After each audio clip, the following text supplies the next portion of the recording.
Bronco players celebrating like they just won a home playoff game. The Broncos with an astonishing comeback, 33 points in the fourth quarter to win 33-32. That was the Giants making a mess of a perfectly winnable game. Rats. Missing an extra point, a 2-point conversion, another extra point. Oh, Broncos get a couple of 2-point conversions. and away you go. And there it is. Jackson Dart, even after they blew the lead, he runs for a touchdown, and you think they got it and left too much time on the clock. Shoot. I know. There it is. Dart, 15 of 33 for 283 yards, 3 touchdowns and a pick. But not enough. Denver 5-2, and they lead the AFC West now.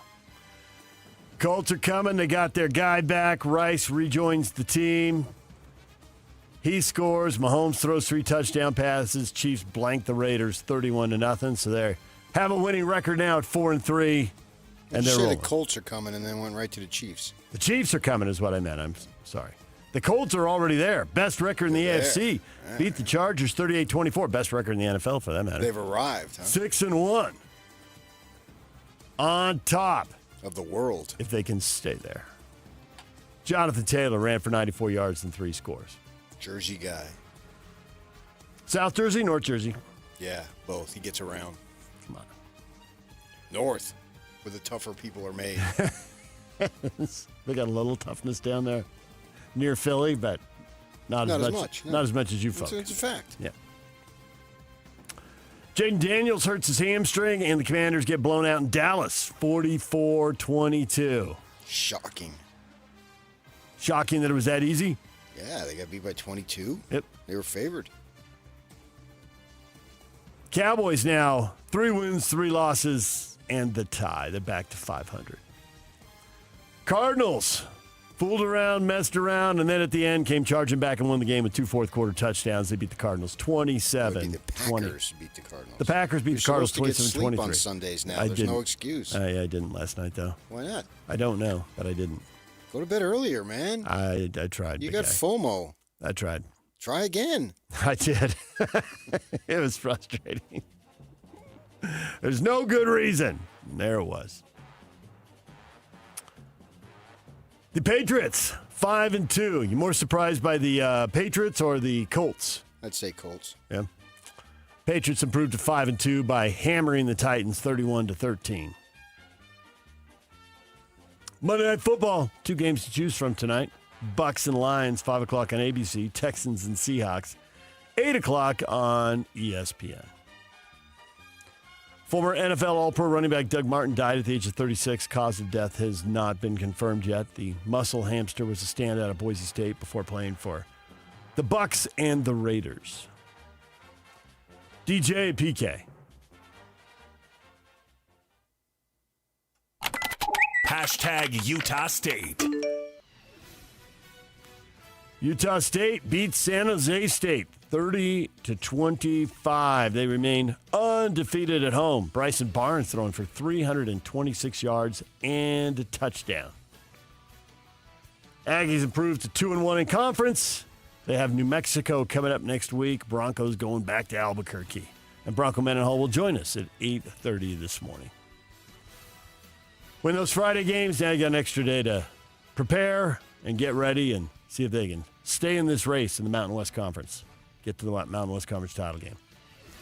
DJ PK. Hashtag BYU. This year. Fake it to Martin. Throw it to Roberts. And Chase Roberts is in. Touchdown BYU. Beautiful. This is Bray running left behind Mokafisi. Bray is free. He got by Wall into the end zone. Touchdown, Daniel Bray. Utah takes the lead.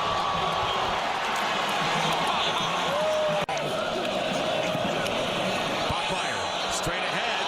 Design run. There's a bear on the loose in Provo.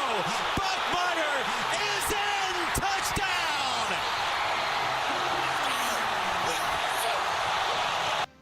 BYU beats Utah. Bear Bachmeier throwing for 166 yards and a touchdown. He runs for 64 and another TD. L.J. Martin, 122 yards rushing. The teams went up and down the field, PK, but weren't a lot of points there for a while, till the fourth quarter. And suddenly it got interesting. Oh, I think it was interesting the entire time. Right from the start, it was interesting. The guys not scoring, 4th and 1, 4th and 3. Analytics, we got to get to all that. Yep. The turnovers going BYU's way. They got 10 points off 2 turnovers. Utah didn't get any turnovers. No takeaways. BYU keeping the 0 in that column. Cougars rise to 11 in the AP poll. Utah falls out of the top 25, back among others receiving votes. And Crumble Cookie CEO Jason McGowan offered to pay the $100,000 fine for BYU fans 50. storming the field. Yak, 100 or 50? The rules of the Big 12 and Texas Tech were talking about last week was $100 grand. So He said 50. Yeah, if you want to know who's supporting the program, just look at the locker room. Look who they let in. Yep. It's all those older guys who want to be buddies with the 18, 19, 20-year-old kids. Kind of creepy, but that's what they want, and they have access because they got the cash. Writing the checks to pay for the program that enable you to win the big games and be one of the last 6 undefeated teams. Big money gets you access. DJ and PK. Hashtag college football. Play action to Hill, rolling, firing, near side, catch made at the 5, at the goal line, and in, touchdown, Alabama, Rico Scott. Under center for Pavia. There's the snap. It's a play action. They roll toward the right. They throw back corner of the end zone. Touchdown, Vanderbilt. Cole Spence. He hauls it in. What a day for Spence, the senior from Georgia. The Doors build the lead on the opening drive of the third quarter, 23-13. Levitt pitches to Rayleigh Brown, and Rayleigh Brown trying to get across. Touchdown. And he does. Touchdown, Devils. Rayleigh Brown muscles across the goal line with 34 seconds left to go to put Arizona State back on top. Arizona State, shades of last year, PK. Quarterback misses road game. They lose. Quarterback returns. They're winning one-score games, dramatic finishes. Does it all feel familiar? Well, there's a pattern there. I mean, they've got a lot of work to do, and I don't know that they're as good as last year, but for a moment there, they continue to surprise. I mean, that was an amazing game, no doubt about it. I mean, Levitt's 11-1 in Big 12 conference games. I mean, they've lost 3, and he missed 2 of them. And the kid's unbelievable. And that Tyson, man, he's going to be a high pick. They're talking about that he's really banged up and he may not play this week, and they got Houston. So we shall see that. The Big 12 is just absolutely amazing with all these games coming down to the end and surprises here, surprises there. I'm talking to Mark Harlan after the game on Saturday, and he said, "Hey, about the Devils?" I said, "This conference, it is sick." And he says, "Yeah. It'd be fun if I didn't have to work in it." I said, "Yeah, I hear you, man." He's right. I think he said it well. I mean, just so many games right down to the end. Houston beating Arizona right at the end. It's not like it's one after another because there's a few teams on the bottom. And I do think that with Texas Tech playing 3 of them. Advantage Texas Tech. Even though they have the loss. I have the loss. I get it.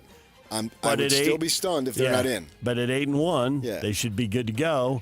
And the schedule's pretty favorable. BYU's their toughest game. There's at least on paper right now. And if the Cougs go in there and win that one, that would be another shocker. But we see these just incredible games left and right in this conference. It is, in my mind, obviously I'm biased. There's no question about it. That I think it's the most competitive conference, top to bottom, that we have. So many good teams in there.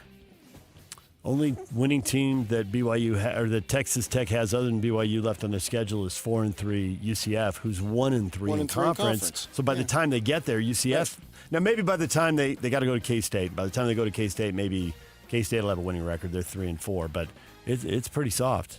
It is. Yeah, I still think, despite the loss, Tech will be in, and they'll get their quarterback back. And I know Hammond lit up the Utes, but maybe the Devils had more film on him than Utah had. Obviously, the defense played well. It was just Freaking after the game, you can go see it. Dillingham's doing the worm in the locker room. Get down, Kenny. Kids love that stuff, man. They just eat it up. On the one hand, they're grown men. There's like linemen are 6'5", 300 pounds. On the other hand, they're teenagers and they think it's funny. It was fun. It's energizing. And Your coach doing the worm? It's hilarious. It actually is. So BYU and Cincinnati, the only two unbeaten teams in conference play at 4-0, and ASU, Texas Tech, and Houston are 3-1. Probably the two finalists are in that group. There's a bunch of teams at 2-2 that maybe could win a tiebreaker if they can win out, but it's probably those 5 teams down the stretch here. Well, I would say right now, very loosely, Tech and BYU. But BYU still has a buster of a schedule ahead. I mean, you got to just shake this thing off, for better or worse. Yeah. And then you got Iowa State this week on the road. You're a dog again. It's one after another for these guys. Yeah. And how about Kalani in the postgame going right to it? Hey, we won this game last year and then lost the next week. I mean, that didn't take long. Well, they lost the next 2 weeks. They did, right? It did not take long to come out of his mouth. He went right to it. You got to find a way to muster it back up. And same thing for the Utes. I mean, they could still have a very good season. They're a good team. A lot of top teams got beat, including number 2 Miami. They lost to Louisville 24-21. How about Alabama? 6 straight after that loss to Florida State. Man, they're on top of the world and can't get any higher. They're rolling. Couple coaches fired. Billy Napier out at Florida. 3-4 start to his 4th season overall, so he's gone. Jay Norville, Colorado State, 2-5 start in his 4th year in Fort Collins, and they let him go. DJ and PK. Hashtag NBA. Houston Rockets give Kevin Durant a 2-year, $90 million contract extension. That's a player option on the second year. He's sacrificing $30 million in the deal. He could have earned up to $120 million. That's just what he needs is money, man. Exactly. A little short on it these days. Golden State Warriors wave guard Seth Curry, but are expecting to re-sign him sometime after early November when they open up flexibility, as they are hard capped at the second apron currently. Yeah, you need flexibility in a structured system. Nice. One of the all-time quotes. DJ and PK.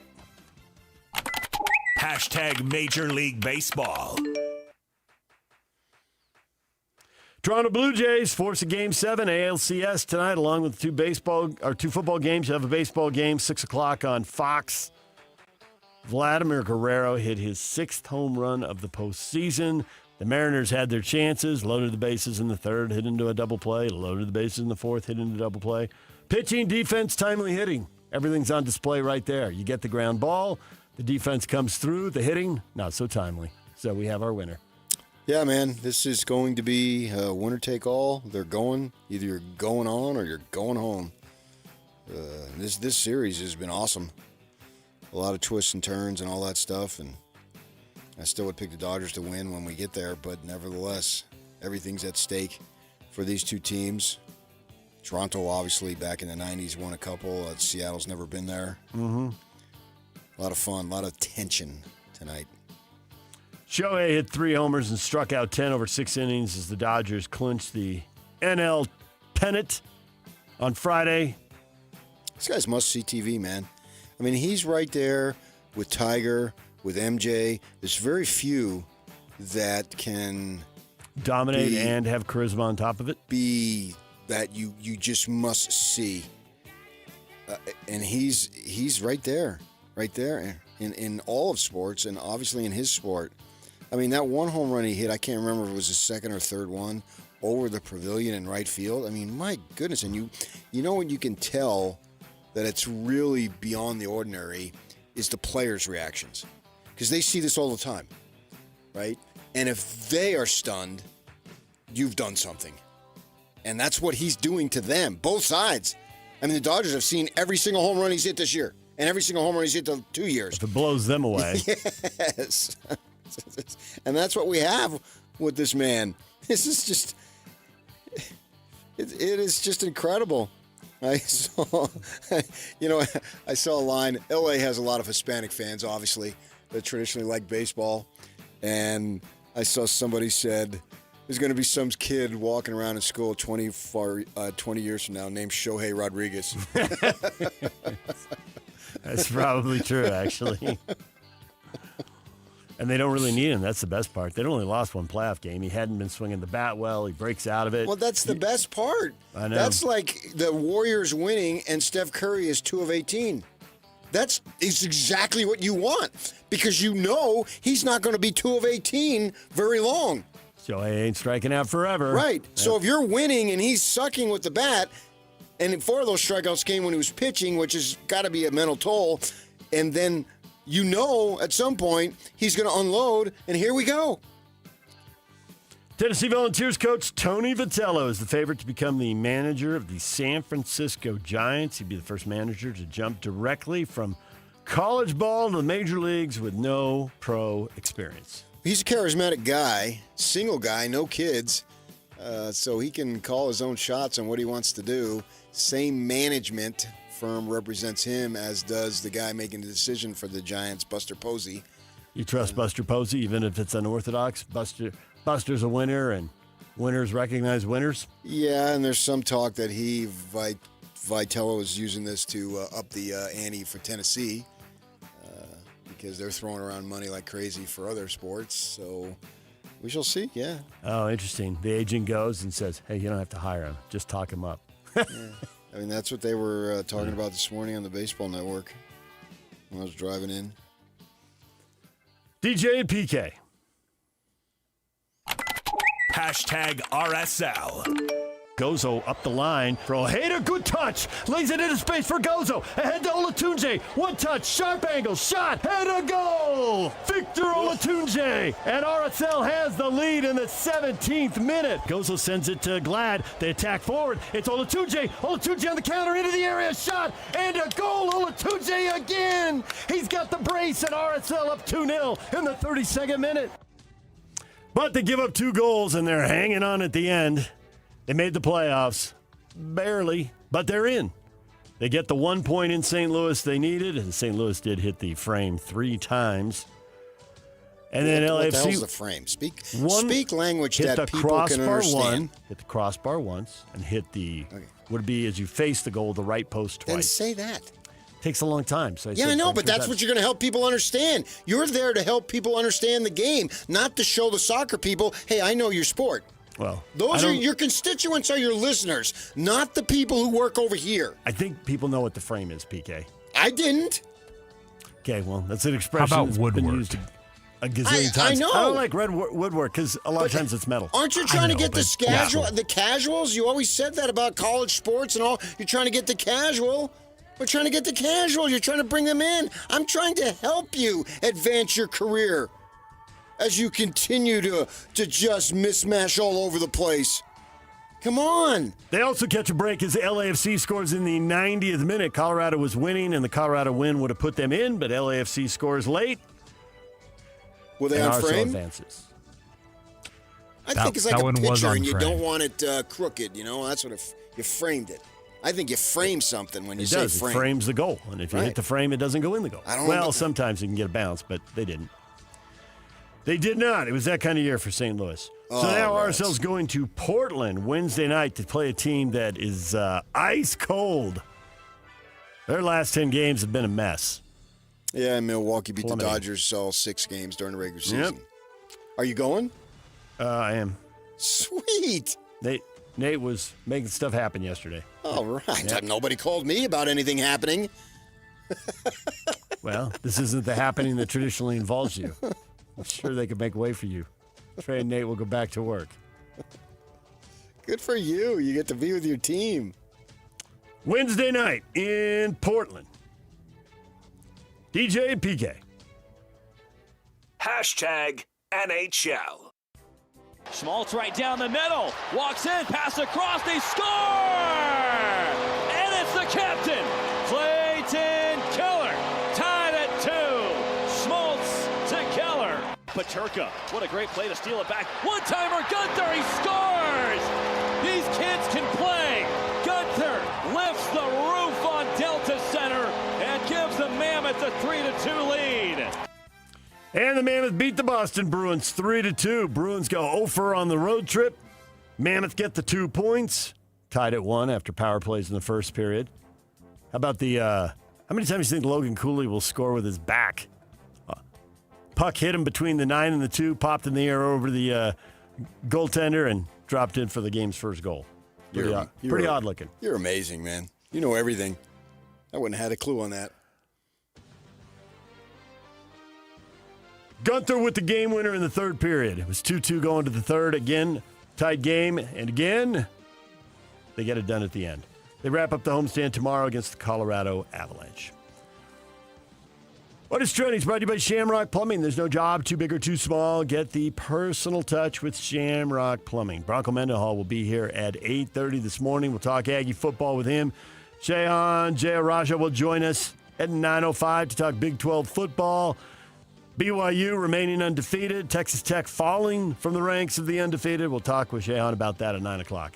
DJ and PK, it's 97.5, the KSL Sports Zone. And coming up next, it's the question of the day. Hot takes or toast?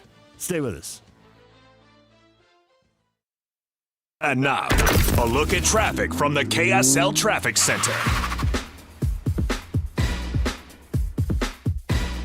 Got delays northbound SR 36 in Lake Point due to the ongoing construction in that area. It's backed up past Canyon Road at the current moment. Northbound I-15 is also seeing heavy delays just after the point of the mountain. It's slow and go all the way through 106 South right now. This update is brought to you by GoPave Utah. Whether you park it, stripe it, or pave it, GoPave Utah is your blacktop covered at GoPaveUtah.com. That's GoPaveUtah.com. Call them today or visit GoPaveUtah.com. With your KSL traffic update, I'm Jake Hatcher on 97.5, the KSL Sports Zone.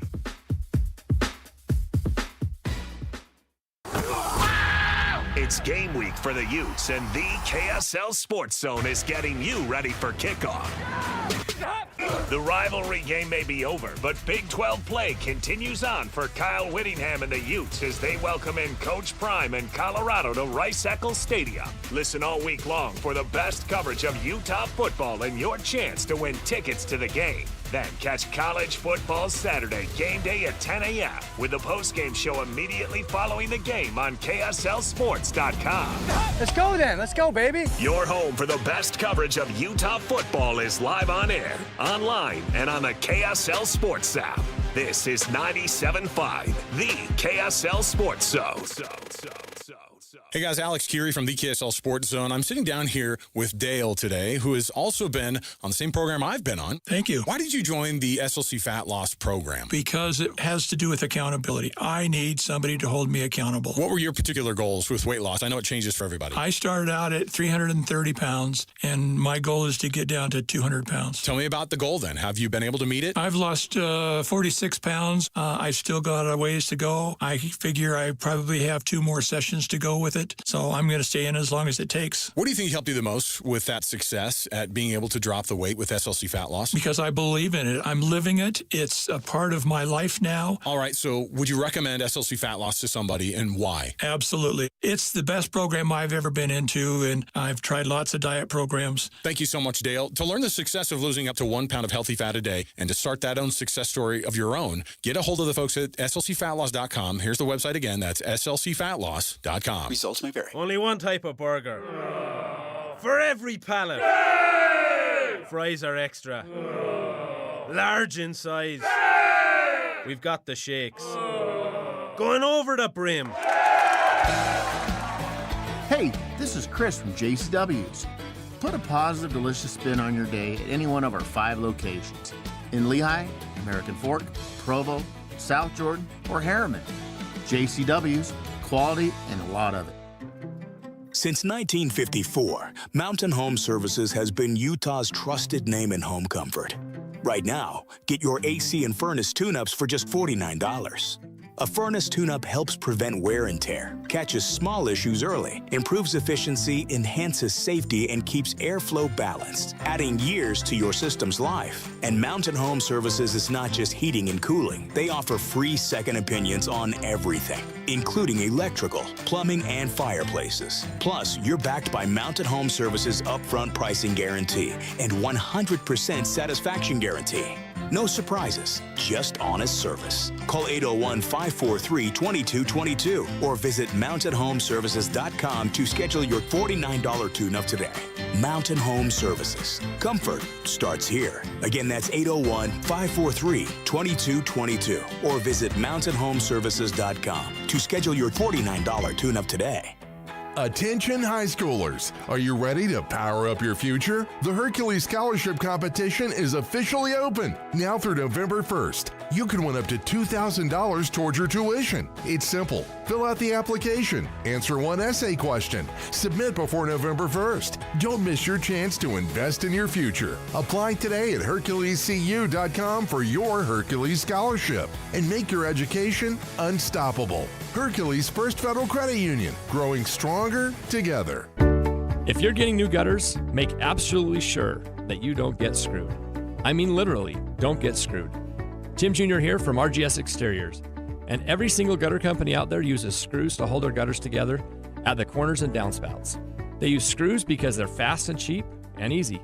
But man, they're terrible for your gutters, aside from possibly cutting your hand. They also loosen and corrode over time because they're not made from the same metal as the gutters. At RGS Exteriors, we've been installing gutters for 70 years now, and we don't use screws. We only use permanent, strong, and unobtrusive rivets. They're made from the same material as the gutters, so they won't oxidize, and they won't corrode. They'll also never loosen. Your hand is safe too. Did I mention they look amazing? So don't get screwed. Call RGS and get riveted gutters. Our number is 801-280-3110, or visit us at rgsutah.com. That's 801-280-3110 or rgsutah.com. Let's be honest, shopping for insurance isn't exactly a thrill ride, but saving money and avoiding costly insurance mistakes, that's a win. Join us at Farmers Insurance in Bountiful on October 22nd for the Zone's BYU Preview Show at the Mason Crapo Insurance Agency, 106 West 500 South. Learn how a local team can help you review your policies and save big. Plus, grab some incredible beef from Bar W Beef right on site. Learn more about personalized insurance from a trusted agent.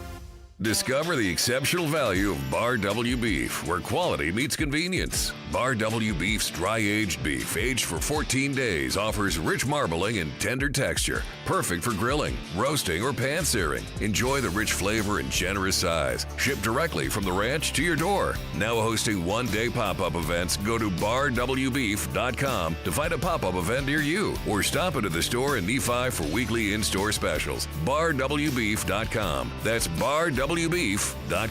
Hey, this is Chris from JCW's. If anything rivals our burgers, it's our bacon. It makes the perfect combination with our guacamole, jalapeno, or our hickory barbecue burgers. JCW's, quality and a lot of it. This is your Cougars at 30 update. Presented by Kenny J's Barbecue on 97.5, the KSL Sports Zone.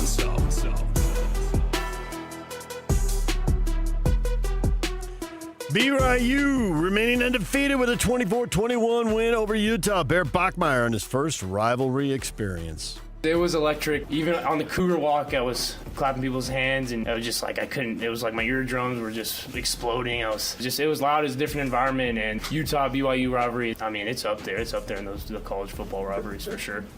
This Cougar Update brought to you by Kenny J's Barbecue. Kenny J's Barbecue will cater your work parties, luncheons, weddings, family get-togethers, and holiday parties. New catering clients get 10% off their first order. This is Utah's best coverage of the Utes, Cougars, Jazz, and Mammoth. Here we go. From the guys who have been there for all the biggest moments in Utah sports history. You're listening to DJ and PK on 97.5, the KSL Sports Zone.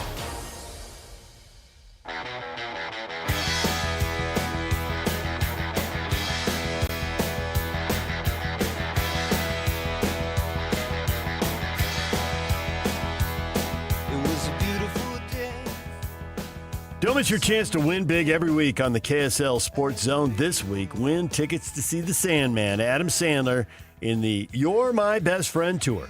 Sunday, October 26th at the Delta Center. Get tickets at SeatGeek or listen to the KSL Sports Zone all day Wednesday for your chance to win. I tend to believe that's this Sunday.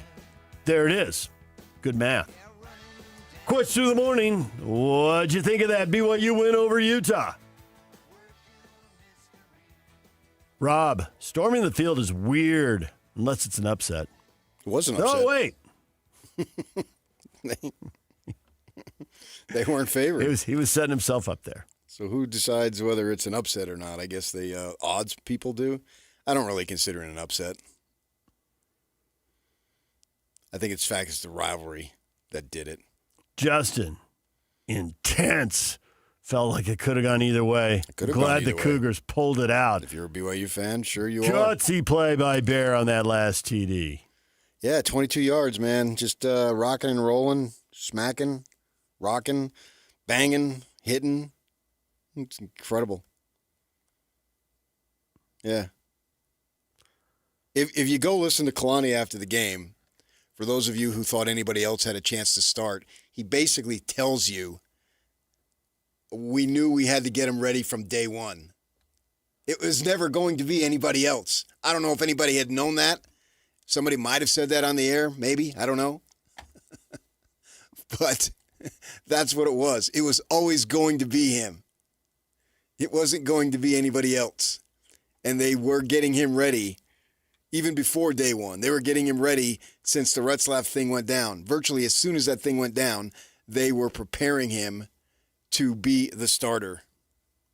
And now he is, and they are 7-0. Could it be going much better? Record-wise, no. If you have 7 games and you won all 7, yes. It can't get any better. But at the same time, you can always be a better player. So, yes, it can be. But if you're just judging exclusively by the record, which is what you should judge by, ultimately, that's what they're judged by. That's why the guys are getting fired yesterday and maybe more before the season's over. It's based on the record. So 7-0, yeah, it's remarkable. Mark says, well, the refs sucked for both sides. Utah should have tried field goals, and I said it before the 4th down attempts.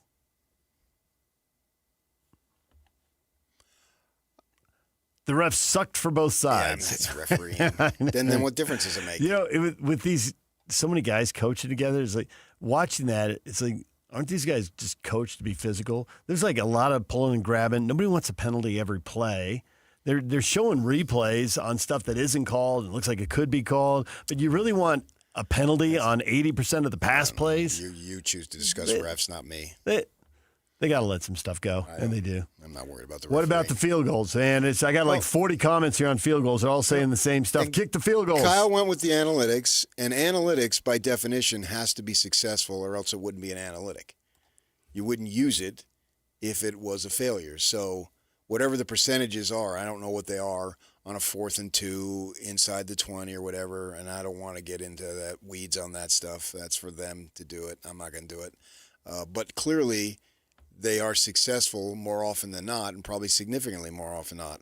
And so my opinion, for what it's worth, is that the first drive, you get the ball and you're inside the 5, and then you go all the way down the field and get inside the 20, and it was 4th and 1 or 4th and 2, whatever it was. And I think that under that circumstance, bag the analytics. Get points on your first drive, because I think it's a momentum builder, particularly when your offense has looked good your prior 2 games. You can say the competition, but West Virginia, you got me on the competition, but they made the Sun Devils look silly, and the Sun Devils came right back and had a phenomenal game the very next week. That's what's so crazy about this conference. One team's jumping over the moon 1 week, 7 days later, you got to pick them up off the floor, and then vice versa. It's crazy. It's fun. So I think that on that first drive, take the points. You had points available. Don't know that he would have made the field goal, but just for argument's sake, go for it there. Put points on the board, because essentially all you did was eat up clock and literally came away with 0. And so I would have taken the points, and it's easy for me to say because if they get the first down and go into a touchdown, then no one's talking about it. But still, philosophically, it's not about the Utes. I'm not talking about the Utes. I'm talking about anybody. First drive, come away with points. You've got to feel good about yourselves. I was watching John Madden, a game John Madden was calling once, and he went into that exact point and said he, through his coaching career, learned to take the points and get the 0 off the board. He thought as soon as you get the 0 off the board, the offense relaxes and plays better. And what the analytics don't account for is what Majerus always called time and score, and Pablo comes on and calls it game state. But how much does it matter to kick a field goal and take the lead or kick a field goal and tie the game? How much better do you play when you get that? The analytics will tell you the odds of doing it. Now, what the analytics can't account for is blown assignments. I think there was a blown assignment on that 4th and 1. Which one? The first one, on the opening drive. I thought it was a crap play call. 4th and 1. Well, go wide and just run the guy east-west, not north-south. The guy who made the tackle ran right by a guy who should have blocked him. I mean, block him and it's a first down or a touchdown. Don't put him in that situation. Dampier, give him the ball. He's there and that's for one reason. Yeah. To run the ball. He's not there to throw. Do not throw deep with him. He can't. I know the cliche is you're supposed to loosen up the defense. Right. No. But he can't. He just literally can't throw it that far. If he could, he would, and he can't. I mean, he throws floaters, but I got enormous respect for the young man. He He's took a leader. lot of hits. They've lost 2 games. He comes out and speaks. He doesn't give attitude. He's positive. Yep. And he's being beat to shreds. He's a smaller guy. He's out there. He's a gamer, and he's a tough kid. He's a leader. I got enormous respect for him. Until Bray can establish himself right now, and more so as the season progresses and into his career, he's just getting started, Dampier is your most dependable runner. Keep the ball in his hands and let him try. And then later on in the game, I'm more amenable to the analytics. But I just thought on the first drive, get points, get the lead. It verifies what you did last week. It verifies what you did before the bye in West Virginia and sort of just puts that Texas Tech thing really, really in the distant memory.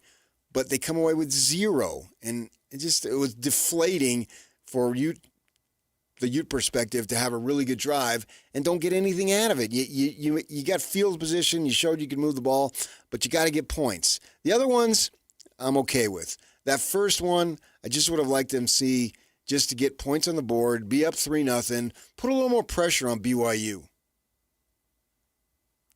But it didn't happen. Nope. And I didn't like the play call. Running wide, no. I mean, I don't know those guys. I even forget who ran the ball, but I don't think they're speed guys. The running backs, by and large, have been disappointing. It was a fly sweep. I know it was. But I don't think it was. Yeah, I don't think it was. Right. That's what I'm saying. Right. I understand that. Oh. I'm saying the running backs have been disappointing, so you're trying other stuff. Okay. Keep the ball in Dampier's hands. I would like to see win or lose with Dampier doing what he does best. Yeah. It was Bray who was carrying the ball on that. Well, he's a running back. But it was just too wide. You're extending it. Oh, he ran 30 yards and didn't gain 1. What's the point of that? And it was the guy who was following him in motion who made the tackle. And the wide receiver literally just takes a step and gets in his way. I think he was staring at the safety and didn't see him. And you got to hit the first jersey of the opposite color. That's the rule when you're blocking on those plays. And you let a guy run right by him. The guy made the tackle. And that's why coaches always talk about execution, over and over. It was there, and they didn't get it done. The 4th and 3 surprised me at that point. It just didn't seem I never thought they were going to make that. The 4th and 1 intrigued me, but every time I hear that John Madden quote about get the 0 off the board, put the numbers up there, and everybody will relax and play better. I don't think he has a lot of confidence in his kicker, though. He's a freshman. Yep. I mean, he clearly changed his mind on the field. On the other one, yeah. Right. And who was a BYU took the timeout, and so they did that. they change their mind too, and blah, blah, blah. I'm not sure that there's a lot of faith there. That sends a message beyond more powerful than any words. DJ and PK, it's 97.5, the KSL Sports Zone. More your reaction to the rivalry game next. Not everybody was talking about the field goals. We'll get to that. Stay with us. And now, a look at traffic from the KSL Traffic Center.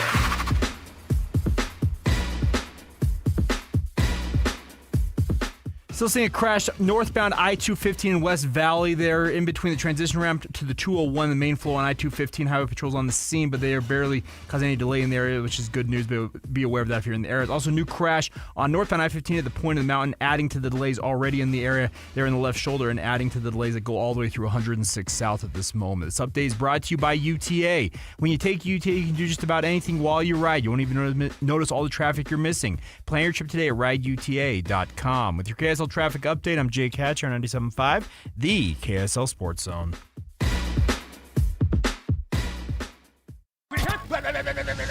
It's game week for the Aggies, and the KSL Sports Zone is getting you ready for kickoff. Bronco Mendenhall makes his return to Albuquerque as the Aggies hit the road for a battle against the New Mexico Lobos. Listen all week long for the best coverage of Aggie football. Then catch all the play-by-play action beginning with the Aggie pregame show this Saturday at noon on 1280 a.m. Your exclusive home for Aggie football is live on air, online, and on the KSL Sports app. This is 97.5, the KSL Sports Zone. Alpine Home Medical, we bring wellness home. Hey folks, it's Jay Broadbent here with Alpine Home Medical, celebrating 28 years of keeping Utah and Idaho comfortable and at home. Back in '97, I started with a truck, a dream, and a lot more hair. Today, we've got 11 stores from Idaho Falls to St. George. From the moment you step into our clean, welcoming showrooms, you'll feel the Alpine difference. Our team will be there to listen and guide you to the best solutions for your needs. We believe that the right equipment can transform lives. We're honored to be a part of your healthcare journey and to help you live the life you deserve. Visit us online at alpinehomemedical.com. That's alpinehomemedical.com. Alpine Home Medical, we bring wellness home. Attention, RV owners or RV wannabe owners. It's the used RV blowout sale. RVs from all over the Intermountain West have been sent to the Layton Hills Mall for this RV liquidation event. Repos, buybacks, rental returns, and trade-ins. Blowout pricing. Every RV has been inspected and serviced and ready to go. Free admission, free parking. Dealers welcome. It's the used RV blowout sale. This Wednesday through Saturday from 10 a.m. to dusk. Go to UtahRVEvent.com. Sponsored by Paris RV. Paris RV is your locally owned, family-run RV dealership. We strive hard to find the very best RVs for the price. With 4 locations, over 1,000 RVs in stock, 42 service bays, and 4 super parts stores. We're sure to help take your family on the best RV vacation. Check out our perfect family bunkhouse trailer, the 26BH. That sleeps 9 for $19,995 or $227 a month. Zero down. Life is short.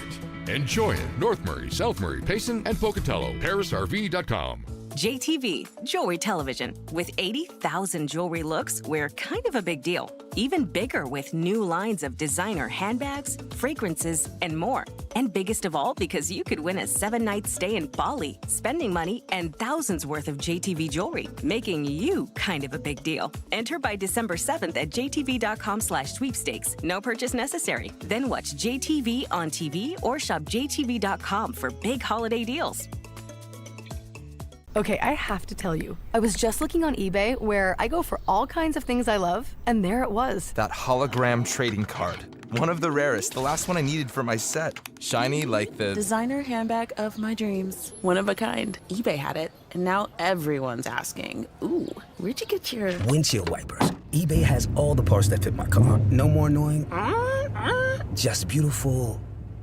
Millions of finds, each with a story. eBay. Things people love. This is Devin Dampier. As a new quarterback for the Utes, preparation is everything. Every practice, every play, every decision. And that preparation starts long before I step on the field. It starts with what I put in my body. That's why I choose Culligan Water, Salt Lake City. Their healthy, clean water isn't about quenching thirst. It's about optimal hydration, faster recovery, peak performance. It's the foundation of staying sharp on and off the field. For me and for my game, it's got to be Culligan of Salt Lake City. Drink what I drink. Visit CulliganSLC.com or call 801-509-9602. At Peach Windows and Doors, they help homeowners stay in the homes they love while upgrading to the elegance, efficiency, and natural light of today. With hundreds of 5-star Google reviews, their clients know Peach Windows and Doors deliver what they promise. I wanted to replace standard-size French doors with a large custom sliding door. The update required checking a weight-bearing wall. Plus, I wanted a couple of different styles of windows. The new sliding door created a much brighter and open look. Peach was so helpful along the way with recommendations and ideas, and the installers were efficient and respectful of my space. I was thrilled with Peach Windows and Doors. Give your $1 million home the $1 million feel it deserves. Don't wait on that someday project. Visit Peach Windows and Doors Salt Lake Showroom. Schedule a free in-home visit. You can also explore at peachwindowsanddoors.com or just call them at 801-566-1255. Peach Windows and Doors, where amazing home transformations begin. 3, 2, 1. This is your Utes at 50 update. 58! Presented by Kenny J's Barbecue on 97.5, the KSL Sports Zone. Utah falls to the Cougars Saturday night. Kyle Whittingham on what the difference was in the game. They made the plays tonight. They made the plays they needed to make. We didn't match that. It boils down to the turnover margin, the red zone production, and the fourth downs. Ute updates brought to you by Kenny J's Barbecue. Kenny J's Barbecue will cater your work parties, luncheons, weddings, family get-togethers, and holiday parties. New catering clients get 10% off their first order.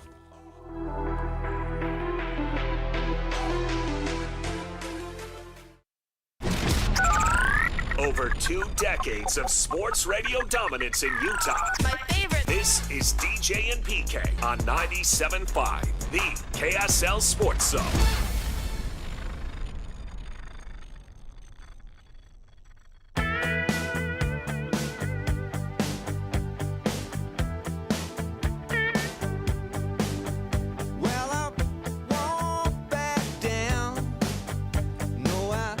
Artist of the day today, Tom Petty. He would have been 75. It's brought to you by Live Nation. For all the live concerts and events in 2025, check out livenation.com. Question of the morning. What'd you think of that BYU-Utah game? Frank, now maybe you guys will stop all the hype that Utah's the best team in Utah and give the Cougars their due. BYU's been that team for at least 3 years. Pat, your man crush should right off into the sunset. Well, if they've been that at least 3 years, that mean that one year they went 5-7, they were the best team. Yeah, he got called out by Ute fans for that. Ute fans are like, not the way they finished that first year of the Big 12, dude. It was 5-7 with a 5-game losing streak to end the year. Yeah. With a quarterback injury in the middle of it, but nonetheless. We can get to this in the coming days. I'm not willing to say that the tide has turned. There are multiple reasons to be careful about walking out too far on that limb. I mean, they've played 2 games in the Big 12, and they've been decided by a total of 4 points. Yeah. Lead changes, fourth quarter. Somebody's got to win, somebody's got to lose. Let's not go crazy on that. I say you got to wait. Get me to 2030. And by then, everything we know might get turned upside down again. Right, but then you can analyze the decade and say, okay, yeah. And since they were in the same conference, but 2 years with a 1-pointer and a 3-pointer, I'm not willing to say the tide has turned. But as I say, there's and as far as your man, Pat, your man crush, someone's upset is he talking to me personally? Well, I assume so. It says, Pat, your man crush should ride off into the sunset. I assume that he thinks that you like Kyle too much. Except if you listen to the post game, which has been widely available, including in the last hour on this show, who's in the back asking Kalani about being 18-2? PK. I did. Yak and I were at Utah's, and then we walked over. Across the field. I had to hustle, man. He's a fast walker. Well, you were also talking to a high-powered AD. That's true. I stopped and talked to Mark. And I looked around. I thought you were there, and then you were ahead, and I had to run and catch up to him. I was out of breath, man, running across those 45 yards. He legitimately says, hey, hold up, I'm old. I'm carrying 2 things. So, yeah, we got over it. And, yeah, 18-2, my gosh. How do you expect a That's better run awesome. than that, Yeah. right? Who's sitting around with the playoffs now? There used to be longer win streaks, but lots of teams could win bowl games, and so you could take a 6, 8, 10-game streak into the next season, and now it's just the national champ. Everybody else is getting beat. I don't have a lot of teams, but any team that I have, at all times, if you told me they go 18-2 over 20, I would sign up immediately for it. I don't care how bitter the other 2 losses were. They have the third longest streak right now. The reason why it's bitter is because you went 18-2. Oh, those 2. Yeah, right. No. And it's basically what Kalani said. The 2 stay with me more than the 18, Yeah. which he's only like the millionth coach to say that. And I told him, he asked me, what about the other 2? I said, I only remember 1. See, it's a joke. I know, but one day he's going to be calling you Sparky in a press conference. Oh, he laughed. He knew it. I mean, come on. You got to have fun with this, especially when you're winning. I would never do it in a losing situation. That is very different. Yeah, you don't do that then. And so from that perspective, yeah, they're flying high. There's no doubt about it. Right now, yeah, they're great. And it's like we go through this every fall, and I want the teams to win. I want BYU to win just as much as I want Utah to win. And I don't deny I got a friendship with the guy. I'm not denying it. But I covered Kalani as a player too. His wife thinks I'm funny. Well, that seals the deal right there. I used to talk to her when you would come out I know. on We're on the south end zone. But we're old enough. That's just the way it is. Yeah. And, Morgan didn't think, I played a long time ago. You don't remember. And then I told him how to play in a high school game where something weird happened. Yeah, I know. I want them all to win. I got a crush on all of them. Jay Hill, we saw him play at the U. A-Rod. I gave bones to Jay Hill after the game. So, I'll be the first to admit it. Yeah. And they were fired up when they got out of that coach's box upstairs and went in the elevator, as they should be, man. Yeah. So 7-0. I saw the graphic. It's a short list of teams that have lasted undefeated. I think there's no question they're that 2 years in a row. That parity has come and spread out teams and spread out players to teams. And there is a Yahoo Sports. I think the guy's name is Wolken. You can go look it up. He happened to be in Tempe Saturday, and he did a big story on the parity in the game, on how basically everybody but Alabama and Ohio State, and he was making a point, not literal, but he was making a point that it's out there for the taking, and if you pony up, can you take it? Dillingham talked about it in the post game. They were asking him, "Can what is sustainable?"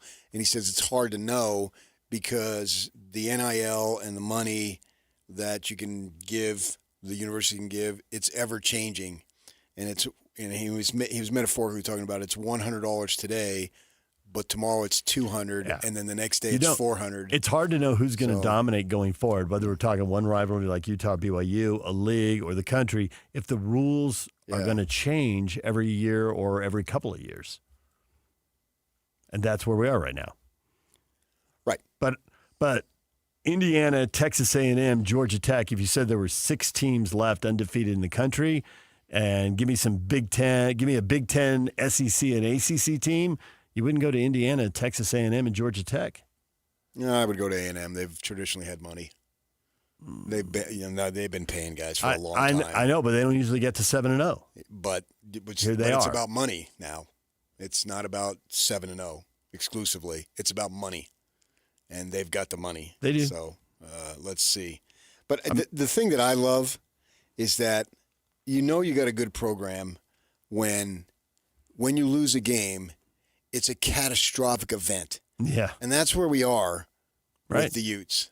When they lose a game, and Yak was reading me tweets during the game because he's sitting right to my right, and he's got up the screen where you got all those what do you got? You're like 50, 100 texts that you can see the social media. Called TweetDeck, yeah. Yeah, right. I don't get into that, but I know the other guys do because I see their screens.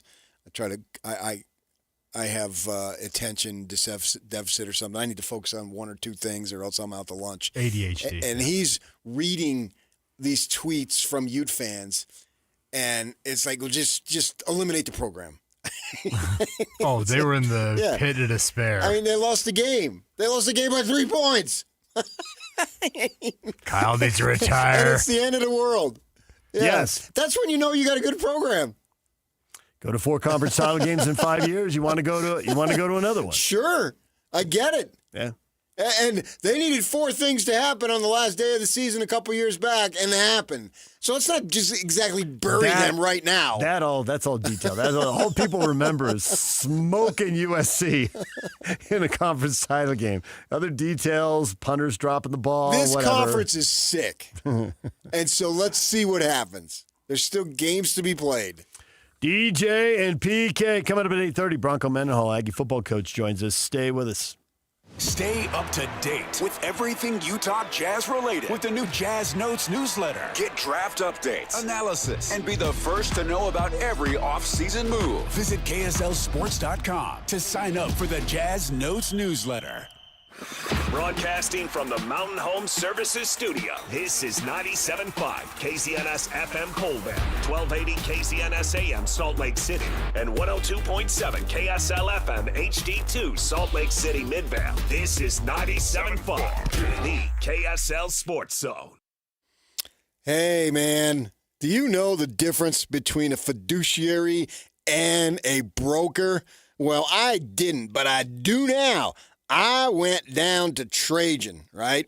And I met with my guy, Steve, and he told me the difference between a broker and a fiduciary. The fiduciaries, I can't explain it. I'm not going to get in the weeds. Let them explain it. Get with them. What I can tell you is the fiduciaries at Trajan Wealth, they are designed and they're goal-oriented to help you make as much money as you can with your finances. That's what it's about, right? That's what you want. You want your portfolio to be established, and then you want it to just increase as the years go by, and you have that peace of mind that the people that you're working for have your best interest when it comes to finances. And after sitting down there at Trajan Wealth for about an hour, that's what I came away with. And that's what probably you will come away with. Give it a chance. And even if you just want a second opinion, get your portfolio, get with Trajan Wealth, because the initial consultation, it's not going to cost you anything, right? It literally is complimentary. So you show them what you got, and then you listen to what they have to say, and then you go from there. You got nothing to lose. Give them a call. They are your local trusted financial fiduciary. Their phone number is 801-899-7600. 801-899-7600. The places to meet with them are in Draper and Farmington, and the website's got a lot of information that you get immediately. TrajanWealth.com is the website, TrajanWealth.com. Advisory services through Trajan Wealth, LLC, an SEC-registered investment advisor. Client paid advertisement. Additional disclosures at TrajanWealth.com. DJ PK and John from J. Brooks Jewelers. John, you refer to yourself as a full-service jeweler. What does that mean? Once upon a time, before national stores and online sites flooded the market, your local family jeweler was the expert in your life that handled all your jewelry and watch needs.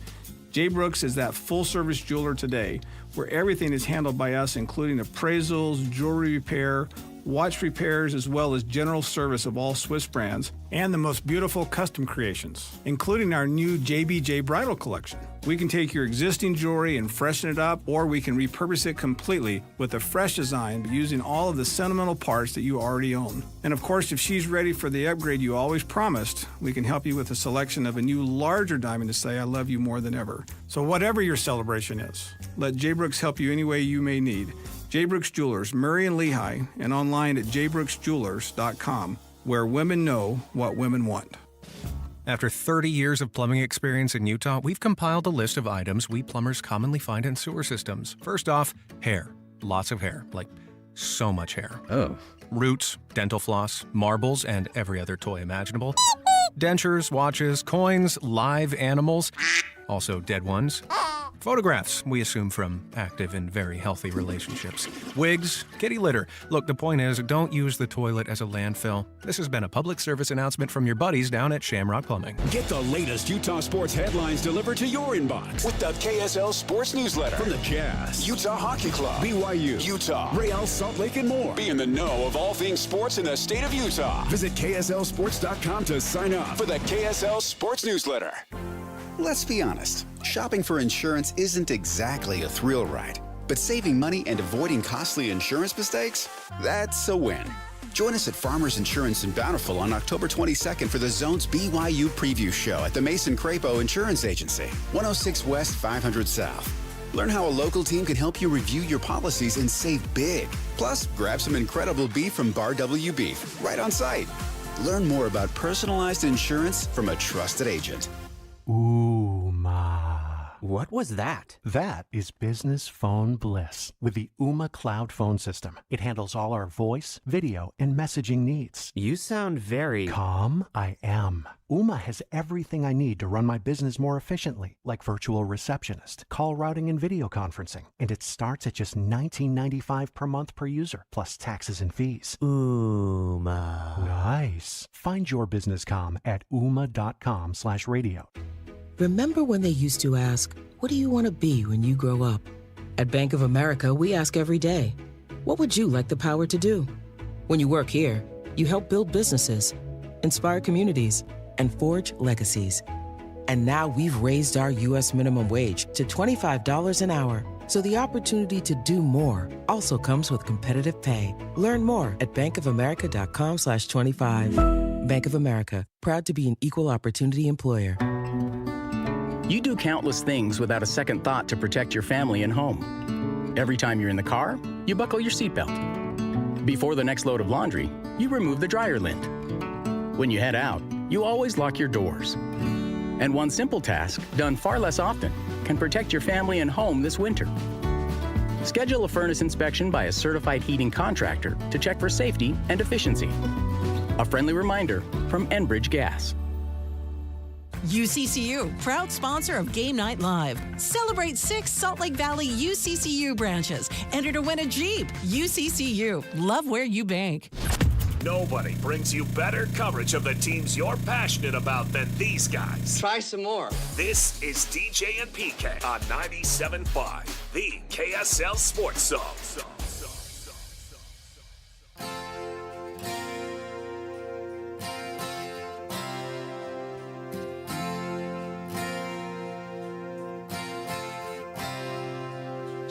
Nominate. Oh, wait. My bad. No. Nominate the youth sports volunteer that you know? No, you're getting the big money now, dude. I'm backing off. Nominate the youth sports volunteer that you know for the Hercules Hero of the Week. Submit your nomination at kslsports.com/contest and listen every Thursday afternoon to JJ and Alex for the winner. Help us celebrate the efforts of those volunteers making an impact with the Hercules Hero of the Week, sponsored by Hercules First Federal Credit Union and Beehive Meals. I mean, you do something for years, Jacques, and then you just cast aside.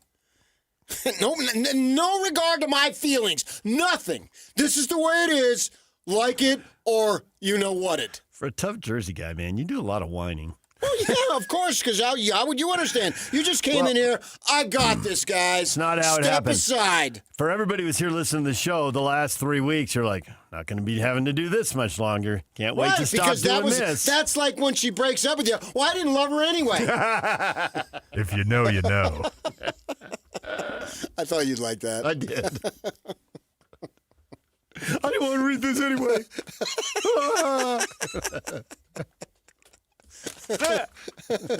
Yeah, I'm just masking the pain. Oh, man. I'm glad I don't have to read those names on the preps thing. That's for sure. I mean, you do it better than I do, so you should be doing it. Talking Utes and Cougars this morning, we have discussed the field goals versus the fourth downs. And we talked a little about the turnovers, which are obviously big plays because BYU got 10 points off those turnovers. But PK, last year, when admittedly the offense is going through 5 quarterbacks and it was a struggle to score, but we did note during that 7-game losing streak, there were multiple games where they had the lead and they were one stop away from winning the game. Mm-hmm. Now, the pressure was on them. They were trying to win games 14-10 and 16-14 and all literally. that. But nonetheless, they couldn't get the one big stop in the fourth quarter. And I don't want to tie seasons too much together when you got 50% of the roster changing over, but there's still a lot of key guys left. And Kyle mentioned it in his postgame. It's like they take the lead on the big play in the fourth quarter. Right. BYU goes right down the field. They did. That wasn't a long drive in terms of like 10, 12 plays. They didn't have to convert a bunch of third downs or a fourth down. No. It's chunk yardage. Okay. A defense that had been tough, and it's like it's got to be mental, doesn't it? Well, I mean, A-Rod saves the best plays. Like every offensive coordinator, you're taking notes during the game to save your best plays for the end. But it just, I couldn't help but flash back to last year. But I get your point, but I think you have to look at a game in its entirety. And Bronco used to say he did studies on it when he was at BYU, and he felt, and he was a defensive coordinator, and he was the head coach, right? But he comes from the defensive background, obviously. And he felt if you held in today's college football, which was then, I'm not sure it's 24 changed. points. Yeah. And 24 so, points should be a winning number. right. It And should be. They 30's didn't average. come up. If they stop the Cougs on then, who knows what happens? I mean, they may get the ball and turn around and throw a pick six. I heard on I was driving in the car yesterday. I had on a game just when my wife was with me. Well, man, if they would have had that field goal, you can't play the game on something that happened in this quarter and expect every other thing was going to go, oh, I know what it was. She told me that they were talking about it on the broadcast because she's at home watching the game. I'm at the If they had those 6 points, they would have won, and you can't know that. You don't know. And not everything is going to Right. transpire literally the way it did. Well, it's obviously going to change the strategy and the play calling Right. if you're trying to come from behind, if And you're trying Kalani to could have protect the kicked the lead. field goal where he went with it. Yeah. And their field goal kicker's really good. So I get it, but it's hard for me to look at an individual drive as opposed to the whole game. The defense for Utah played fairly well. Now, they'll tell you if your team scores 21, you better hold the other team to 20. Yeah. I get that. And I've also heard coaches say when you get a fourth quarter lead, you got to win the game. You got to pitch the zero in the fourth quarter. Yeah. Which that's great, and I get why defensive coordinators would say that to defensive players, and it's not always possible. I wonder how much the offense, if you do the whole scoring by quarter things, how much better the offenses get at the end of games. It seems like they really do in the NFL. And it's just, I wonder how much the defense having to chase just gets worn down. They're just at a disadvantage. Oh, maybe so. The one thing that surprised me, given what's going on in BYU football, is Kyle said the QB draw hurt them. Well, and the great thing about him is he'll tell you, man, he'll analyze the game right there, and he'll tell you where things went away from what they needed to do. And he said that the QB draw hurt them, and the surprise to me was, okay, we've now seen 7 games of QB draws. This kid is a master at the QB draw, and you need 5 guys to tackle him. And yes, all that's true. And everybody in the world is running QB draws, so you ought to be prepared for it. Although you're right, you ought to know, okay, they're going to be running at a higher level. I mean, this kid. Right, he can't get out. So he's not going to beat you he's not going to turn the corner. No, Dampier can turn the corner. His highlight reel is all middle. between the hash marks. Yeah, the tackles. Yep. And straight up the field. That's what he does. Way. And talking to somebody long after the game was over, they were extremely pumped about BYU's ability to run the ball.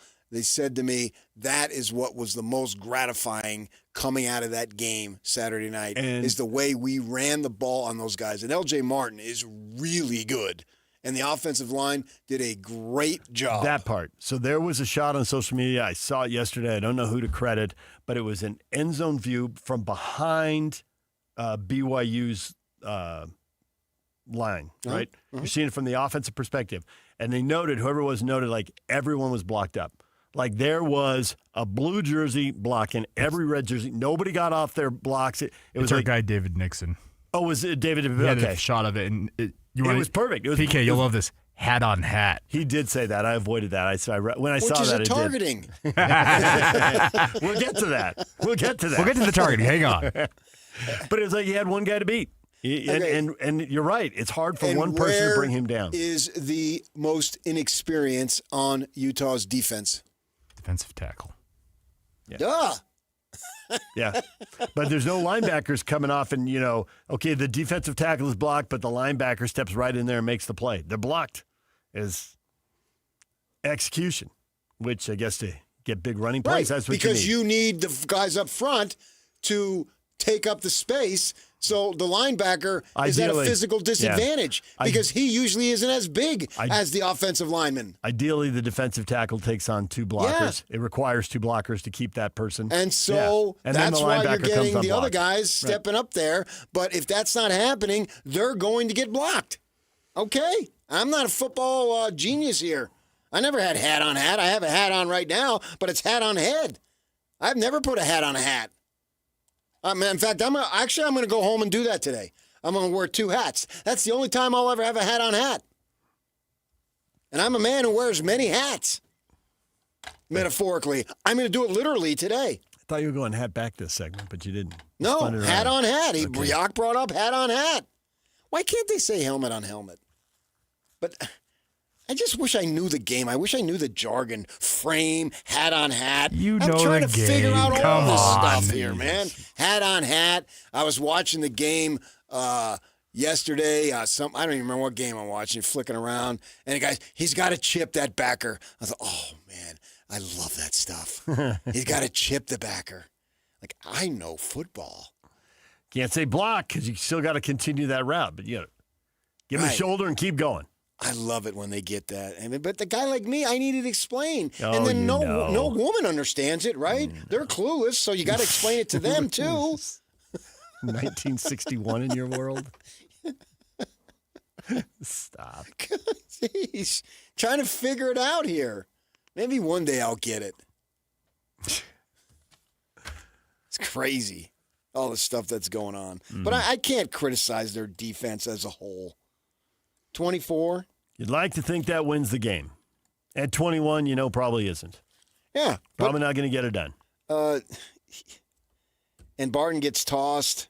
Although it did feel like a low-scoring game, and it did turn out to be. It was. I thought under. it would be, by and large, because I don't think these offenses are prolific. Right.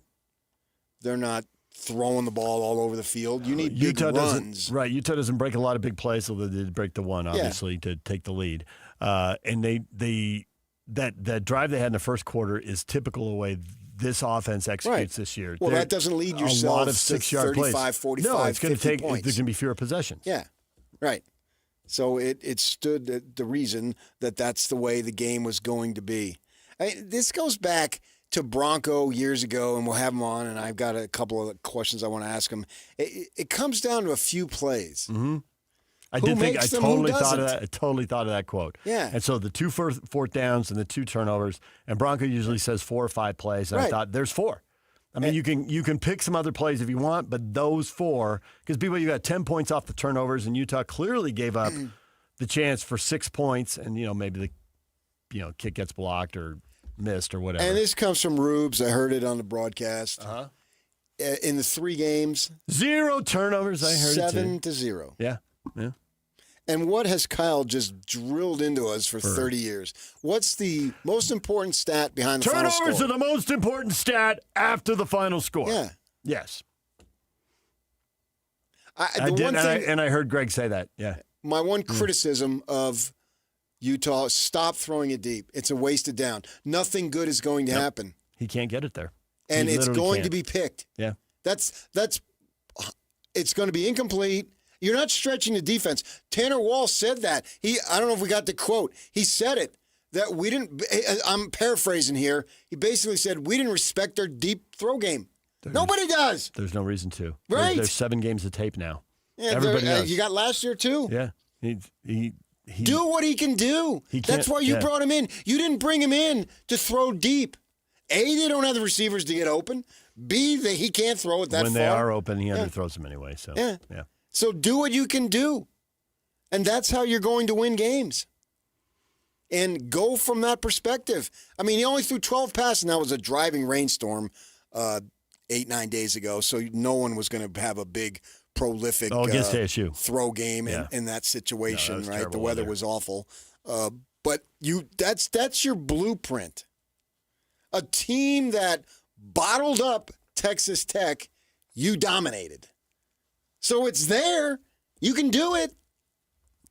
You did it. You beat a team that just beat Tech and bottled up them offensively, right? That's a fact. They scored, 24 points? Tech, and one of them was, I didn't get a chance to watch the second half because we were working at the pregame. One of them was basically aided by a 40-yard punt return. So their offense didn't do a whole lot. And you did a lot against that defense, the Sun Devil defense. Just stick with that, man. That's what you're going to do. What do you got, 5 games left? Yep. I mean, you're probably not going to go 5-0, but it's not out of the realm. So there's still a lot to play for these. Let's stop with the sky is falling on the Utah football program. It drives me crazy on this, man. Let's get some perspective. When did in their best seasons, they lost 4 games. That's all the detail, man. I mean, you and your logic. You try to logic best season this in the out. Pac-12. Yeah. No, the Rose Bowl seasons. Yeah. Rose Bowl seasons. Right, but 4 losses. they might point to the undefeated seasons in the Mountain West. Yeah, but I'm talking about in the Pac-12, where the competition is increased, where you wake up on Saturdays not knowing what's going to happen. 95% of the time in the Mountain West, you woke up on a Saturday and you knew what was going to happen. You're going to win the game. Yeah, Vegas, New Mexico, Wyoming. Yeah, it was TCU, BYU, Utah. That was it. It's kind of like the Big Ten now. Yeah, so you got that going. And for the Cougars, man, Satake, he's got it going on. And the funny thing is, a few years ago, BYU fans were just reversed. Oh, he lacks discipline. He can't do this. He can't do that. And now, oh my gosh, he's the greatest disciple the earth has ever seen. 18-2. Utah did go 11-3 Huntley's senior year, so they'd have a 3-loss season. And that's pretty doggone good. And maybe they can do it this year. Yeah, the point stands. You're at 2 losses. You can't be that surprised. Even the best teams. Right. The best U teams. All right, DJ and PK. It's 97.5, the KSL Sports Zone. Bronco Mendenhall joins us next after a big win at San Jose State. We'll talk with him next, and then we're talking Big 12 football. The race has been jumbled unexpectedly with ASU beating Texas Tech.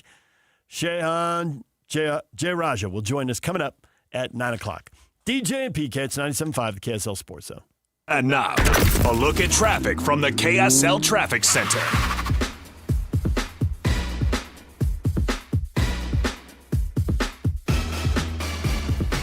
Still got a crash northbound I-215 in West Valley City. They're on the right shoulder in between the transition ramp to the 201 freeway and the main flow of I-215. They're in this final stages of cleanup, so delays should start to die out in that area.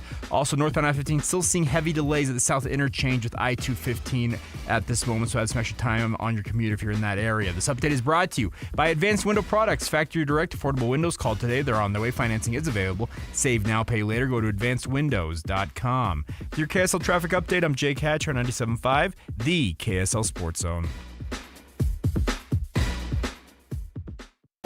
It's game week for the Cougars, and the KSL Sports Zone is getting you ready for kickoff. With the Holy War behind them, the Cougars get set for a trip to the Midwest for a Saturday afternoon showdown against Iowa State. Listen all week long for the best coverage of Cougar football. Then catch College Football Saturday game day at 10 a.m. with a postgame show immediately following the game on KSLSports.com. Your home for the best coverage of BYU football is live on air, online, and on the KSL Sports app. This is 97.5, the KSL Sports Zone. The Management Minute is a service of the MBA program in the John M. Huntsman School of Business at Utah State University. I'm Professor Scott Hammond. There were 2 similar manufacturing plants, 2 plant managers. To increase quality, one set out to enforce the rules so there would be no more mistakes. The other set out to create processes where everyone could learn from their mistakes. The first manager stood above, the second stood within. Over time, the second manager had much better results. Collaborative, continuous improvement that leverages learning is why cars and planes are safer, electronics are more reliable, surgeries are more successful. Learning how to improve is what makes USU's Huntsman School world-class. The internationally known Shingo Institute and the MBA program, both at Utah State University, have teamed up with a powerful degree that teaches MBA skills, continuous improvement, and organizational excellence. Consider a Shingo MBA. Go to utahstatemba.com. That's utahstatemba.com. I'm Scott Hammond. Hope to see you in one of our classes. What's up, everybody? I'm Mike Wilson with Any Hour Services, and we're extending our free furnace sale. We still have a few more open spots we're trying to fill on our schedule. Just to recap how the sale works, when you have Any Hour Services install a new air conditioner, we'll give you a new furnace for just the cost to install it. About $400. The furnace is free, you just pay the labor. Call Any Hour Services and schedule your free estimate today. 801-443-7400. You can Google Any Hour Services. You can even schedule online at anyhourservices.com. No one helps more homeowners than Any Hour Services. At Peach Windows and Doors, they help homeowners stay in the homes they love while upgrading to the elegance, efficiency, and natural light of today. With hundreds of 5-star Google reviews, their clients know Peach Windows and Doors deliver what they promise. I wanted to replace standard-size French doors with a large custom sliding door. The update required checking a weight-bearing wall. Plus, I wanted a couple of different styles of windows. The new sliding door created a much brighter and open look. Peach was so helpful along the way with recommendations and ideas, and the installers were efficient and respectful of my space. I was thrilled with Peach Windows and Doors. Give your $1 million home the $1 million feel it deserves. Don't wait on that someday project. Visit Peach Windows and Doors Salt Lake Showroom. Schedule a free in-home visit. You can also explore at peachwindowsanddoors.com or just call them at 801-566-1255. Peach Windows and Doors, where amazing home transformations begin. Attention Jazz Nation. We know you've been waiting on the edge of your seat, and the time has finally arrived. All tickets are available now. Let's go! Your favorite players will be back on the court, bringing the energy all season long. Whether you're looking for season tickets, mini plans, or single game matchups, there's a perfect option for every kind of fan. Show up loud and proud at Delta Center this season. Don't miss your chance to be part of the action. Buy your tickets today at utahjazz.com. Do you know what employees say is their number one perk at work? Extra PTO? Nope. Gym memberships? Guess again. It's free lunch. And what's the best way to order food for work? EasyCater, a food tool built for the modern workplace. With online ordering from a huge variety of restaurants for any group size, tools to meet dietary needs and stay on budget, employee meal programs, and more, all on one platform. So perk up your workplace with EasyCater. Order now at easycater.com. We know exactly what you're not thinking about right now. Wiper blades. But now that you are, take a moment to think about how Rain-X is the #1 brand of wiper blades in America. Why? Because Rain-X thinks about wiper blades all the time. We obsess, so you don't have to. Simply install our blades and then think about literally anything else. So choose Rain-X, America's #1 wiper blades, and then go back to not thinking about wiper blades. Rain-X. Outsmart the elements. The Garden Restaurant, Salt Lake's best lunch spot. Healthy, hearty, light, fresh, customizable, and very craveable. Dine in or order out. The Garden is open weekdays 11 to 3, soon with extended hours. Fresh flavors, iconic location. The Garden Restaurant. This is your Cougars at 30 update. Presented by Kenny J's Barbecue on 97.5, the KSL Sports Zone.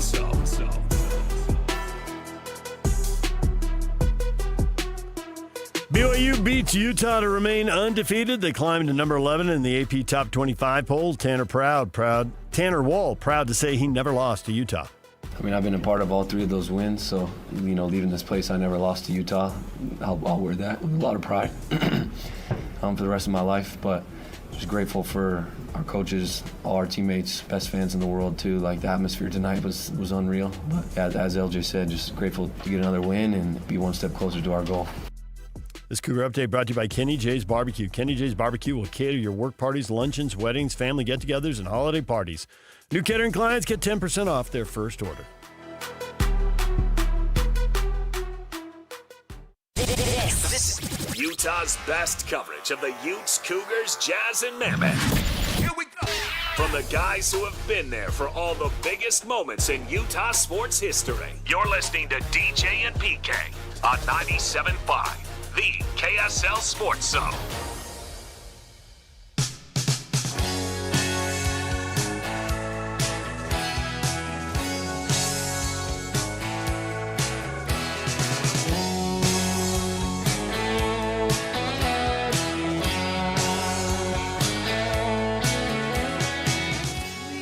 KSL Sports Zone staff at JCW's 10660 South Riverfront Parkway in South Jordan for the Utah Jazz Roundtable tomorrow from 3 to 6 p.m.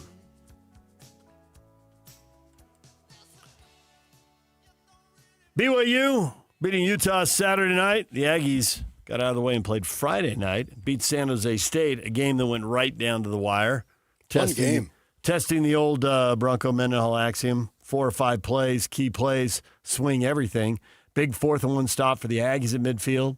Clutch field goals late in the game. Missed those kicks. It's a very different kind of night. Yeah. When you get a close game like that, for sure. Yeah. And the leads back and forth. That was an entertaining game. I appreciated it. And now can they get their first road win of the year? They're going to New Mexico next week. This week. This week now, yes, for the next game. And can they get the first one? They're 0-3 on the road, although it's at 2 SEC schools and then a long trip out to Hawaii, so this ought to be a little different. Which is pretty good this year, or who is pretty good this year. Yeah, Hawaii is. They're playing well. Yeah, they're locked in on a bowl game. DJ PK, we are joined now by Bronco Mendenhall, Utah State football coach. Bronco, good morning. Good morning. Bronco, we were just talking earlier this morning about how smart you are. How about that? Man, must be a slow news day or something. No, it's big. It's the BYU-Utah game. There were a few key plays. Your game with San Jose State, there were a few key plays, and we were both remembering that years ago you were saying for all those snaps, you got to be focused because there's 4. When you're done, you look back at a game, there's 4 or 5 key plays that can swing everything. And in your game, there's a 4th 1 stop at midfield. There was broken coverage for a long touchdown, and there were 2 clutch 4th quarter field goals. You might pick other plays, but certainly there's some plays that San Jose State wants back. Yeah, that's for sure. Both teams, and the research from that. As a reminder, the NFL did a study, and that's a league based on parity, right, and profit, because they want every franchise to be profitable, which means the draft selections and all that usually are to the teams that are lowest. They want to infuse talent so everyone has a chance, and so the margin of victory for the NFL games for a long time has been a touchdown or less, and they found that 3 to 5 plays determines outcome. And then they were looking within that, what does it usually, which team, what causes the 3 to 5 plays? And originally they thought it was talent differential, which would be the easy answer. And I'm not going to argue with that, but more often than not, they found it was the execution differential. The team that had the most guys doing the right things in the critical moments was determining outcome. And that's, I think, is all the games, or the ones you're talking about, for sure played out that way. It was a very entertaining game. It was fun to watch, the back and forth. And as I'm analyzing it under the circumstances, and I realized you had a game that which you allowed fewer points, but I thought I could make a case that it was the best defensive effort that you've had this season. How do you respond to that? Yeah, it was that. I really liked the way you played on defense, and the plan was atypical. But again, you're talking about a team that throws the ball and throws it significantly in almost every down. And so really we aligned in a manner to leverage and invite the run. And then got pressure and played coverage and really controlled the points. We had a run split us on a 3rd and 1 that went for a long ways. A similar call that we'd used to stop them on 4th and 1 twice. We just didn't execute it. And there's probably one less score that they could have had, but I really liked the way we played defensively from beginning to end and making all the plays we needed to make when we needed to make them.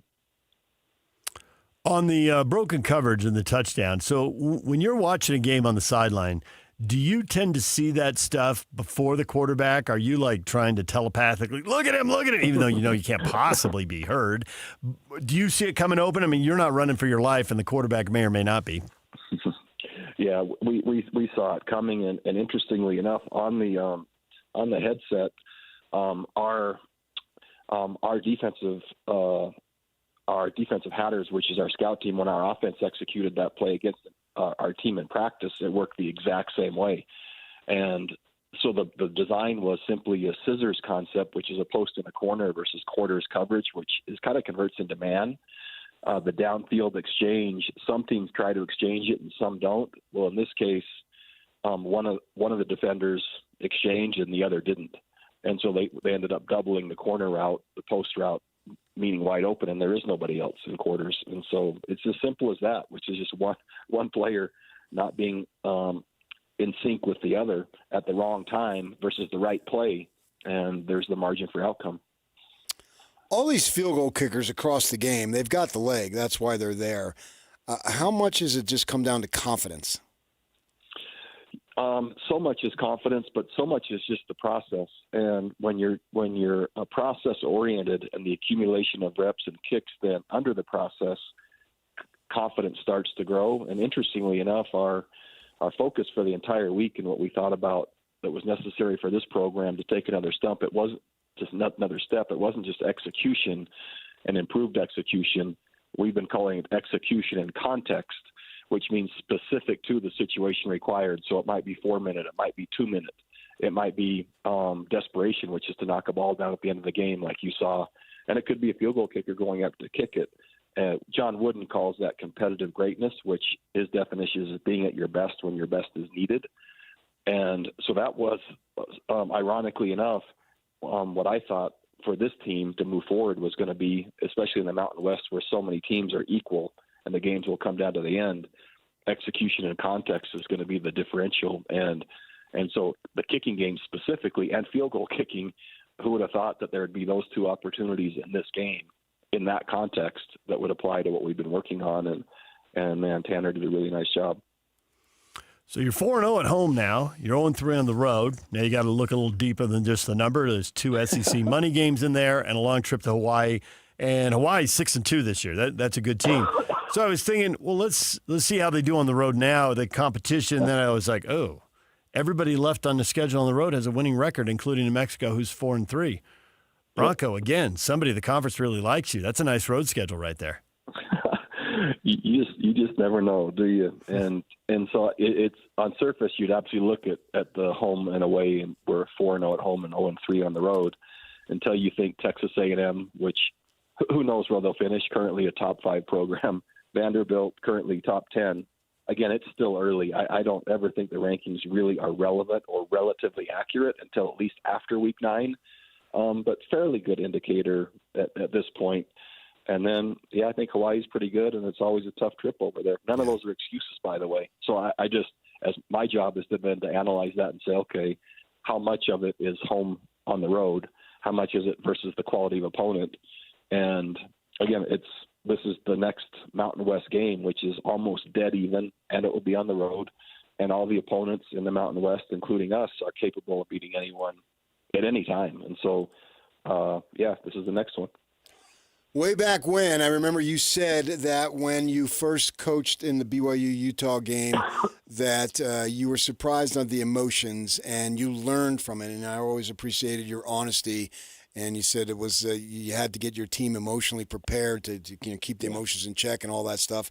Well, now, I mean, not to say that New Mexico's BYU and Utah, but at least from the New Mexico perspective, you left under controversial situations and circumstances, having been there 1 year. I read some of the stuff. We had one of the columnists on, an ex-beat writer went after you hard. So the point being that there's going to be some emotion there in that stadium, and they got a decent team, and they got a lovable coach and all that. Will that be something that you will need to address with the team to make sure that their emotions are in check for what you're about to face? Man, so I could see all that from that perspective, but I really think, other than maybe some fans and maybe some columnists, et cetera, the teams have moved on. New Mexico's having success. They have a really good coach, and very few of the players that are playing for them were on the team that I was coaching there. And similarly here, where new coach and the program's moving forward. And so it'll really be what anyone chooses to make of it. And I think the more that anyone chooses to make more of it than just playing the game and the executional part and the things that really matter, I think it would be a mistake. And so I expect it. I'm sure there'll be something made in that. But really, that's not where our focus is going to be. Their leading receiver right now is a tight end. Most catches and most yards. There's a lot of effective tight ends out there, but I don't know if they get to lead their team in catches and in yards. That seems pretty unusual. How does that impact the way you try to defend them? Yeah, a really good player, and long and mobile and smooth and has good hands and is good with the ball after the catch. and complements their run game well. And so, listen, their head coach is doing a really nice job. I'm impressed with how they're playing football and how they're using their personnel. And the tight end is just one of those players that I think they found the right way to use him and highlight him within the complement of what they're currently doing. So it adds a different level of balance. And so, when you're playing the run and you want to play it aggressively, especially when there's a tight end that could be blocking and could be releasing, that just kind of slows you down a little bit on your edges. I think that I've heard this comment that I'm going to make here. I've heard coaches say this, long after the games are done, wins and losses and all that. It seems like you take the relationships and they end up matter the most, right? So we saw that the Fox Big Noon was down in Provo and to preview the game and all that stuff, and they got all the hoopla going on.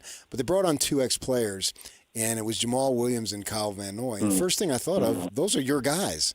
And, I don't know that if you had a chance to watch it or whatever, you're probably busy doing other stuff. But I thought, Broncos got to take some pride in that all these years later, these 2 guys feel comfortable to come back, and they're basically representing what you built there. And I just wonder what level of satisfaction do you get from that? It's the highest level. And those 2 young men at that time, and the stories, and Jamal being so young when he arrived, and Kyle, just the type of career, and neither had, I would just say, perfectly and easy experiences at BYU. Right. But it shaped both of them in a manner that into people I don't think they could have been without that. And it's my greatest satisfaction to see players play for our program, have success, who they become, and then want to go back and share their stories and experiences and want to be there to support their team and the program and the ideals of how the program is run, having so many positive memories of their experience. And so when you think about what truly is lasting, that by far, it's the most impactful thing and the most gratifying. Well, Bronco, congratulations on that. Congratulations on the win, and good luck breaking through on the road in Albuquerque this week. All right, thanks a lot. See you guys. See ya. There's Bronco Mendenhall, head coach of the Utah State Aggies. 4-3, going to New Mexico to play the 4-3 Lobos. And you write about all the emotion, and then you wonder one more with the league splitting. New Mexico's one of the teams staying. Utah State's one of the teams going to the rebuilt Pac-12. Wonder how much that adds to any of these games.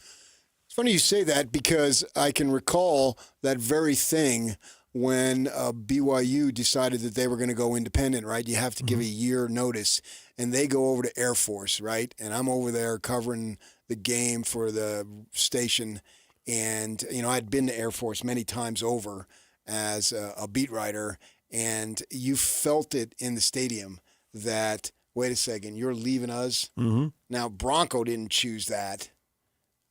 He had nothing to do with that. His other thing is he chose to be there 1 year, and everybody says, I love this place, blah, blah, blah. And that's probably the leaves. primary motivator there. It's much more personal, but I still think the other things loom into the background there. It certainly was for BYU when they went over, and I believe that Air Force game might have been their first conference game. That's why I'm bringing it up. And that was, we're going back 15 years. But I remember being in the stadium thinking, man, it seemed like Air Force, of all the places that I'd been, had the least animosity towards BYU. Everybody else in the WAC and Mountain West had it in spades, right? Because they were the big dog at the time and had been for many years.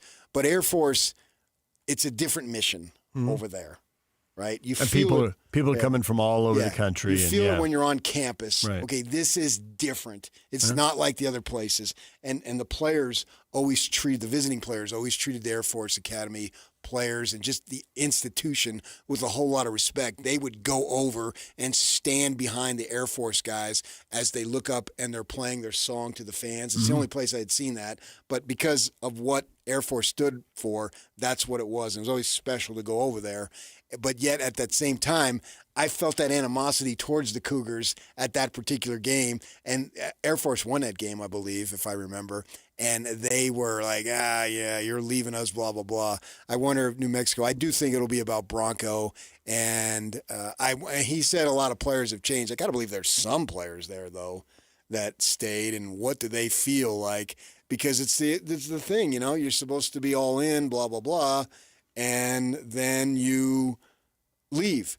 And that's where you hear Saban talking about the game today is transactional as opposed to transformational. Mm-hmm.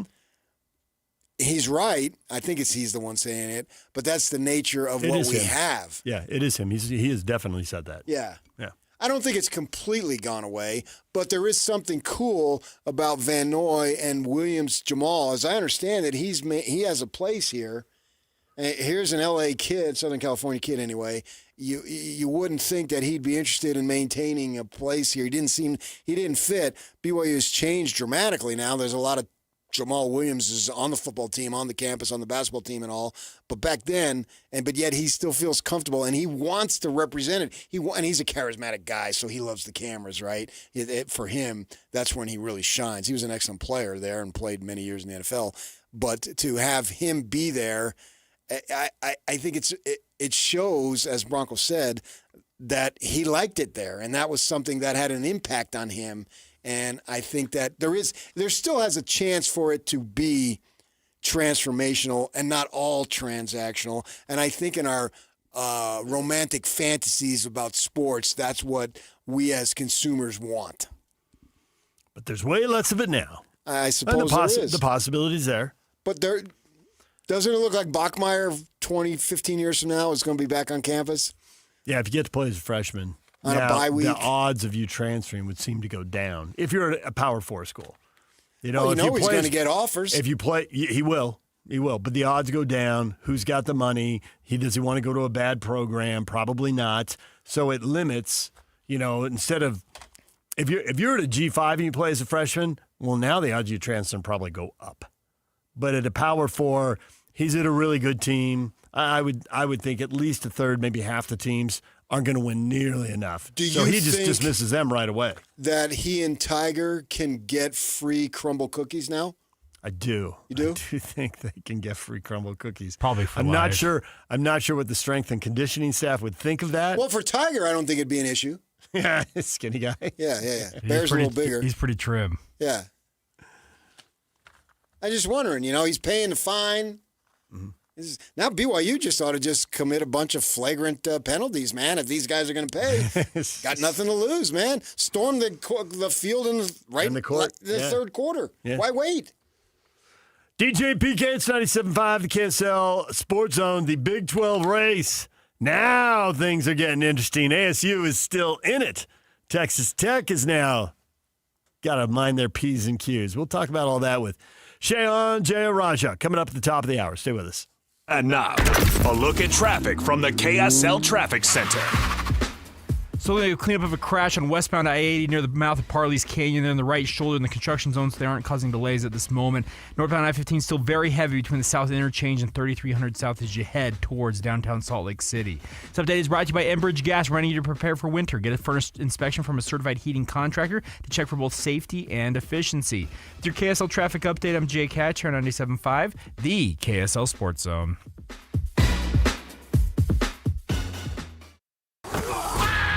It's game week for the Utes, and the KSL Sports Zone is getting you ready for kickoff.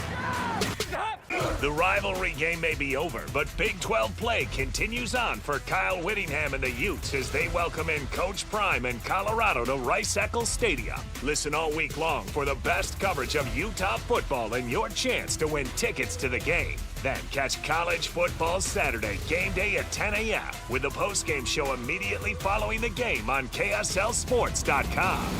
Let's go then. Let's go, baby. Your home for the best coverage of Utah football is live on air, online, and on the KSL Sports app.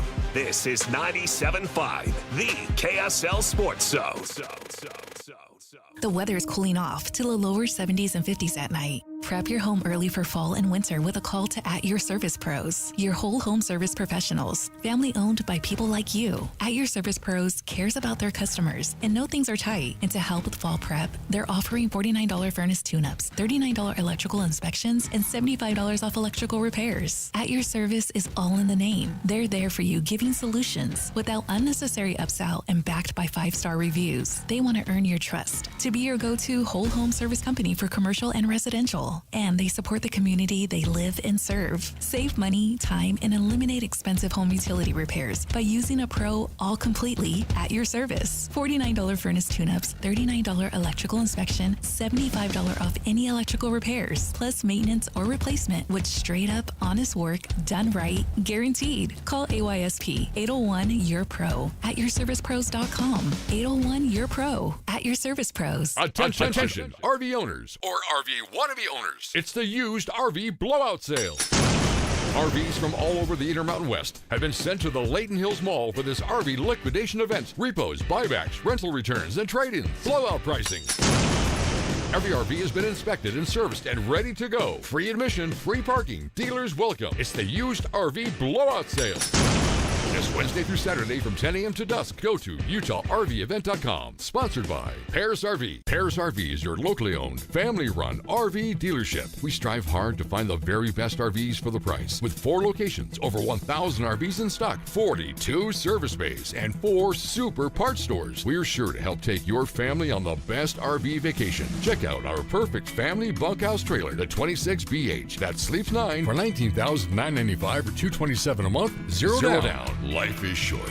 Enjoy it. North Murray, South Murray, Payson, and Pocatello. ParisRV.com. Hey, Benjamin, we've got a surprise for you. What? You have a brother.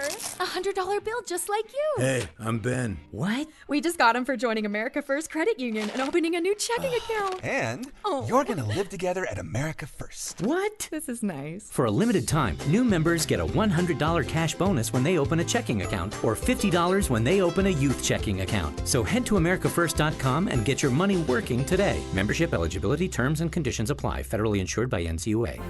Let's be honest, shopping for insurance isn't exactly a thrill ride. But saving money and avoiding costly insurance mistakes? That's a win. Join us at Farmers Insurance in Bountiful on October 22nd for the Zone's BYU Preview Show at the Mason Crapo Insurance Agency, 106 West, 500 South. Learn how a local team can help you review your policies and save big. Plus, grab some incredible beef from Bar W Beef right on site. Learn more about personalized insurance from a trusted agent. Tim Jr. here from RGS Exteriors. Did you know that we offer 3 distinct styles of gutter protection? Each one meant to handle a specific leaf problem. You might not even know there are different styles of gutter protection, but there are. And if you pick the wrong one, it could be a huge waste of money.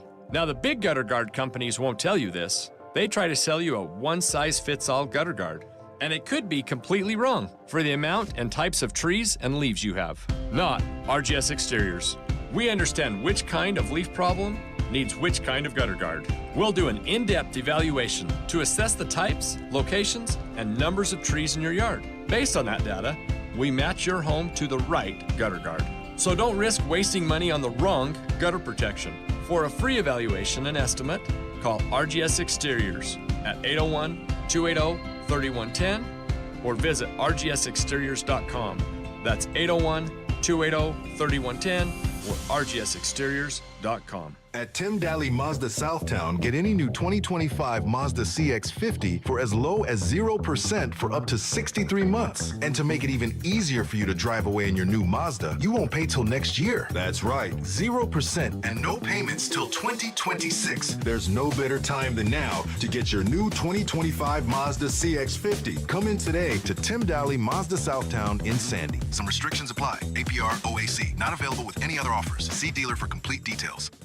3, 2, 1. This is your Utes at 50 update. 58! Presented by Kenny J's Barbecue on 97.5, the KSL Sports Zone.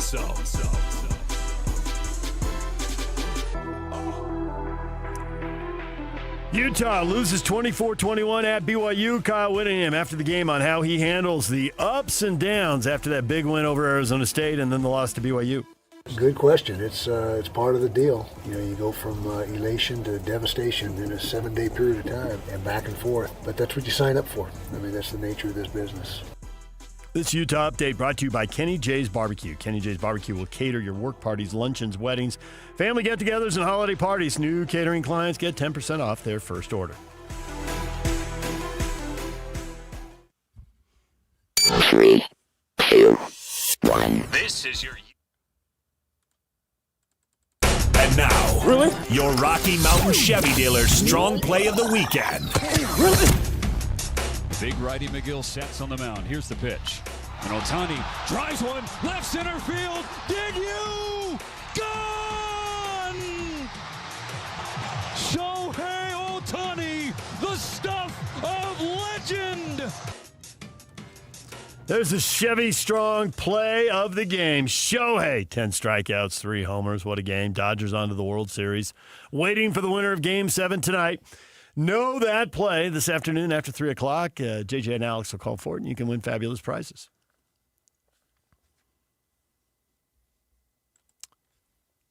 So the locks of the week. PK, you saved Kansas City for the right week. That was a no-stress week for you. You looked at that score. I did not pick the Chiefs. I picked the Bears. Oh, you didn't? Yes. I thought you thought the Chiefs over the Raiders were the pick. I had that in my brain. No. I thought you were having a Raiders. Was that you who took them? No, I said Bears. You took the Bears. Oh, okay. Da Bears. Da Bears. Yep. Well, it would have been a brilliant pick. Never mind. The Bears. Well, we talk about which games we're thinking about. No, I said I was deciding between KC and the Bears. And in my mind, yeah. And then I forget every week. I've texted Yak in previous weeks. Who did I pick? We decided that I would go with the Bears, so I did. And they were up. They were up double digits at halftime. So you're right. That was also a piece of cake. A stroll. Well, they've won 4 in a row now, right? They have. Good for them. Bears are rolling here. I had some friends who were at the game. DJ sweated it out a bit. At pick?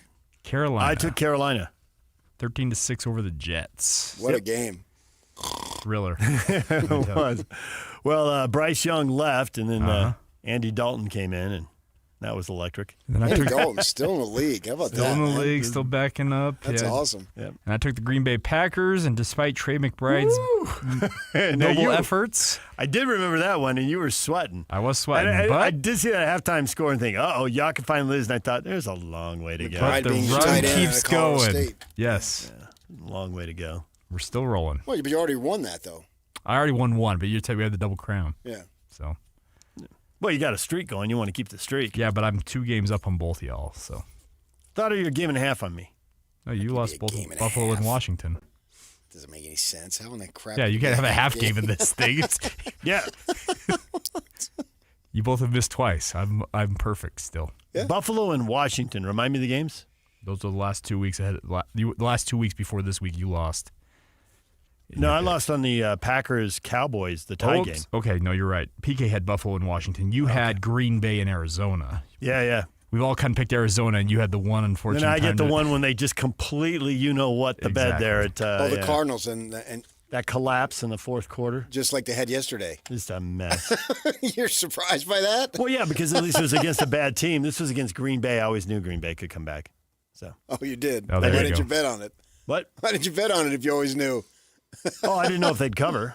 Plus, I don't gamble, but nice shit. Where's the ticket? That was a good save. Give me Show me something the ticket. For that. Give me something for that.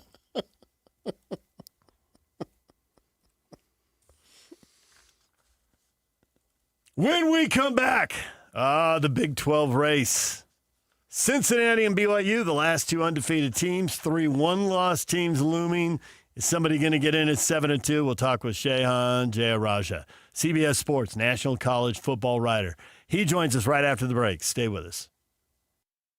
Wednesday on the KSL Sports Zone with Win Ticket Wednesday. This Wednesday, win tickets to the Sandman, Adam Sandler, at your Not My Best Friend tour. Sunday, October 26th at the Delta Center. Get tickets to CD or listen to the KSL Sports Zone all day Wednesday for your chance to win. Is your financial advisor offering you up to a 30% upfront bonus? Or are they promising you up to 10% growth per year, all for your retirement income? If not, then you need to come to Trajan Wealth. I'm Jeff Jr., founder of Trajan Wealth. If you have a plan to retire within the next 10 years, don't wait only to find out it's too late. I've seen hardworking folks like you retire only to be required to go back to work, all because their advisor told them guarantees like these were too good to be true. They're not. That's up to $30,000 upfront or up to $10,000 per year on $100,000, all guaranteed for retirement income. Don't keep working when you're supposed to be retired, and don't let any financial advisor tell you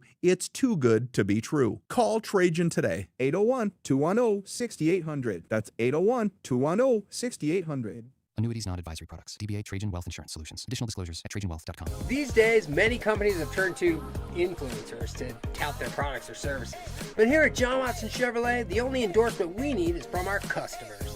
Because of their feedback, we're proud to be Utah's best reviewed Chevy dealer. Visit us today to see why we get reviews like, "Their sales team is the best. Didn't put on any pressure, just super helpful and fun. They made the process a breeze." John Watson Chevrolet, your 5-star Chevy dealer. 3535 Wall Avenue, Ogden. Chevrolet. Together, let's drive. Hockey fans, let your voice be heard with the Utah Mammoth Fan Forum. Visit the Utah Mammoth page on KSLSports.com to connect with the team, other fans, and our KSL Sports insiders. Start chatting today in the Utah Mammoth Fan Forum on KSLSports.com. At Fisher Investments, we may seem like other money managers, but we're different. What makes you so different than the rest of us? We ensure clients receive unparalleled service at every step of the relationship. Tell me more. Our investment counselors focus on service over sales, prioritizing clients' needs. How do you make money? We don't sell any commission-based products. We have a simple management fee based on the value of our client's portfolio. So we do better when our clients do better. What about client portfolios? We get to know each client, their finances, family, health, lifestyle, and more, and then we tailor a portfolio based on their specific goals and needs. Your clients really come first then, huh? Yes, we make them a top priority. Our goal is helping them achieve a comfortable retirement. Wow, maybe we are different. At Fisher Investments, we're clearly different. Learn more at FisherInvestments.com. Investing in securities involves the risk of loss. I'm Walker Kessler, and I play basketball for a living. So I know how important it is to have the support of a team you can trust. That's why I love UCCU. UCCU is more than a credit union. They're a true financial partner, a local team of experts your entire family can trust at every step of your financial journey. Just visit uccu.com and elevate your banking experience. If you've ever had to deal with a plumbing problem, you may have felt the pain of realizing you don't know any plumbers. Whether you're trying to stop a leaky faucet, fix a running toilet, replace your old water softener, or install a tankless water heater, the plumbers at Any Hour Services can help. All you have to do is call Any Hour Services or schedule an appointment at anyhourservices.com. Help with plumbing maintenance and repairs is closer than you think. Call Any Hour Services or schedule an appointment at anyhourservices.com. No one helps more homeowners than Any Hour Services. Hey, it's JJ here. I love hearing from listeners that have also had success with Salt Lake City fat loss. I'm here with Blair. Thanks for coming in. Pleasure to be here. It's so great to see you. So how much weight have you lost? I've lost an amazing 52 pounds in just 60 days. That's incredible. How do you feel? Oh, I feel great. I have more energy, and the GERD and acid reflux is gone. Talk about the scale for a minute. Were you surprised at how quickly that number went down? It was astonishing to me as I'd get on the scale, even in the very beginning when I saw, 2-3 pounds drop off. But I ended up looking forward to getting on the scale to see how much I'd lost in the last day. Tell me about the biggest benefits that you've seen with Salt Lake City fat loss. I have much more confidence in myself, lots more energy, much more adventurous walks with my dogs. Thanks so much for sharing another great success story with Salt Lake City fat loss. Learn the secret of losing up to 1 pound of unhealthy fat per day and start your own success story at slcfatloss.com. That's slcfatloss.com. Results may vary. Broadcasting from the Mountain Home Services Studio, this is 97.5 KZNS FM Colbert, 1280 KZNS AM Salt Lake City, and 102.7 KSL FM HD2 Salt Lake City Midvale. This is 97.5, the KSL Sports Zone. Over 2 decades of sports radio dominance in Utah. My favorite. This is DJ and PK on 97.5, the KSL Sports Zone.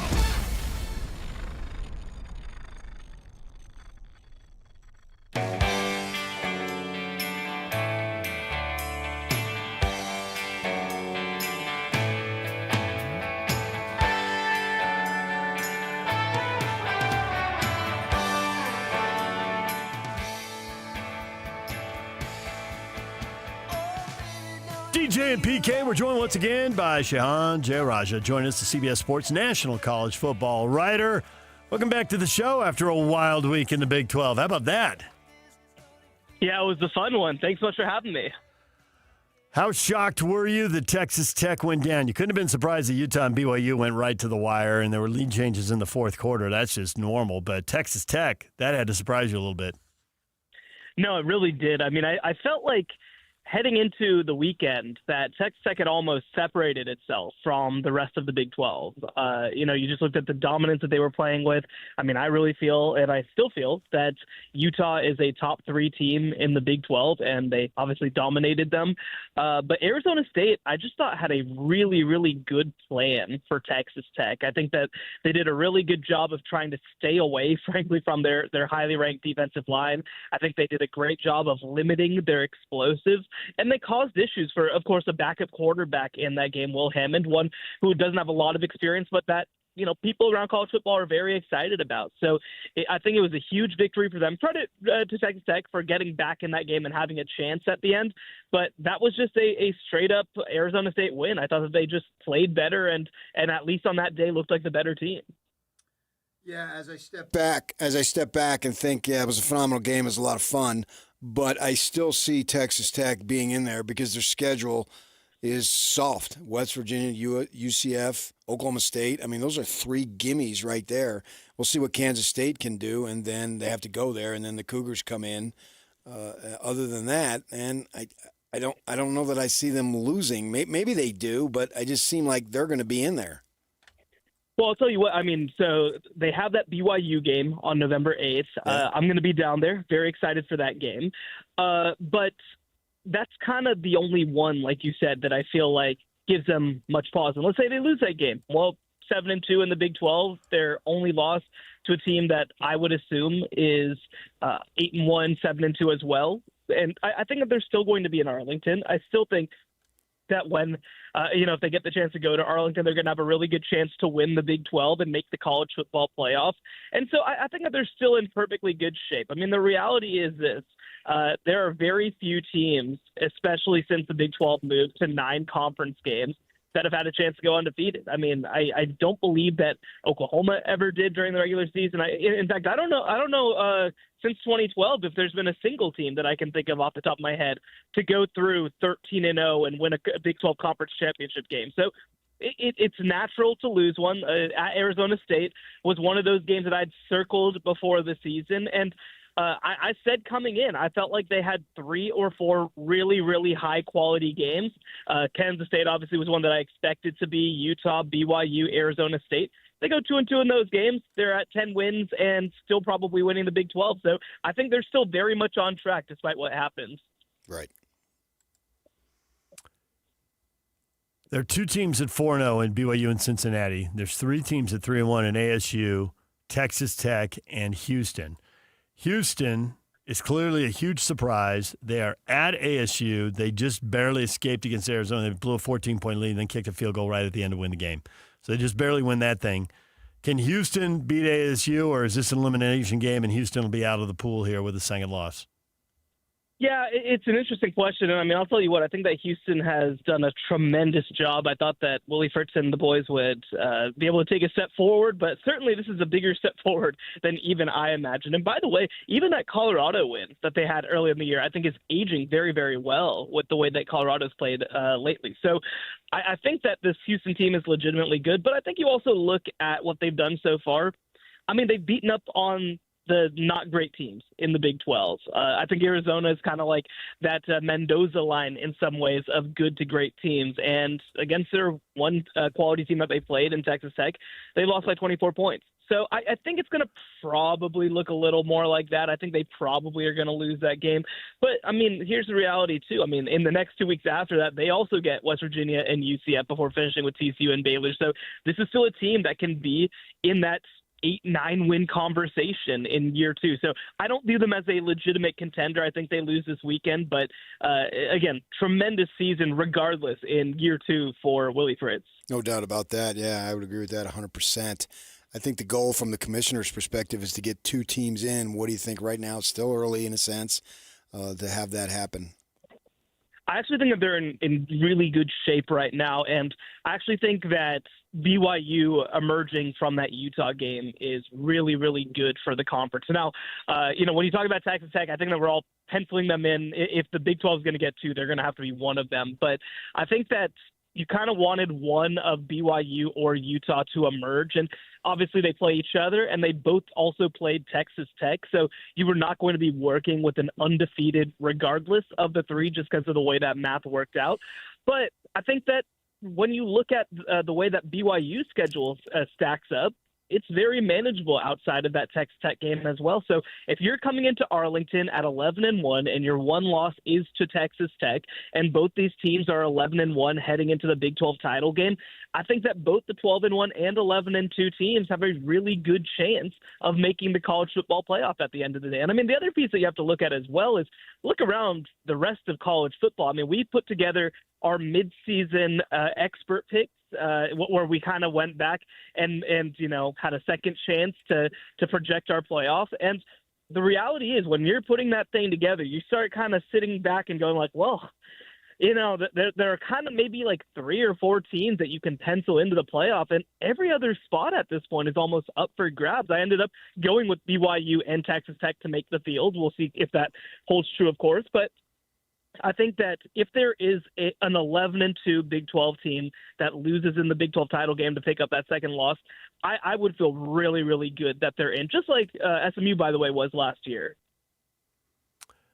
The teams you penciled in, I assume Ohio State, Indiana, Texas A&M. Are those the three?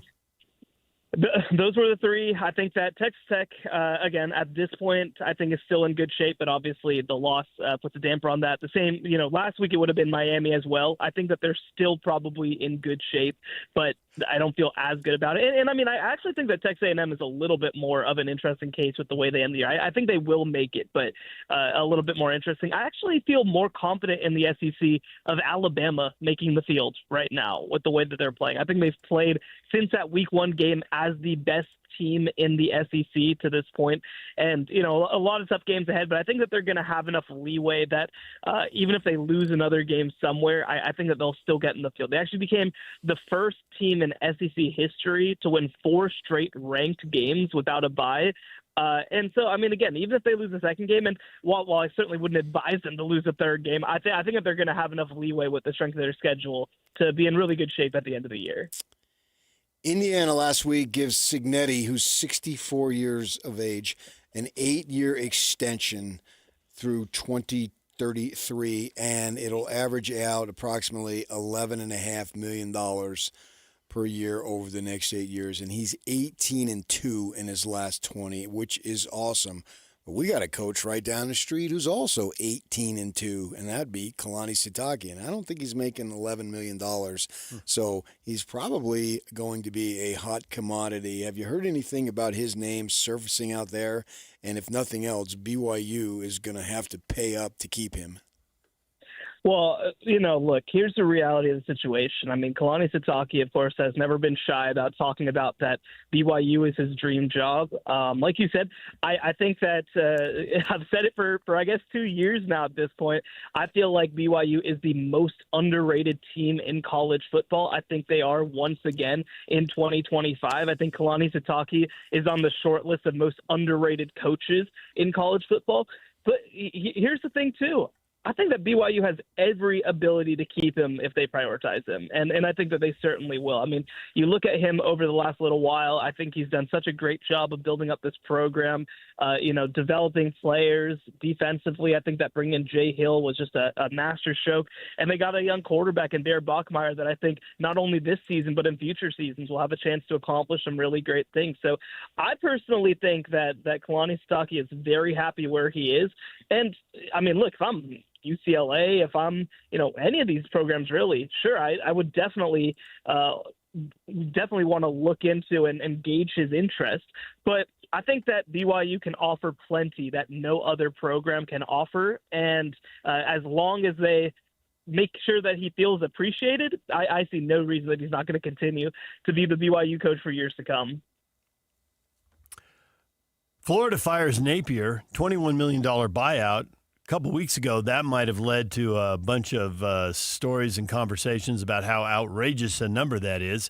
But since Penn State just shocked us with $49 million, I guess we let it go. But I did read a story on that said there's no offset. Like if he takes another job, he gets money from both. There's a lot of contracts where if he takes another job, if he's making $2 million at this next job, that's $2 million less Florida has to pay him. Is there any malpractice on ADs and presidents from some of these contracts? I mean, it's Florida. You got to pay them. The number's going to be huge, but to not even have an offset in there, it's like, or these guys just give the store away because if the coach gets fired, they're going to be right behind him. So it's all somebody else's problem anyway. Yeah, it's to me absolutely ridiculous the way that these things are handled. I think that, the sort of patron saint of all of this, right, is Jimbo Fisher and the 10-year, $95 million contract with zero offsets and $70 million buyout that was paid out. Like, that's one of the most absurd contracts in the history of college football. And to be clear, the athletic director at the time, Ross Bjork, was a pretty small part of that. I mean, the Board of Regents, the donors, all this sort of stuff, obviously, we're kind of behind that. But, at a certain point, I think that we have to change the way that we're approaching coaches and coaching contracts. We're kind of used to this era that's existed for most of college football history where, I think that head coaches at a university were kind of god emperors who kind of defined the place and you did everything that you could to keep them happy because you were afraid that the next coach wouldn't be as good as the current coach and all this sort of stuff. Well, I think that, we're not going to go full NFL necessarily, but I think we're going to have to move a little bit closer to that where coaching buyouts are a little more manageable, where coaches are relatively more interchangeable than they've been in the past. I'll be fascinated as well when we talk about structures of athletic departments. I mean, there's situations like with Cal and with Stanford and Oklahoma where they have general managers who aren't necessarily tied to the head coach. Even I'm curious if that becomes a bigger part of the equation. But again, the reality is this is not sustainable. And I think that, it's funny. I actually was at Mike Elko's introductory press conference at Texas A&M. Of course, he replaced Jimbo Fisher and that monstrous contract. And Ross Bjork said at the press conference, the reality is this: we cannot continue to approach, coaching contracts and money in the way that we have before. And so his contract, Elko's, is very incentive laden. There's not a whole lot that's guaranteed relative to other SEC coaches. Now, of course, he's doing a great job of earning those incentives right now, but I think that we're going to have to change how we approach things because I just think the days of, $9 million contracts that are fully guaranteed for coaches who might leave the next day. It's just not something that's sustainable long term anymore. We can't argue with that because it just makes common sense, if nothing else. But then BYU, the fans rush the field, so they're going to be a fine. And the crumble cookie guy says, well, I'll pay the fine. And they show all these guys, these 40, 50, 60-year-old men in the locker room with these young kids, and they think they're like a part of the team. And then the universities have to give these guys access because they're giving them cash. And so you got to play that game. It's a salesman-client type of thing at virtually every relationship you go with. And you wonder how pure the relationships are. But it doesn't matter. If you got the money, you can get the relationships. So the point I'm making is I wonder if that'll ever happen because you got some big boosters who want to win virtually literally at all costs and just say, yeah, if you think you should do that, we'll cover it if it comes to that. And so away we go and nothing really changes. Well, and that's a really smart point. And I think that the biggest inefficiency in college football is ego and lack of thereof. The people who don't have an ego about things, who don't need credit, the coaches, the athletic directors, the general managers, the boosters, who are just willing to do their part and not have to feel like it has to be all about them. It's a tremendous inefficiency in college football. And look, I mean, again, I thought that it was a fun video, of course, the Crumble Cookie guy saying, "I'm paying the fine, no worries, don't worry about it, guys." But, like, I think that also, you know, it's funny. We have I've spoken to people about this, actually. You know, historically, a lot of boosters were kind of like, well, you just send your money to the school and you get your good seats or whatever, and that's kind of it. Well, like, a lot of younger donors and boosters, they do want deliverables a little bit more as part of it, you know, and which I think is also reasonable in its own way. But, like, I do think that that's something that athletic departments are going to have to balance long term, is what are we willing to essentially sell of ourselves to make this happen? And at what point do we prioritize that we just have to ultimately do what's best for the athletic department and hope that we can convince people to fall in line? Yeah. So are we at the Well point? said. Are we at the point then where Phil Knight wanting to be on the headsets is no longer outrageous? He's got to up his game. Listen, I think that Uncle Phil is probably a one of one in terms of being able to ask for whatever he wants. But no, I mean, again, I think that's something that I think a lot of smart athletic directors are trying to think about, is how do we both grant stuff to these people without giving up too much ourselves? Because, again, like you said, I mean, Phil Knight being on the headset, does it really matter? Not necessarily, right? Like, I don't think it's necessarily that big a deal. But, you know, how do you do that in such a way that you don't compromise the integrity of your athletic department and your product? That's sort of the thing that you have to figure out and find a balance of. So, again, we're in a brand new era, of course, in so many ways. And by the way, one piece of this as well is that historically, the way that you convince boosters to donate is you obviously offer access, and then you also throw their name on facilities that they build. Well, you aren't really throwing their name on the second string wide receiver that they bought, right? Like, that's not necessarily how it works anymore. So again, I think that it's such an interesting time, and I'm very curious to see how long term it's handled.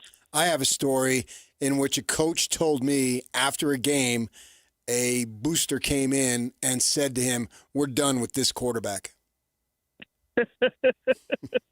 It's not uncommon, and especially, by the way, in the age of NIL, I think that there's even more of this sort of thing, because the reality is this, right? Like, I mean, think about the NFL. You know, the Falcons obviously kind of being a great example. You signed Kirk Cousins to this 4-year giant contract, and then you draft this quarterback. Well, it doesn't really matter if the quarterback that you drafted is quote-unquote better.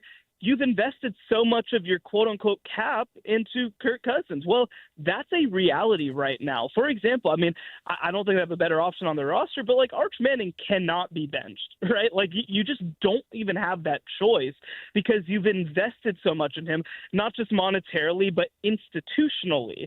And so I think that this is going to, again, become an even bigger dynamic heading forward, though, like you said, it always has been to some extent. John, we appreciate it as always. Thanks for joining us. Enjoy another week of college football, and we will talk to you again next week. Thank you so much for having me. Little Big 12 football, little college football right there with Shahan Jayaraja from CBS Sports, national college football writer.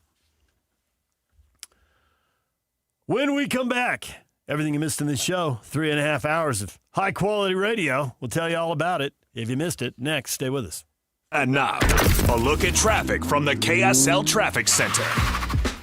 Got a crash westbound I-80 in South Salt Lake. They're on the right shoulder just before the exit to State Street. Also, aren't any delays to the area. Be aware if you're in the area this morning. Also, southbound Legacy Highway seeing heavy slowing after 500 South, almost reaching the transition to I-215's west belt at this moment.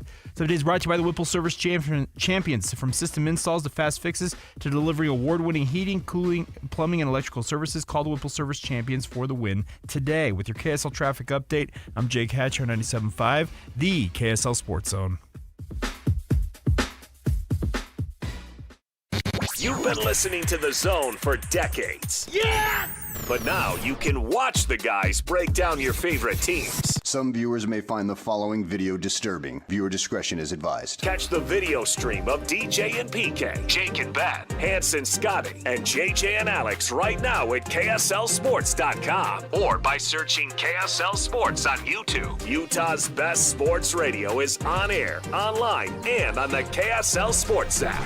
This is 97.5, the KSL Sports Zone. Ugh, that hard water life, right, Utah? Scale buildup ruining your appliances, skin feeling rough, water tasting, well, less than amazing? There's a better way. Hi, this is the water boy Colson Firmage, and this is Culligan Water, your local water expert, making your water worries a thing of the past. We're talking top-rated water softeners and filters that protect your home, leave your skin feeling silky smooth, and make your water taste fantastic. For over 80 years, Culligan has been right here in Salt Lake City, a family tradition of cleaner water you can trust. Think of us as your friendly neighborhood water scientists. Is your current system even pulling its weight? Don't guess. Call us today for a free water test, no matter what make or model. Just dial 801-509-9602 or visit CulliganSLC.com. And for a limited time, get $1,000 off a new Culligan water filtration system, plus free salt delivery for a whole year. Experience the Culligan difference. Call 801-509-9602 or visit CulliganSLC.com. Culligan, water you'll love.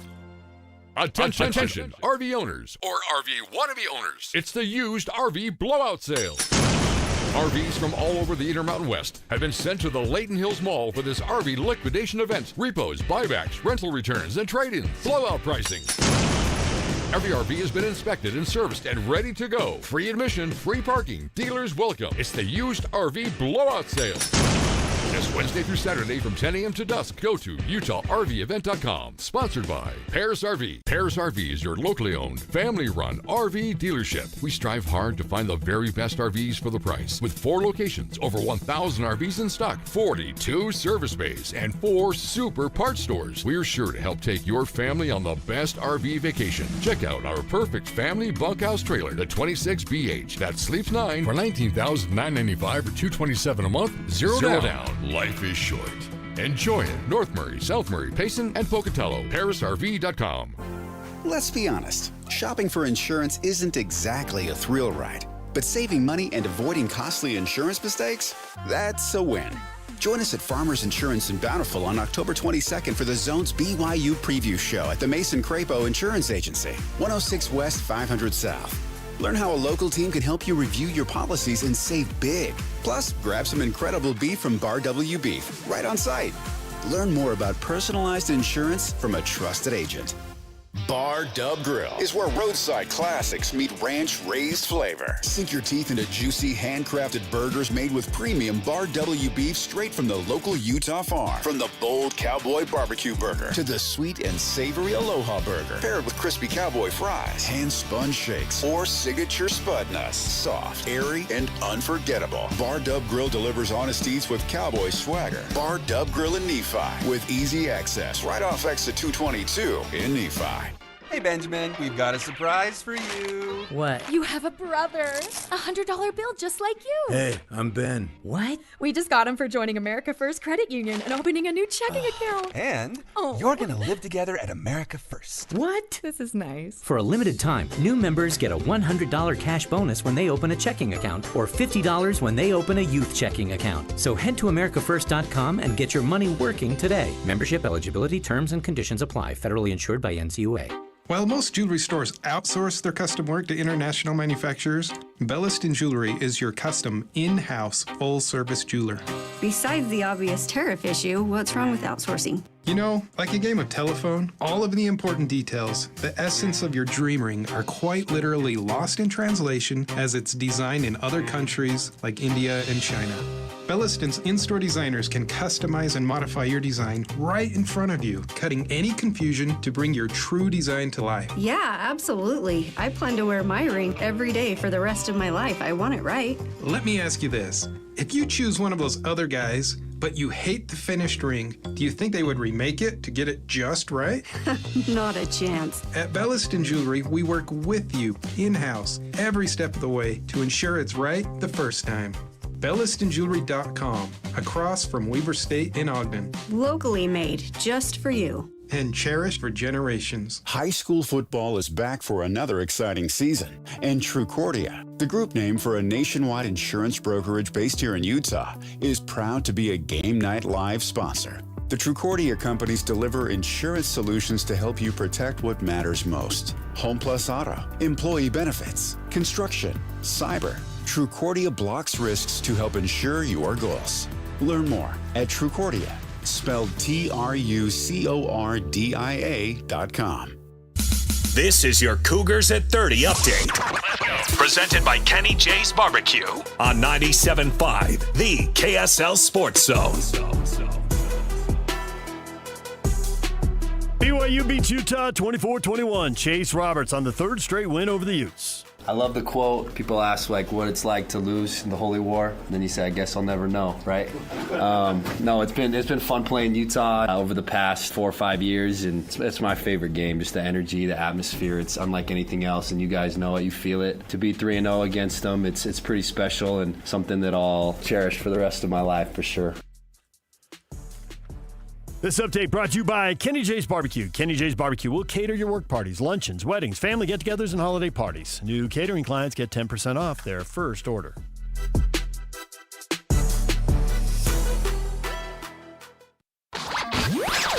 For all of you, less motivated listeners, it's time for your 9 o'clock. Where the heck have you been headlines? Where you at? With DJ and PK on 97.5, the KSL Sports Zone.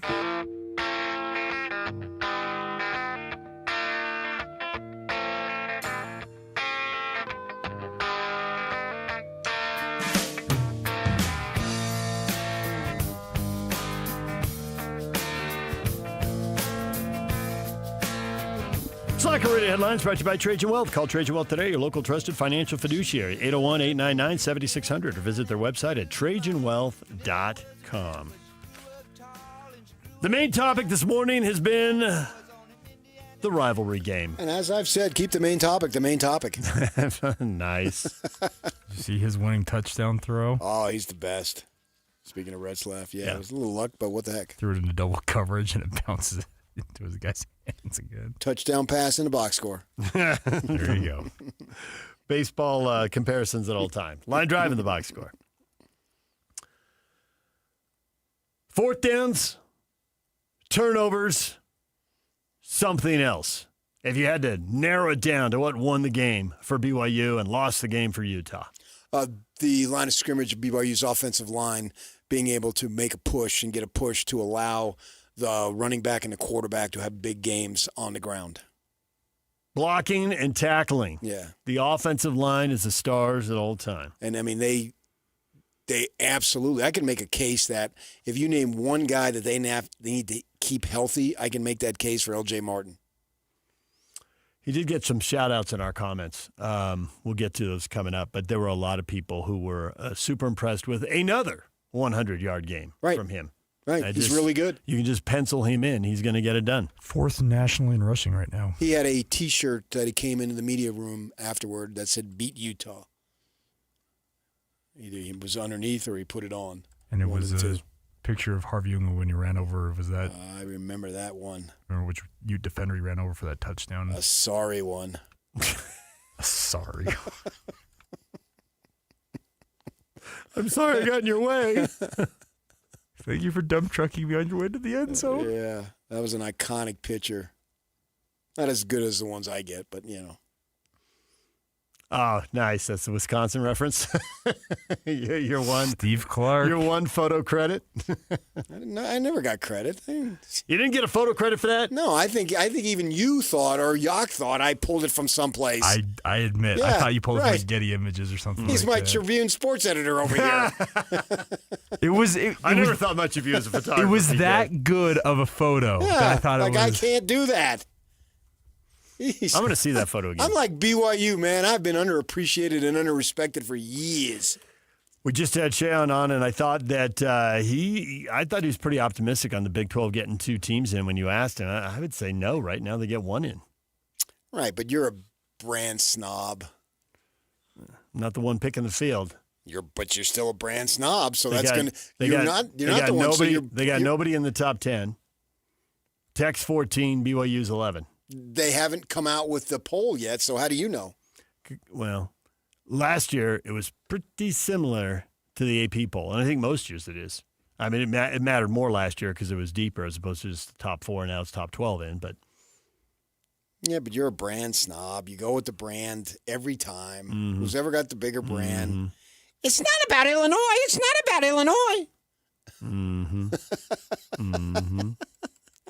Remember that rant? Nope. No, There's a list no of things I've way. intentionally forgotten. Should have stuck with my travel time zone rule because I do remember that. And USC, I did notice, lost at Notre Dame again. They'll do anything. They're not going to play that thing. Eliminate another road trip. We're not going back east any more than we have to. Well, I understand their line. I don't like SC and how they blew up the conference, but I understand their reasoning. Why? It's a shame, but why? Because it's the essence of college football. Well, Nope, the college football is pro football why now, so should never they mind. stick to the essence when nobody else is? Yeah, no, and it's not like that's the first rivalry that's taken a hit. I don't even think it's the 10th rivalry that's taken a hit.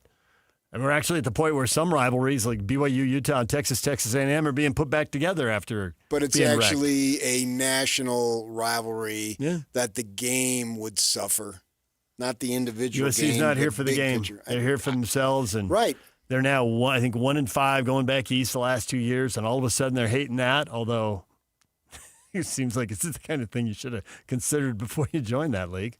But Well, I don't know that anybody consulted with these people. Lincoln Riley wasn't consulted, obviously. Yeah, did the coaches get told? Yeah, somebody's just looking at budget numbers and that's a good idea. And then you have to wonder, is the AD and president, they're probably long gone. So permanent or Yeah. at least not permanent, long-term decisions being made by people with short-term interests. Right, who aren't Trojans. They took the job because it was appealing to them. And then they take off. I'm out. And meanwhile, you're left. Deal with it. Right. Well, that's why we see the coaches' kids with their face painted until they get another job. And then they'll remove that face painting and put on the next one. That's why when you got a guy like Kalani Sitake or Dillingham or Kyle in this sense, you hold on to them. Pay him and keep him, man. It is so hard to get to this point. So when you're there, don't blow it up. And it's sweeter when you got one of your own. It just is, man. As opposed to some hired gun where you're sweating out whether they leave or not. Yeah, it was sweet when Urban Meyer was here.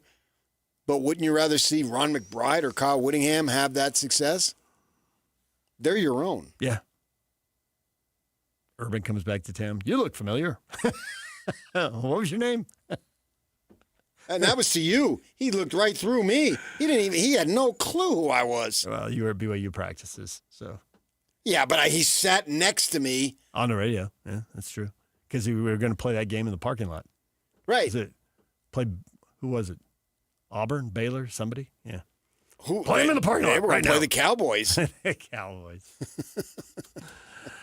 All right, we talked a lot of rivalry game. We had Bronco on to talk. He talked a little rivalry game in passing.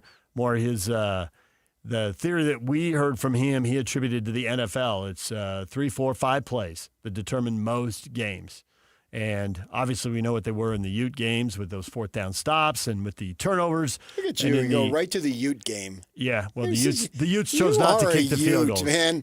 You and your kid at the spring game. Yeah, right. Not the BYU game, the Ute game. A long way from the soccer game to that one, yeah.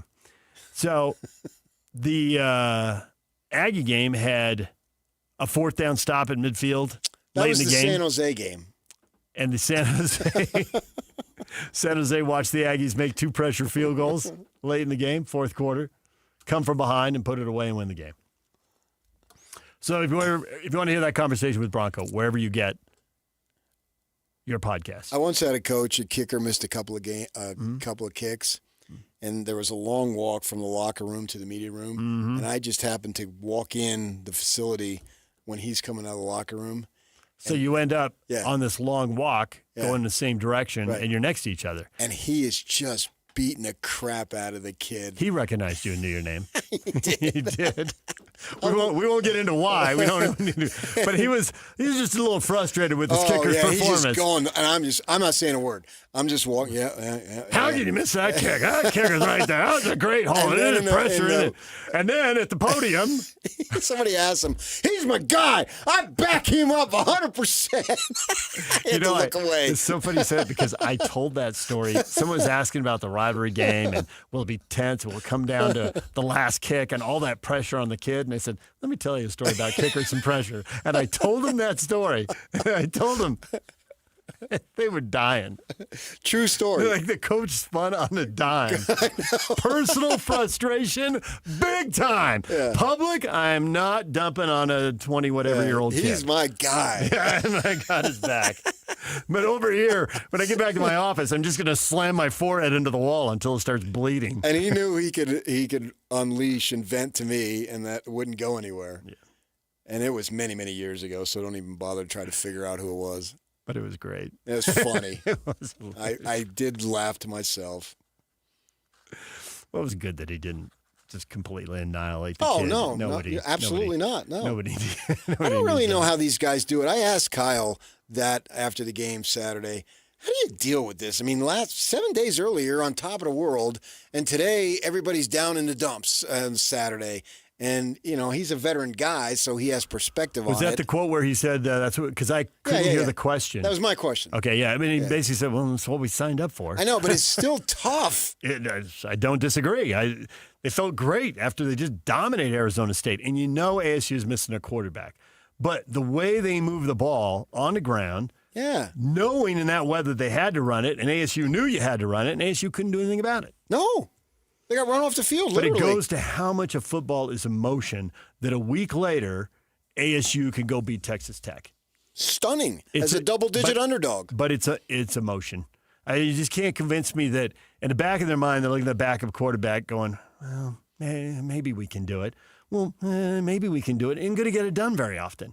And once they give up a couple scores and the weather's terrible. Get out of here. Yeah, and so they get blown off the field. Texas and one Tech, loss isn't going to kill you from trying to achieve what you want. For all of Texas Tech's money, they wouldn't be human if they didn't think, ASU went up there and got drilled. We went up there and we took them apart in the fourth quarter. I know. We took them apart. We got this. So they're going in overconfident. Meanwhile, Dillingham and his staff are showing the film like, guys, this is pathetic. You're way better than this. I can't even yell at you. We all know you're better than this. Now go out and show the world you're better than this. And so now you got ASU playing with emotion at home. You got Texas Tech. Sold out, blah, blah, blah. A little overconfident. 130 on Fox. Yeah. And now it's a struggle, and now it comes down to one play. And, man, Arizona State is – and maybe it's not Arizona State because the logo doesn't win, the colors don't win, the jersey doesn't win. It's Levitt and Tyson. There it is. Levitt, you had the stat, 11-1 in conference games. They've lost 3 conference games, and he was hurt at Cincinnati a year ago, and they lost. He was hurt at Utah this year, and they lost. Yeah. And again, well, they had it, and Tech, credit Tech, right? They take it. And ASU's got to go down the field and take it back, and they do. They got a big-time receiver. NFL first-round pick. Oh, for sure. Just, you want to put him on your fantasy football team right now. And they're saying he probably isn't going to play this week. We'll see how much of a difference that makes. Who do they have this week? Houston. That's right, Houston. At home. Who is 6-1 and 3-1. They not only think they're good, they are good. Their best win so far would probably be that Arizona game last week, right? They're peaking. Yeah, Fritz is their coach of the year. The way their schedule sets up. Colorado, 36-20 win. That was the other one. Nice win. Yep. Colorado's losses, that was like the only one that wasn't a one score, right? Both at home. Now, when they went to Oregon State, who's fired their coach, 0-7, blah, blah, blah, they squeaked out a 27-24 win. And they've also won at Rice, which is in town, but last and year Oklahoma State. The Devils won the thing, and they squeaked out a road win against Texas State. If Houston can squeak it out against ASU, but don't you think ASU is several levels better than Oregon State? Well, who's available? Well, losing Tyson brings him down a level or two because he's a big-time playmaker. And I always believe that guys like that make the game easier for everybody else. Nobody else is worried about beating 2 guys and getting doubled because Tyson's the guy. They have a 4th and 2 with the game on the line, and he picks up 20 yards. and then a play or two later, or so I don't know the exact sequence, he gets a PI in the end zone that gets him the ball on the 2-yard line. Come on. He's a big-time player. Big-time player. Baseball, you ready for Game 7? This is right in your wheelhouse. Faux show. Absolutely, man. I'd love to see the Diamondbacks of the Northwest win this, but you never know. They start 3 guys from the Diamondbacks. Diamondbacks of the Northwest. He's not wrong. Toronto only starts 1, their center fielder. Eugenio Suarez saved our rear ends and Grand slam with the bases loaded. Yep. Was that Friday? Yep. Yeah. Oh, that was electric, man. Place is going nuts. I have a soft spot for the city of Seattle since they lost the Sonics. Yeah. I mean, that was just wildly unacceptable. It was wrong. Yeah. They supported that franchise great for many, many, many years. Yeah. Many years. And they moved to Oklahoma City. Greatest rip-offs in sports. It's right up there. Yeah. Well, they didn't build an arena. Well, your owner demanded that you remodel the last one. You hadn't paid that off, and now you're demanding another one. Could we at least pay off the last thing you demanded? I'd probably go with the Dodgers and Giants because it hit my father hard with the Dodgers. Yeah. Yeah. I know they weren't the original, but that was massive. I think the Montreal Expos got ripped off. I think baseball wanted a team in Washington, didn't want to expand, and like, who can we move? Multiple teams, too. I mean, they've had – how many chances you get? Well, it turns out 3. Yeah, jeez. And it's working the third time. They are well supported now. Sure, but you got Baltimore right down the road. You do. We need another team there? Hour away, apparently. Well, and the funny thing about that is Baltimore still has like the TV rights in the Washington, D.C. area, so it blacks out Nationals games on them still to this day. It's a joke. That's why I'm glad Bryce Harper left. You just moved a little further north on I-95. Yep. DJ and PK, we are taking a break. When we come back, your feedback on today's show. Stay with us. And it's all over almost here. Don't go nowhere. It's game week for the Cougars, and the KSL Sports Zone is getting you ready for kickoff. With the Holy War behind them, the Cougars get set for a trip to the Midwest for a Saturday afternoon showdown against Iowa State. Listen all week long for the best coverage of Cougar football. Then catch college football Saturday game day at 10 a.m. with a postgame show immediately following the game on KSLSports.com. Your home for the best coverage of BYU football is live on air, online, and on the KSL Sports app. This is 97.5, the KSL Sports Zone.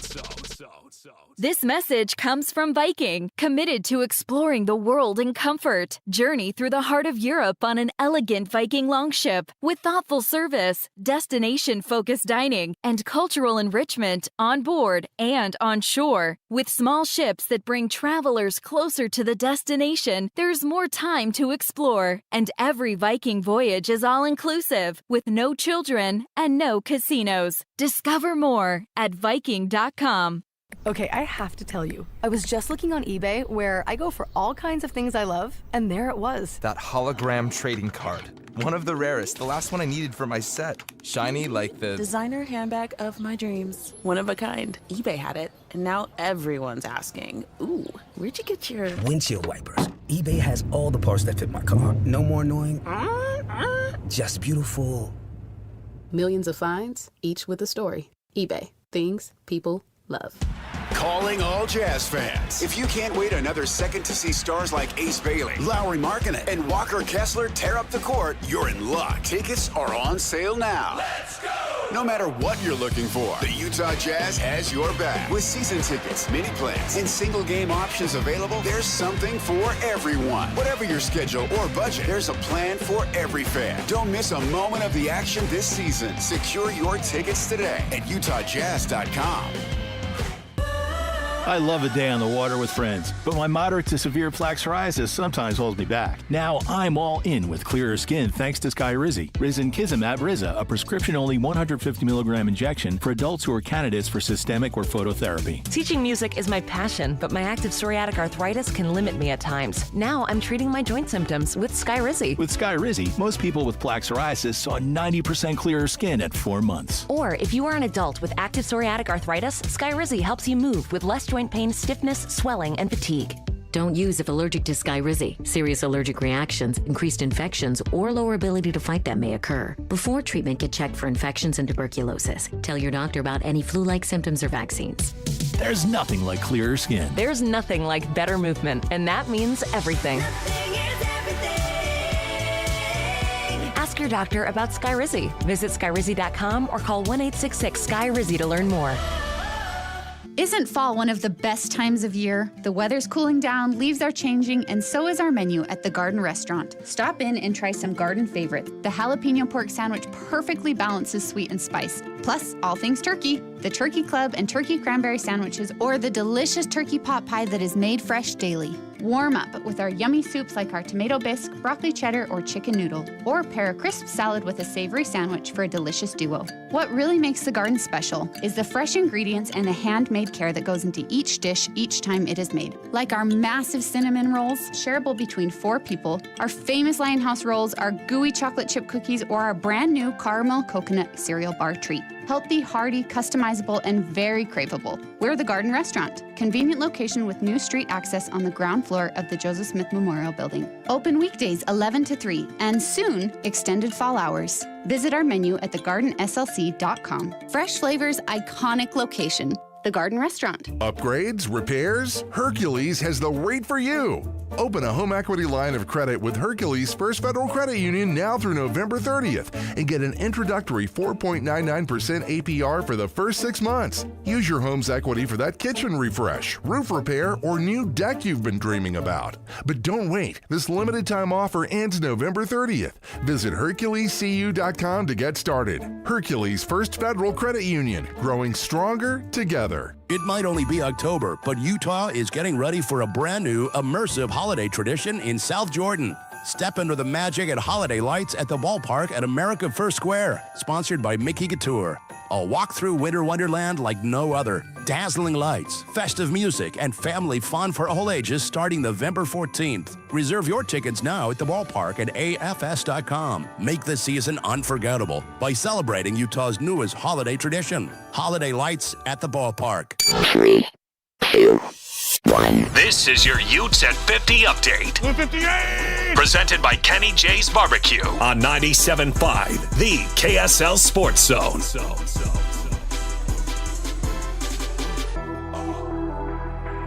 BYU 24-21 winners over Utah. Kyle Whittingham asked if the loss impacts his future as the team's coach.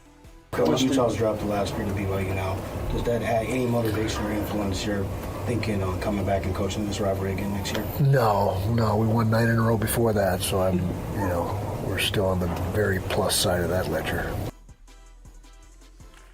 Ute Updates brought to you by Kenny J's Barbecue. Kenny J's Barbecue will cater your work parties, luncheons, weddings, family get-togethers, and holiday parties. New catering clients get 10% off their first order.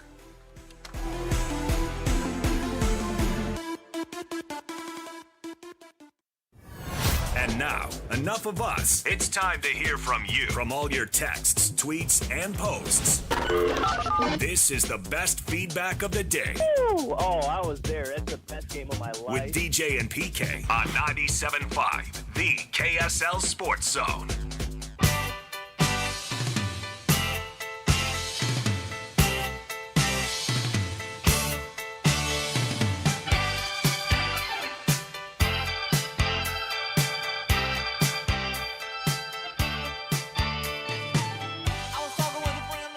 DJ PK, it's 97.5 The Zone. It is time for your feedback, everything you think about this game. Brock. Yeah, this show. It's this game. It's all about BYU We're Utah. playing games here. Brock, it wasn't the prettiest win, but I'm still thrilled. I feel like our defense struggled with tackling, and Kelly and Glasgow seemed a bit hurt. Still, if you ask me, made what? He's got the 7-0. You won the game. He's smiling, your but he's defense tense. was pretty good. 21 points. If you knew 21 points at the start of the night, wouldn't you take it? Most likely, yes. Yeah. And if you gave me the turnover advantage, too. 2-zip, you'd take that for sure. There's no question you'd take that. So, yeah, absolutely on that one. But the defense was good enough. And, the offense has never really been just a juggernaut, but it's got to be good enough, and that's where they're at. 7 times they got to this point. And the thing about it, now you got to muster up the energy and do it again next week and the next week and so forth, because there's still so much to be played for in these 5 games now. David says, great team win. That being said, just get the trophy engraved now for the Big 12 Freshman Player of the Year and spell his name right. Bear! Exclamation point. Do they Bachmeyer! give out Exclamation a trophy for that? I don't know. You get a plaque? Now, they do have a Freshman of the Year award, or a Week award, Freshman of the Week award, I should say, and he's won that 4 times. So let's call it just give it to him the rest of the year with the position he plays and how well they've been doing.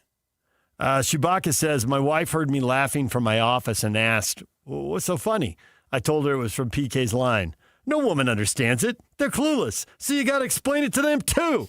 Her response, wow. Okay, I was making a point. Now we're both in trouble, PK. Good going. Laughing, crying, sideways face emoji. Everybody knows I was making a point. I was saying I don't know it along with we were the rest talking of the about women. was that about the frame in soccer? No, that was some football jargon. Oh, it's football jargon. Hat on hat. Yeah. A chip. I think it's specifically the chip block. The chip block during the NFL game. I have a chip on my shoulder, but I don't have I have a knock off the old block, but put it together.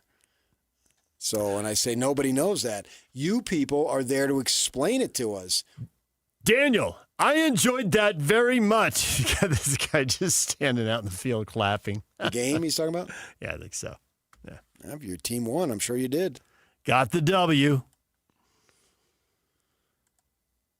Bernie says, I was hoping Utah would win so Kyle could retire with a Holy War win. And that's from a BYU fan. Ooh, no way. No. Got to root for your own, right? No, yes. That's very generous of you. Very generous. Yeah. We got Phillips saying the turning point was the cheap shot on Bear by Barton, the Ute linebacker. Seemed to light a fire under the Cougars. And then Phillip goes on to comment on a bunch of other people's posts. The same thing. I didn't think it's a cheap shot. It was a bang-bang play. I don't think anybody intends to target and get ejected. Right.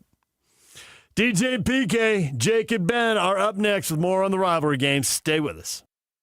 Are we finished? Done. So what, that means the show's over? Yep. It's over. Over. Goodbye. And that's all I have to say about that. Goodbye. Want to get the latest info on Utah's newest sports franchise? Sign up for the Utah Mammoth newsletter. Get exclusive analysis, plus the latest news and notes on the Utah Mammoth. Sign up today at KSLSports.com for the Utah Mammoth newsletter. So many commercials you encounter these days include generic people engaged in generic activities, frolicking in generic locations, accompanied by generic music and a generic voiceover. Pharmaceutical commercials are on the cutting edge of this phenomenon. In fact, I find myself less worried about the risk of lockjaw, intermittent loss of smell, or explosive diarrhea, and more concerned that the drug might turn me into a mannequin at Kmart. So what does this have to do with Shamrock Plumbing? Nothing, really. But if you find our commercials over the top, just remember it could be worse. They could be generic. Fall is here, and the air is cool and crisp. Leaves are starting to turn, and nothing says fall like gathering around a warm fire. Hey, it's Ryan here with Timber Ridge Fireplace. If you're ready to elevate your home with a custom wood, gas, or electric fireplace, then go ahead and give us a call and choose from one of our sleek, modern gas designs to one of our timeless stone masterpieces. Our full-service team handles everything from concept to installation. And for a limited time, when you schedule an estimate and book your project, you'll get a free 22-inch tailgater grill. It's the Travel IQ by Napoleon, valued at over $279. Just mention the zone when you call to schedule. Don't wait. Call Timber Ridge Fireplace today at 801-896-0792. That's 801-896-0792. Or visit us online at trfireplace.com. Timber Ridge Fireplace. Warmth, craftsmanship, and comfort made simple. Stay up to date with everything Utah Jazz related with the new Jazz Notes newsletter. Get draft updates, analysis, and be the first to know about every off-season move. Visit KSLSports.com to sign up for the Jazz Notes newsletter. Let's be honest, shopping for insurance isn't exactly a thrill ride. But saving money and avoiding costly insurance mistakes? That's a win. Join us at Farmers Insurance in Bountiful on October 22nd for the Zone's BYU Preview Show at the Mason Crapo Insurance Agency, 106 West, 500 South. Learn how a local team can help you review your policies and save big. Plus, grab some incredible beef from Bar W Beef right on site. Learn more about personalized insurance from a trusted agent. You gave years, maybe decades to your job. You showed up, worked hard, and planned for retirement. But now, the company's changed. Or maybe you've taken a buyout or been forced into early retirement. So, what happens next? I'm Jeff Jr., founder of Trajan Wealth. And if you've built up a 401k or thrift savings plan, now is the time to ask, is that money really working for you? Many workplace retirement plans offer limited options and even less guidance. At Trajan Wealth, we help people just like you roll over their accounts into IRAs with more flexibility and personalized investment strategies built around your goals. For households with $500,000 or more, let us build you a personalized plan. We operate on veteran values, service, trust, and doing what's right. Your next chapter starts now. Call Trajan today, 801-210-6800. That's 801-210-6800. Advisory services offered through Trajan Wealth, LLC, an SEC-registered investment advisor. See website for details. Discover the exceptional value of Bar W Beef, where quality meets convenience. Bar W Beef's dry-aged beef, aged for 14 days, offers rich marbling and tender texture, perfect for grilling, roasting, or pan-searing. Enjoy the rich flavor and generous size. Shipped directly from the ranch to your door. Now hosting one-day pop-up events. Go to barwbeef.com to find a pop-up event near you, or stop into the store in Nephi for weekly in-store specials. barwbeef.com. That's barwbeef.com. High school football is back for another exciting season. And Trucordia, the group name for a nationwide insurance brokerage based here in Utah, is proud to be a Game Night Live sponsor. The Trucordia companies deliver insurance solutions to help you protect what matters most. Home plus auto, employee benefits, construction, cyber. Trucordia blocks risks to help ensure your goals. Learn more at Trucordia, spelled TRUCORDIA.com. Broadcasting from the Mountain Home Services Studio, this is 97.5 KZNS FM Colbert, 1280 KZNS AM Salt Lake City, and 102.7 KSL FM HD2 Salt Lake City Midvale. This is 97.5, the KSL Sports Zone. And now, it's 10 a.m. Let's just get down to it. And it's time for your sports fix. Strap yourselves in, folks. From two guys who have covered the teams you're passionate about for years. We are professionals. This is Jake Scott and Ben Anderson on 97.5, the KSL Sports Zone. Look for the bare necessities, the simple bare necessities. Forget about your worries and your strife. I mean the bare necessities are Mother Nature's recipes that bring the bare necessities of life. Wherever I wander, wherever I roam, I couldn't be found off my big home. The bees are buzzing in the tree to make some honey just for me. When you look under the rocks and plants and take a glance at the fancy ants, then maybe try a few. The bare necessities of life will come to you. Jake and Ben, 97.5, the KSL Sports Zone. Jake Scott, Ben Anderson. Great job playing this song coming in, Christian. Love it. I love it that this song is a part of the show now because I do love this song.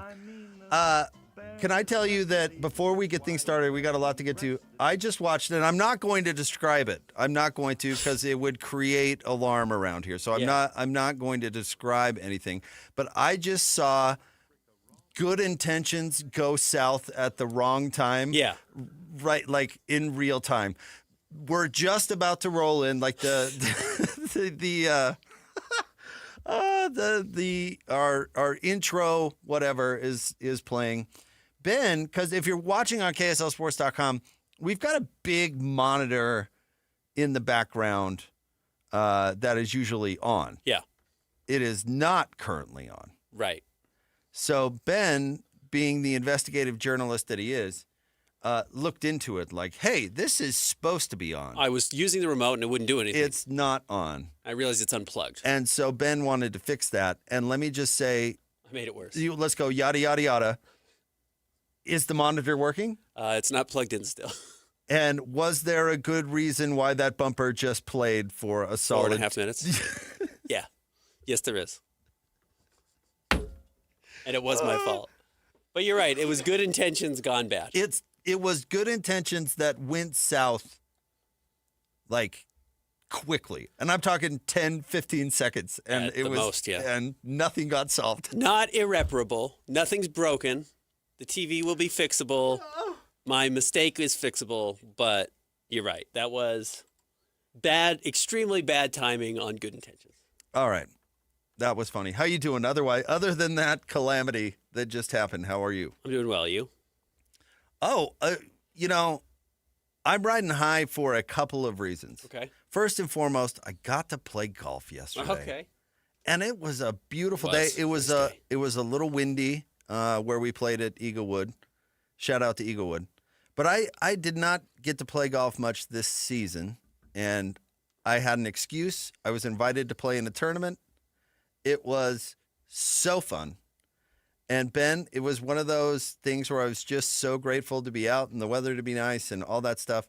I lost so many balls. Yeah, that is your thing. I had to buy balls at the turn. Wow. Like every horse in the stable, you know what I mean? Yeah, like absolutely. had to buy and I did so with a smile on my face. Okay, well, that's good. It was just one of those things. So you know what? I'm still riding a golf high. Good. And then second, that what's that bozo's name that told me to Moe Jaguar? Yeah. Good morning to everybody. Hello, all the bozos in Lubbock. But except for that guy. Except for that guy. And I will spare him the language Okay. that he Directed towards you. He said to me. But I hope everybody is having a wonderful morning. Cougar fans, Ute fans, and yes, even Raider fans. But not that guy. Okay. That guy, I hope, spilled coffee in his own lap. They did. They probably played the wildest game of the weekend, certainly. Wild. Yeah, that was a wild game. We were on the air. I was on the air with PK when all that was going down. Yeah. And there were people. Honestly, this is a great place to start. This is why I love it that BYU is in a league, and why I love it that Utah and BYU were in a league or are in a league together, because we were doing the event at UCCU, and shout out to all the Utes and Cougs, which we had both represented very well, that came by and entered to win tickets because we had tickets to give away. We gave away the tickets in half an hour before the game. So right when that Arizona State game was ending, there was a bunch of fans kind of standing around waiting for the drawing, right? Guess what 60% of them were doing? Watching the game on their phone. Watching the Arizona State game on Texas Tech on their phone, because it matters. They're in a league. There's these ramifications, you know? I mean, guys like Ben Anderson were telling me last week that Texas Tech was unbeatable, that they would roll the 49ers. I thought maybe their backup quarterback was better than their starting quarterback. It's not the case. And it's wild, you know? It's honestly, it's going to be the best part of the Big 12. Is its unpredictability. Yeah. It'll be similar to the Pac-12 in that matter, where maybe there's not a steamroller at the top. But you know what? It's going to be a wild ride. Yeah. And you're going to be watching 3 games at once on Saturday, because if this team wins this and this team wins this, if Oregon fumbles their punt or whatever and somehow the Beavs win throwing 1 pass in the second half. You remember that wild, you know? I imagine every Ute fan was glued to that sucker. Yeah, of course.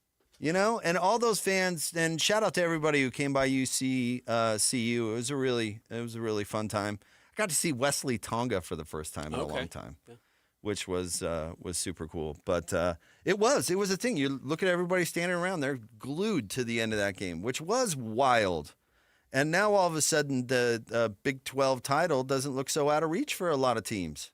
No, I mean BYU certainly has the ticket. They've got the opportunities open for them to go and take that. Well, the seas have parted for them. Them and my reigning number one vote, Cincinnati Bearcats. Cincinnati Bearcats. Yeah. Who also remain undefeated. But yeah, BYU should feel like they're in the driver's seat to make the Big 12 title game. How about that, bozo? What's his name again? Moe Jaguar. You weren't even the last undefeated team in the league. I know. Tough. Weren't even Tough. Even the last undefeated team in the league. Thanks for ruining my vacation, bozo. That's why you play the games. And yeah, I'm so happy that's where we started. But I am so happy that that these two teams are in the league because you know what? There was real ramifications to that game on Saturday night. Yeah, enormous. This was again, obviously, BYU now moves to 4-0. Utah's 2-2 in conference play, and BYU has the tiebreaker. I mean, they've got a 3-game lead on Utah. It's going to be insurmountable for Utah to overcome BYU to get to the Big 12 title game. And in all honesty, crazy things happen. Yeah. I'm dismissing for the most part Utah's hopes of making it to the Big 12 title game. I think that's a very long shot at this point, considering the teams they lost to. Okay, I was playing golf with a Ute fan. Okay.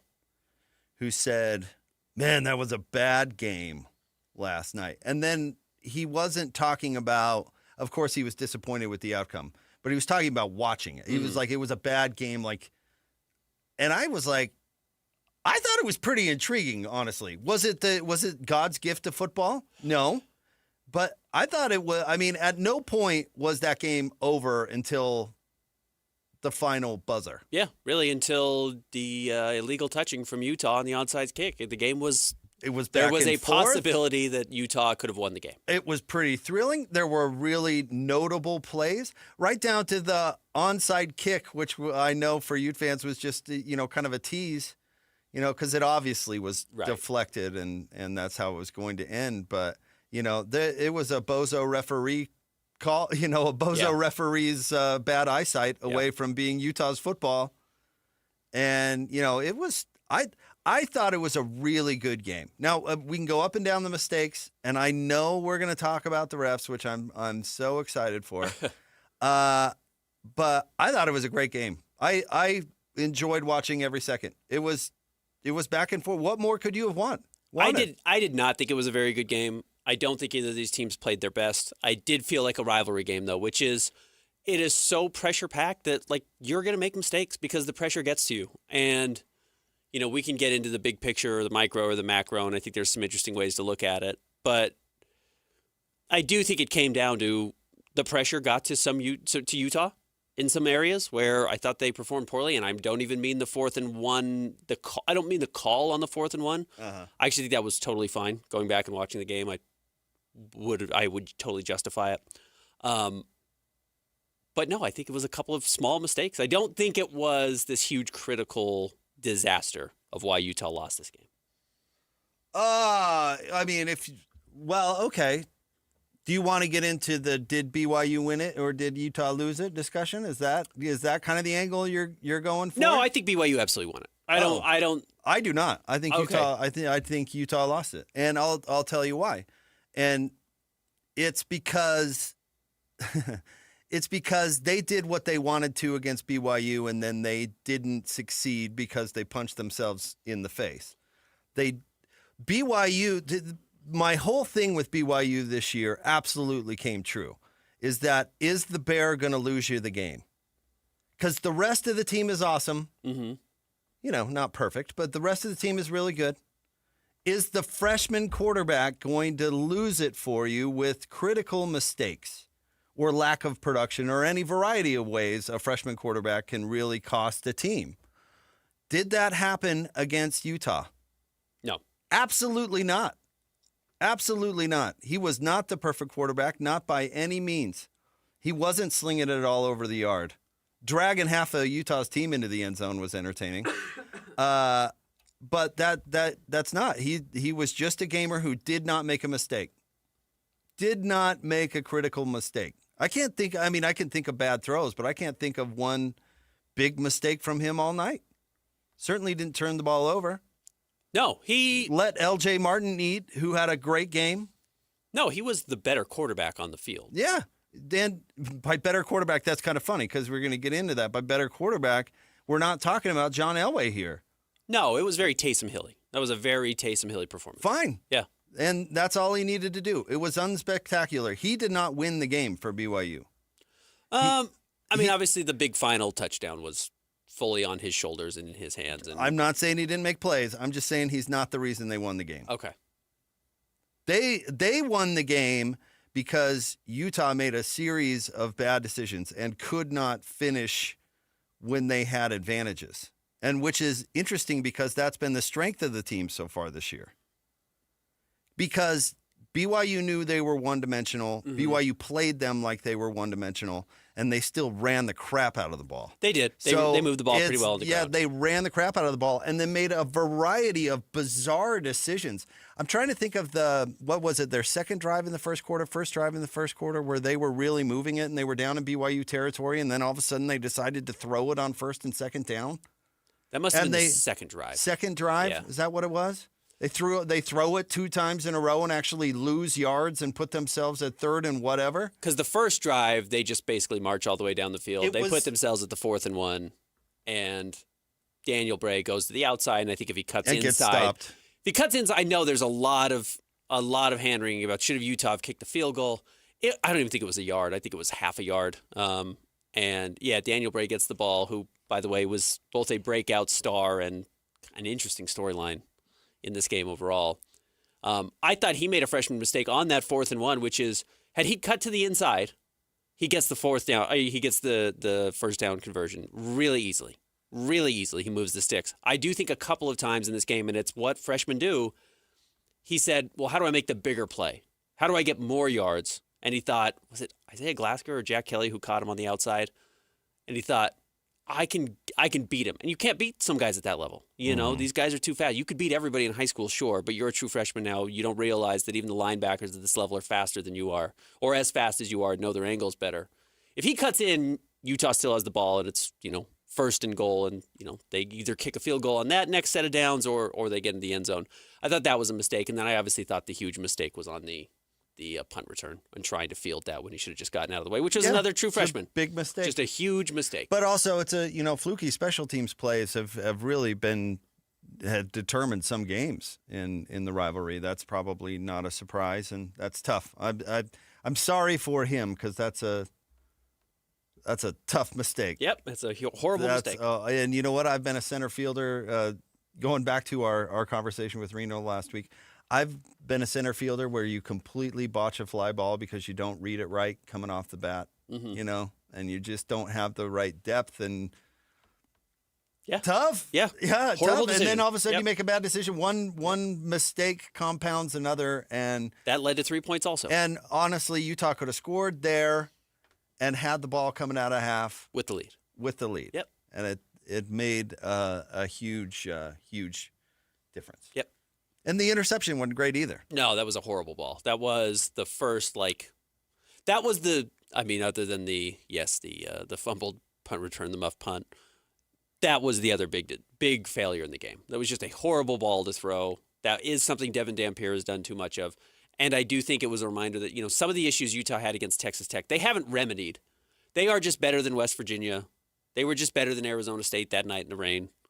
But their issues remain their issues. Their flaws are going to prevent them from winning those types of games this year. By the way, just to make sure I'm accurate, it was the third possession Utah had, and the second fourth down, the 4th and 7 drive. That drive. Yeah, I didn't understand that. They had 1st and 10 at BYU's 31. And threw a pass to Semi that went for -7 yards. Mm-hmm. And then they threw again on 2nd and 17, incomplete pass to Lander Barton. And then actually had a 10-yard run at 3rd and 17 to set up the 4th and 7 from BYU's 28. And then the kicker missed. Kalani called the timeout. And then they went for it and incomplete. Yeah. So all of a sudden they're running it down BYU's throat. And then they decide to get cute and do 2 passes. It just didn't make any sense. Ended up being 3 passes in a row. So let me ask you this, because this has been what I've been kind of thinking through over the last 48 hours or whatever it is since the game wrapped. Is this a big loss for Utah? Like on the macro level? Big picture, are these major warning signs for the Utes that the tides have completely turned in the state of Utah? That BYU has obviously, even the playing field with Utah. There's no question about that, where Utah won 9 straight. BYU's now won 3 in a row. BYU can outspend you. BYU had a true freshman outplay your big money quarterback. And their defense is excellent. You don't have a coaching advantage anymore. You may have a coaching disadvantage. Kalani might be a better coach than Witt at this point in his career. If they're even, you have to give the nod to Kalani because he's 50 and Witt's in his late 60s. Those are all advantages, and that's where if you want to take a big picture approach to it, I think you could really start to panic if you're a Utah fan. If you want to look at it at the micro level, you had 2 true freshmen who had laid out their mistakes. You tried to field a punt that had no business being fielded, and had Daniel Bray cut into the inside instead of going to the outside, I think they pick up a first down and they might win that game. Ifs and buts are for sure. Candy and nuts, of course. I'm trying to think of the best way to answer your question. Does one have to be good? Can they both be good at the same time? BYU and Utah? Yeah, when you say tides turning, can they both be successful programs simultaneously? If so, then I disagree with your entire premise. I don't think Ute fans should be panicking at all. I don't think they have a bad team. I think they lost a game against BYU, who is also a good team. On the macro, I don't think it means anything. I don't think 9 in a row meant anything. BYU was almost successful in games that they had no business even being in. We saw some wild finishes and the same there. with Utah last year. So Utah didn't have any business in being in that game last year. I don't really think it means anything on the macro. On the micro, it means that Utah is probably not going to win the league. Yes. That's of course, that's you've what it lost means. 2 bad games that you can't it, lose. And not to bad opponents. Good opponents you've lost to, but the types of games you can't lose anymore. So on the macro, what it means for BYU is, wow, it looks like the program's really headed in the right direction. I don't think Ute fans have anything to panic about. If BYU were West Virginia, maybe you'd be like, well, that's probably not a good sign. Yeah. But no, I wouldn't determine Utah to be a bad team based on the outcome of this game, nor would I have determined BYU to be a bad team if the Bear had made those mistakes and it did come up Utah's way, especially the way the game went. So it was close. It was hard fought. Both defenses, I thought, represented themselves pretty well. You can't keep a lid on big plays. Yeah. 24-21 is not a failure of either I thought defense. Jack Kelly was terrific. Mm-hmm. I think you can come up with examples on the other side. To my Smith-Snowden point last week, the first touchdown to Chase was they had Smith. They pulled him off the field for some reason. Well, and those guys didn't go off. Neither Kingston nor Chase Roberts really went off. What are there, 6 total receptions between them? Utah really did kind of not sell out to stop the passing game, but they wanted to make sure that those guys didn't have big games, and for the most part, they didn't. But if the other team knows you're going to run, and this is my takeaway, if the other team knows you're going to run because your quarterback can't throw, which is true, and you still run the ball and you still run over them, and you lose, that's your fault. And the maddening explanation about going forward on 4th that I hate so much, I knew was coming out in the post game, and it's such a joke. He says, oh, the analytics told me. That's such a cowardly thing to say. It's your decision. You're coaching the game. Agreed. Is it the right thing to do, or is it the wrong thing to do? And then when asked about it, you have to defend it. Now, if you want to use math and analytics as a calculator to help you make that decision, fine. But you can't stand up there and blame the math teacher. You can't stand up there and go, well, I had the professor of math who told us that the Pac-12 was worth $1 billion. He came up with my analytics sheet to go forward on 4th. So you know what? Send your angry emails to lloyd.cole@1280thezone.com. Yeah. Like that's such... I hate it. I do agree with you. I hate it so much. Again, you made the decision. It didn't go your way. Own it. I have no problem with Utah going forward on 4th and 1. In hindsight, kick the field goal. And you know what? The funny thing is, like, there's the 3 times they don't go for the field goal, right? There were 3 4th downs in the red zone or close to the red zone where Utah opts to go for it, and they turn the ball over on downs every single time. The analytics would say if you lose a 3-point game, you should have kicked field goals, right? The analytics would tell you that, oh, you should have kicked field goals there. But I do understand the 4th and 1, the 4th and 7. I don't understand really at all, other than he had just missed one. They're critical decisions. But yeah, those are the big decisions. They are critical decisions made in the moment. That's where games are won and lost. And look, the truth is, and they probably are they're probably designing their game plans a little bit with the help of AI. I promise you they are. You're an idiot if you're not doing it now. If you're not utilizing that as a tool to your advantage. But they're not using analytics on every play call. So why are you blaming it on 4th and 1? You're not using the analytics on, well, what play are we calling on 3rd and 6? You do look at the data, you look at where you've had success, and you look at some of those numbers, but no, you're never accrediting that to AI or, analytics, which is, probably now honestly the same thing of what they're looking at and what their models they're using. So yes, I agree with you. I hate that. Because you're picking and choosing when you're going to use the word analytics. Of course. And he knows that. Of course he knows that. But he just doesn't, passing the blame somewhere else. Don't do that. I agree with you. Don't do that. That's don't get my comparison wrong here. That's the guy who got in the bar fight and blamed the booze. Yeah. You still got in the bar fight. Right. Regardless. Yeah. You're still accountable for your actions. You can't. Yeah, whatever the reasoning was for the action was still committed, and you have to own that action. Right. And so I get frustrated when I hear that, I blame the math teacher. No, that's not how this works. On the micro-macro conversation, knowing how fans work, and I'm sure you said you played golf with a Utah fan yesterday, and, again, we deal with fans all the time. We deal with front offices. We deal with coaches. We deal with whatever, executives. My guess would be up on the hill today, Utah goes back and watches the film. We're going to hear from Whit at 11 o'clock. We're not, but Whit's going to talk at 11 o'clock. I bet you Whit will be able to go back and say, hey, we thought it really was a 50-50 game. There was a couple of plays that didn't go our way that if they go our way, we win. And they justify it that way. And the fans, I think, for the most part, because fans are a little bit more, they have a greater tendency to say the sky is falling. We'll look at the big picture thing of why have we lost 3 in a row? Why are we being outspent? How do we fix this? Is Whit the right guy for the job, et cetera, et cetera? All the big picture questions. And I actually think those should flip. Well, I think the responsibilities of those should flip. I do think if I were up on the hill right now, you have to start asking some big picture questions. And I'm not saying do you fire Whit. I'm not saying that at all. I'm not implying that. I understand that's what people will think.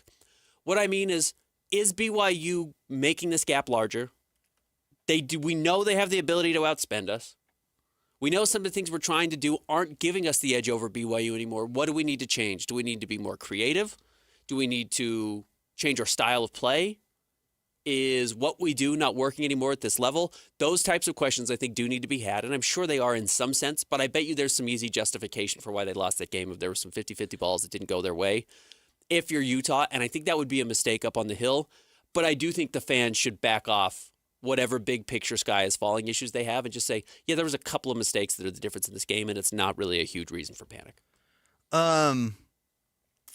If we hear all of that, I will be disappointed isn't the right word because I don't care. I'm not disappointed. From Whit. If we hear the excuses and we were this and this and this play away, that is not if I were advising him, that's not the message that I would go with. If the first thing out of his mouth isn't, wow, BYU's really great. They're going to be a tough team to beat. It was a really hard-fought game. They're a really good team. Love and respect Kalani. Good on them. We've obviously got some stuff to fix. He's going to say credit BYU. He's going to say that was a good team. They played hard, tough environment. He's going to say we made some mistakes that cost us the game. But I'll give you 2 examples of what I'm talking about. I know we're up against it, but I'll make this quick.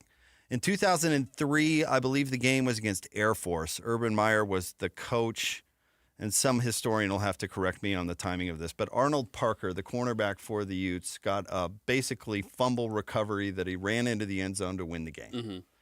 And Urban Meyer was responding to some question about being lucky. And he said, there's no such thing as luck. Arnold Parker works his entire life to get to that moment where he's able to take advantage of it, and it comes to him, and he makes a play, and he wins the game. He made it. Mm-hmm. It wasn't luck. That was the player. We prepare for this. We practice for this. That's what we do. We made the play. Don't give me luck. It's taking advantage of situations when they become available. That's the game of football. That's Right. what we coach. There's no such thing as luck. That was Urban Meyer after that game.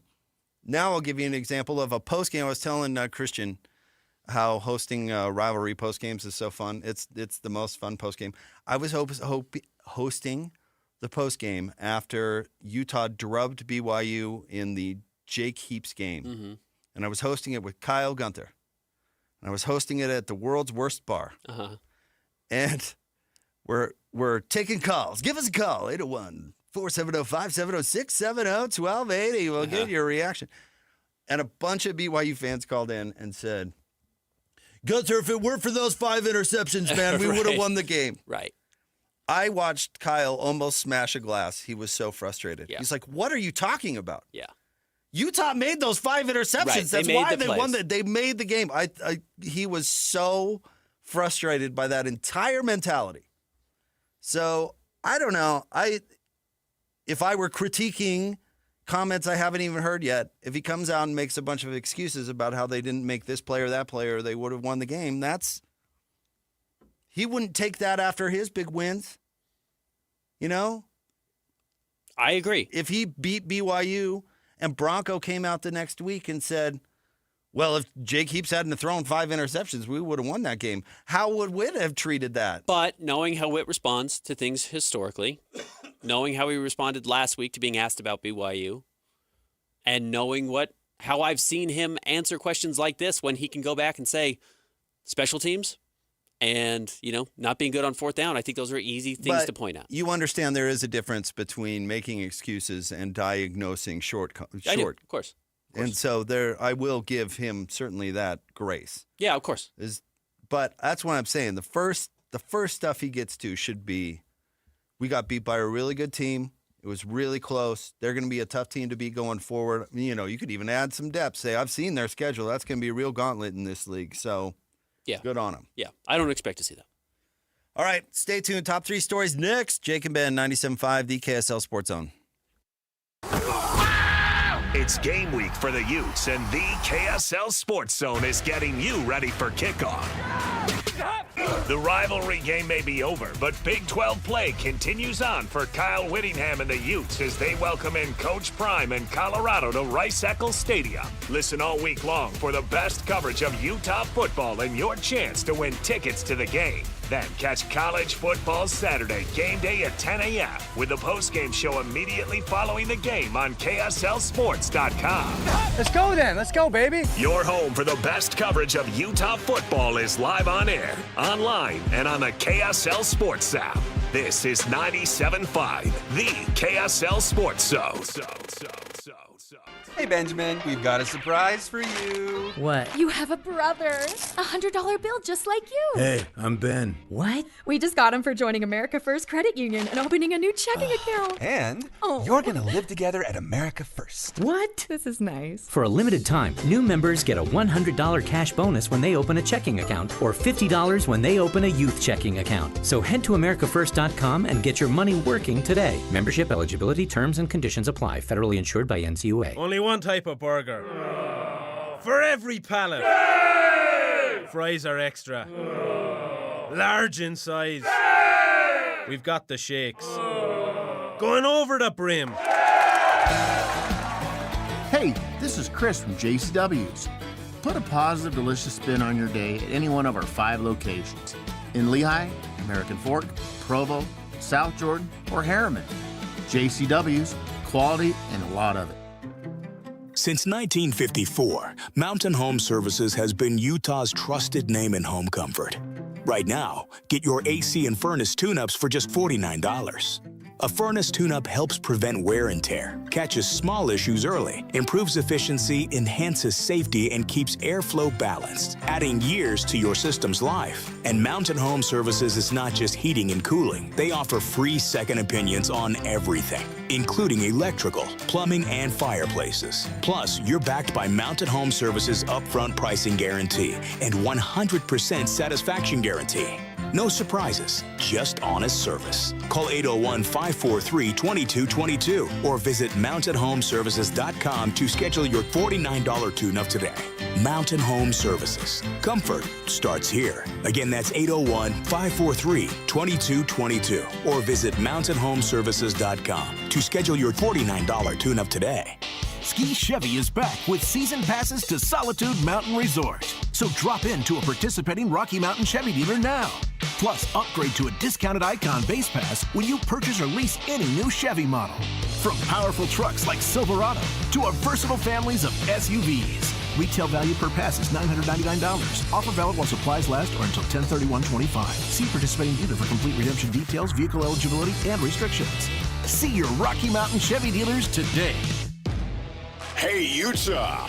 Are you ready for the Utah Mammoth to hit the ice? From game-winning goals to behind-the-scenes moments, Mammoth Plus brings the action to you all season long. Whether you're at home, on the go, or in the stands, don't miss a single shift. Visit UtahMammothPlus.com and start streaming today. That's UtahMammothPlus.com. Every game, every goal, live on Mammoth Plus.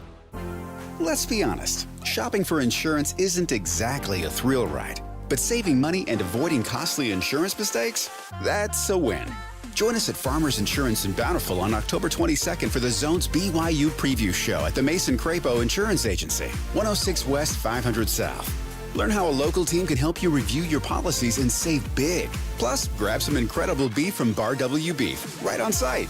Learn more about personalized insurance from a trusted agent.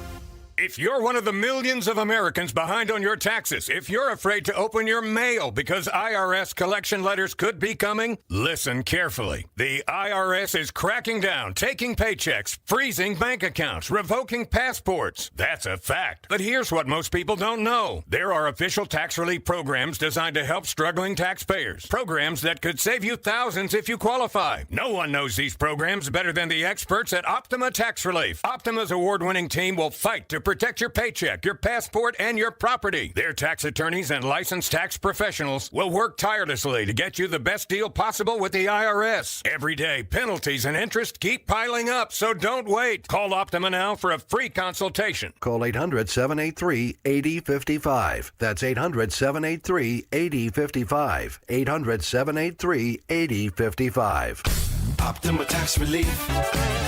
Some restrictions apply. For complete details, please visit OptimaTaxRelief.com. The Garden Restaurant in downtown Salt Lake. Dine in or order out. The Garden is open weekdays 11 to 3. Hearty, healthy, and so craveable. Fresh flavors, iconic location. The Garden Restaurant.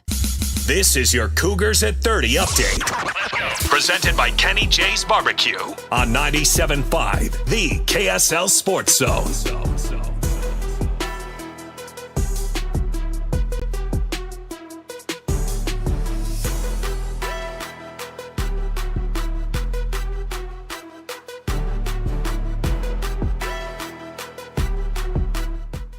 Well, I didn't know the thing was playing, Christian. Give me a break. Come on now, Christian. Is Salazar in the room or something? Is that what's going on? Oh, okay. I get it. All right, it's your Cougars at 30 update. Here's Coach Sitake giving his thoughts on the big fourth down stops. You have to give Utah a lot of credit. I mean, they made it really difficult for us. And, I mean, when you look at the stats, Jay's not going to be excited about all the stats, but the stat that matters the most is the win. And the turnover margin, I think Kyle would tell you the same, you know. So I think when we put ourselves in that position, good things can happen for you. But there's definitely a lot of things that we can fix. Just because we won the game doesn't mean that we have work to do. We got work to do, and we'll start that on Monday. But we've got a long ways, but I like the progress that we're making, and glad that we have a good hands team that can see that the ball's spinning and didn't get to 10 yards yet. So smart kids and well coached. All the coaches, I'm proud of all of them, how they prepped these guys and got them ready, not just for this game, but for the entire season. This update is brought to you by our friends at Kenny J's Barbecue. They will cater your work parties, luncheons, weddings, family get-togethers, and holiday parties. New catering clients get 10% off their first order at Kenny J's.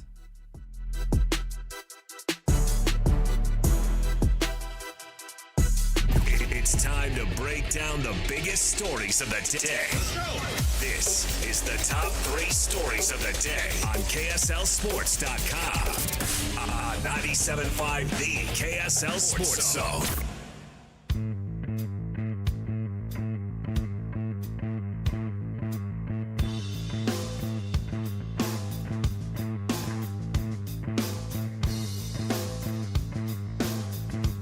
Jake and Ben, want to remind you can win big every Wednesday on the KSL Sports Zone with Win Ticket Wednesday.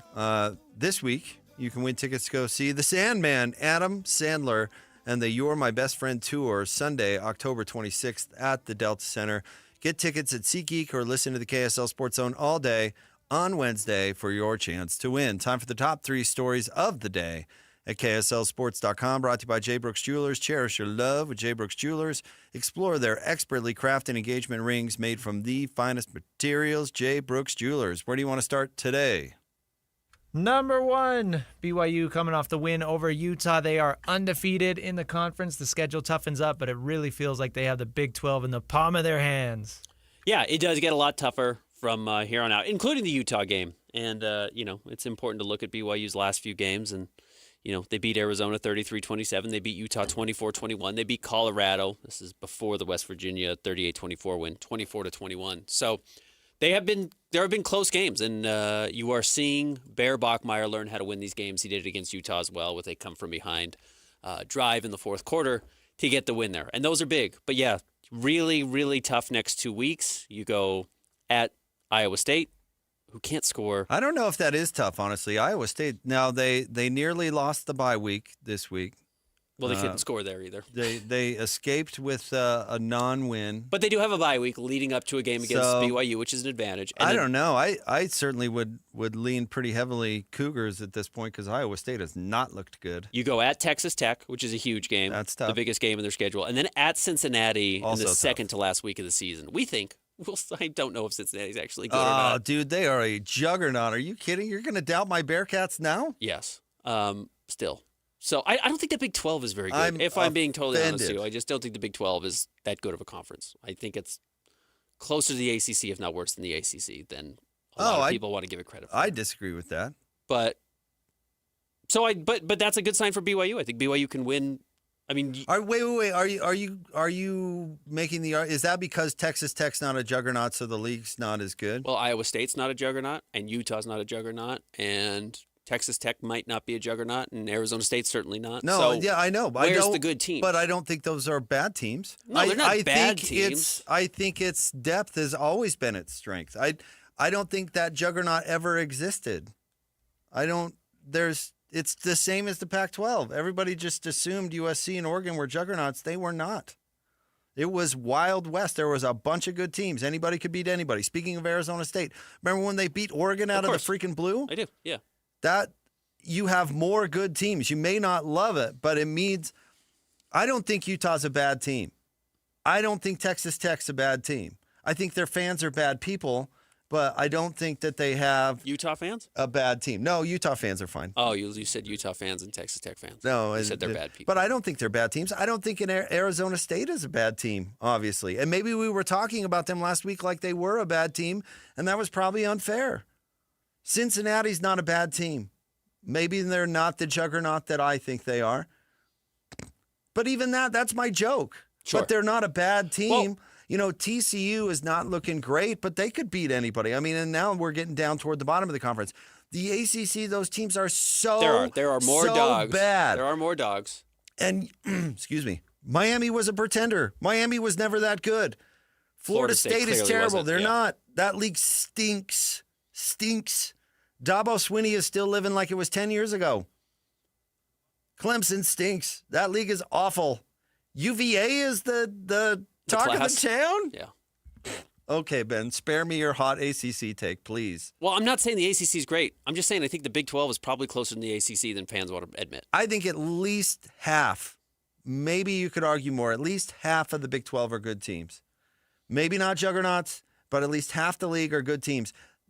You can't say that about the ACC. Okay, and I don't want to get into what the definition of is, but what does good mean? Like, good means capable of beating another good team. Okay. Yeah. Pitt played West Virginia. West Virginia won. Yeah, West Virginia beat them. Now, this was before West Virginia lost everybody on their team to injury. But you get my point. I do. I think you've got a lot of slightly above average teams in the Big 12. And maybe BYU is much better than everybody else. They might be. We'll see. We'll see what the next. I don't think they are. I don't think they were that much. They were that much better than Utah? Well, they're not. That They works. 3 points better than Utah, right. 6 points better than I don't Arizona, think 3 points better than Colorado. There is not a class of the conference. There's not a juggernaut. Texas Tech was never that. Utah was never that. Iowa State was not that. Iowa State was never that. That's never been them. Texas Tech has never won a conference title. You're right.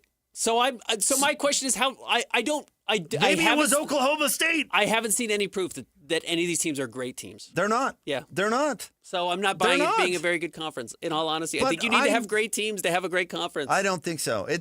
I think that's a lot of It lipstick. doesn't mean it can't be interesting. It is interesting. Clemson put a lot of lipstick on that pig. That conference has been going the wrong direction for decades. that's been clear. They signed a terrible TV deal. They hate each other. The football programs are a disaster. Disaster. And Clemson was good for a little while, and everybody goes, "Oh, look at the Tigers. The ACC must be good."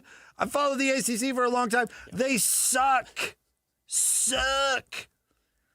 Syracuse shows a heartbeat, and everybody's like, "Oh, look out. Here comes Cuse." Yeah. No. Yeah. No. And a lot of it has to do with where they're located geographically. It so is, all of the course. morons in New York are like, "Look out, here comes Syracuse." You're right. And it's not true. The Big 12 is a way better league than the ACC. Way better. I think it's closer to the ACC than it is the Big Ten or the SEC. I mean, maybe I'd listen to that argument, fine, but not. Don't come in with a scorcher that the ACC is better than the Big 12. It is not. Did I say the ACC was better than the Big 12? Christian, that's what I heard. No, Christian, I don't of think I course, said agreeing that. with Ben. I don't think I Good ever said heavens. What a surprise. What's next? Number 2, AJ DiBonsa made his BYU debut in a super secret scrimmage. A noon scrimmage on Saturday at Nebraska. BYU got to play obviously exhibition game, and it was kind of mixed minutes. Kay Bakeda, Rob Wright only played the first half of the game, and Rob Wright was good. He had 5 assists, no turnovers. I'll be looking at his turnover number throughout the season. But AJ DiBonsa was the talk of the town. 31 minutes, 30 points, 7 rebounds, 3 assists, 2 or 3 steals, 1 block, 8 of 8 from the free throw line, 2 of 4 from 3, 10 of 19 overall. He was everything he was advertised to be. 30 points in your debut as an 18-year-old still at Nebraska is extraordinarily impressive. We talked. We had the conversation that the unicorn at Utah is 2004, right? Where the defense, speaking football here for a second, where the defense, which is just epic, all of a sudden meets an epic offense, and it's the greatest team in history, right? That's always been the dream. I would argue with BYU basketball, it's always been, well, if they could just put a super athlete with this team of well-coached, highly skilled overachievers, then wow, look out, what could BYU basketball do? And that might be what we're going to see this year. BYU is going to be good anyway. If AJ DiBonsa didn't, go to BYU, they still were going to be good. They were going to enter the season probably as a top 20 team. And in the mix in the Big 12. I don't know about the favorite because the league is awesome and obviously Houston's really good. But they would be in the mix in the Big 12 without AJ DiBonsa. And so you throw the incredible athlete in with the normal recipe of BYU success. And what do you get? Yeah. And they were picked second in the Big 12? Yep.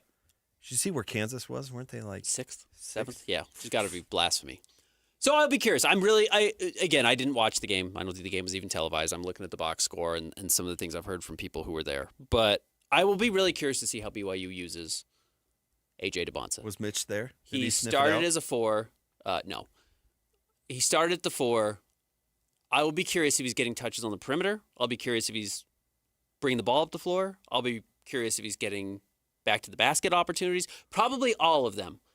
And again, the weird thing, and just because I've watched this a lot, because I'm a huge NBA draft guy, a lot of guys come in with the ideal, how do I round out my game to best fit me as an NBA player, not for what best fits at BYU. And credit Kevin Young, who last year found a way to use Yegor Demin in a way that benefited BYU and still had Yegor drafted in the top 10 overall. Can he do that again with AJ DiBonsa? AJ, I will say, is a different class of prospect than Yegor Demin altogether.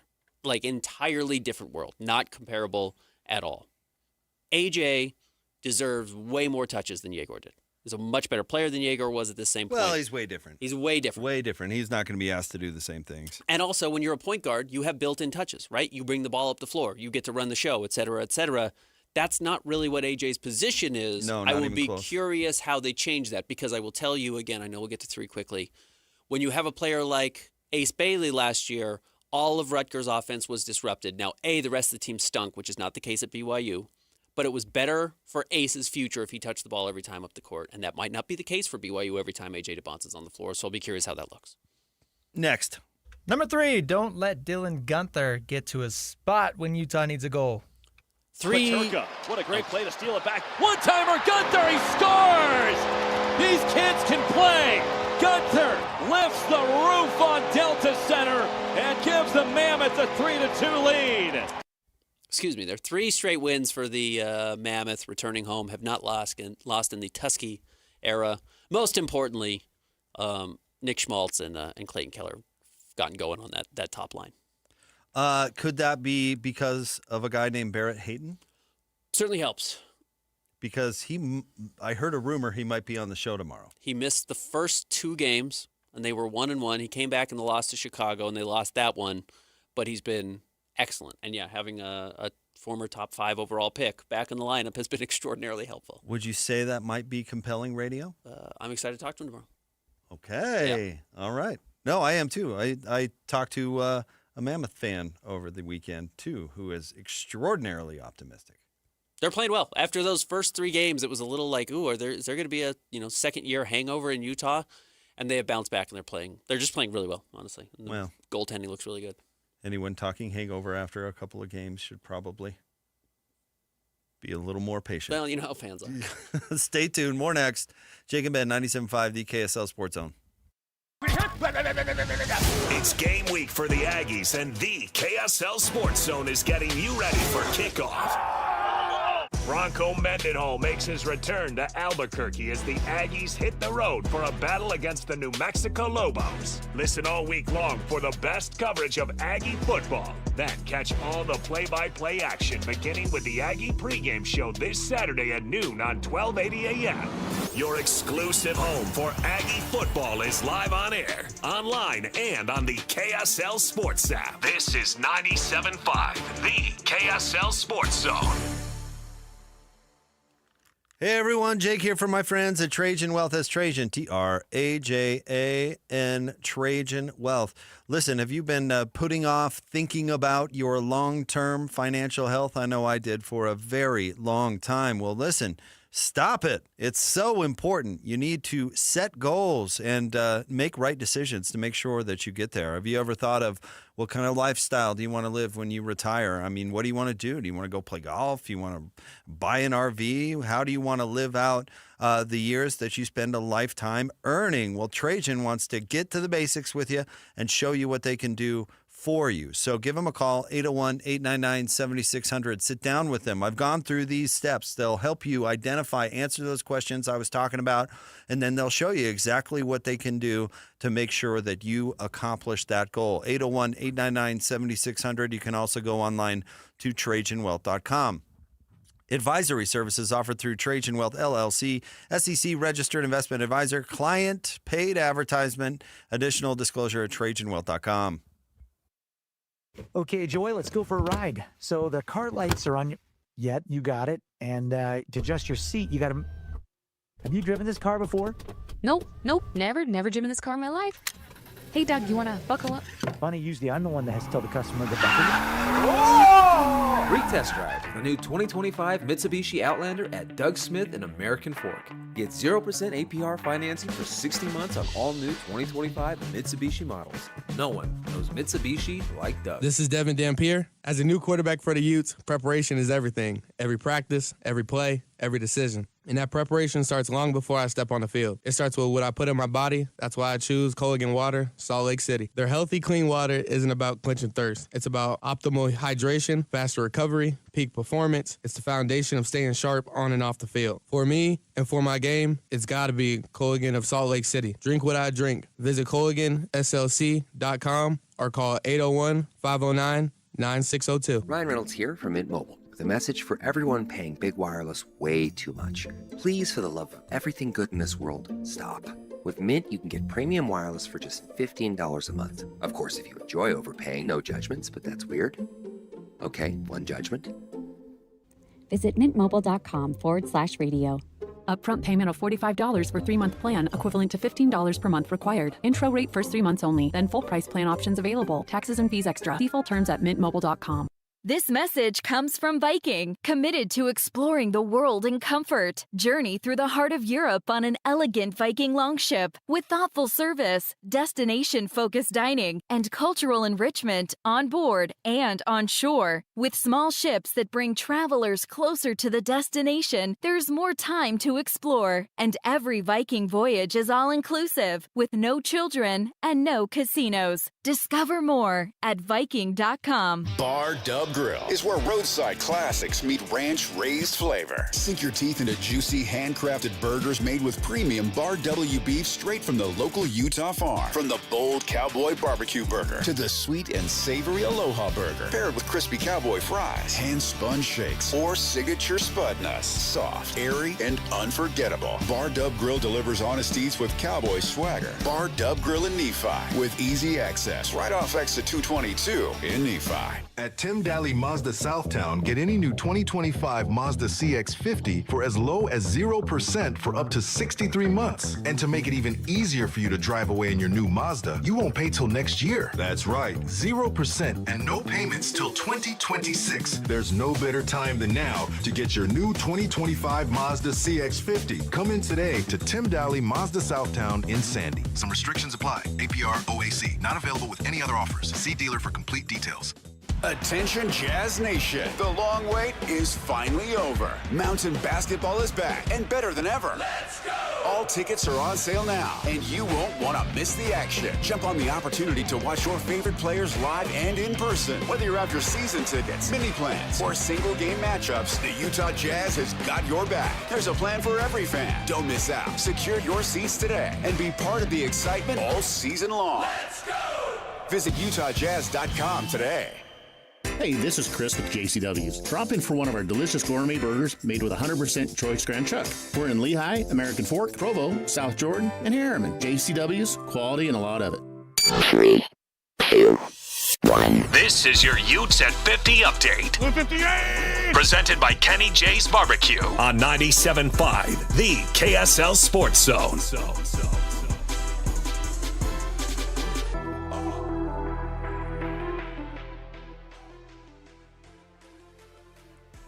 See, Christian does things just to let you off the hook or agree with you or flatter you in some sort of way.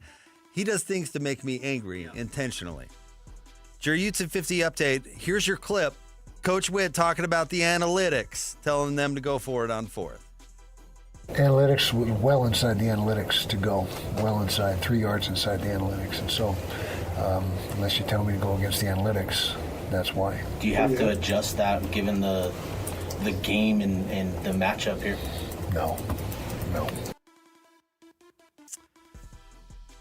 This update is brought to you by Kenny J's Barbecue. They will cater your work parties, luncheons, weddings, and family get-togethers and holiday parties. New catering clients get 10% off their first order at Kenny J's.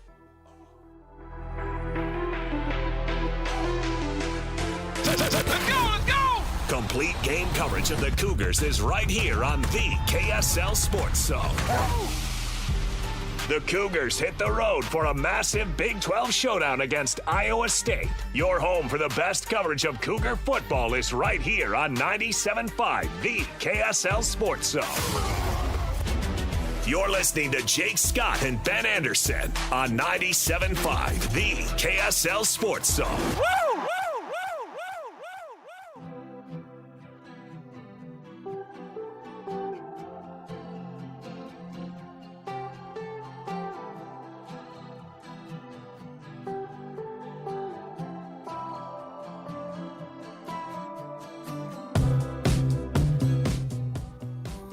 Jake and Ben, 97.5, the KSL Sports Zone. Jake Scott, Ben Anderson. We'll get back to the rivalry coming up in the very next segment. And I'm putting this here, Ben, because I know we got to keep it short, and sometimes I get a tendency to take these things too long. So forgive me. Okay. All right. But I did listen to Pablo Torre's podcast about Bill Belichick and the latest with the adult novelty heiress.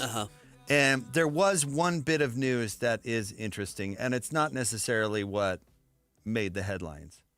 Because most of the podcast was about what made the headlines, and that was this leaked NFL Films produced footage from a TV show he was doing the year he wasn't doing anything. It was like a podcast TV show or whatever, where they were mic'd up, and the audio is basically the adult novelty era is just crapping on this production, like the graphics and how incompetent everybody is, and it really is quite funny. And then they catch her on a hot mic moment, Ben, where she and Bill are talking about how crappy everybody is and what an idiot everybody is. And it is really funny. And the funniest part is, and this is where they talk about it, and then I'll get to what was actually in the news. But the funniest part is apparently the production people at NFL Films had no idea who she was really. They just thought she was his girlfriend. And then at some point were informed that she was his PR person. Handler, yeah. Or whatever. So can you imagine being that producer that's just standing there and this woman is just unloading on you and calling all your work product crappy and awful? You're like, who is this? Yeah. It'd be like Christian brought his, I'm sure, lovely wife to the show, and all of a sudden she just starts telling Ben how it is. You know, it's like, who is this? What is going on here? That does happen. And there are people who get put in charge of things they have no business being in charge of, making decisions they have no business making decisions for. Which is funny. My second takeaway. It is common, and it's always a disaster. My second takeaway, and she is a PR person, right? So automatically she is a terrible human. Automatically. But she's got to be the world's worst PR person. Because you can't treat people badly when they're recording everything that you do. And if you were a PR person whose client was mic'd up and on camera, don't treat those people bad, because you know what they're going to do? They're just going to leak it at the worst possible time for you, and you are going to look like an idiot. If you're a PR person, you should never have a hot mic moment. That's like job one. Yeah. And no one can look at what has happened to Bill Belichick since he left the Patriots and said, yeah, his public relations have been really good. It's been really well done. His public image has improved. Obviously, it hasn't, and yes, she's the one running the show. Okay, so here's the newsy part, though, because here's the interesting part, Ben. We have a battle of the Rasputins, and I didn't realize what a battle it is. Okay, but of course the adult novelty heiress is one. Bill's girlfriend. Who's going to have Bill's ear? The adult novelty heiress, or apparently, Ben, the other is Mike Lombardi, who is the GM or whatever of the program. And do you remember when the story was leaked in the offseason that the adult novelty heiress had been banned from North Carolina? Do you know who leaked that? Mike Lombardi. Okay. And then at game number 1, and this went unnoticed to me, but do you know who showed up at the game wearing a necklace that said the words banned? The adult novelty heiress. Oh. Her necklace said banned. And do you know the current location of Mike Lombardi? Where? Saudi Arabia. Okay. And he's been there since before the season began. He's Lord fundraising. knows what he's doing. He's fundraising. Yeah, ask Trevor Riley. I'm sure he is. Yeah, right. Yeah, that's the thing. But banished to Saudi Arabia? The adult novelty heiress is having a behind-the-scenes showdown with Mike Lombardi, who's been trying to be Bill Belichick's Rasputin, going all the way back to when he used it as a way to get out of TV and into the front office of an NFL team. So, I mean, he was a co-host on the show where the stuff was leaked from. So there's this battle for Bill's love behind the scenes, and I got to tell you, I think the adult novelty heiress is winning. Well, she can... Yeah, okay. Because he's in Saudi Arabia, sure, and she's wearing the necklace that says banned on the sideline. She's rubbing it in. Speaking of jewelry, we'll be at Belliston Jewelry. Belliston Jewelry tomorrow. Get a band necklace. Not B-A-N-D. Not a band. Band. B-A-N-N-E-D. Band. Yeah. Outlawed. I love this story so much. I mean, the complete collapse and humiliation of one of sport's great figures is just incredible. Yeah, it's a good card to play right now. Like, if you're a Utah fan who is sad about the weekend, you can always say, at least we're not North Carolina. You're not North Carolina? Witt's a happily married, well-adjusted It's adult. just a disaster behind the scenes. It's certainly not the case of Utah. Banned. Stay tuned. Back to the rivalry coming up next. Jacob Ed 97.5, the KSL Sports Zone. Win big every Wednesday on the KSL Sports Zone with Win Ticket Wednesday. This Wednesday, win tickets to the Sandman, Adam Sandler, at your Not My Best Friend tour. Sunday, October 26th at the Delta Center. Get tickets at CD or listen to the KSL Sports Zone all day Wednesday for your chance to win. Get the latest Utah sports headlines delivered to your inbox with the KSL Sports Newsletter from the Jazz, Utah Hockey Club, BYU, Utah, Real Salt Lake, and more. Be in the know of all things sports in the state of Utah. Visit KSLSports.com to sign up for the KSL Sports Newsletter. Do you need an electrician? Any Hour Services has a team of licensed electricians that can help with any size electrical project around your house. Whether it's help troubleshooting, installing a ceiling fan, replacing smoke detectors, or upgrading your old electrical panel, the electricians at Any Hour Services can help. All you have to do is call Any Hour Services or schedule an appointment at anyhourservices.com. Help with electrical projects and repairs is closer than you think. Call Any Hour Services or schedule an appointment at anyhourservices.com. No one helps more homeowners than Any Hour Services. Only one type of burger. For every pallet. Fries are extra. Large in size. We've got the shakes. Going over the brim. Hey, this is Chris from JCW's. Put a positive, delicious spin on your day at any one of our 5 locations. In Lehigh, American Fork, Provo, South Jordan, or Harriman. JCW's, quality and a lot of it. Hi, this is Derek Overstreet, president of the New Millennium Group and co-host of Stop Working, Start Living with KSL News Radio. Can you imagine what your life would be like if you could retire 3 to 5 years earlier than you thought possible? The things you could do, the loved ones you could spend time with, the memories that you could create. That's what our team at the New Millennium Group does. We'll walk you through the entire process every step of the way. If you'd like to get a copy of the 5-step proprietary plan that will help you retire 3 to 5 years sooner than you thought possible, give us a shout right now. 888-999-6370. That's 888-999-6370 or utahsfinancialplanner.com. Listen, most of our listeners right now have a tax problem, not a money problem. There's not enough money in Social Security Medicare as it is. Let us show you how you can significantly reduce your taxes. That's 888-999-6370. 888-999-6370 or utahsfinancialplanner.com. Attention, RV owners or RV wannabe owners. It's the used RV blowout sale. RVs from all over the Intermountain West have been sent to the Layton Hills Mall for this RV liquidation event. Repos, buybacks, rental returns, and trade-ins. Blowout pricing. Every RV has been inspected and serviced and ready to go. Free admission, free parking. Dealers welcome. It's the used RV blowout sale.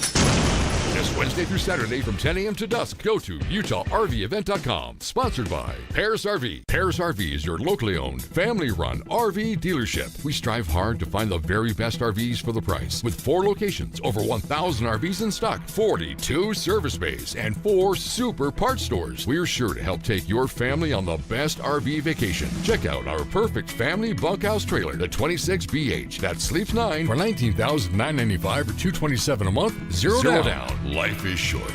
Enjoy it. North Murray, South Murray, Payson, and Pocatello. ParisRV.com. It might only be October, but Utah is getting ready for a brand new immersive holiday tradition in South Jordan. Step into the magic and holiday lights at the ballpark at America First Square, sponsored by Mickey Couture. A walk through winter wonderland like no other. Dazzling lights, festive music, and family fun for all ages starting November 14th. Reserve your tickets now at the ballpark at afs.com. Make the season unforgettable by celebrating Utah's newest holiday tradition. Holiday lights at the ballpark. Let's be honest, shopping for insurance isn't exactly a thrill ride. But saving money and avoiding costly insurance mistakes? That's a win. Join us at Farmers Insurance in Bountiful on October 22nd for the Zone's BYU Preview Show at the Mason Crapo Insurance Agency, 106 West 500 South. Learn how a local team can help you review your policies and save big. Plus, grab some incredible beef from Bar W Beef right on site. Learn more about personalized insurance from a trusted agent. Cougar fans, game day isn't just for the players, it's for you. Power every tailgate, every high five, and every play with bucked up energy. Clean energy, bold flavors, zero crash. Whether you're charging the stadium steps or locking in for the post-game show, Bucked Up keeps you laser focused and ready to roar. Find it at 7-Eleven, Maverick, Harmon's, and Dick's Sporting Goods. Visit your local Bucked Up retail store today or go to buckedup.com and use code ZONE to claim 20%. Now go out and get bucked up. Broadcasting from the Mountain Home Services Studio, this is 97.5 KZNS FM Colville, 1280 KZNS AM Salt Lake City, and 102.7 KSL FM HD2 Salt Lake City Midvale. This is 97.5, the KSL Sports Zone. Nobody gets you ready for Utah football more than the KSL Sports Zone. Ready? The Utes get set for a battle against Coach Prime in the Buffalo. Your home for the best coverage of Utah football is right here on 97.5, the KSL Sports Zone. You're listening to Jake Scott and Ben Anderson on 97.5, the KSL Sports Zone.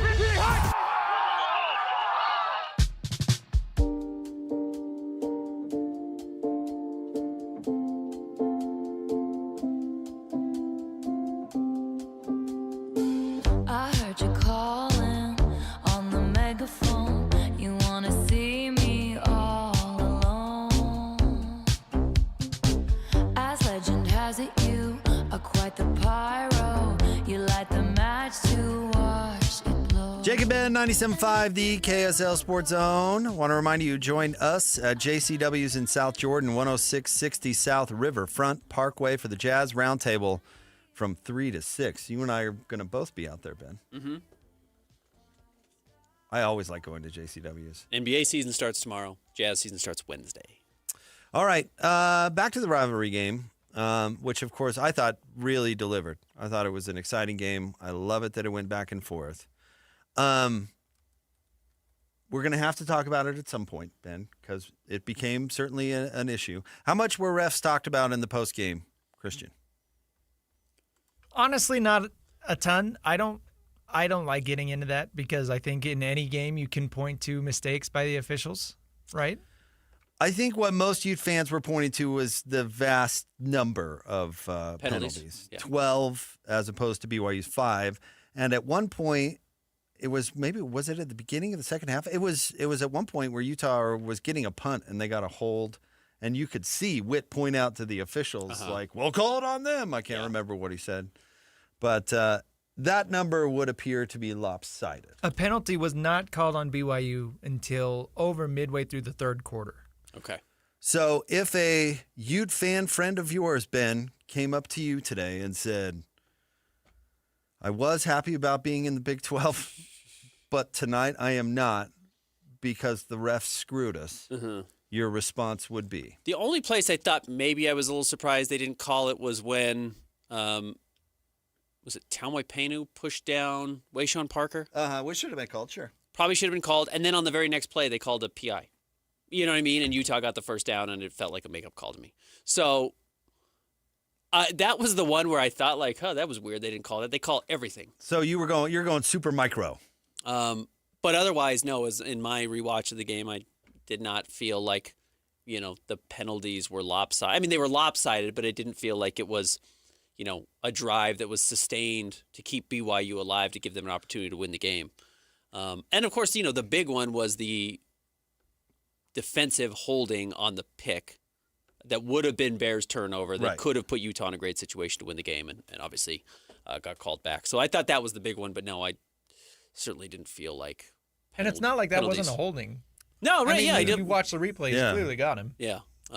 Christian, your response to the Ute fan complaining about the refs would be? I didn't think it really impacted the game. Like I don't think there were phantom calls. Okay, all right. Do you have a? Oh, I definitely have a response, but hit me. What? No, well, I was going to go in a different direction. So, what's your take? Because again, not to be Kathy Engelbert from the WNBA, but so only you were losers changing complain topics about refs. No, I just that's not the reason Utah lost that game. Here's my response: blame your athletic director and blame your head coach. You think this game was absolutely stolen from us? We were excited about being in the Big 12, but Tonight, I am not. If they were biased out there, blame them, because that's why. That would be an ultimate level of petty from the officials. Listen, after Rudy Gobert, I've seen what happens. And you know what? I was thinking about this too. Who's the biggest whiner currently in the NBA? Luka? Nope. It is Luka, but... Oh, he hasn't passed Chris Paul yet. Not a Okay, chance. Chris Paul still, yeah. Chris Paul. And people tell me, well, Chris Paul cries all the time and he gets a bunch of calls. Does he? Because Chris Paul has a nemesis. He does. He has a ref. Who is it? Is it? What's his name? Yeah, it's not Kane Fitzgerald, is it? No. It's the ref who always blows the games against Scott Foster. Scott Foster, yeah. Chris Paul has a ref that hates him so much that he screws over Chris Paul. You can look at it. Chris Paul has some epic playoff meltdowns. Scott Foster is involved in like all of them. Yeah, the extender. He keeps playoff series alive, and they usually involve Chris Paul. So is Chris Paul really benefiting from his crybaby behavior, or has Scott Foster severely impacted Chris Paul's career because he's such a crybaby? Probably a little bit. Listen, I happen to think the refs are incompetent bozos, but you know what they are? Humans. And so if you're in this group, which is a tight-knit group of Big 12 football officials, and an athletic director publicly calls you out and the coach calls you out, well, you're probably not going to give them the benefit of the doubt. I think that, that's what if you want to complain that Big 12 refs were biased against you, then go complain to your athletic director and your coach, because they're the ones creating the ill will with referees. That would be my response. I think you're giving the referees too much credit, and you're giving the fans who are complaining about the referees too much credit for being correct, because I don't think the fans are correct. That my personal response with refs is always expect them to be terrible. What is this, your first time watching sports? Yeah. Your referee makes a bad call against your team. You're really shocked. That's my opinion about refs. You got to be better. You're essentially playing against the other team and the refs every dang game. Don't complain about it. It's honestly, when was the first correctly officiated game, Ben? In any sport, I'll wait. It's never happened. I'll wait. Yeah. So what? That's my response. But if you want me to buy into the referee screwed your team, it's your team's fault.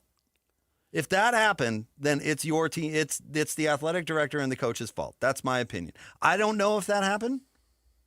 I'm with you. Okay, I'll give them more of a benefit of the doubt, and they're just incompetent because that's what you learn watching sports. Fine, that can be my. But if there is a bias, maybe you should look internally.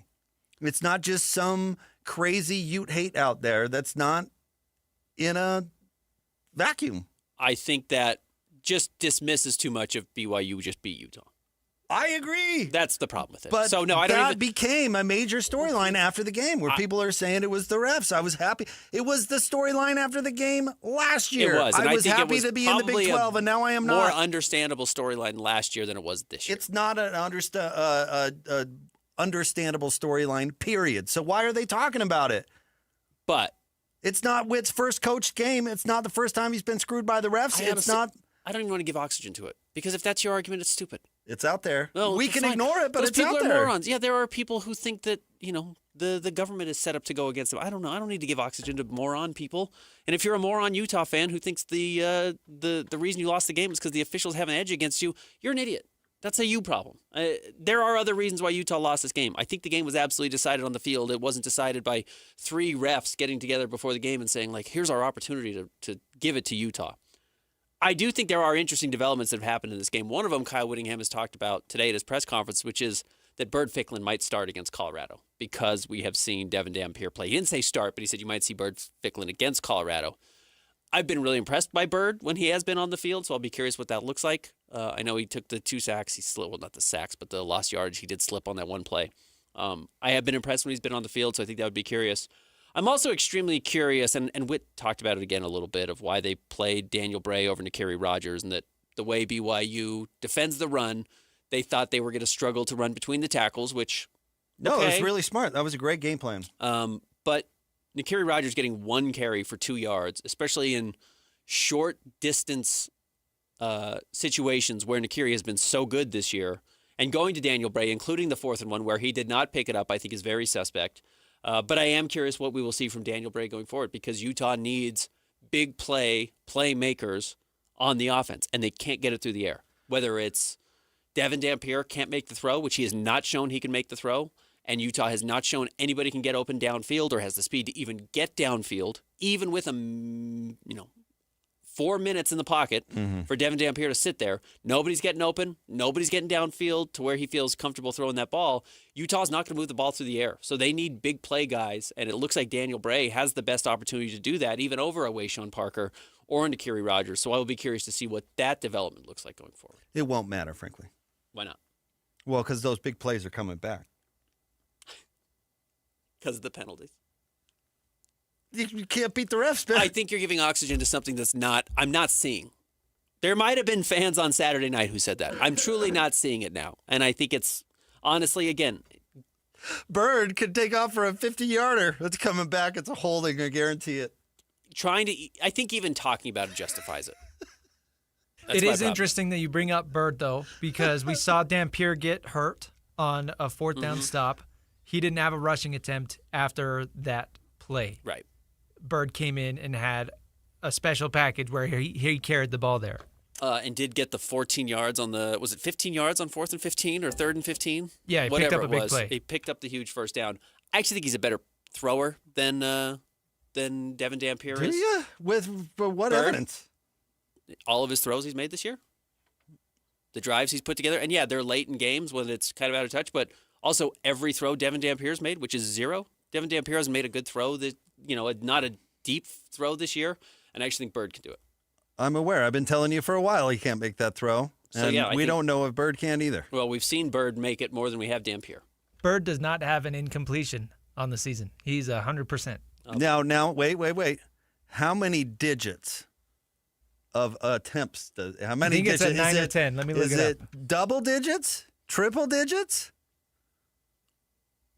Here, we can pull up the game. I know. I'm looking at it. How many digits? 9 attempts. So 1 single digit. But he has 138 yards through the air. All right. So 11 yards, or what is that? Look out. Here comes Michael Vick. 15 yards per attempt. So, yeah. I mean, he's thrown the ball better than you've seen from Devin Dampier so far. Well, the Devin Dampier at least has a, 2,000-yard season under his belt? Yeah, he plays every game. Yeah, I know. So if he has Bird plays, triple-digit attempts. Right, his opportunities out there. If Bird plays, I won't be surprised if Utah moves the ball better through the air than with Devin Dampier. I'm just saying there's no way you can come to that conclusion after 9 attempts. Well, it's the 9 attempts plus how many did you say Devin Dampier has? Well, he has 201 so far this year, but if you look back at it last year, I'll give you. I don't care what he did at New Mexico. He's not able to throw the ball against Big 12 defenses. He's not. So I think Bird might have a better chance to do it. He threw for 2,700 yards last year on 390 attempts. And he can't do it this year. Yeah, but I'm saying, how would you come to that conclusion with Bird Ficklin? I don't think he can. That if Bird he could might pass, be a better passer? If he could pass, why didn't he play? Because Utah paid whatever $1 million to get Devin Dampier up here to play, and they didn't pay that to Bird Ficklin, who's a true freshman, who transferred late in the year, right? Okay. Yeah. I mean, I honestly think that's the case. I think I won't be surprised if next summer there's a real question of who should start a quarterback for Utah. It's like it's similar to the Quinn Ewers thing at Texas. You really think that Steve Sarkisian, if he had the second coming of Peyton Manning just sitting on the bench, you really think he would have sat there? If he you really think he would have played Quinn Ewers if, like, in practice, Arch Manning is just dropping dimes all over the place? I mean, we can talk about NIL money, and I get what you're saying, and I'm not saying it doesn't matter. That absolutely matters. Those are the people who make the decisions. I know that it is. But Bird can run like the wind. We've seen that. He can also really run, yeah. So if he was dropping dimes in practice, you're telling me that they would have sat him. After the Texas Tech game, they would have left him on the bench if he was in practice, in camp, absolutely slinging it. In camp, yes, absolutely, because you just paid Devin Dampier whatever $1 million plus to come up here. Plus, you brought his offensive coordinator. No. I said after Texas Tech, you would have kept that going if his performance in camp and in practice had been absolutely slinging it. Yes, because just because Bird might be a better passer than Devin Dampier does not mean he's more effective moving the offense. But yes, I think Bird Ficklen's probably a better passer than Devin Dampier. Oh, I don't know, man. I found that hard to believe. We'll see. If he plays against Colorado, I might even go with Isaac Wilson, to be honest. At least I've seen him really throw. Have you? More than 9. And downfield, certainly, he has connected on passes downfield. That has happened in his career. So, all right. We will see. I'll be very curious if this is this talking point. Not this talking point, but the conversation if his Bird is playing against Colorado. I'll be very curious to watch that. We will have more coming up next. It is the Jake and Ben Show, 97.5, the KSL Sports Zone. It's game week for the Cougars, and the KSL Sports Zone is getting you ready for kickoff. With the Holy War behind them, the Cougars get set for a trip to the Midwest for a Saturday afternoon showdown against Iowa State. Listen all week long for the best coverage of Cougar football. Then catch college football Saturday game day at 10 a.m. with a postgame show immediately following the game on KSLSports.com. Your home for the best coverage of BYU football is live on air, online, and on the KSL Sports app. This is 97.5, the KSL Sports Zone. DJ PK and John from J. Brooks Jewelers.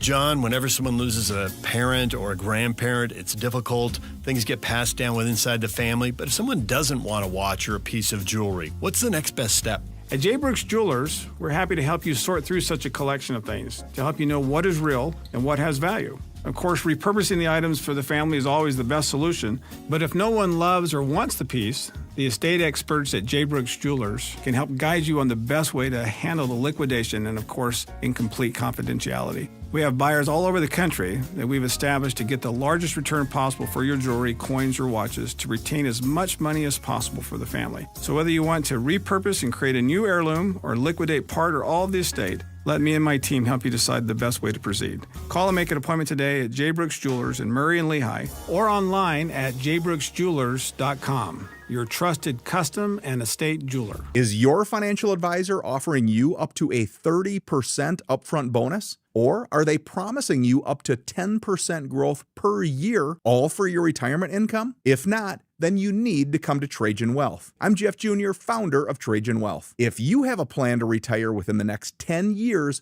don't wait only to find out it's too late. I've seen hardworking folks like you retire only to be required to go back to work, all because their advisor told them guarantees like these were too good to be true. They're not. That's up to $30,000 upfront or up to $10,000 per year on $100,000, all guaranteed for retirement income. Don't keep working when you're supposed to be retired, and don't let any financial advisor tell you it's too good to be true. Call Trajan today, 801-210-6800. That's 801-210-6800. Annuities, non-advisory products. DBA Trajan Wealth Insurance Solutions. Additional disclosures at TrajanWealth.com. At Tim Daly Mazda Southtown, get any new 2025 Mazda CX-50 for as low as 0% for up to 63 months. And to make it even easier for you to drive away in your new Mazda, you won't pay till next year. That's right, 0% and no payments till 2026. There's no better time than now to get your new 2025 Mazda CX-50. Come in today to Tim Daly Mazda Southtown in Sandy. Some restrictions apply. APR OAC.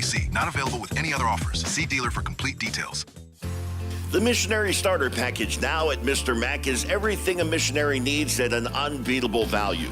It includes 1 slim or modern fit suit, 4 and collar stretch shirts, 3 Teflon treated washable ties, 1 mission belt, and a pair of Echo or Johnston & Murphy walking shoes, all for just $695. Fit is never a problem at Mr. Mac with free in-store tailoring. Ask for the Missionary Starter Package at all 9 Mr. Mac locations. If you're getting new gutters, make absolutely sure that you don't get screwed. I mean literally, don't get screwed. Tim Jr. here from RGS Exteriors. And every single gutter company out there uses screws to hold their gutters together at the corners and downspouts. They use screws because they're fast and cheap and easy. But man, they're terrible for your gutters, aside from possibly cutting your hand. They also loosen and corrode over time, because they're not made from the same metal as the gutters. At RGS Exteriors, we've been installing gutters for 70 years now, and we don't use screws. We only use permanent, strong, and unobtrusive rivets. They're made from the same material as the gutters, so they won't oxidize, and they won't corrode. They'll also never loosen. Your hand is safe too. Did I mention they look amazing? So don't get screwed. Call RGS and get riveted gutters. Our number is 801-280-3110 or visit us at rgsutah.com. That's 801-280-3110 or rgsutah.com.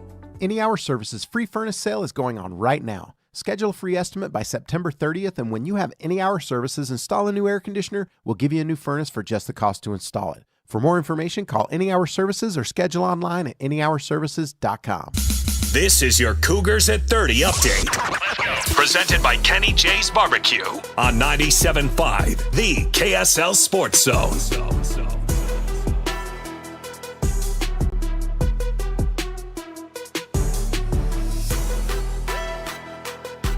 Your BYU at 30 update. Here's Tanner Wall on how it feels to never have lost to Utah. I mean, I've been a part of all three of those wins, so, leaving this place, I never lost to Utah. I'll wear that with a lot of pride for the rest of my life, but just grateful for our coaches, all our teammates, best fans in the world, too. Like, the atmosphere tonight was unreal, but, yeah, as LJ said, just grateful to get another win and be one step closer to our goal. Cougars at 30, brought to you by Kenny J's Barbecue. Kenny J's will cater your work parties, luncheons, weddings, family get-togethers, and holiday parties. New catering clients get 10% off their first order. It's Kenny J's Barbecue.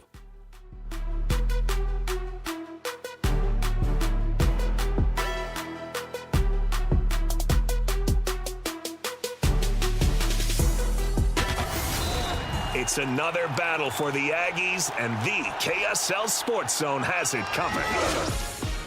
The Aggies head to New Mexico for a battle against the Lobos. Your home for all the play-by-play coverage of Aggie football is right here on 97.5, the KSL Sports Zone. You're listening to Jake Scott and Ben Anderson. Let's lock in. On 97.5, the KSL Sports Zone.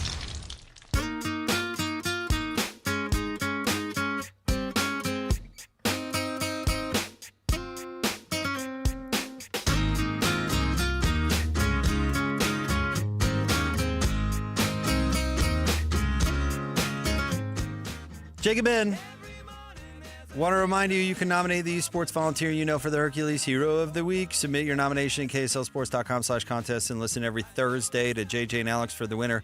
Help us celebrate the efforts of those volunteers making an impact with the Hercules Hero of the Week, sponsored by Hercules First Federal Credit Union and Beehive Meals. We'll have to get this later, but did you see that Sean Payton took another jab at Rusty? I did not. Kind of funny. Okay, yeah, I guess I didn't pick up on that storyline from that game, but that's not the storyline. That's Christian's guy, just taking shots. Yeah. It's what I love and hate about Sean Payton at the same time. He crosses the line. We're talking about not my line, but the coaching line. Talking about publicly calling out refs and things like that. It's where you choose to send your message does matter. Yeah.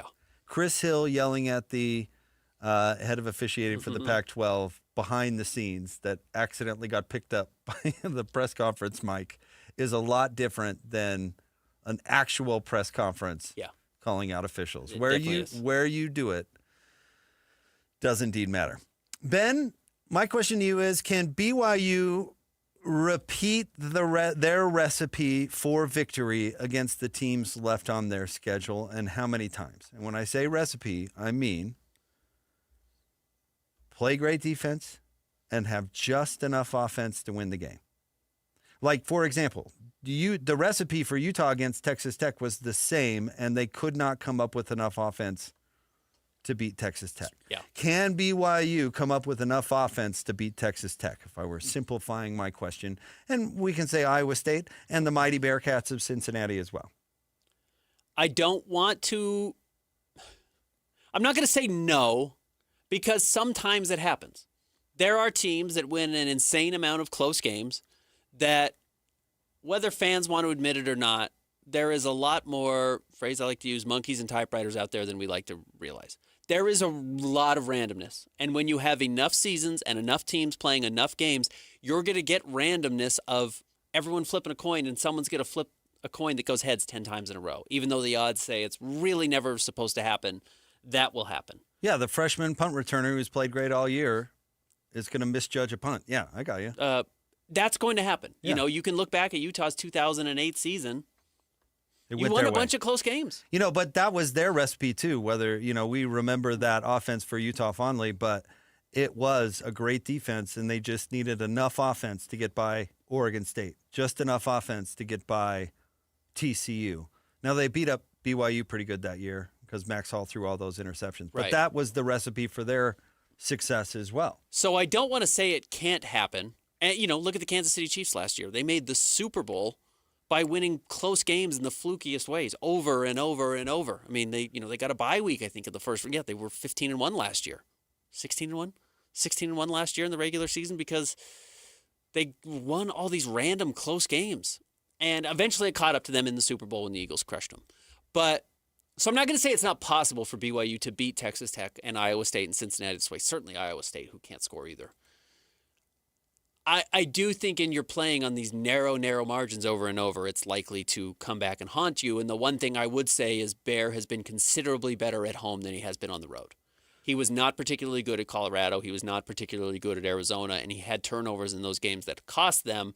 He did not have those same turnovers. He had one turnover against West Virginia, and he had none against Utah. So he's played much better at home, and the hard part is Iowa State, Texas Tech, Cincinnati are all on the road. So my guess is no. You can't replicate that formula over and over and expect to at least stay undefeated, but that doesn't mean I don't think BYU is going to make the Big 12 title game. I think they are. I would probably bet there's at least a loss left on that schedule. I mean, there's certainly the possibility of multiple losses. Texas Tech just lost to Arizona State. Yeah. I know. I hear what you're saying.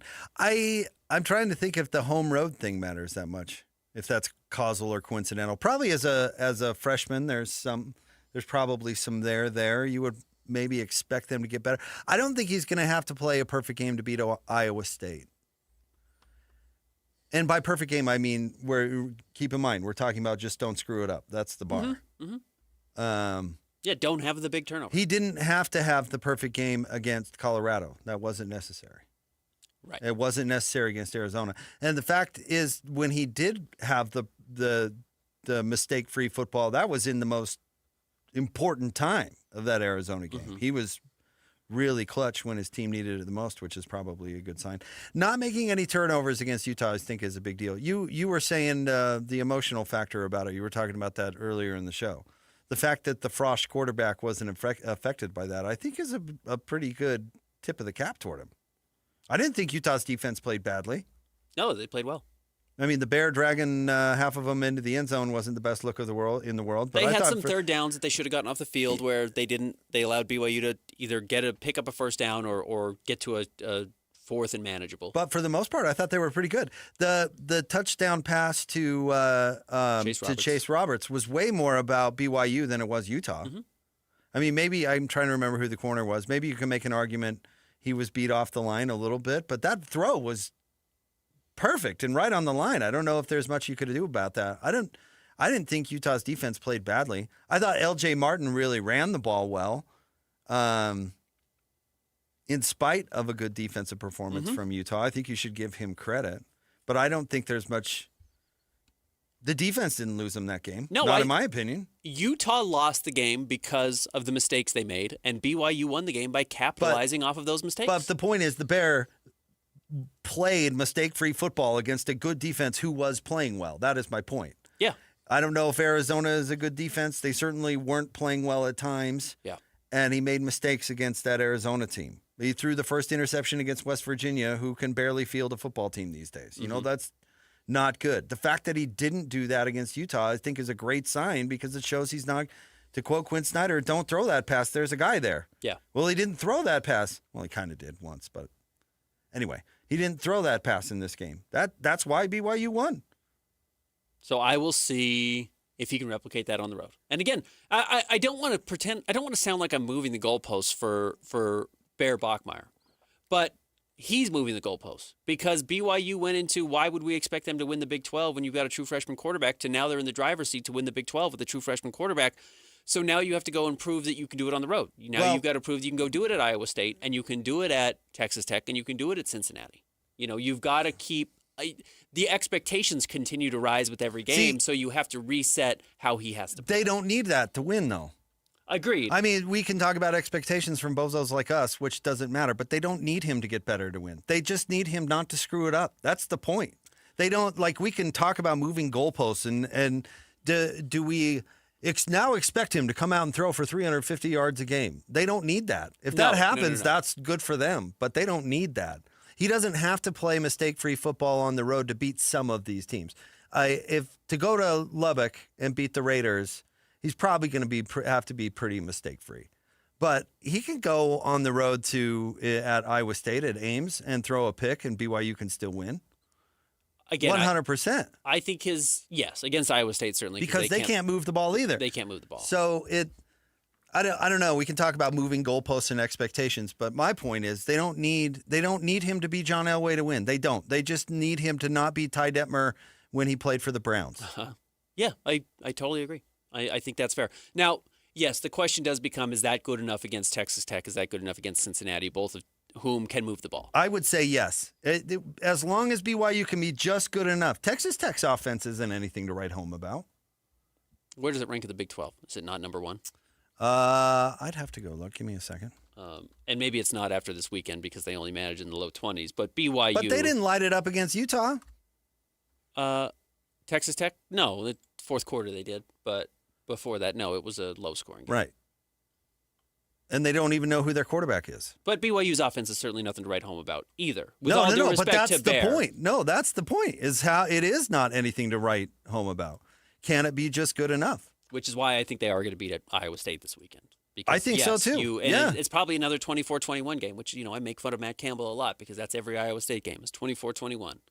Texas Tech has the third-ranked offense in the country. Yeah, they have a great offense. Yeah, they have a huge offense.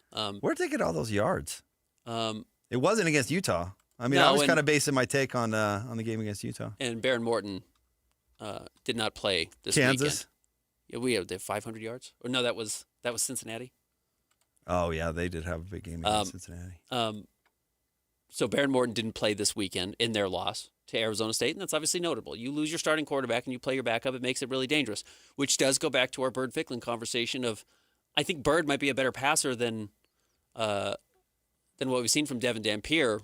Utah would be better off if they have their starting quarterback healthy and ready to go against Colorado. If he's not ready to go, that certainly puts that game in much more doubt. Man, this is really where Arizona State won the game. Hats off to them. They held Texas Tech, the old Raiders, to 276 total yards. Yeah. Wow. But listen to some of these numbers. Arkansas Pine Bluff, 608 total yards. Kent State, 601. Oregon State, 599. Utah, 484. Yep. But maybe I'm remembering that a little differently because most of that did come in the fourth quarter. Houston, 552. Kansas, 505. And then 276 to Arizona State. Man, Dilly Dilly told them they had to go out and play tough, and did they? How about that? And Will Hammond didn't play terrible. His numbers looked okay by the end of the game, but midway through the fourth, before they laced together those back-to-back touchdown drives, he did look pretty mediocre for Texas Tech. You know what's funny? Look at these best offenses. As far as yards per game offenses in the country. You ready? Number 1. Ohio State? Old stinking Riley. Oh, okay. Yeah. And they just took an L, and their season is basically over. Yeah. Number 2, Florida State. Okay. Number 3, Texas Tech. Number 4, Arkansas. Yeah. Number 5, Tennessee. Didn't they just lose? I don't remember, but okay. I think they just lost. Didn't they lose to Georgia? If that's not true, apologies. Oregon at 6. Yeah. Indiana at 7, who I'm not even convinced they're for real. But they're undefeated. They are They undefeated. did go and win at Oregon. Ole Miss at 8, who just lost. Yeah. Texas State at 9. And Mizzou, who's legit really good at 10. Baylor, your favorite team, is at 11. Yeah. I don't know if it's, we haven't even, you guessed Ohio State there. Guess where they are, Ben? Well, they don't give up any points. Like, you truly cannot score against Ohio State. I know. But you guessed that they had What are they, 18? Number 1 offense. 36. 36, wow. 36. Wow.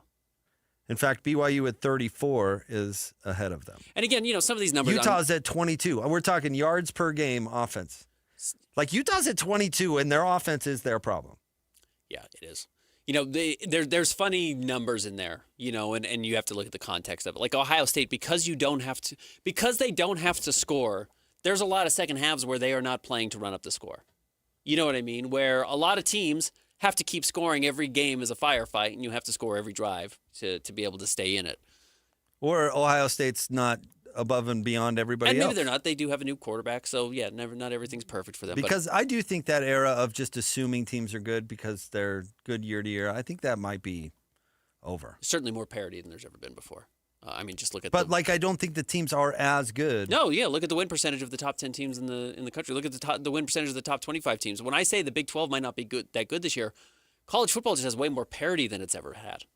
Everyone, with the exception of Ohio State and Indiana, and Indiana.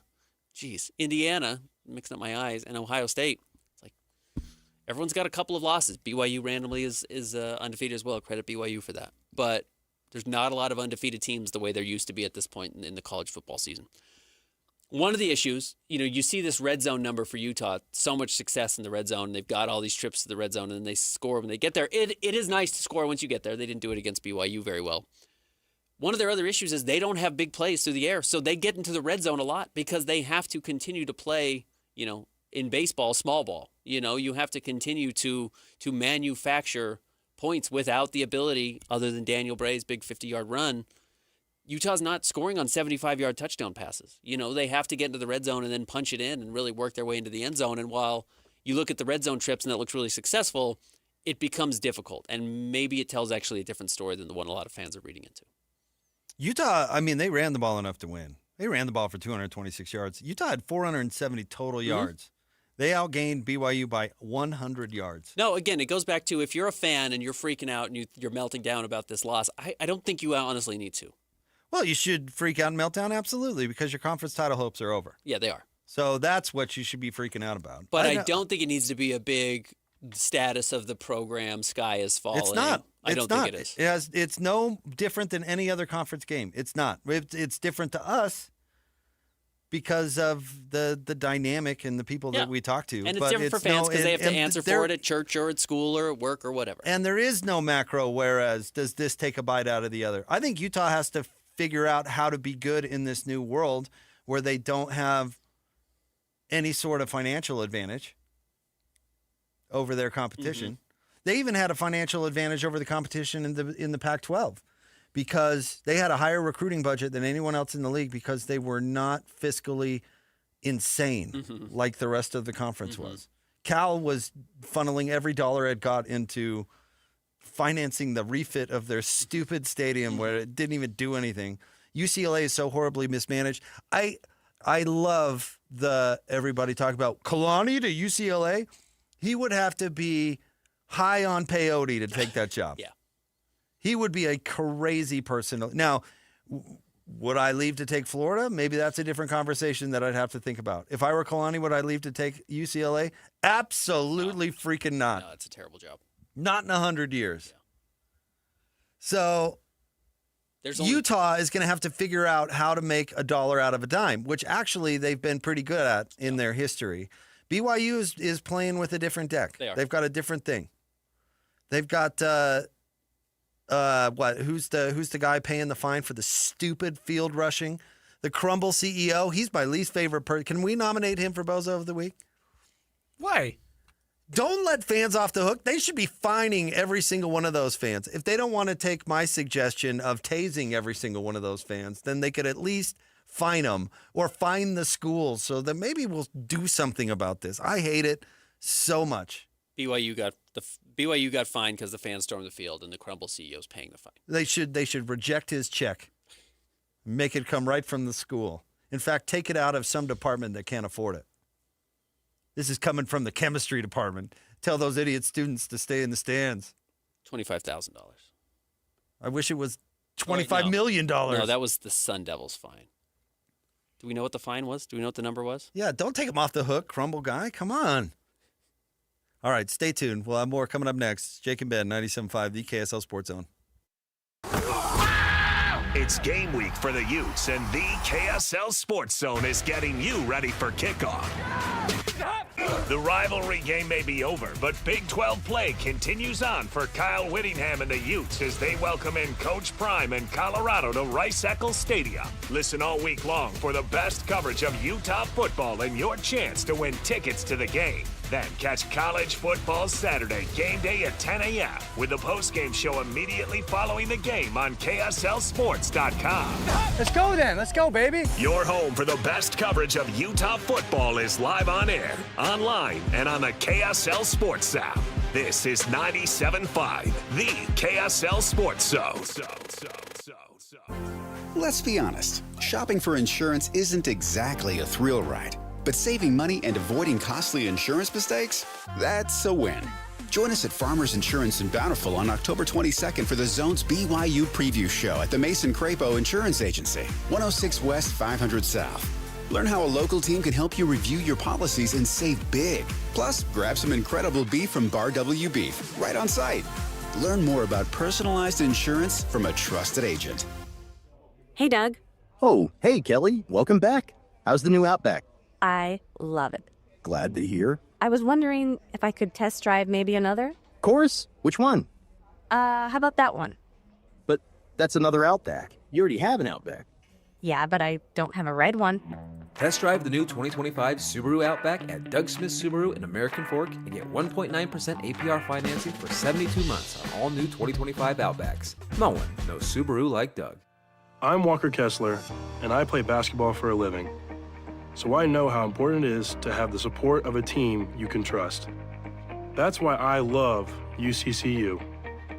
UCCU is more than a credit union. They're a true financial partner, a local team of experts your entire family can trust at every step of your financial journey.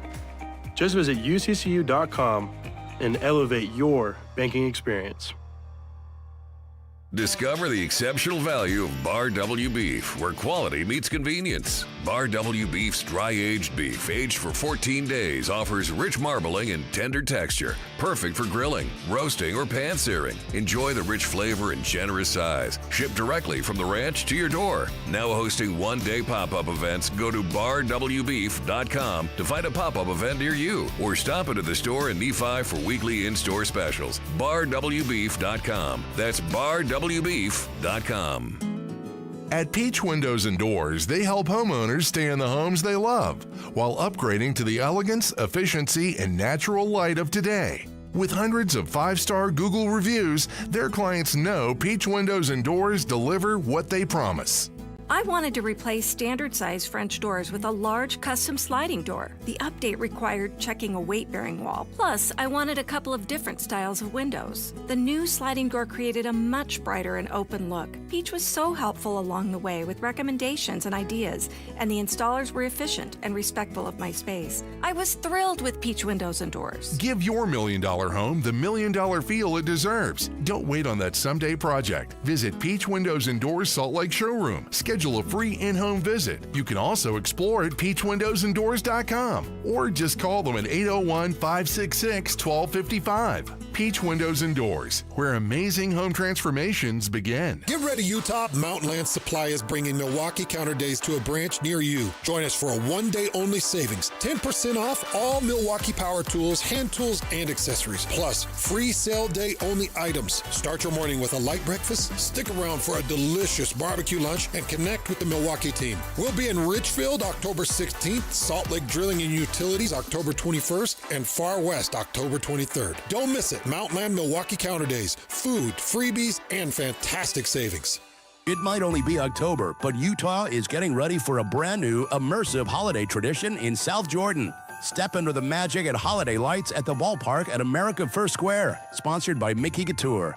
A walk through winter wonderland like no other. Dazzling lights, festive music, and family fun for all ages starting November 14th. Reserve your tickets now at the ballpark at afs.com. Make this season unforgettable by celebrating Utah's newest holiday tradition. Holiday lights at the ballpark. After 30 years of plumbing experience in Utah, we've compiled a list of items we plumbers commonly find in sewer systems. First off, hair. Lots of hair. Like, so much hair. Oh. Roots, dental floss, marbles, and every other toy imaginable.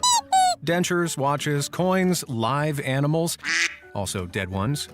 Photographs, we assume from active and very healthy relationships. Wigs, kitty litter. Look, the point is, don't use the toilet as a landfill. This has been a public service announcement from your buddies down at Shamrock Plumbing. 3, 2, This is your Utes at 50 update. 58! Presented by Kenny J's Barbecue on 97.5, the KSL Sports Zone.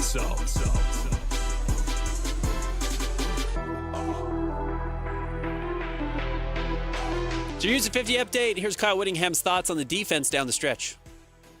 Disappointing. We took lead 17-14, and then just seemed like in the blink of an eye they were back in the lead at 21-17.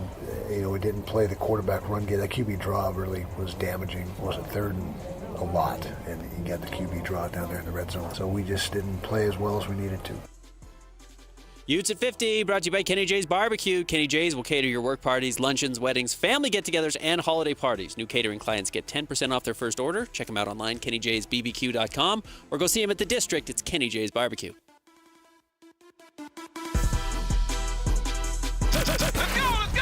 Complete game coverage of the Cougars is right here on the KSL Sports Zone. The Cougars hit the road for a massive Big 12 showdown against Iowa State. Your home for the best coverage of Cougar football is right here on 97.5, the KSL Sports Zone. You're listening to Jake Scott and Ben Anderson on 97.5, the KSL Sports Zone. Two amigos on the airways, talking sports. They got him made Jake's Alonso. Loves his tie guy, Ben's got style with his scarves. Oh my. I doubt Raider fans are having a good day. Just ask Lloyd. Did you see that suck fest that they played in this weekend?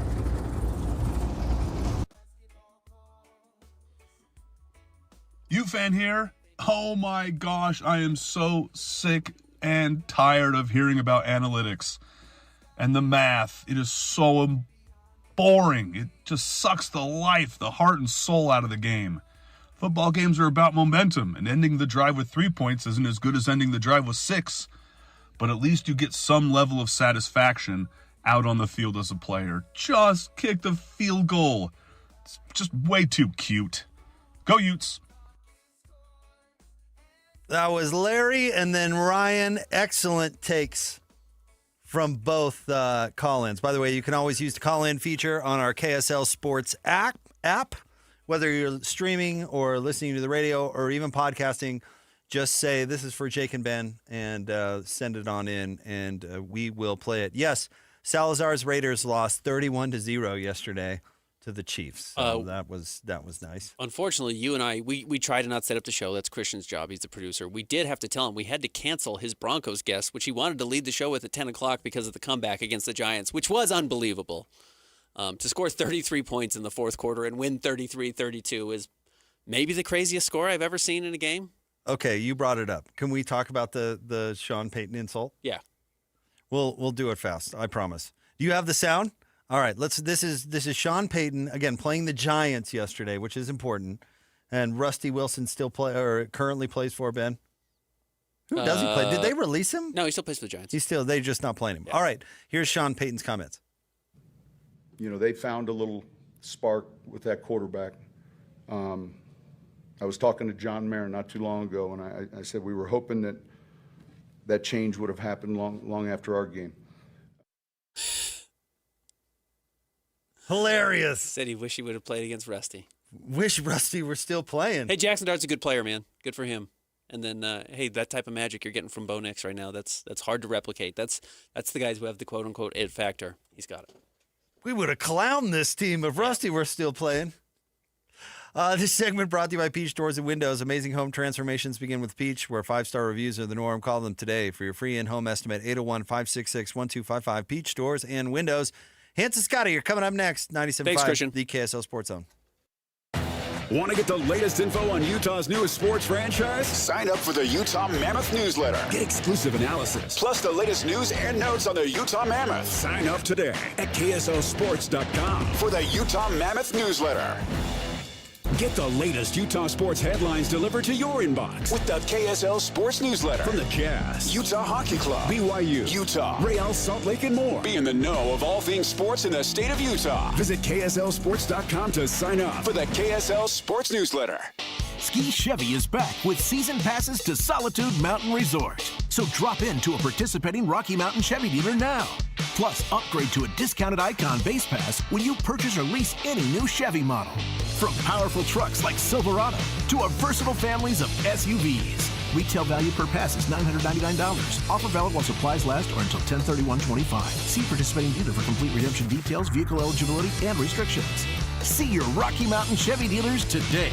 Hey guys, Alex Curie here. You've heard us talking about SLC fat loss for a while, and I'm sitting down here with Jeff and Angela, who have also been on the program. How are you guys doing? Thanks. We're glad to be here. Well, you look awesome. Tell me how much weight you guys have lost and how long it's taken. I lost 36 pounds in the 60-day reduction phase, and I've lost an additional 6 pounds on maintenance. So 42 pounds total so far. And I've lost 59 so far. Tell me exactly what's changed about that health now that the weight has been lost with SLC fat loss. I immediately started sleeping better. I also quit craving things late at night that I knew were sabotaging my diet. I don't have to take a deep breath to tie my shoes anymore, and I can actually stand up after I've been kneeling on the floor without feeling like I was going to pass out. What would you tell somebody who is like you guys and maybe wants to start losing some weight about SLC fat loss? Don't wait another day. This plan will change your life. Just get a hold of the folks at Salt Lake City Fat Loss. Just go to their website, slcfatloss.com. That's slcfatloss.com. Results may vary. Tim Jr. here from RGS Exteriors. Did you know that we offer 3 distinct styles of gutter protection?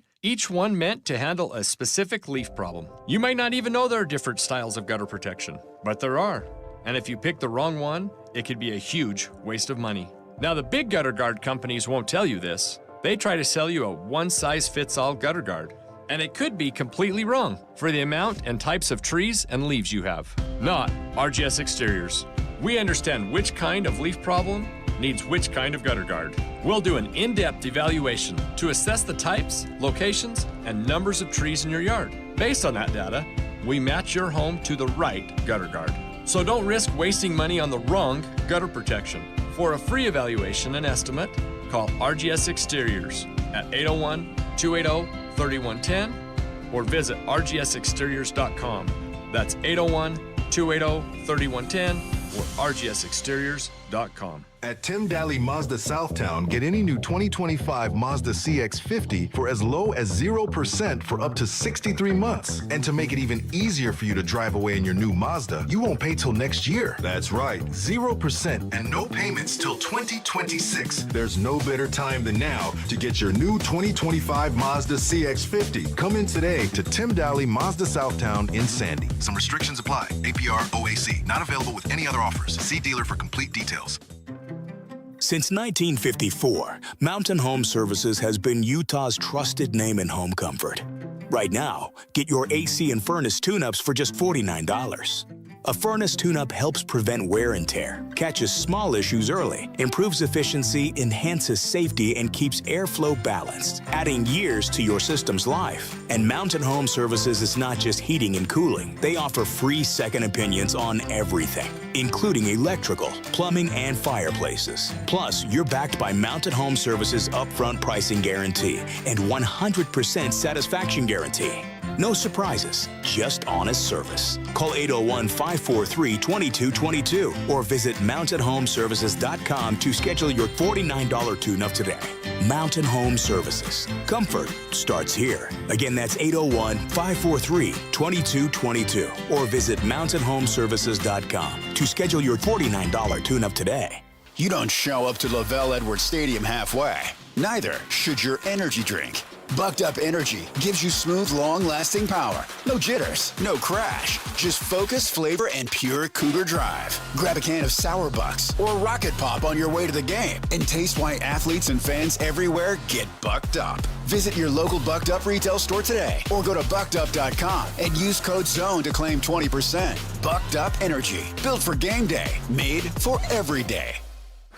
Broadcasting from the Mountain Home Services studio, this is 97.5 KZNS FM Colville, 1280 KZNS AM Salt Lake City, and 102.7 KSL FM HD2 Salt Lake City Midvale. This is 97.5, the KSL Sports Zone.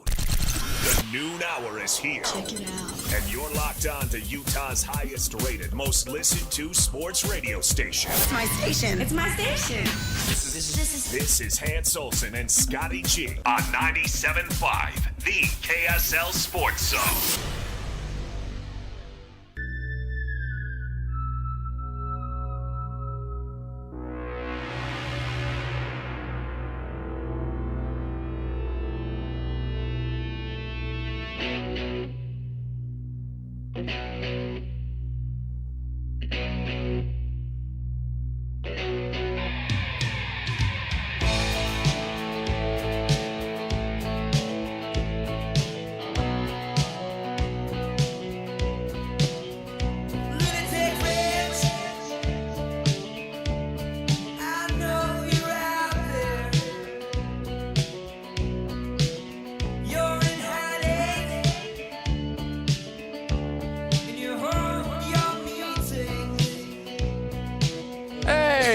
Let's get it, folks. Hans and Scotty, 97.5, the KSL Sports Zone. It is a Monday after a game of some level of significance. How you doing? You said you don't get this for free. Oh, yeah. As much time as you need, for sure. I'm doing so good, Scotty. Life is good. Life is good, man, and I just spent about 2.5, almost 3 hours watching the first half of that game. Yeah. So I'll watch the second half tomorrow, and then tomorrow evening I'll get deeper into Iowa State game film, get ready for the weekend. But I do love going back and watching things because you know this, as a play-by-play guy, you know this. When you're calling a game, you don't see the game. No. You see the moment. You watch the ball, yeah. You know, so I'm trying to dissect each play so that I can give a quick synopsis, a couple of details. And so you get done with a game, and I've got my game notes. During the game, I'll scribble very quickly. Scribble like Maury Bamba, 4th and 1, big stop on the outside. You know, like I'll just scribble that out as quick as I can so I have some quick notes. Muffed punt just before the half. So I understand kind of a general thing, especially in the postgame. But you don't know a game until you go back and you watch a game. Truth. And I went back and watched the first half of this, and so I'll only speak really on the first half of it. Okay, you ready for my MVPs? Or do you want to jump into the starter? Let's do the starter. Right. Let's not waste any time. Let's do it. Let's get it, Lloyd. It's time for your starting lineup, 97.5, the KSL Sports Zone. This is Hans and Scotty G. Let's go! The lineup is set, and it's time to kick off the show with the biggest topic of the day. This is the starting lineup on 97.5, the KSL Sports Zone. This year, fake it to Martin. Throw it to Roberts, and Chase Roberts is in. Touchdown, BYU. Beautiful. J.J. Buchanan is in. He's been a good red zone target. Dampier rolling his way. He goes end zone for Davis, and Ryan Davis has a touchdown, Utah. How does that affect the fatigue level of their defense? Carvalho puts it on the ground. Oh, my goodness. BYU says they have it.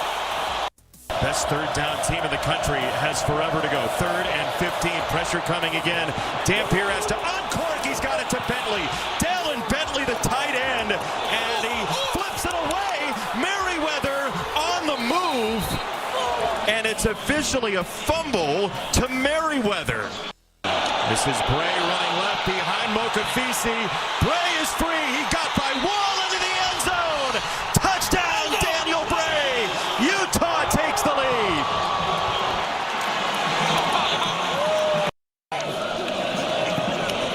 Bachmeier straight ahead. Design run. There's a bear on the loose in Provo. Bachmeier is in. Touchdown.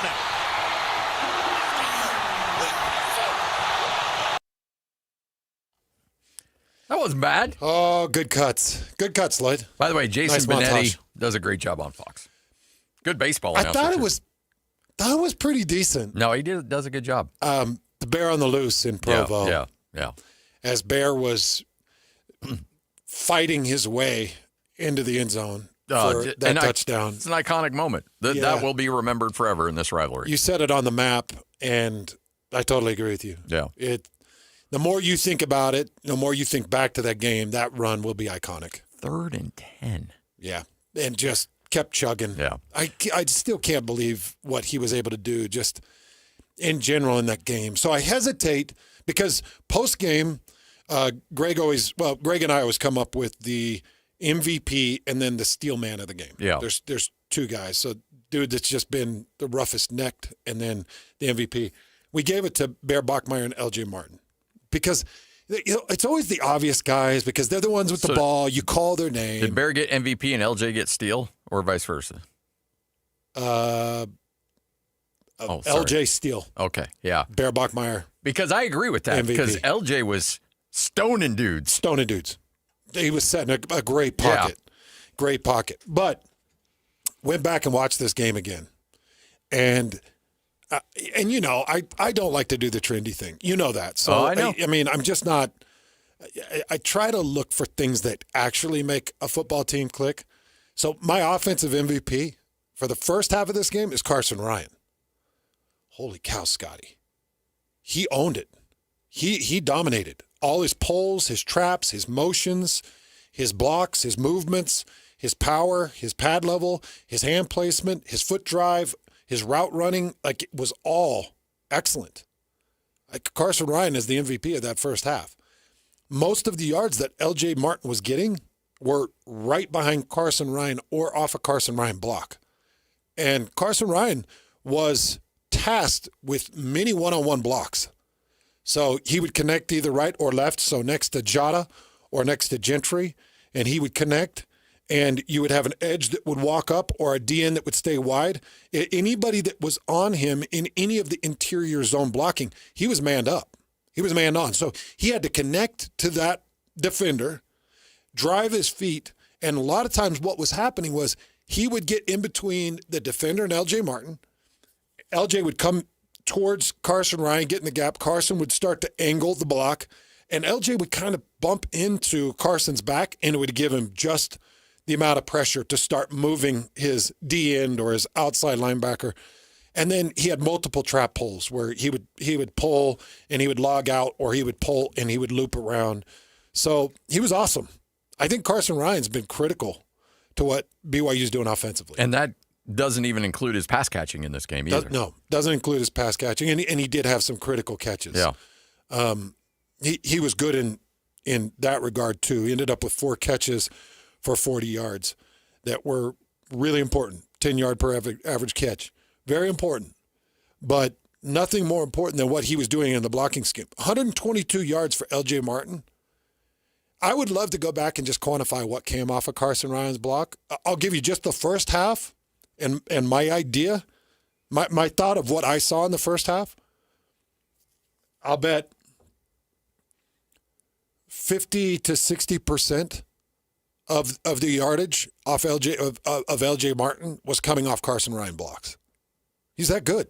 Wow. And you know, Gentry was good in combos because what they were doing in the interior zone scheme, they were running towards the connected tight end, or they were motioning the tight end to the side that they wanted the strength.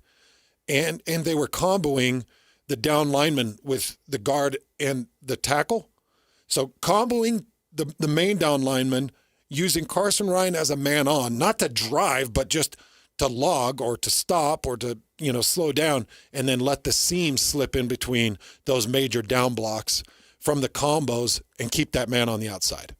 And it was like, geez, just click, click, click, click.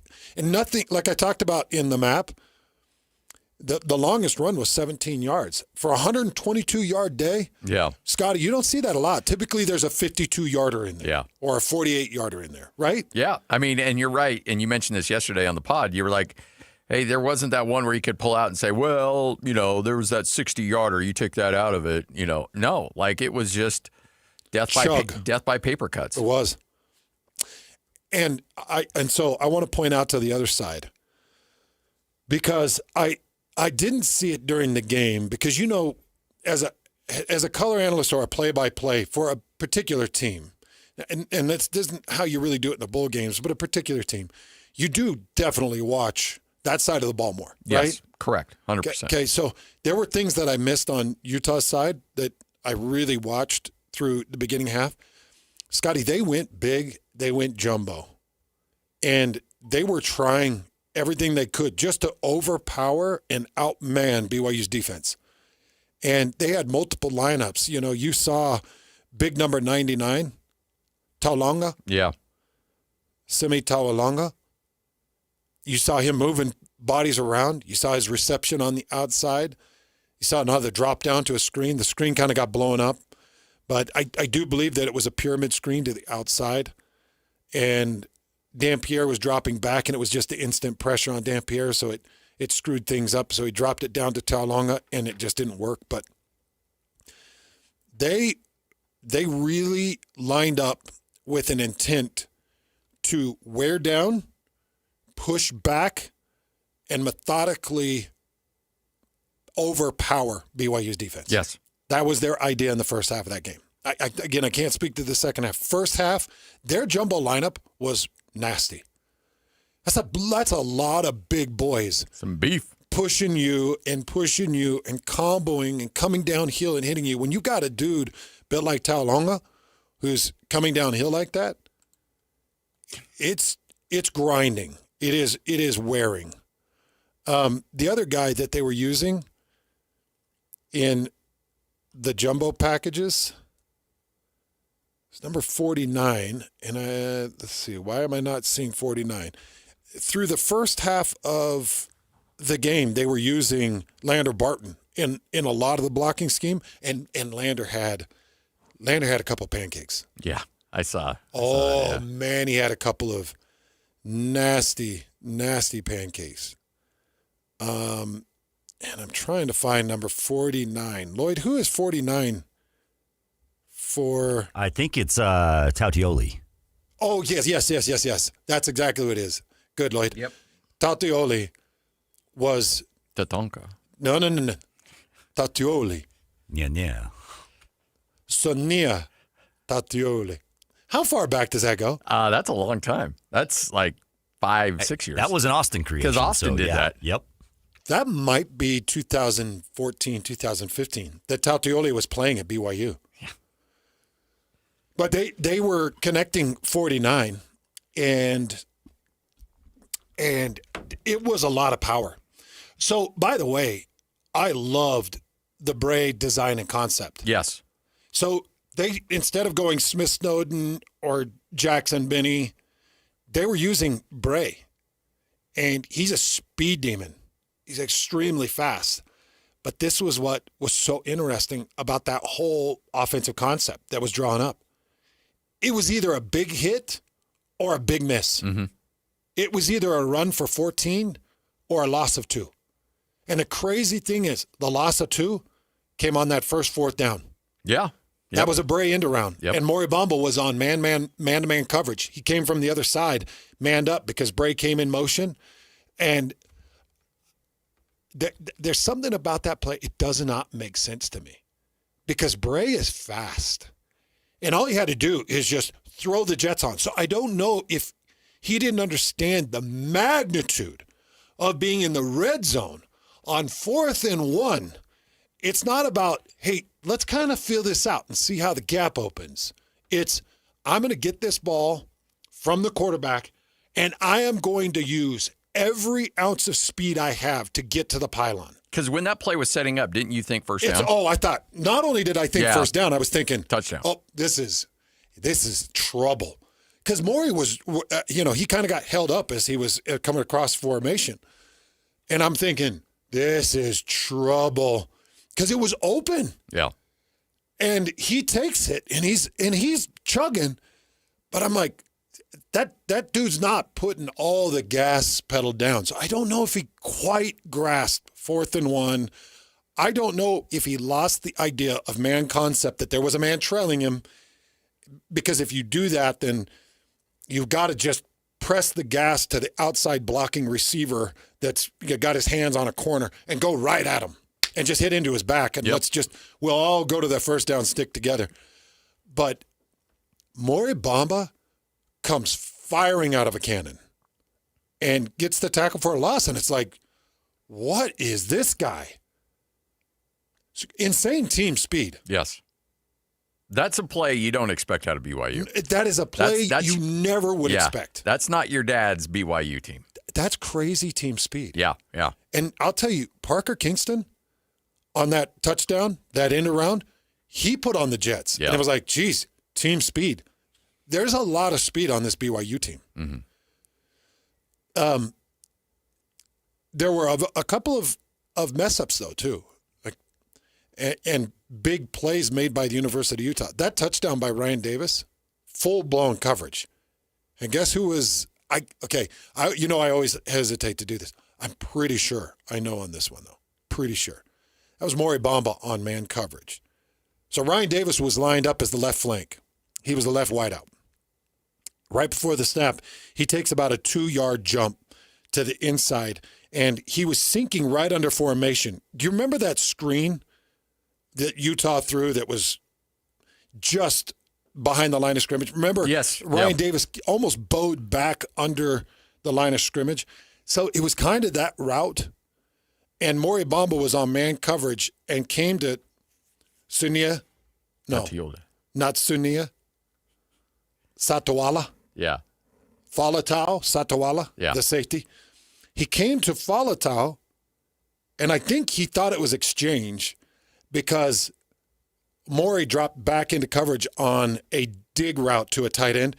3 BYU guys on that dig route. So that tells me Maury was probably man responsibility because then Falatau drops to zone, and as soon as Dampier left the pocket, Falatau shot to the outside. So he had zone to QB scramble recognition.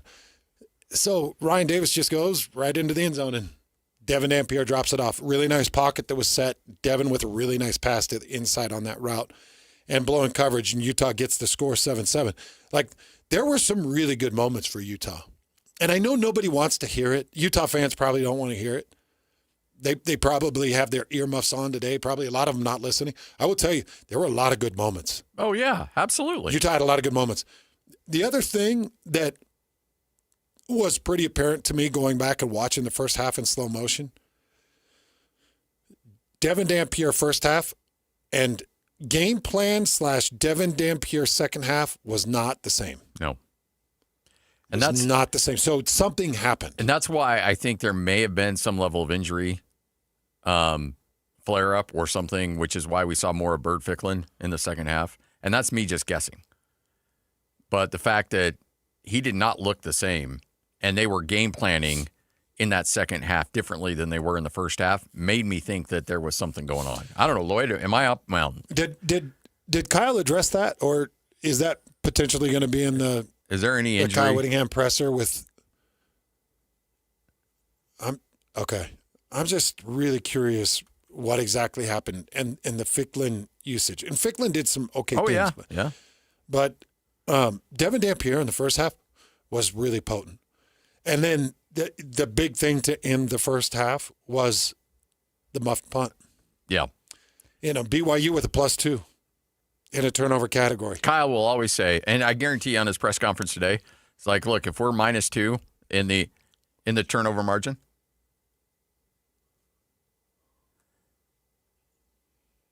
so is that what he said in the presser? Yeah, Dampier, we'll play it here coming up at 2:05, but Bartle talked about it. Sounds like Dampier's pretty banged up, and you might see Bird Ficklin against Colorado.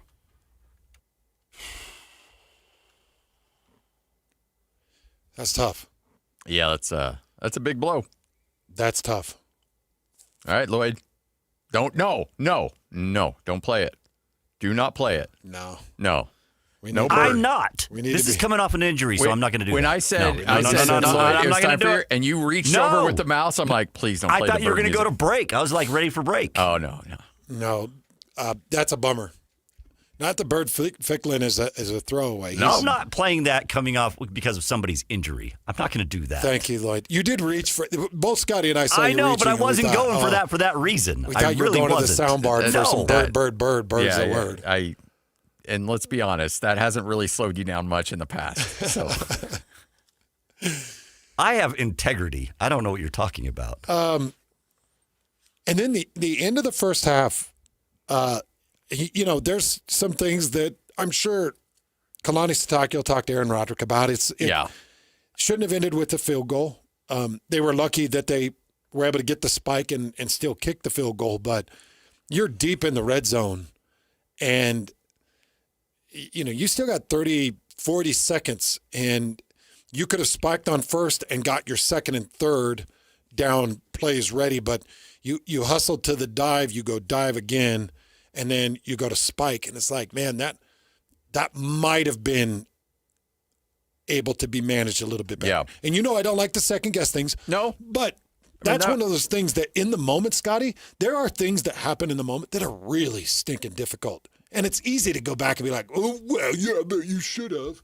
It's like, no, man. That's a tough situation to be in. But they did kick the field goal and get that 10-7 lead. And honestly, it kind of felt like a win on both sides. Like BYU got the turnover, got 3 extra points, but the fact that Utah didn't give up a touchdown off of that almost felt like a win for Utah as well. So you kind of go into halftime thinking, okay, it should be 7-7, but it could have been 14-7, but it's 10-7. So you'll take it.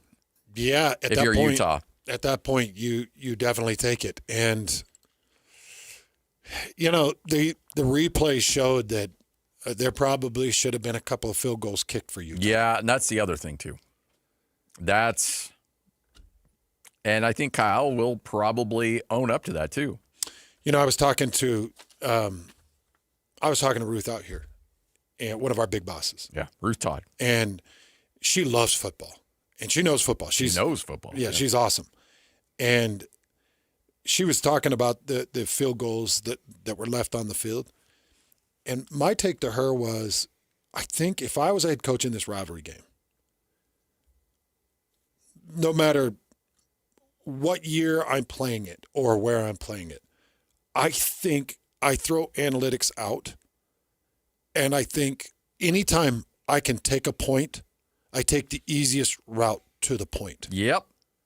Because every point is so critically important, and every stop is such a reversal of power that I'm going to just take the points as soon as I can get them. Analytics be damned. Yep. But that's just me as an outsider watching this game and playing in this game for 4 years, but watching this game over the last 19 years and covering it is like, I take the points when I can absolutely. 4th and 1 in the red zone, analytics is like blinking red, like go, or blinking green, go. I'm like, I need those 3 points right now. Yes. Yep. Because if I try this end around with Bray, and we try a fly sweep with Bray, and Maury Bamba happens to fire through my backfield and get the tackle for a loss and stop us on 4th and 1, BYU's going to be energized. And I can't give them that in this stadium. I can't give them that. You know what analytics does not show? The emotional boost you get on a 4th and 1 stop for the defense. So I actually said this during the broadcast to Greg.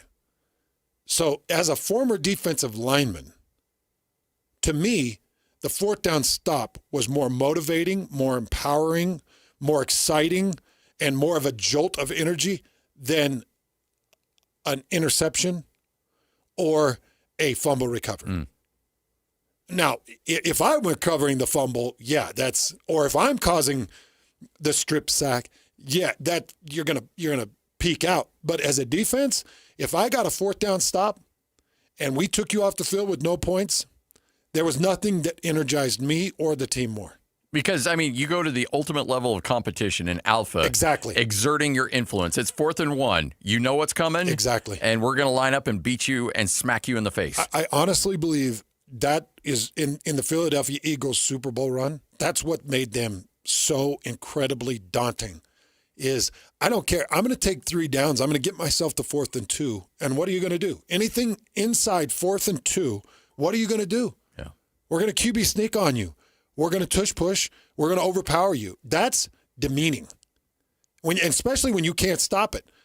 And now you're recruiting and drafting 382 Toballards to just lay there next to the ball.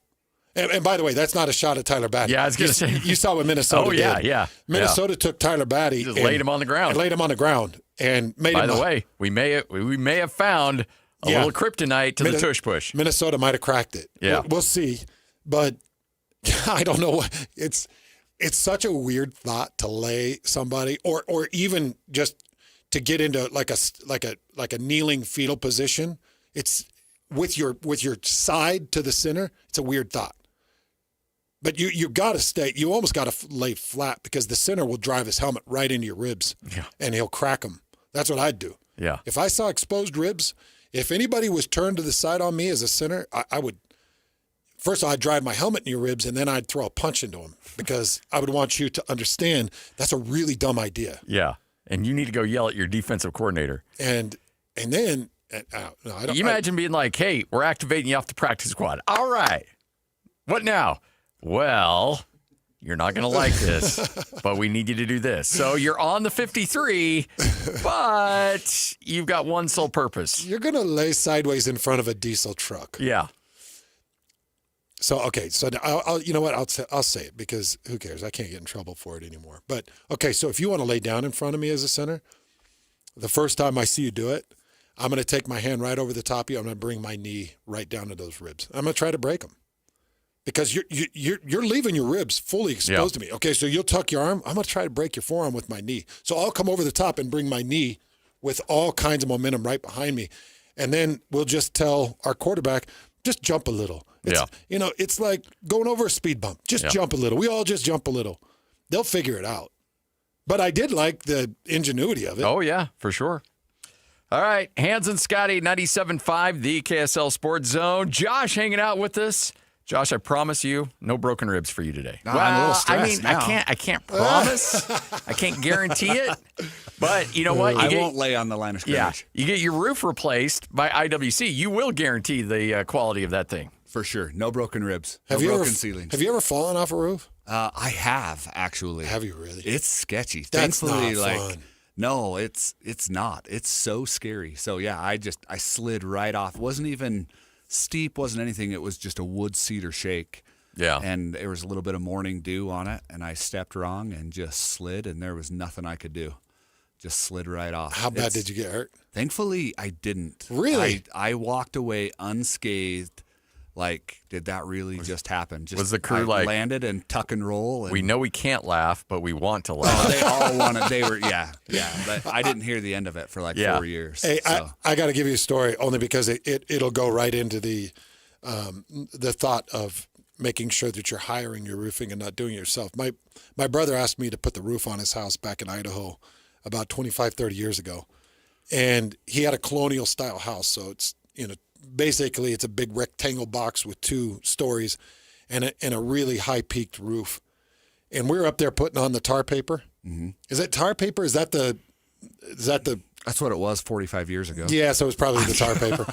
We're just tarring it. We've got mops of tar. I'm just kidding. So, your underlayment. Yeah, so we're putting that underlayment in, and I froze up. I'm like, what are we doing on this roof? I am 300 pounds. I was still playing professionally. I'm like, what am I doing up here? I told my brother, I said, I'm paralyzed with fear. He still gives me a hard time about it. And I quit. I was like, I'm not doing this. Don't try to do your roof yourself. Don't. It's more affordable than you can imagine. It really is. And there are so many different ways to pay for it, so many different discounts. Like, hire a professional to get it done. That is one of those projects that you just don't want to undertake yourself. It's so dangerous. There's so many nuances. Is it rocket science? No. Like, do you have the intelligence and know how to do it as a homeowner? Probably, yeah. But there's so many key factors that going into being safe and keeping them done and warranties and the life of the shingle and small little things like that. This is definitely, if nothing else in the entire home, redoing your roof is not the one you want to try and do as a DIY project. And even if you don't break an arm or a leg falling off a roof, you may not do it right and cause hundreds of thousands of dollars of water damage to your roof. It. Yeah, nailed it. Absolutely. Like, there are so many things there it's just one of those projects that's not worth doing on your own. Like, let the pros do it. And there's a reason that our guys are trained and certified through OSHA as well as through the manufacturers, and it's just one of those that you don't want to do. it breaks my heart every year because without fail, every year I know a couple of people in the industry that fall and get hurt or pass away, or it's just not worth it. So right now, post-Holy War savings. Post-Holy War savings. savings. Oh, yeah, because you're feeling pretty good. Oh, man. So post-Holy War savings, we are going to do $2,500 off an entire roof purchase if you call during the show today. Amazing. It's awesome. And so here's the thing. That's a big percentage on a lot of roofs. Well, and with it's massive. It really is. Because as you guys know, and as the listeners know, we're already the best value out there. So we throw in the extra discount. It really is. It makes it a no-brainer decision. And we're in kind of a tight spot to where really, in all reality, the majority of the year is booked out for us. But we do have a few slots. These storms have just opened up everybody's eyes to any weakness that you might have on a roof. So if you're in an emergency situation, call us. We will get it done for you before the snow flyers or before winter really sets in on us. If you're not, we're able to combine that $2,500 off. And we're going to do what we talked about on the last show a little bit with you guys. So we're going to give you a worry-free guarantee. We're going to warranty your existing roof through the winter. We'll get a contract put in place, the $2,500 discount. We get you done and set up right now, but we don't have to do the roof or pay for the roof until spring of next year, which is going to allow everything to really tab and seal down and perform better in the long run anyway. So kind of a win-win situation depending on where you're at and what needs to be done. Kind of hedges your bet against the inevitable inflation that's coming this time next year. I love it, man. You do such a great job there. Please give them a call right now. It's IWC Roofing right here on 97.5, the KSL Sports Zone. Josh is your guy. Just put him in your phone as your roof guy and call right now, 801-232-5690. That's 801-232-5690.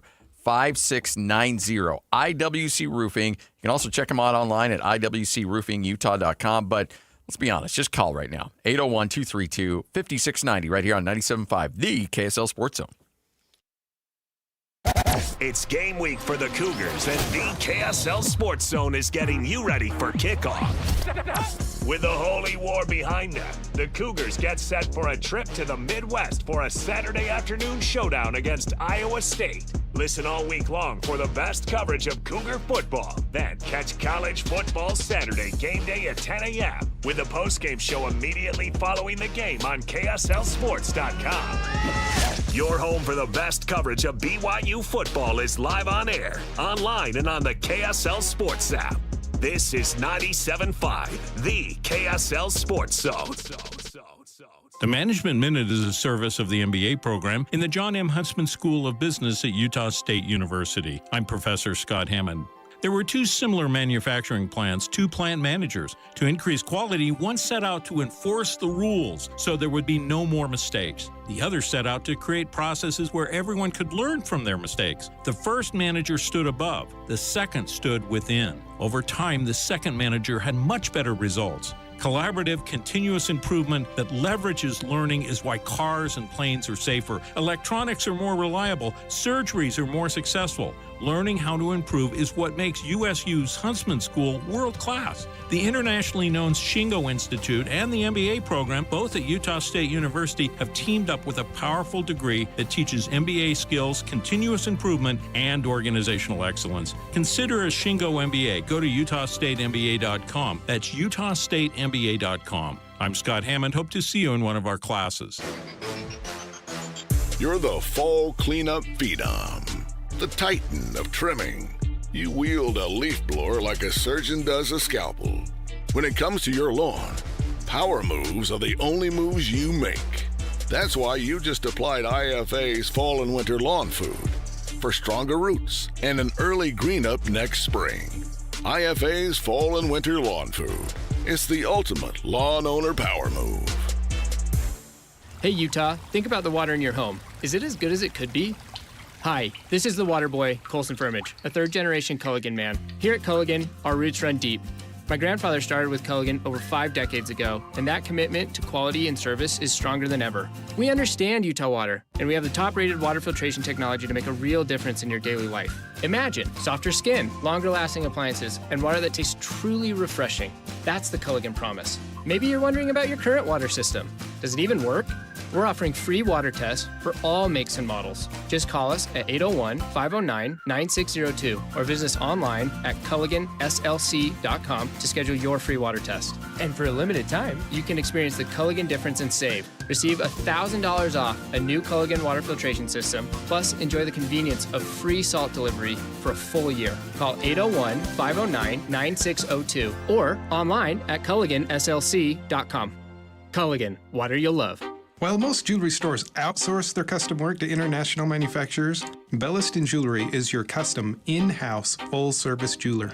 Besides the obvious tariff issue, what's wrong with outsourcing? You know, like a game of telephone, all of the important details, the essence of your dream ring, are quite literally lost in translation as it's designed in other countries like India and China. Belliston's in-store designers can customize and modify your design right in front of you, cutting any confusion to bring your true design to life. Yeah, absolutely. I plan to wear my ring every day for the rest of my life. I want it right. Let me ask you this. If you choose one of those other guys, but you hate the finished ring, do you think they would remake it to get it just right? Not a chance. At Belliston Jewelry, we work with you in-house every step of the way to ensure it's right the first time. BellistonJewelry.com, across from Weber State in Ogden. Locally made, just for you. And cherished for generations. It's time to talk Utah State football with the head coach of the Aggies, Bronco Mendenhall, on 97.5 The KSL Sports Zone.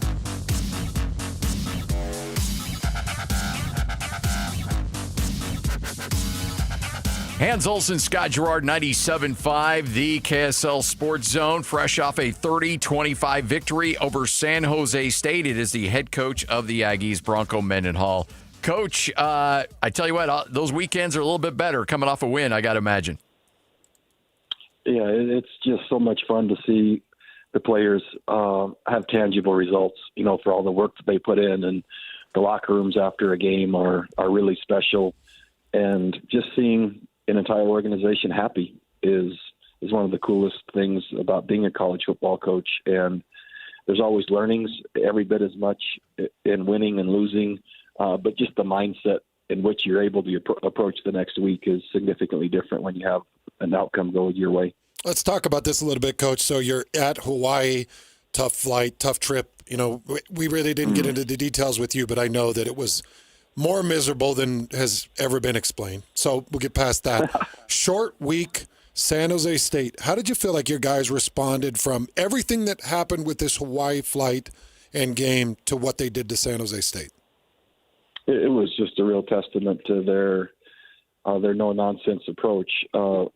We kind of have a saying that we talk about here, that nobody's coming to save us. And that kind of means in life where we're looking to be self-reliant and gritty and resilient. And I heard that frequently throughout the week. So we were on the expedited format, super condensed in terms of coming back from Hawaii and getting ready to play on a Friday night.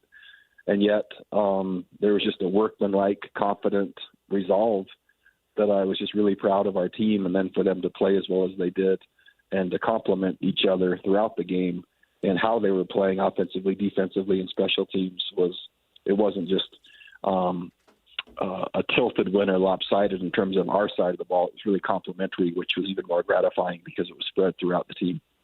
And the fact is, it was a significant amount of adversity in that game that you had to overcome. And we've talked about, especially after the Hawaii game, those one or two plays that you got to make throughout a course of a game to flip it in your advantage. And you were able to do that in that game. And I got to imagine that's an experience you can build off going forward, not only this year, but in years to come. It's really a well thought out question. That was our intent the entire week. And I'm simply calling it contextual football. People also might call it situational football. But that means really operating within that context at a really high level, a level that's necessary, but also with a level of consistency. And we really did that in a couple of fourth down and critical situations where we made stops, a few field goals that we made in with lots of pressure, executing a 2-minute drive offensively, and then putting away a game with a 2-minute drive defensively. And so when you think about impact context or impact situations and being able to continue to improve your execution in those areas, which is what our focus was last week. It was fun to see that play out. So I got to tell you, Bronco, I had about 10 Olsen family members there at the game. They had an absolute blast. My brother moved from Idaho and took the head chorister job at Logan High School, so he's able to get out to the games. Great. Just had a blast. He said that the stadium was awesome. He said attendance was awesome for a Friday night. Kind of walk me through your thoughts of how your fans showed up, how the student body showed up, and how that might have affected the game. Oh, man, our fans, over 22,000. I didn't see hardly any empty seats. It looked full. Obviously, it wasn't the capacity by the numbers, but it was an electric environment, one of the best that I've been part of in my coaching career.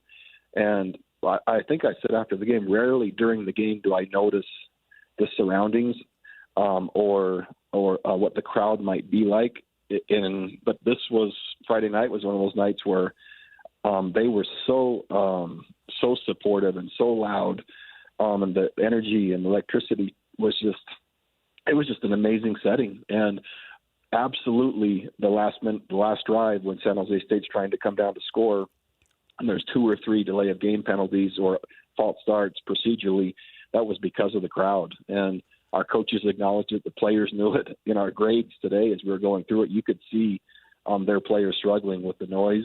It was, as I envision what Utah State football can be consistently, is that kind of crowd, that kind of performance. And really, you couldn't imagine not being there because it's so much fun and the quality of football being played, but also the type of people out there playing it, that you could really get behind and they resonate with the community. So I hesitate bringing this up because I know you're going to get asked all week. But I don't want to ask about necessarily going back to New Mexico, but that's going to be a storyline that I think a lot of players will be asked about. And how do you separate, okay, that's me, that's my story. You guys don't need to get caught up in this. Don't worry about that. That's something I'll handle. You just worry about the game. How do you try to go about separating, hey, I'll worry about that part. You just worry about playing football? It's just as you said. And the rest is quite frankly just noise and interference. The two teams are completely different teams. There's only a handful of players that are contributing on New Mexico's team that I coach, to completely different coaching staff, and they're off to a good start, and they're running a quality program, and they've moved on. Same with us at Utah State. We have also moved on, and so there'll be, because they can, right, there'll be an interest story about me returning and et cetera. It has nothing to do with the game. Execution and preparation will end up determining outcome, and any time, energy, and effort spent on anything else other than that is just in the way. And that's matter-of-factly how I'll present it to my team. And I haven't talked to them about it yet, but we have some kids from New Mexico, so I'm sure they'll be dealing with the same thing. Bit of a selfish question because this kid's dad is one of my most dear friends. I absolutely love him, but I don't know if you say it's a coming out party for Bronson Olival, but 14 tackles. I watched him cover a fumble in a critical point. You wouldn't coin that as a coming out party because he's had a couple of big games, but just talk about Bronson's performance. Yeah, just volume and consistency is what took a step forward in this one. So he's been consistent and he's been productive really so far this season. But how consistent and how much production, that's where the next, and maybe while it seemed like it was coming out because he was just so many places making so many plays, and he did it consistently. So it was just a continuation of the track that he's been on since the beginning of the season. And what an amazing young person, man, just so bright, cerebral, and he's a young person of faith. That means a lot to him. Leadership, he's on our leadership council elected by his peers. And just, he is who I want at Utah State. He's just a really good football player, a great person, and just has a super future. So fun to see for sure. So, Bryson Barnes, I know you were in the middle of your call with BYU and Utah, but Bryson Barnes takes off immediately after the game because his wife's being induced at 11:30. So he wins the game, rushes over to the hospital, and you guys got to welcome a new Aggie, I'm assuming. We did. We showed his son's picture, their son's picture in our team meeting today, put it up on the big screen, and cheers by everybody. And Bryson and his wife will be just amazing parents, and what a cool family they'll build. And yeah, lucky to be part of that as his coach, and to hopefully help mentor and guide and be an influence down the road as parenting questions come up, which they always do with all of us.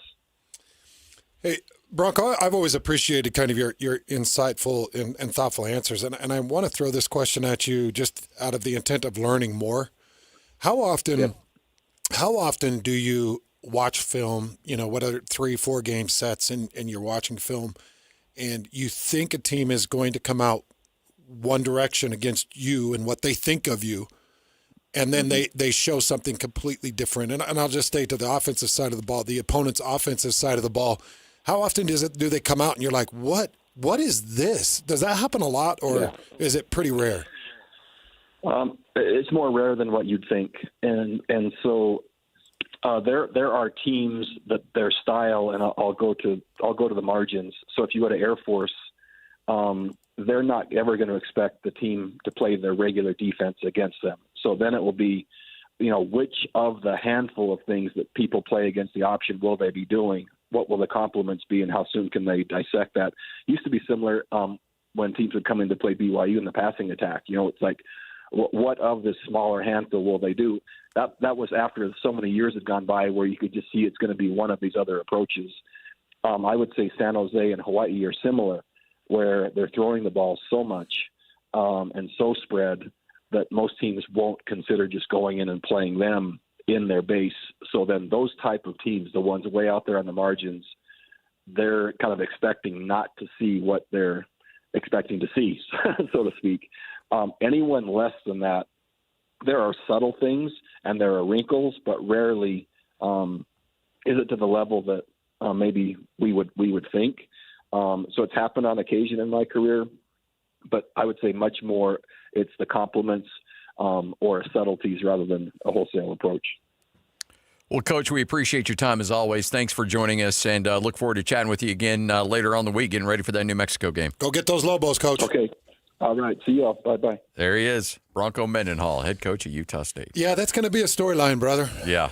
Nationally, they'll make a big deal of it. Yeah. And New Mexico hasn't been as bad as maybe a lot of people thought. Now, Jason Eck, who I've considered a rising superstar for a long, long time, took over that program, and they're 4-3 as well. Yeah, 4-3, and they really got a nice win over Nevada. They've got a win over New Mexico State. They took out UCLA before UCLA fired their staff. Yeah. So they've got some good wins. I just feel like, and I love the question that you threw at him, I just feel like there's the potential for a lot of distractions. Yeah. And he'll have to nip that in the bud. I do think Bronco does a good job of eliminating distractions, almost by making it a distraction. If you're distracted, don't do that. One question I didn't get to throw at Bronco, I didn't know if I really wanted to, but I want to throw at you. How did Ike Larson do? Ike's doing great. Really? He played the game against Hawaii. Did he start? He started against really? Hawaii, okay. and then he started this last game. And what it's done is they've got a really good player, Noah Avenger, who and he was playing safety. And they've had some injuries at corner, and so what they've been able to do is move Ike to safety and move Noah over to corner, and really lock down a little bit more of that side of the field. So it's just strength by numbers, and that's been really beneficial for what they've done. And congrats to Ike, who has come in and had a great attitude and done everything that was asked of him by Bronco and this staff, but physically has come in and immediately picked it up, and he delivered some shots. Now there was one where he got hit with targeting, and then they went back and reviewed it, and it was textbook. Led with the shoulder. Good. Kept the head up, didn't make contact with the crown of the helmet, and it was the fastest replay that we've ever seen, where they're like, "Oh, nope, that was clean, you're good." But he's been laying the wood. I mean, you can tell he's got some pent up frustration. He's been taking it out on some dudes. I'm telling you that dang Hawaii loss. Yeah, that one's going to hurt. It's going to hang on you because I think things are favorable at New Mexico, Nevada. UNLV will be a tough test. Yes. At Fresno State and Boise State, got a couple of tough tests, but you're already at 4 wins. you should, like, I can almost assure that you're going to be bowl eligible. You should. Yeah. That would be a massive letdown if you couldn't find 2 wins through the next 5. So bowl eligibility is there. It's just the Hawaii win, if they would have found a way to sneak that out after just a trash trip, man, you are in the driver's seat. Oh, yeah. With Air Force, Hawaii, and San Jose State in your back pocket. Yeah.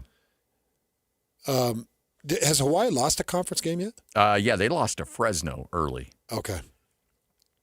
But, yeah, I think everybody would love a rematch with Hawaii. But Boise kind of restored order a little bit over the weekend because they took UNLV to the woodshed. So Hawaii's on a 3-game win streak. Air Force, Utah State, and Colorado State. Oh, yeah, you're right. It's up there. First game out of the conference schedule. Yeah. 23-21. In Fresno. Yeah. This is not a bad Hawaii team. No, not at all. And Utah State had every opportunity to win that game. Every opportunity. They beat the tar out of Colorado State. I know the score doesn't show that, but it was there for the taking. All right, 12:52. Hans Olsen, Scott Gerard, 97.5, the KSL Sports Zone. What you may have missed coming up next, and then you'll hear from the coaches. Kalani Sitake at 1:05, Kyle Whittingham at 2:05. We do it every Monday right here on 97.5, the KSL Sports Zone. It's game week for the Utes, and the KSL Sports Zone is getting you ready for kickoff. The rivalry game may be over, but Big 12 play continues on for Kyle Whittingham and the Utes as they welcome in Coach Prime and Colorado to Rice-Eccles Stadium. Listen all week long for the best coverage of Utah football and your chance to win tickets to the game. Then catch college football Saturday, game day at 10 a.m. with the postgame show immediately following the game on KSLSports.com. Let's go then. Let's go, baby. Your home for the best coverage of Utah football is live on air, online, and on the KSL Sports app. This is 97.5, the KSL Sports Zone. America First Credit Union can help you put together so many different ideas. How can we get your money working for you? What's the best way? Maybe you got a little bit of extra savings. How can you get your money working for you? America First Credit Union can help you with that. I just had a really special experience with America First. I went into the Saratoga Springs location. I had a few ideas and some questions on a direction with an account that I wanted to go. And I sat down with one of the specialists, and within 15, 20 minutes, everything was dialed in, buttoned up, and I was out the door with exactly the information I needed, the account I needed, and all of the different ideas that I needed. So if you've got anything financial and you're like, man, how do I go about this? How do I go about a mortgage? How do I go about a small auto loan? How do I go about a business account or a business loan? How do I go about those things? They have specialists that are there in the building waiting for you to come in and ask the questions. And you know what was awesome? After the 15, 20, 25 minutes, I stood up, I left, didn't know a thing. These are specialists that are there to help you figure out what's best with your finances. America First Credit Union.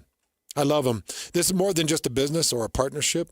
These are my dear friends, Dave Nellis, the whole crew. Great friends of mine. If you need help with anything financial, I want you to start at americafirst.com. Remember when they used to ask, what do you want to be when you grow up? At Bank of America, we ask every day, what would you like the power to do? When you work here, you help build businesses, inspire communities, and forge legacies. And now we've raised our U.S. minimum wage to $25 an hour. So the opportunity to do more also comes with competitive pay. Learn more at bankofamerica.com/25. Bank of America, proud to be an equal opportunity employer. Ooh, ma. What was that? That is business phone bliss with the Ooma Cloud phone system. It handles all our voice, video, and messaging needs. You sound very... Calm, I am. Ooma has everything I need to run my business more efficiently, like virtual receptionist, call routing, and video conferencing. And it starts at just $19.95 per month per user, plus taxes and fees. Ooma. Nice. Find your business comm at ooma.com/radio. Let's be honest. Shopping for insurance isn't exactly a thrill ride. But saving money and avoiding costly insurance mistakes? That's a win. Join us at Farmers Insurance in Bountiful on October 22nd for the Zone's BYU Preview Show at the Mason Crapo Insurance Agency, 106 West, 500 South. Learn how a local team can help you review your policies and save big. Plus, grab some incredible beef from Bar W Beef right on site.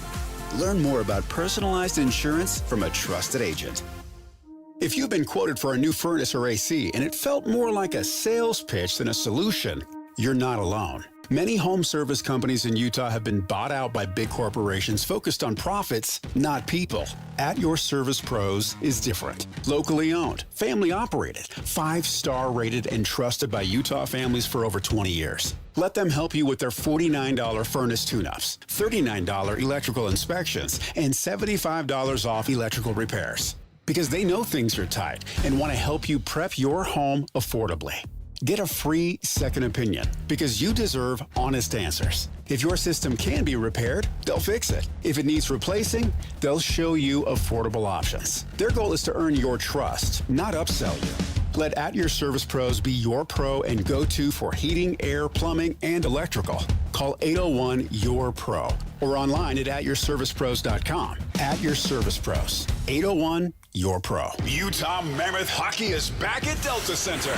Don't miss your chance to be part of the excitement as the Mammoth hit the ice all season long. Grab your friends, rally the family, and lock in your seats for the fast-paced, hard-hitting action. Great seats are available for most games, but they're selling fast. Head to UtahMammoth.com to get your tickets today. That's UtahMammoth.com. Your home for all things Mammoth hockey.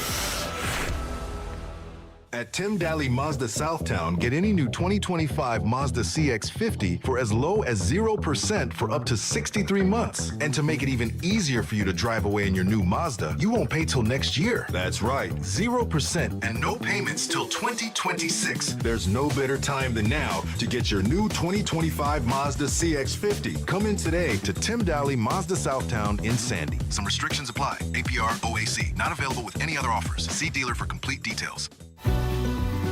One simple thing can protect your family and home this winter. Schedule a furnace inspection with a certified heating contractor to check for safety and efficiency. A reminder from Enbridge Gas. 3, 2, 1. This is your Utes at 50 update. 58! Presented by Kenny J's Barbecue on 97.5, the KSL Sports Zone.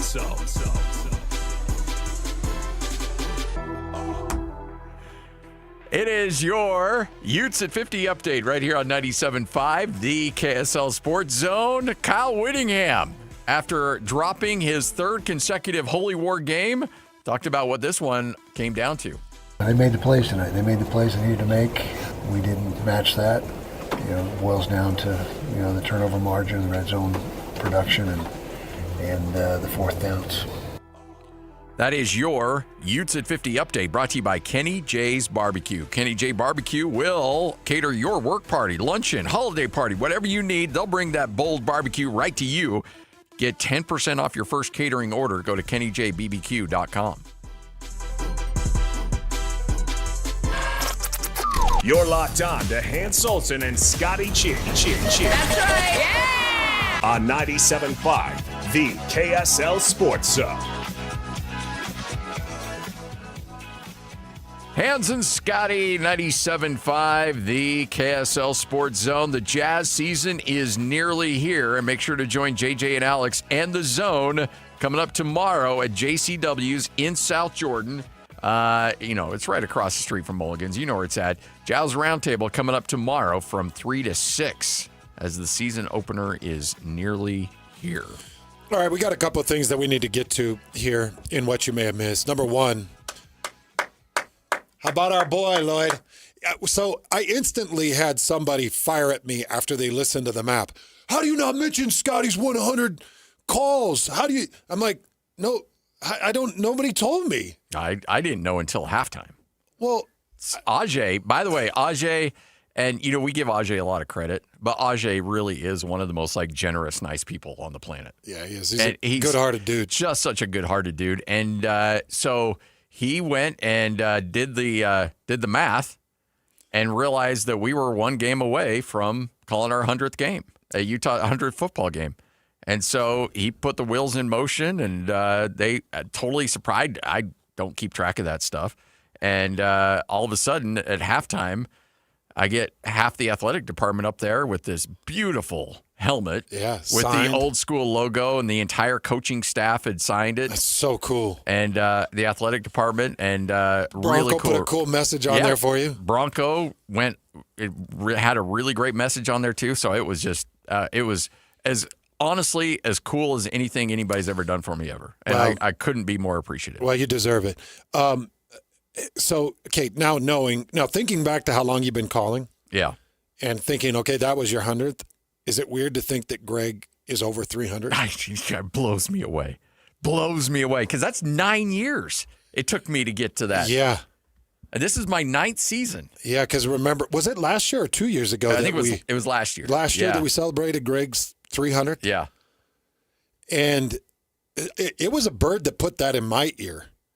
And I set that whole thing in motion to put together that celebratory message. I got all of his old co-hosts. It was I got awesome. Administration. You cut and pieced the whole thing together. It was like 4 minutes of celebration for 300 games called. Like I know, because you and I have been doing the show the whole time you've been calling games. I feel like you've been calling games forever. Yeah. And you just got to 100. And I just got to 100, yeah. That dude's logged 300 plus. That's amazing. Yeah, it is. It's crazy. It's crazy. It's a real commitment, and it's a labor of love because nobody's getting rich off it. No. You know, no. Well, Greg might, but I'm not. Well, I don't know what Greg makes, but my guess is, having done it for BYU for as long as he's done it, I think it's a labor of love for him. Oh, yeah, for sure. I think he loves this game, and he loves to call the games. There is very little that I've experienced professionally that matches and you know better than anybody, the rush you get in calling a football game. It's unbelievable. It's like you really get lost in the moment. Oh, yeah. But congratulations to you. And then really quick, what the hell happened to my New York Giants, man? What the hell happened to my New York Giants? Now you need to jump over the Broncos. Woo! I'm not. No, I'm not. Do it. Do it. I'm staying with my guy. The Super Bowl bound Broncos. Hey, when you're living right on and off the field, stuff happens. It's true. How do we miss an extra point? Two extra points. Two extra points. What the hell? They should have had a 4-point lead. I mean, you kicked the extra point. At least, we're sitting there with a tie game. It was karma, though, because that was a BS pass interference call that put him first and goal at the 1 yard line. Oh, that was no, that was from BS. my point of view as a a New York Giants fan. Yeah. What am I today? Giants. I don't know what you are today. Yeah, that was a really critical and very. It was the call. right call. Yes. It was the right call. It was not the right call, but that's fine. By the way, the Giants have fired their defensive coordinator. They did? Yeah. As they should. After giving up 70 yards in 3 plays for the game-winning field goal. Better fire the kicker. 33 points? In the fourth quarter. Yeah. 33 points in the fourth quarter. Denver was down 19-0 and then 26-8. Do we need to go over the Chiefs-Raiders stuff or no? Yeah. Did the Raiders score in that game? No. No, they didn't. They didn't score 33 points in the fourth quarter. No. The only 31-0. The only thing they scored was some orange slices at halftime because they're playing like a bunch of kindergartners. 4 interceptions for our guy, Geno Smith. Okay, who's the backup? Well, Aiden O'Connell is injured. It's good old Kenny Pickett. Oh, that's right. Kenny Pickler. Pickett got some snaps, didn't he? I think he did. Okay. Yeah. Well, you know what? Here's the glass half full for you, Lloyd. I don't want to hear your glass half full. No. You can take your glass half full. And you know what? And what? What? Say it. And what? You know. Pour it on your head. Just say pour it on your head. Pour it on your head. That's what you can do. You will be in a situation where you will have your pick of the litter of quarterbacks going into next year's draft. So, well, okay. With that being said, it's still Geno Smith. To Scotty's point, and I'm not even kidding about this. To Scotty's, it's time to shut down Genty. Yeah, no, redshirt year. I said that 2 weeks ago. It's time to. I said redshirt him. Stop wasting that mileage. But he didn't get injured against Kansas City. I do wonder, did they shut him down against Kansas City? And they may have just said, hey, it's time. Let's build for next year. Yeah. And we'll trade. And while we're at it, let's have a retirement party for Pete Carroll. Hey, I think Pete. Somebody get on the phone. See what you can get for Ashton Jeanty. Yeah. Maybe we can get like a second, maybe a third. They're on the verge of they're going to trade Max Crosby. I guarantee it. Oh, That's yeah. happening. No, that's a done deal. What they need to do is trade their stinking head coach, man. Why are we digging up old dead bodies? You stop saying we. Don't say we. You're not jumping onto that. He still has a little You're skin not. in the game. No, he doesn't. Yeah, he does. Might as well have a former president as the head coach of the frickin' Raiders. I mean, what are we doing? You know what right now you're doing? He's weekend at Bernie's. You're taking a bite out of Josh's time. That's what you're doing right now. Okay. No, we'll give Josh. Josh has got plenty of time. Every bit a minute that we need to give Josh. Josh hanging out. Okay, well done by you, Lloyd. All right, we are transitioning into IWC roofing because I tell you what, this isn't a bunch of Pete Carrolls up on your roof changing things out. You got the best of the best. You hire only the best. You got a bunch of great crews out there, and you can have that roof swapped out in one singular day. It's pretty rad. Yeah. It's awesome. It really is. Yeah, and that's kind of what sets us apart, and that's why we've been in business as long as we have, and we're as highly rated as we are. Is to us, it's about doing things right, trying to do right by our customers, building that long-term relationship. Because I don't just want your roof, right? Like if I do your roof and you love us, now I'm saved in your phone as the roofing guy, right? Yeah. Like everybody has that guy, and we want to be that person for your friends, your family, your neighbors, the whole 9 yards. And that's really why we do the volume that we do and take the pride that we do in everything that is roofing. Yeah. You know? It's really impressive, the care and the effort that goes into it, because a lot of people think, roof, that doesn't really do anything to my home. That's actually not true. It's totally not. The People way don't think that of you it can as make like a the house, sexy project, right? But yeah. Man, it takes up a third of the real estate on the front of your home. Like it can absolutely dress up a home and change things and give it the curb appeal that you've been missing for years. Especially, there's so many different options out there, from commercial membrane to asphalt to metal to coated metal. There's so many different options that we can look at for everyone. Okay, so I really wanted to talk about this based off of the conversation that we had in the break. And it's something that you've done that I think is so incredible. If you're worried about your roof right now and you're just like, man, I got to get this done, you can take advantage of the special today, the $2,500 off. And Josh is going to ensure your roof will make it through winter. Right. And then they'll replace it after the winter is done. Right. That, I think, is one of the coolest things, one of the coolest promotions I've ever heard, that they will ensure that your roof hold. Yeah. And then they'll replace it when the winter's gone. I appreciate that, because to us, it's one of those things where it costs me a lot of money every year to do this. But what we do is we understand that there's a lot of people that need their roof done right now. Or maybe not necessarily right now, but know that within the next year or two, they're going to have to have it done. It's close. It's there, right? But the problem is year after year after year, prices go up significantly. We've got tariffs this year that we're having to deal with. And we talked, between the break a little bit. Those are hitting right now in an astronomical way. Costs now versus where they'll be next year are very different. Things will be significantly more expensive. So what we're doing is coming, isn't it? It's coming. Yeah. It's absolutely coming. We saw the first of it a couple of weeks ago. We've got news that it's coming again. So what we're doing is we're saying, hey, listen, for all of you that want and know that you're close, we're going to combine the $2,500 off if you call during the show. We can actually insure your roof. We're going to give you a worry-free guarantee to where we'll come in, do a quick tune-up, if you will, on your roof to get it through the winter.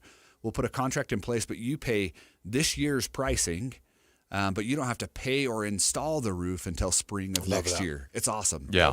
So I pre-purchase your material. I'll hold it. I'll sit on it till winter. It gives you guys the time and the flexibility that you need, and hedge your bets and know that you're not going to pay $2,000 or $3,000 more next year. And Plus you're covered through the winter. Yeah. And you're not going to pay for damage if your roof doesn't hold up through winter. 100%. Yeah. 100%. So even if you're like, oh man, I don't know if this roof is going to make it. You got some nervous feelings.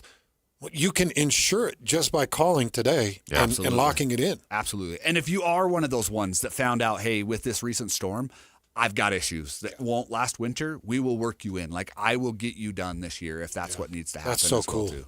So, but yeah, and you combine where we're already at, we're now with this $2,500, we will give you the best warranty in the market from the best and highest rated roofing company in the state. And all of that's going to be backed with the best value. I guarantee, and you guys mark my words, right? We've been to both of your homes personally. I love you guys, but no one will give you a better value on your roof, guaranteed. I promise you that. And Scotty and I can back it. Yep, 100%. 801-232-5690. You're going to get $2,500 off when you call right now. 801-232-5690. Get in front of the tariffs and everything else that's going to hit at the end of the year. You don't have to get the job done even now. You don't have to do it even in the end of this year. You can wait till spring, but lock in your pricing right now. 801-232-5690 to take advantage of that $2,500 off. It's IWC Roofing right here on 97.5, the KSL Sports Zone. Broadcasting from the Mountain Home Services Studio, this is 97.5 KZNS FM Colville, 1280 KZNS AM Salt Lake City, and 102.7 KSL FM HD2 Salt Lake City Midvale. This is 97.5, the KSL Sports Zone. Whether you're stuck in the office, I believe you have my stapler, in your car, or at your in-laws. You want a piece of me? You bet I do. The Zone is with you every step of the way. Download the KSL Sports app to get live streaming of your favorite shows and access to all the latest updates on your favorite teams. Your home for the best coverage of the Utes, Cougars, Jazz, and Mammoth is on air, online, and on the KSL Sports app. This is 97.5, the KSL Sports Zone. Beehive Mills, folks, that is what you need. You know what, Hans? I must have a freezer that things can kind of fall into, and then I lose them. Yeah. Because you know what I found the other day? A big bag of Bang Bang chicken. Oh, yeah. And I was That's like, the best of the best. I was like, wait, how did this fall through the It's cracks? my second favorite dish, just behind the creamy buffalo. And I'd gotten it about 8 or 9 months ago from Beehive Mills. And I fired up the slow cooker, and it was as good as if it was delivered yesterday. That's the thing. Not only do you get the affordability, not only do you get the quality meal, not only do you get a nutritious meal, but it can sit there in that freezer for quite some time. Okay, I got to tell you something, buddy. Uh-oh. I actually went on the website. Yeah? I ordered the soups. Did you? I did. Attaboy. I You'll love them. subscribed. I took advantage of the 10% off. Yeah? I subscribed. I even used our promo code ZONE. Attaboy. Good for you. But I wanted the soups because we're coming into winter. Yeah. And, you know, Beehive has always taken care of Scotty and I, but I really wanted these soups. So I went and ordered them. And I got the broccoli cheddar soup. I'm excited about that. I got the cheesy potato soup. Really pumped about that. I'm just excited with the cold weather coming. I've got the home-style chili that was in my soup box. Trying to remember what else came. Oh, I got the Tuscan white bean soup. Yes. So really excited about that. The Zuppa Toscana. Got some great soups, and I am ready for the cold season. You can just go and order the soups, and these are big packages of soups that you put in your slow cooker, and it slowly cooks down these soups, and everything is fresh cut and fresh prepared. So the chicken is uncooked, and it's just delicious. It's wholesome. It's nutritious.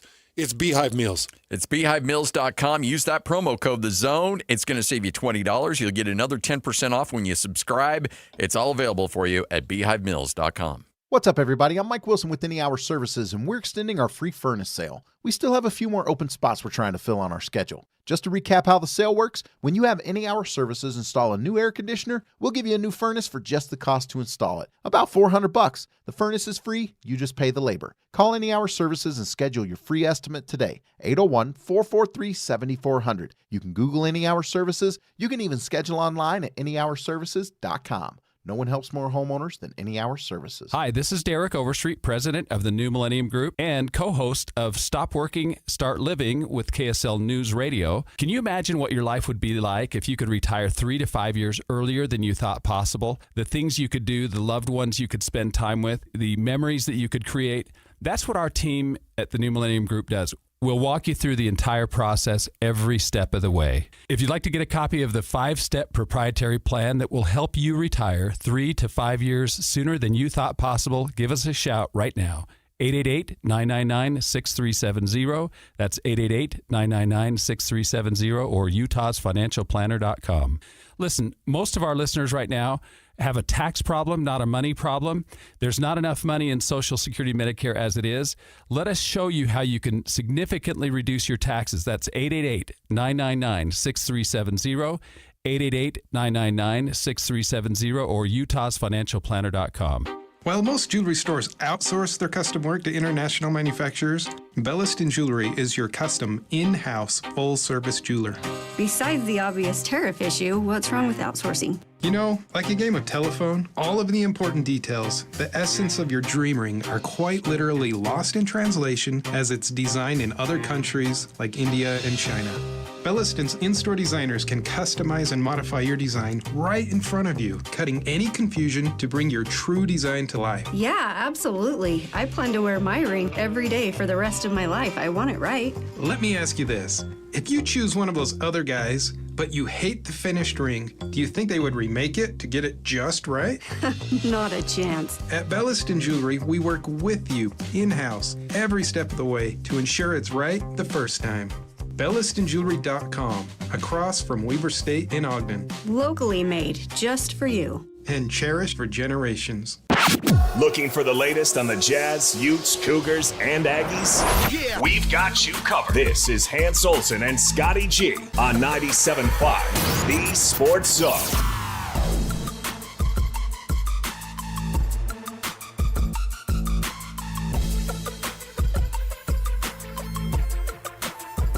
Hans and Scotty, 97.5, the KSL Sports Zone. We do it every Monday at this time. You hear from the head coach of the Cougars coming off a huge victory over Utah, 3 in a row against Kyle Whittingham and the Utes. Here is the head coach of the Cougars, Kalani Sitake. Excited for next week. Obviously, had a great game last weekend, and now that we've celebrated that, time to move on and get working and for our next opponent. That's what we're doing right now, and focus on Iowa State. Well-coached team with Matt Campbell, who's been there for a while, and honestly, he's done a great job with his coaches. The play callers are guys that have been there for a decade too. So, really good matchup. Well-coached team. Watching them on film, they do all the little things right. So it's not going to be easy going on the road, but I'm looking forward to the matchup with our team and our program. There's a lot of really cool things that we can work on. I like the progress of our program right now, but we know there's going to be a lot of attention to detail, especially going over the game from last week and making that transition to prepping for this week and getting for this next game. Iowa State's coming off of a bye, so they've had some extra time to prepare for us. So it's not going to be an easy task, but we knew going into it that this is the position we would be in, and that we'd have an opportunity to really improve. And we have a bye after this, and so we can really put all our efforts into this and do everything we can to give our best effort and make sure that we improve from last week to this week, and also make sure that we do our best to get ourselves in a good position for success. But that's easier said than done. Iowa State's a really well-coached team with a lot of athletes and great players on in all three phases. And we're going to be in their home crowd, so that's always going to be a good challenge. But I'm looking forward to. I want our guys to embrace the opportunity and have fun with it. And it's going to be a really cool environment. And kickoffs at 2:30 there, 1:30 here, so it's going to be a lot of fun. So, what questions do you guys have for me? Yeah, Kalani, looking back, you said post game, you threw the pass to Chase Roberts. You said in the aftermath, you may have thought you may have kicked the field goal. Did you go back and look at that and decide you would have approached that differently by chance?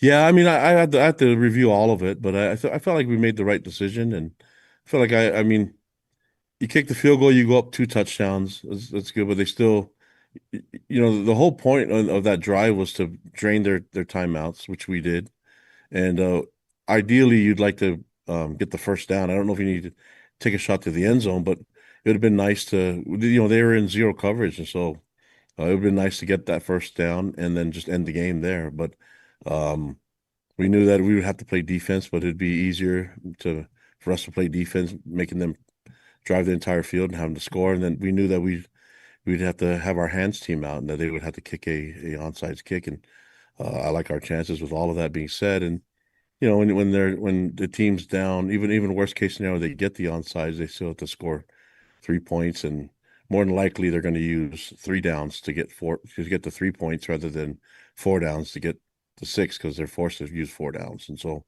you're looking at an opportunity for them to possibly kick a field goal in a hostile environment on a 4th down. And I think our defense could really answer to the call to all of that. So that's the mindset going into that. I would like to have converted the 1st down and end the game, but I do like the fact that we burned their timeouts and we're given opportunity that they had to recover an onside kick in order for them to even have a chance at the game, and we took care of it, and the game is the way it was. We also asked Kyle Whittingham post-game Saturday about analytics, and he says he's by the book. Like, you look at the numbers, you make your decision. How do you handle analytics? Is there a gut feeling that you can add into that element, or are you by the book when it comes to your analytics, breaking down when to go? The book recommended that we kick the field goal, and I didn't want to. So that's and that's. I think I do like looking at analytics, but I also want to have a gut feel for everything, and there's some human element to it for myself. Next question from Jay Drew. Kalani, how did you guys come out of that game health-wise, physically? And then also, I was just wondering if Sione Moa or JoJo Phillips, if there's any chance they'll return shortly to the lineup. Yeah, we're looking forward to those guys coming back soon. But I don't know if it'll be ready for this week, but we'll see. I mean, that's a day-to-day thing. That's why we announce it on Wednesday, Jay, so you guys can see what's happened. But a lot can happen in the next 2 days. So, but yeah, we're looking for. And then in terms of this last week, I thought we came out. I mean, the guys are banged up, but I think everybody that played in that game should play in this next one too. We'll see. Next question from Kyle Ireland.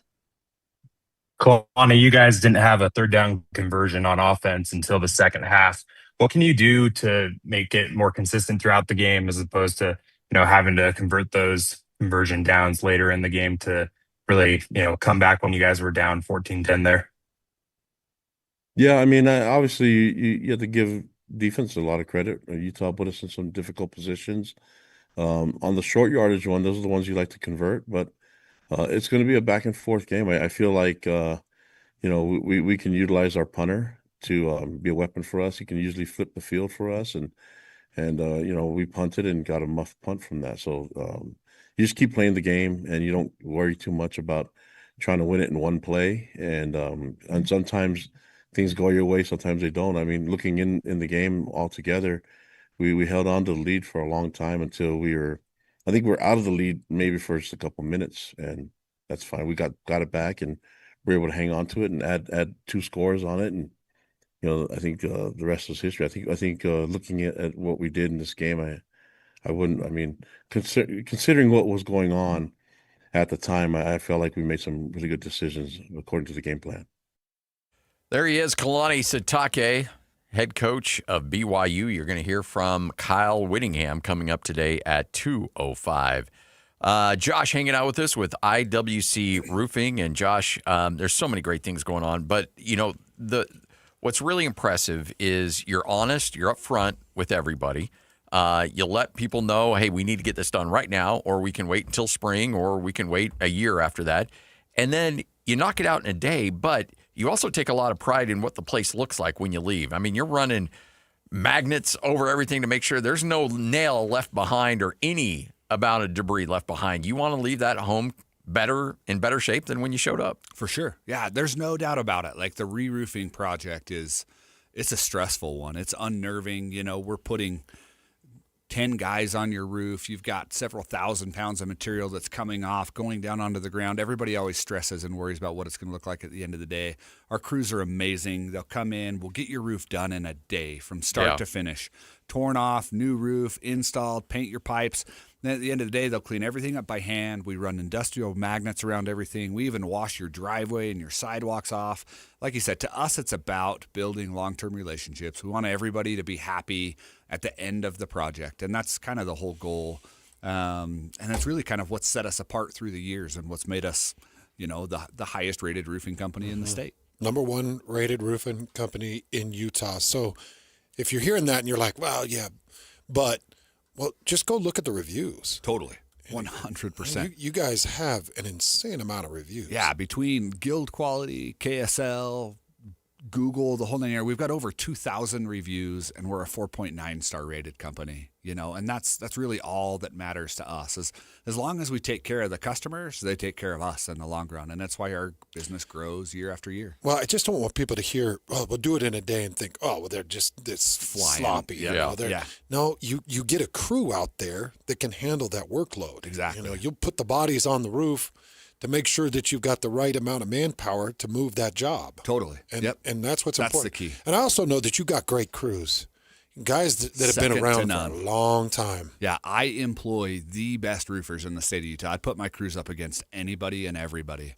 And I pay them handsomely because of it. I employ the highest paid roofers in the state of Utah, but we pay them that because that's what they deserve. Yeah. And I require more of them. It's not just a roofing job for us. We take pictures of everything from start to finish throughout that project, and that goes to the homeowner as well too.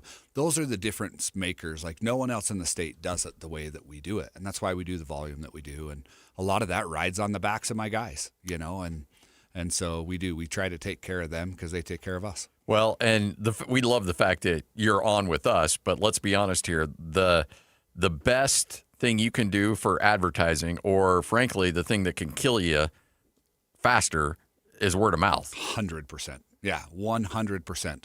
One bad job is someone's 10 times more likely to hop online or say something negative than they are if it's a good job, right? So to have as many good jobs as we do speaks volume for my guys. It speaks volume for who we are as a company. But ultimately, we really are in the business. We know that a roof isn't necessarily a fun project to redo. So many people need to get it done. So if you're at that stage where you're at the 20-year mark, or you're seeing the granules or the fiberglass edges, give us a call. If you've got time left, we'll be the ones to tell you, hey, you've got time. We've got options. We can do this. But if we need to get it done, take advantage of the $2,500 off. It's the biggest promo we've ran ever, and we're running it to kind of finish out the rest of the year strong. $2,500 off when you swap out that window, when you swap out that roof.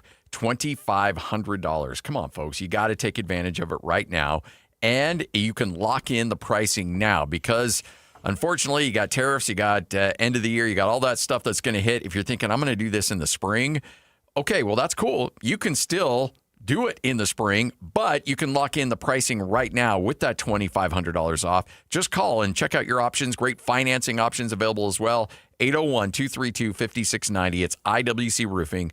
801-232-5690.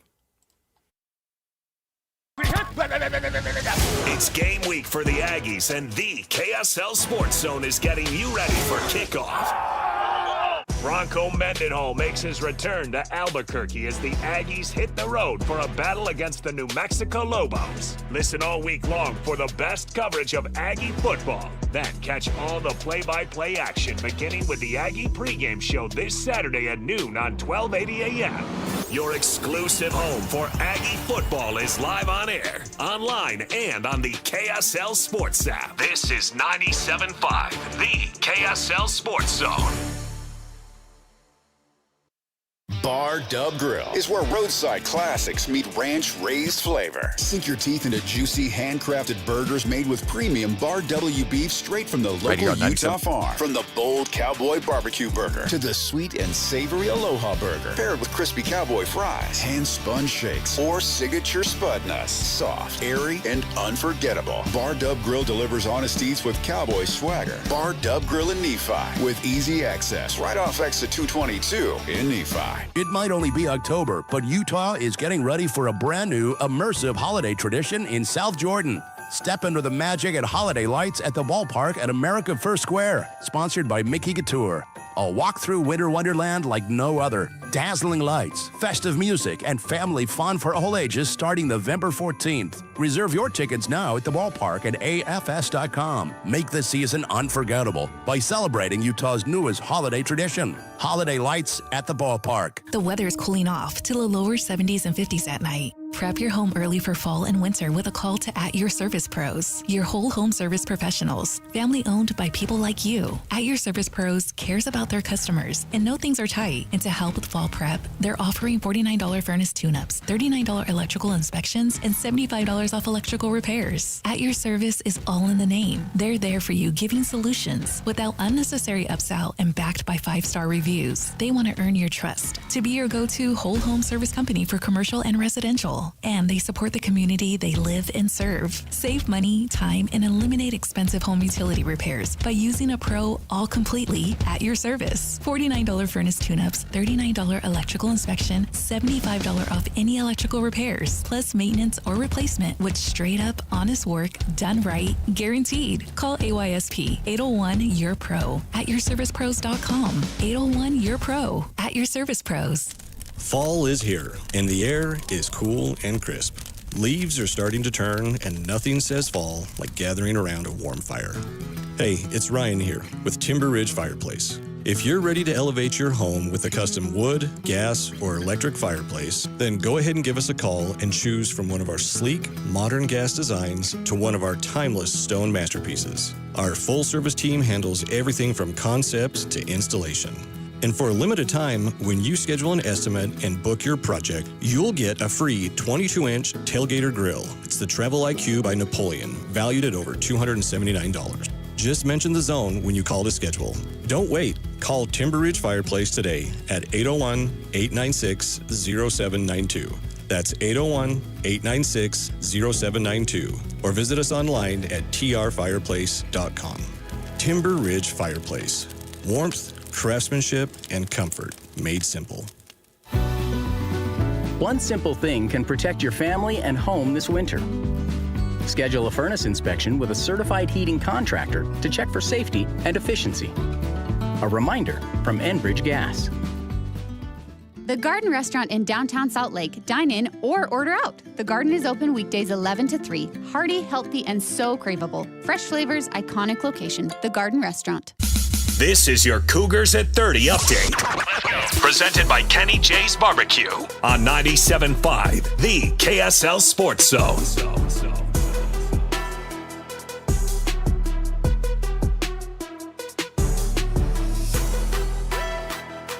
Hans and Scotty, 97.5, the KSL Sports Zone. Tell you what, BYU getting the victory, and Kalani Sitake giving a lot of credit to his defense and the momentum swings from those fourth down stops. You have to give Utah a lot of credit. I mean, they made it really difficult for us. And I mean, when you look at the stats, Jay's not going to be excited about all the stats, but the stat that matters the most is the win. And our turnover margin, I think Kyle would tell you the same, you know. So I think when we put ourselves in that position, good things can happen for you. But there's definitely a lot of things that we can fix. Just because we won the game doesn't mean that we have work to do. We got work to do, and we'll start that on Monday. But we've got a long ways, but I like the progress that we're making, and glad that we have a good hands team that can see that the ball's spinning and didn't get to 10 yards yet. So smart kids and well coached. All the coaches, I'm proud of all of them, how they prepped these guys and got them ready, not just for this game, but for the entire season.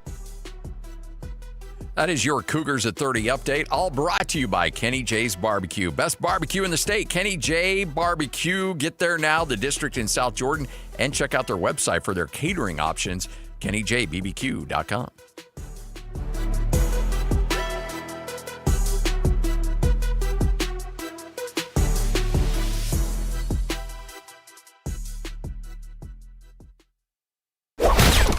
It's time to saddle up and talk about the winners and the losers. This is the good, the bad, and the ugly. Now, here's the good.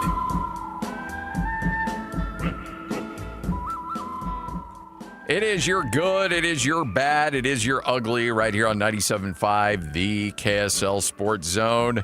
Hans, let's start with the good. BYU probably going to get hit with a $50,000 fine for the storming of the field, but you know what? There's good news. That will also get you a lot of cookies, too. Yeah, there's good news. So I won't mention the brand because they're not a sponsor, but everybody knows there's these big cookie companies. Yep. And some are good, some not so much, but some are good. Yeah. I know that sounded a little Donald Trumpish. Some are good, not so much. But $50,000 fine is being paid by a BYU booster, a BYU sponsor. Yeah. And it just happens to be a cookie company. And they were like, oh, no, we got it covered. Let them party. Yeah. So I don't know if that's pre-planned. And then the security kind of backed off, like, we don't see anything. Or if it was a spur of the moment, like do you go into that game like, hey, guys, it's 50,000? Yeah, 50,000. We got it covered. Just let the fans come have some fun. Well, I mean, when the president of your university is crowd surfing, you know that they're not too worried about the $50,000 fine. Yeah, I did see that video. Is that real? That That's wasn't real. AI? No, that's real. That's funny. I thought that was AI for sure. I'm like, there's no way. But he was out there surfing. He's having himself a time. Well, I've had a lot of people kind of go back and forth with, should they have stormed? It's the higher rated team. Who cares?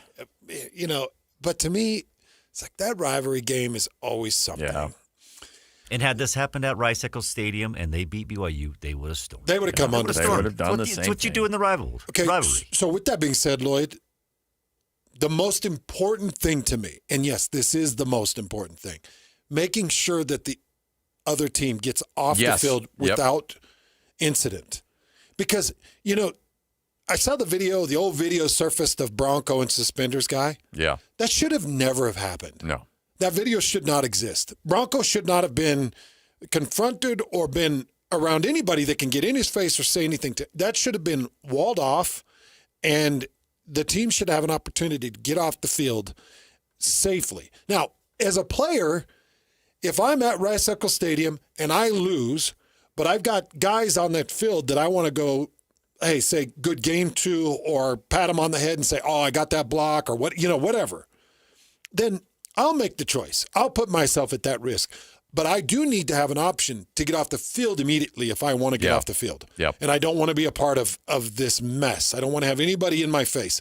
Well, I need that option. I did see that extended. You had the roped off areas and you had security guards, and it was like, okay, go, go, go.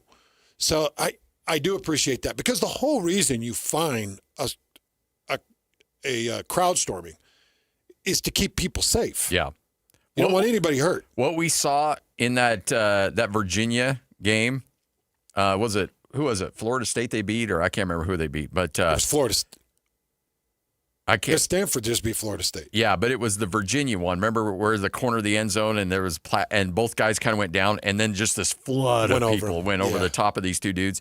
That looked crazy unsafe. Yeah. So that's the stuff you got to avoid. If you got people out there with the ropes and they're like, all right, you know what? Come out on the field, but it's going to be this area, and then this area is for those guys to get off the field. I'll be honest. It's impossible to fully control safety of a crowd storming. Yeah. It's impossible, because you've got the dumbest age group in the world. Yep. Because most of them are going to be the student body, and you just don't think. And so you're pushing on ropes, you're pushing on boundaries. I did see a video of them coming over the wall. How tall is that wall where the rock sits? It's probably 8 feet. Yeah, probably. Maybe 9 feet, because if I just picture myself standing next to it, it's probably 2 or 3 feet above my head. So you're jumping 8 feet, 9 feet down. Some kid cracks an ankle falling off that thing, he can turn around and sue you. Yeah. Like, you didn't protect me from myself. So I want people to understand. I totally understand the no storming rule. Yeah. But I also understand somebody saying, I got it. I got the 50,000. Go have some fun. Yeah. I understand that too.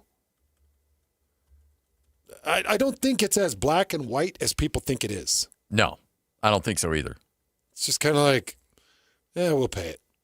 It does get incrementally more expensive to do, but I don't expect it to happen. I can't imagine that BYU fans would storm the field after a TCU win, right? No, I don't think so. Okay, but hold on. Let's think about this for a second, because TCU comes after 2 road games. Let's, just for the sake of conversation. All right. Probably won't happen. I think they're going to go 1-1 on these 2 road games. Iowa State and Texas Tech. So you're at Ames, you're at Lubbock. Let's just say, for the sake of conversation, you come back and you're 9-0 again for the second consecutive year. and you beat TCU, TCU will be ranked at that point. Oh, yeah. Oh, yeah. I think TCU will be ranked. They're 5-2 right now, and they just had a great win against Baylor. They'll play at West Virginia. That'll be a win. And then they've got Iowa State at home. That'll be a win. Yeah. Because Iowa State is 0-2 in the last two since they've lost their starting corners. They've lost their identity. Yeah. They lost their defensive identity. So they're really struggling to figure out who they are right now. TCU should be on a 3-game win streak and should be sitting 8-2 when BYU is sitting 9-0. Storm that field. Go crazy. They probably will. Yeah. If they got to 10-0. Now, I think, doesn't it increase to 75,000? Yeah. And then up to 100? I think it is. I think it's a $25,000 increase. Well, yeah. If you can pay 50, you can pay 75. Yeah, the cookie guy's like, hey, I did my 50. Who's got 75? Do I hear 100? Yeah, we're going to need you to do that too. Yeah. Mr. Cookie. Just sell a few more. Well, I mean, geez, they're like $4 a pop. That's crazy. Okay. 25-year-old Scotty G has $15 in his pocket. You going donut or you going cookie? Are you going to like a classic donut or one of these classic cookies? Probably the donut. He's just taking whatever 7-Eleven he's after when he gets off. He's just taking it right out of there. Hey, but I'm not hating on the cookies though. They're good. Some of the cookies they put together with the cream cheese frosting, like I'm down for sure. I'm not hating on them. If I buy them, I cringe a little bit on the price of them, but it doesn't mean that I don't like them. I enjoy them. But probably at their peak, donut versus cookie, I'm going donut. I've stumped myself on my own question. Yeah. But where are you going, Lloyd? Classic cookie, the form of these types of things, or I'm gonna go cookie. Which, by the way, my favorite cookie is at one of those stupid drive-through soda shops, and not the biggest one, not the one that like a sugar cookie with a frosting. Yeah, it's a sugar cookie. It's got a frosting, but then it's got on top of it a cherry pie filling. Oh yeah, I know which one you're talking about. In that cream cheese frosting on top of that. Dude. Yeah. No, I'm with you. Next level complete insanity. Yeah. But I don't do it anymore. I just don't because you're it's like $3.20 for this. Yeah, and you're looking at like 900 calories. Too. Yeah, 900 calories on 4 bites. Yeah. So I think, okay, if I had to choose between the best classic cookie or the best classic donut, I'm going best classic donut. Yeah, same. Wow. I think I'm going best classic donut. I thought you were going to go cookie. I'm telling you, like, I love that one donut place with the blueberry donuts, but this one that's kind of by my house a bit that I drive by at work and I bring in, that's my new favorite donut place. I would have loved to try one, but somebody took like 4. Well, yeah, smoked them out. Yeah, David James ate them like they were nothing. David probably still has some remaining on his cheek right now. I hear they were good. You know what, Lloyd? I got you. I got you. I'll get you taken care of. By the way, my donut preference has kind of changed, and I think that you and I, as grown men, have the leeway to change our favorites. Right? Oh, 100%, yeah. So I've always loved a 2-day-old fritter. I've always loved it. Yeah. And a 2-day-old apple fritter is delicious to me. I like a little crunch. I've changed. So I'm on a blueberry and cream cheese bear claw. So it's a blueberry pie filling and a cream cheese in a bear claw. Oh. Have you had those? So it's kind of like a Boston cream. A bit of a Boston cream, but it's got a nice kind of blueberry taste and feel to it. Yeah. But in a bear claw. You know what the best of the best is? And it's totally worth the drive? Go to Bar Dub and go get those Spud Nuts. The Spud Nut. The Spud Nut's next level. Yeah. Coming up Wednesday on the Meat Sweat Diaries. So, oh, man. By the way, you guys are on remote, and you know who's there, right? Who? Bar Dub. They're doing one of their pop-ups. Are they? Are they Yeah, really? you guys are on Remote Wednesday, and Bar Dub is doing a pop-up. We're at the. Is that the insurance? Yep. In Bountiful. Yeah. And Bar Dub is doing a pop-up. It's So Farmers Wednesday. Insurance. I'm glad they got that done. it's That must be gin. Wednesday on the Meat Sweat Diaries. Okay. Do we have David Duchovny coming through and like whispering into a mic? It was around 8:30. Oh, man. And he can't stop thinking of the meat that's sitting in the freezer. You dropping Meat Sweat Diaries. I lost it yesterday on the podcast. Like, and you know, like we enjoy each other's humor and we laugh at each other, but I think we've become so accustomed with each other that nothing really gets us. Yeah. That one got me. That was brilliant. Well, it was really a crazy experience, man. Driving home 2:30 in the morning with a belly full of Bam Bams, and it's like, this is next level. Yeah. This is just next level. All right, so Wednesday, we're going to be up at Bountiful. We want you to stop by, and we've got a Bar Dub pop-up. And I don't know if they'll I know Bart's listening. Hey, Bart, if you want to bring up some Spud Nuts, we would be more than happy to take Okay, those I was out going to there. talk about that Spud Nut. So the Spud Nut it's definitely a donut. But, you know, I actually classified that almost into a cake. Yeah. Yeah, it walks that line. Because it's so moist, it is so soft, and it's so dense. Yeah. That it just is a different type of pastry. But if you were to set a classic Spud Nut fresh out of the fryer and fresh out of the glaze in front of me, I would choose it over all of those. Yes, I agree. And you know what they do at Bar Dubs, too? They take the donut hole and they put it back in the donut. In the donut. So you're not getting, you're getting the full donut experience. It's great. Yeah. All right, Hans and Scotty, 97.5, the KSL Sports Zone. Coming up next, another edition of Whole World News. This is 97.5, the KSL Sports Zone.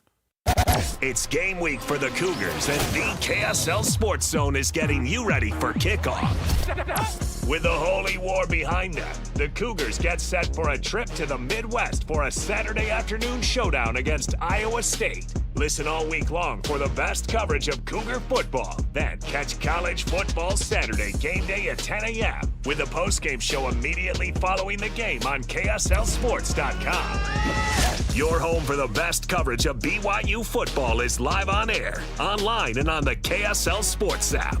This is 97.5, the KSL Sports Zone. I actually have a can of Bucked Up Energy right here in my hand. I've got the Wild Citrus, 0 sugars, and it is delicious. Bucked Up Energy, 0 sugar. It's got enhanced energy, superior focus, mind and body connection, no artificial colors. I do love that about Bucked Up. They don't pump it full of all the dyes. And you're still getting all of that needed energy. You know, I'm just going down this thing. You've got vitamin B6, 25 milligrams, vitamin B12, which is my favorite of the B complex, 200 milligrams, just delicious flavor with this wild citrus. And you can get 20% off your order at buckedup.com. So big shout out, big thanks to Bucked Up. Scotty has jumped on the Woke AF, Yes, sir. the pre-workout from buckedup.com. I love it. It's what I go with. You can get just their amazing Bucked Up pre-workout, which is delicious and incredible. I would suggest getting the creatine, but they've got this 6 creatine, and it's got all 6 of the different creatines included in it that you'll love, and you'll fill it with not only your brain and the way your brain functions, but the way your body kind of takes in a workout and recovers from a workout. So the creatines are incredible. But you can get 20% off at buckedup.com using promo code ZONE at your checkout. And that's off everything. Their proteins, their creatines, their amazing drinks. Buckedup.com, promo code ZONE for 20% off. You're the fall cleanup phenom, the titan of trimming. You wield a leaf blower like a surgeon does a scalpel. When it comes to your lawn, power moves are the only moves you make. That's why you just applied IFA's Fall and Winter Lawn Food for stronger roots and an early green up next spring. IFA's Fall and Winter Lawn Food. It's the ultimate lawn owner power move.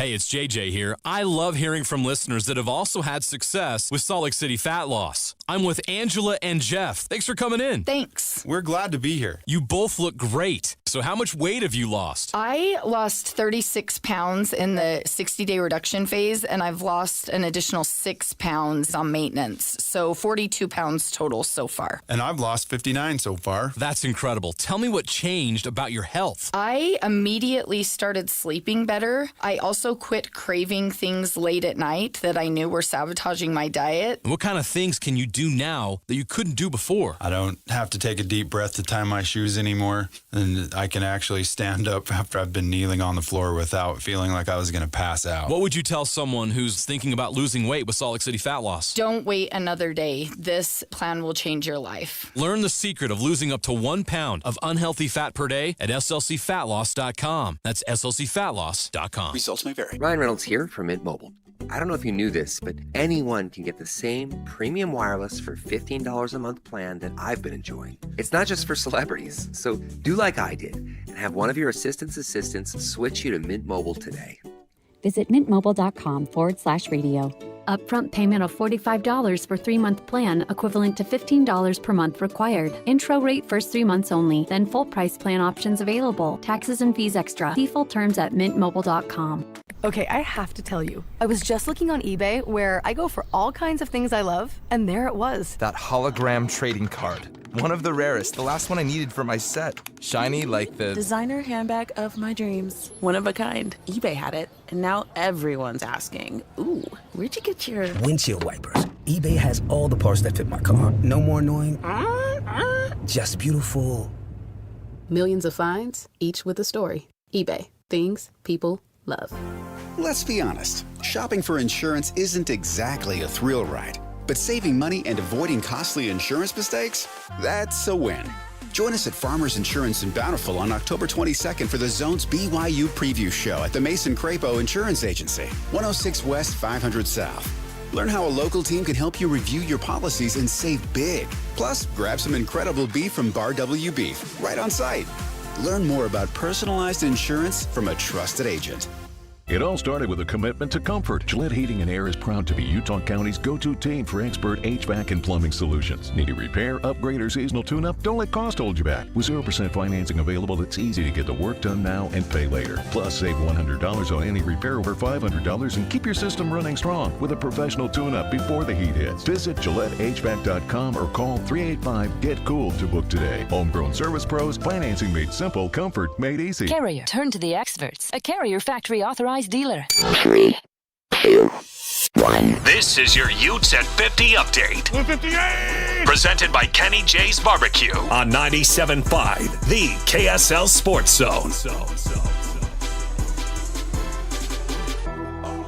For the most part, Utah played good defense against BYU. Unfortunately for Kyle Whittingham and his crew, that trend didn't last the entire game. Disappointing. We took lead 17-14, and then just seemed like in the blink of an eye they were back in the lead at 21-17. We didn't play the quarterback run game. That QB draw really was damaging. It wasn't third and a lot, and you got the QB draw down there in the red zone. So we just didn't play as well as we needed to. That is your Utes at 50 update, brought to you by Kenny J's Barbecue on 97.5, the KSL Sports Zone. Go! It's time to span the globe for the hard-hitting news you care about. Well, not really. But hey, at least we found it interesting. This is Whole World News on 97.5, the KSL Sports Zone. We've got the whole world in our hands. You got the whole world in our hands. We've got the whole world in our hands. We've got the whole. Hans and Scotty, 97.5, the KSL Sports Zone. It is time for another edition of Whole World News right here on the Zone. All right, Hans, for Whole World News today, I am going to, take you to, where is this? New Jersey. An elderly woman has scored a landmark court win against her neighbor that will force him to stop smoking weed in his home. She sued him because the smell that would permeate her home, she lives in a duplex, so she's in one side and the pot smoker is in the other. And he has all of the right documentation to allow him to medically use marijuana. However, the smell has become so bad that she has sued the neighbor, and she has won. She is saying, I'm not interested in money. All I'm interested in is getting fresh air in my home. After 5 years of representing herself in court, her case went to the D.C. Court of Appeals. A lower-level court had already ruled in her favor, but the neighbor appealed. And the higher court, again, sided with the elderly woman, saying that her use and enjoyment of her own property is more important than his use of medical marijuana. So they're saying that, yeah, okay, you may have all the right documentation to allow yourself to smoke pot in your home for medical purposes, but her ability to enjoy her own home and fresh air in her home supersedes yours. So knock it off, Cheech. I fully agree with the ruling. Yes. A couple of reasons. Number one, that stuff really does reek. Yeah. I mean, it's called stinkweed for a reason. Yeah. It smells like a skunk. You know what? It's an awful stink. It's funny because she labeled the smell as smelling like feces or skunk. Yeah. It's one of the two. It's a horrible smell. And then number two, Scotty, but I might be wrong because I don't know a lot about marijuana, but I believe that you can consume it in different forms. You don't have to smoke it, right? You can go gummy. Put it in your brownies. Do whatever. Is that accurate or is that not accurate? Well, do you have to smoke it for like certain aspects of health? Or can you just consume it? You're asking the wrong guy. And if I were to ask anybody else on this show, then they'd get all defensive. So I'm not going to do that. I'm not doing it. What I'm going to leave is an open mic setting for 3 open mics here. Does anybody have any further information that they could help clarify this? Does it have to be smoked? Okay. Huh? We're just checking. The neighbor who was the pothead said that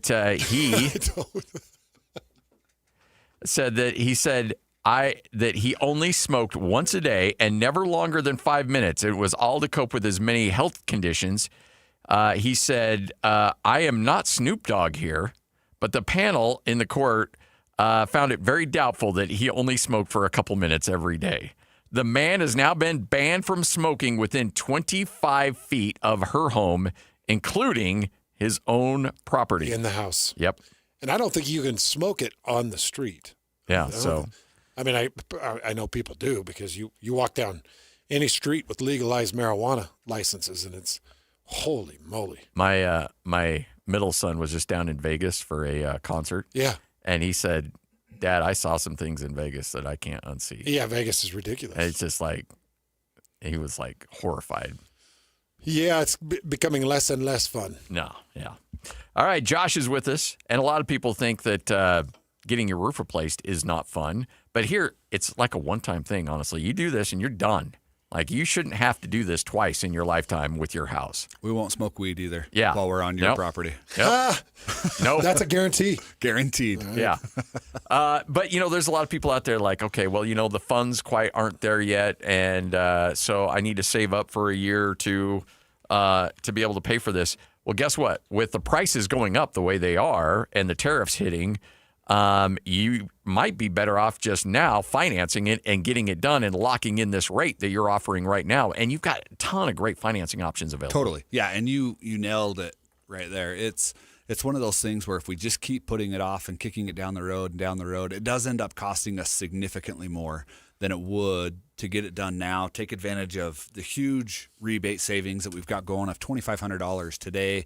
Plus, we really do. There's financing options for everyone, and it just kind of depends. We've got anything from 6 months no interest options up to 5 years no interest. We can do traditional lending where it's a low APR, or if we're more concerned about a low monthly payment, Typically, we can get people into a new roof with very little or no money down for like $100 a month, which then protects your home forever. It really should be a once and done project. You shouldn't have to worry about this again ever. As long as you own your home, you're 100% covered under warranty. And so sooner rather than later is hands down the better route to go, always. You know, and there's some people out there that are thinking, well, you know, I'm going to wait for a good windstorm to kick up and then my insurance will pay for it. Well, guess what? Your insurance company right now is going around and inspecting your roof. And they're saying, you know what? Because your roof is old, we're only going to insure 20% of that or 30% of that. Yep. I bet I get 5 to 10 phone calls a week from people that are saying, hey, my insurance company is either dropping me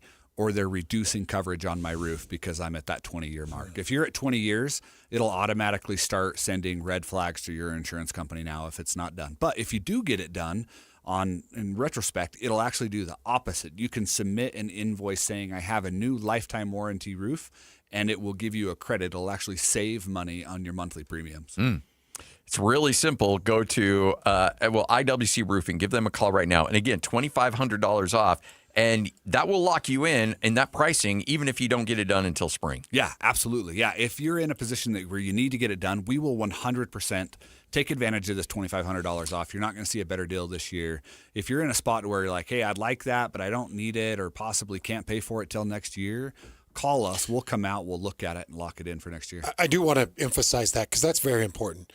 If you just don't know what's going on with your roof, then just call IWC. For sure. They'll come out. They'll explain what's going on with your roof, and you're going to get an honest assessment. Yeah, they're not going to be like, yep, got to pull this thing off now. You're going to have leaks. They just don't do that. Right. Yeah, we're not the doomsday guys. No, you're not. No, and we're there to do what's right for the customer. You know, and if it does have 5-6 years left, we're going to tell you like, hey, you've got time left. Don't stress about it yet. For sure. IWC Roofing, give them a call right now, and they will get you squared away. Josh is your roof guy. $2,500 off, 801-232-5690. That's 801-232-5690. You don't need to get it done immediately, but you can lock in the pricing so that when you do get that roof replaced, you've got the best pricing available for you. 801-232-5690, IWC Roofing. Win big every Wednesday on the KSL Sports Zone with Win Ticket Wednesday. This Wednesday, win tickets to the Sandman, Adam Sandler, at your Not My Best Friend tour. Sunday, October 26th at the Delta Center. Get tickets at CD or listen to the KSL Sports Zone all day Wednesday for your chance to win. Stay up to date with everything Utah Jazz related with the new Jazz Notes newsletter. Get draft updates, analysis, and be the first to know about every off-season move. Visit KSLSports.com to sign up for the Jazz Notes newsletter. Discover the exceptional value of Bar W beef, where quality meets convenience. Bar W beef's dry-aged beef, aged for 14 days, offers rich marbling and tender texture, perfect for grilling, roasting, or pan-searing. Enjoy the rich flavor and generous size. Shipped directly from the ranch to your door. Now hosting one-day pop-up events, go to barwbeef.com to find a pop-up event near you, or stop into the store in Nephi for weekly in-store specials. barwbeef.com. That's barwbeef.com.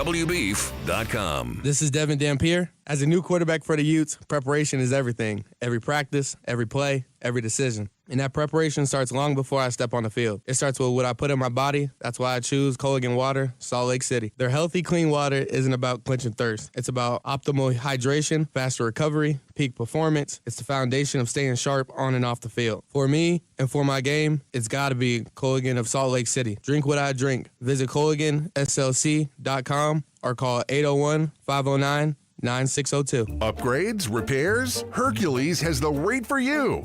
Open a home equity line of credit with Hercules First Federal Credit Union now through November 30th and get an introductory 4.99% APR for the first 6 months. Use your home's equity for that kitchen refresh, roof repair, or new deck you've been dreaming about. But don't wait. This limited time offer ends November 30th. Visit HerculesCU.com to get started. Hercules First Federal Credit Union, growing stronger together.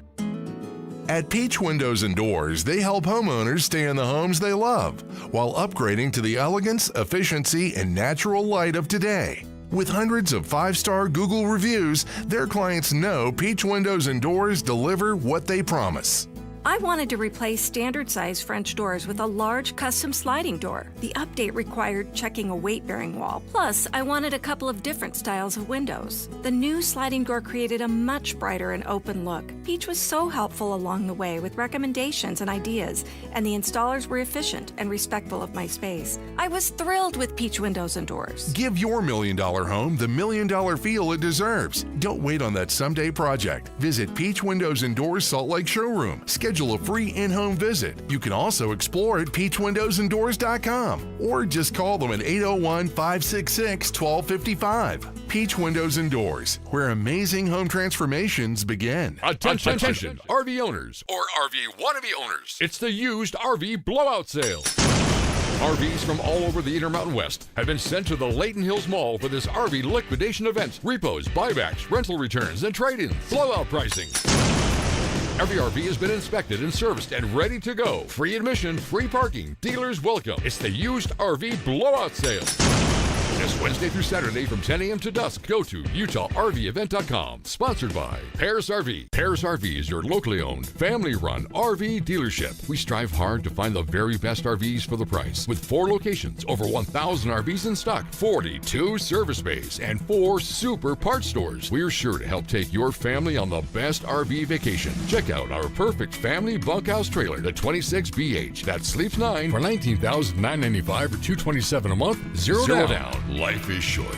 Enjoy it. North Murray, South Murray, Payson, and Pocatello. ParisRV.com. No one harvests fall better than Cedar City for the best fall events. Farmers markets, hay mazes, pumpkin patches, eateries, all in living color. Fall in love where everyone wants to be. Cedar City. Plan your trip at visitcedarcity.com.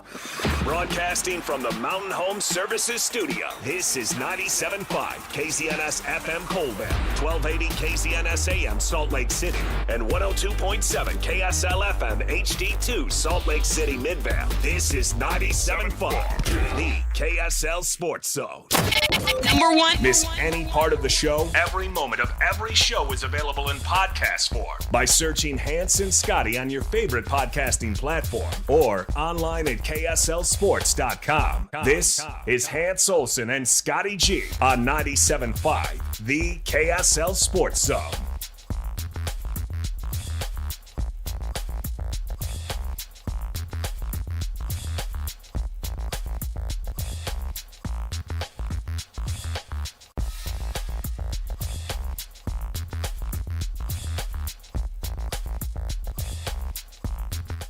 Ooh, this is going to be a tough one here, Hans. Could we see the return of an all right? Now, last week, by the way, he did a double. It was okay, all right. So he worked both in. So this one, again, Kyle Whittingham starts every press conference with either okay or all right. For the most part this year, it's been all okay. Last week, he threw an okay, all right. So he did double. Now, coming off a loss to BYU, it's an all right. Kind of feels like an all right kind of day. I think it's going to be an all right. And, this is, tell you what, man, nobody can take enjoyment in this. No. It's just, Kyle's impressive. He's an impressive coach. And I think this one is going to do some damage. I think this one hurts. Yeah. And by the way, for all you Utah fans out there that are clamoring for a coaching change, knock it off. Yeah, stop it. Knock it off. Yeah, stop it. When/if Kyle rides off into the sunset, Morgan Scalley will be an incredible head coach. Mm-hmm. I have no doubt in my mind whatsoever about that. But if you think for a moment that it's time for Kyle to move on and you're trying to push him out the door, you're crazy. Yeah, stop it. You're crazy. And you're going to want to listen to this because you're going to get a Devin Dampier update. Yeah. So here he is, Kyle Whittingham addressing the media, 97.5, the KSL Sports Zone. All right. Obviously a tough loss in the rivalry game this past weekend. I thought our guys fought hard, extremely hard, and proud of the way they hung in there till the bitter end. Did some really good things in the game. I mean, we outrushed them, outthrew them, got more first downs than them. Just a lot of positives, but lost some key battles, turnover margin, first and foremost. Red zone production. In fact, those are the two biggest keys to the game. So that's was the difference in the game was the 2-0 loss in the turnover margin and the red zone touchdown percentage. And so disappointing, like I said, but I got a lot of season left, and that's one. I don't want to say disadvantage, or one facet of a rivalry game in the middle of the season is you got to put it behind you right away and regroup, because there's more football to be played. And so very confident that our guys will handle that the right way and get ready for a very good Colorado team. I mean, I know they're 3-4, but the combined record of those 4 losses of the teams they played is 25-3. I mean, they've played some really good teams. And so they are much better football team than their record indicates. I can tell you that for certain. And so we got to be at our best and be ready, and got to have a great week of preparation like always, and just continue our process. I mean, like I said, we're just over the halfway point, so a lot of football to be played this season. So questions? Yes, Justin. On behalf of Justin. On behalf of Justin. In the first quarter of the BYU game, you chose to go for it on 4th down instead of going for the 3 points. You said your decision was based on analytics. Mm-hmm. Weight did you give to establishing momentum and positive psychology by kicking the field goal and taking a lead? Well, analytics takes all that into consideration as well. I mean, they're first of all, if you think you're smarter than analytics, you're not. Anybody out there? If you think you got better grasp of the game and strategy than the analytics do, you don't. Now, there's an asterisk to that. Unforeseen circumstances in a game that, guys say you get a couple offensive linemen injured, or you're trying to kick a 50-yard field goal into a 50-mile-an-hour wind. I mean, there's things that do arise. And so we pay close attention to analytics, but not exclusive attention. The analytics in that particular situation you were talking about, it was a full-on go all the way up to 4th and 5 or less. And so at 4th and 1 is a no-brainer. I mean, I don't know anyone in the country that subscribes to analytics, and I would say 90% at least of Power 4 teams do, maybe 100%. Would not have gone for it in that situation. And so that was an easy call, one of the easiest calls of the game, 4th down-wise.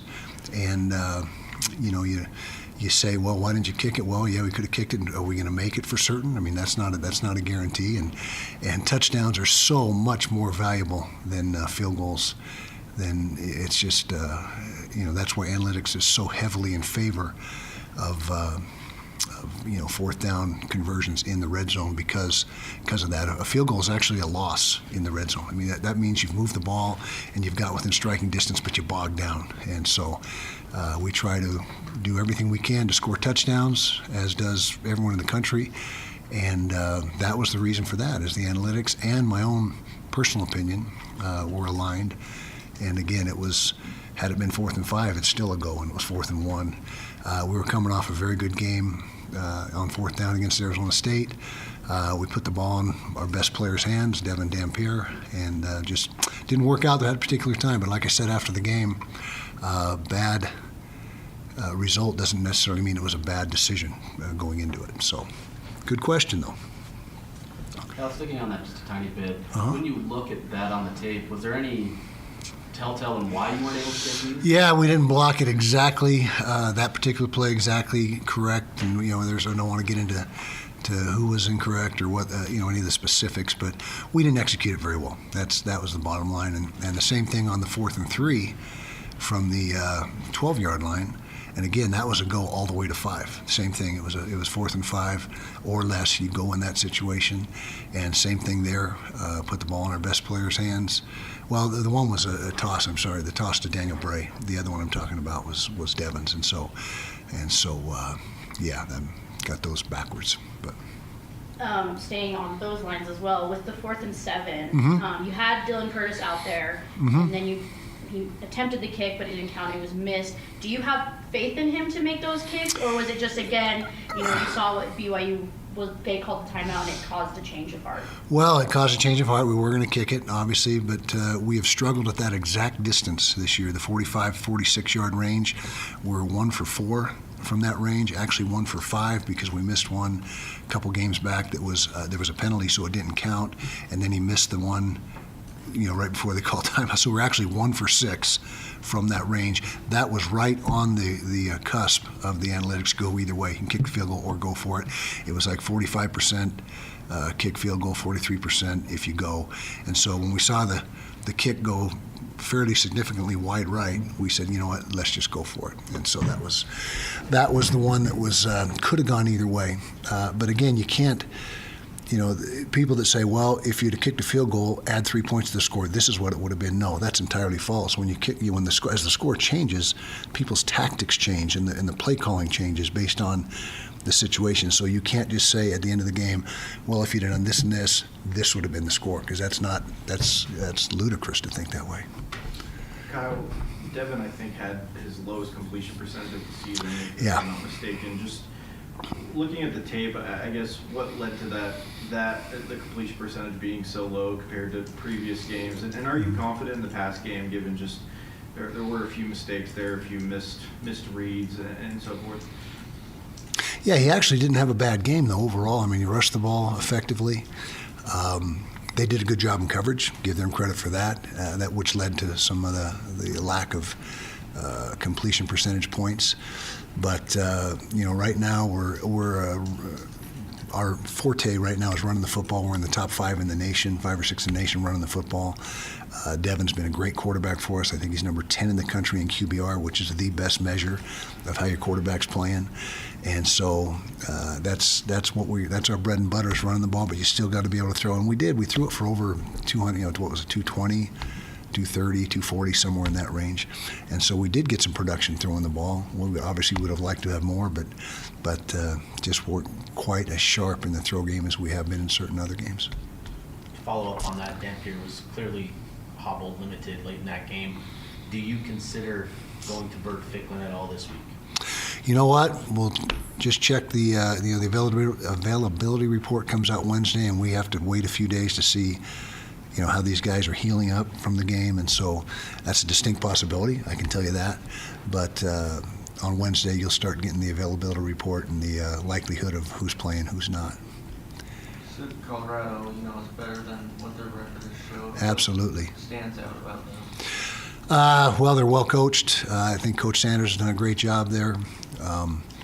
He's obviously charismatic and a highly energetic guy that's got just a ton of juice. They're like a lot of the teams we've played this year. They got a quarterback who's really a good runner, and I think that's one of the reasons. Not to get off the subject, but our run defense this year is not as good as it typically is, and I think a big reason for that is we've seen so much Q run game in the first 7 games of the year, and this is another guy that runs the ball exceptionally well, and that's their. One of their best attributes. They've also got a really good red zone. They're 72% red zone touchdown percentage, which is outstanding. And so they're doing a lot of good things. But the quarterback run game is probably right towards the top of the list of things we need to be concerned with this week. Don Saunders saw some increased time on Saturday. Was it just due to what BYU was showing personnel-wise, or was there somebody in the defensive backs that was unable to go? Scooby Davis got banged up and was unable to go for a stretch of time there, and that's when you saw Donovan come in, and he actually held the fort down pretty good. Penny Bray obviously goes pretty well in that game, but you didn't really have much for Wayshawn or DeCarry. Was there a difference in kind of the production and the shift in that, or what kind of happened there? Well, they did a good job. They played odd front the majority of the time, and when you play an odd front, that typically will lend itself to a stingier inside run game defense, and maybe not quite as strong on the edges. And so it was more of a product of what we were seeing. And going in, we knew that. They had been a lot of odd front all season long. And so that was a concerted effort on our part, was to try to get to the edges with Daniel in particular. And I think that really paid off for us. He had some really good runs, although the fourth down was obviously a disappointment. But other than that, it was very productive for us. This is a two-part question. Two parts. Okay, if I can't remember the first part, remind me. If Devin is hobbled and the quarterback run game is affected, I guess when he's out there, I guess how does that change the approach offensively? And if you do have to go to Bird this week, how confident are you just in his ability to get you guys a win and run the offense consistently? Okay, when Devin's hobbled, that obviously causes you to rethink some of the QB run game. You don't completely go away from it, but you might, when it could go either way situation, you might opt to not do it because of his, his mobility. He got beat up in this game pretty good. Second part of your question, Bird Ficklin, we got a ton of confidence in every time he's entered a game so far this year. He's done positive things, and if we have to go that route, then I shouldn't say if we have to go. If we end up going that route based on health, then we got the confidence in him that he can get it done. What's allowed Bird to kind of move into this backup role as a freshman? Performance in practice, performance in games. Started back in spring. He was, just fresh out of high school and really had the poise and the demeanor of a, second, third, fourth year player in your program. I mean, he just did not operate like a true freshman. And he's got a lot of self-confidence. He's got a lot of ability, just physical ability. He's an excellent athlete, a really good runner. Throws a really good ball. In fact, he's 9 for 9, I think, on his 9 throws this year so far. And so he's a guy that has showed nothing but a lot of promise ever since he set foot on campus. You got time for 2 more for there. I'll stay after for an analytics conversation if you want that. I can get you the whole thing. I mean, it's pretty interesting. Where do you get the analytics information from? Is there a company? Our analytics company, yep, absolutely. We subscribe to it, as does, I guess maybe there's some Power 4 schools that get it on campus in the math department or whatever, but there are several companies out there that's what they do. They're in analytics, and they subscribe and pay a yearly fee, and then they feed you the information every week, and they're customized. It's not just like, hey, in any game in the country, 4th and 1 from the +8, you go for it. It's customized as per the opponent and what they've done, so far this year, what we've done so far this year, our field goal kicking percentage. I mean, there's every week it's customized. It's not just an arbitrary. Here's your plan for the year, and so that's why it makes so much sense. Unless, like I said, there's things that come up in-game, weather-wise, personnel-wise, that change it dramatically. You had the lead in the fourth quarter. For about 3 minutes. Yeah. Granted, it was a low-scoring game. Yep. But last year you had fourth quarter leads, also in low-scoring games where a lot was being asked of the defense, but teams were able to go down the field in clutch situations last year. And obviously, in this recent game, they scored twice. Is there something talking to the defense about, the biggest moments and that kind of stuff? Every possession isn't created equal, and momentum swings. And sure. How much emphasis do you put on that? How do you do it? Well, a lot of it, and Coach Scally does as good a job as anybody in the country with tactics and educating the defense, the game within the game. It's not just, there's so many intricacies and so much detail, and he does a phenomenal job of doing that. In fact, I've never been around anybody that's better than him at doing that. So that is a big part of educating your guys and making sure they understand that every down is not created equal, as you said. In fact, that's the exact term we use. Kyle, Trevor Riley was previously an assistant staffer for Colorado. Mm-hmm. Now he's back in Utah being a GM for the Utah Islanders. I'm just curious, what is your perspective and thoughts on his journey? I know he, with the Islanders, kind of wants to, what he says, create a minor league team for the Utes and BYU. Just kind of walk me through your thoughts of his past 2 years with Colorado and now coming back to Salt Lake City. Well, I'll begin it with saying Trevor Riley is one of my favorite people on earth. I love the guy, and he's one of the most unique, interesting, intelligent guys you're ever going to meet. He's got a great creative capacity in his mind and thinks outside the box constantly, not once in a while, always. His life is outside the box. And so he's got a vision on what he wants to do, and we'll see, a lot of it will be dictated by the structure of NC2A football and where it goes from here and what the rules are and how they morph, or whatever term you want to use. But the concept is really good, and he's an idea guy. Did you see Night Shift? Michael Keaton, idea guy. Feed the fish mayonnaise. Yeah, feed the tuna. So anyway, way off the subject, but it fits for Trevor Riley. And so when Trevor has an idea, you listen, because a lot of the time, most of the time, there's validity to it and substance to it. And like I said, he's a guy that really can come up with things that no one else has thought of. There he is, Kyle Whittingham, right here on 97.5, the KSL Sports Zone. A full-blown all right. You know that game's not sitting well with him when he goes completely all right. Yeah. Guess what? All those assistant coaches, coordinators, going to be some long days in the office. Man. Feels like a crossroads, too, doesn't it? It does. It does. Where do we go from here now? Yep. And he was, I think that you can take a lot from when he was talking about Bert Ficklin, and he said, if we have to go that route, and then he stopped himself. Yeah. And he said, if we choose to go that route. Yeah. And he did say it's a distinct possibility. And Bert has been a playmaker. So you might see Bert Ficklin against Colorado. Colorado's a dangerous team. Yeah. I called that BYU Colorado game at Colorado, and it was a dangerous team. BYU was down by 14 at one point in that game, and I thought, geez, tough team. Good quarterback play.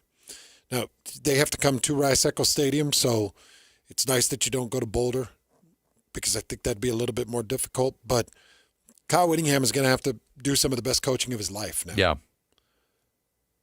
Really. This is going to be some of the best coaching of his life to figure out, how do I handle this new offensive coordinator?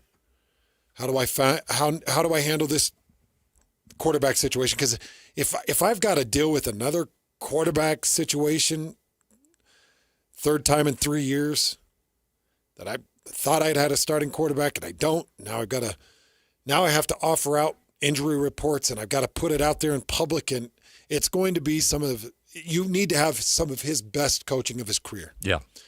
If you want to come out of this season with a positive feeling.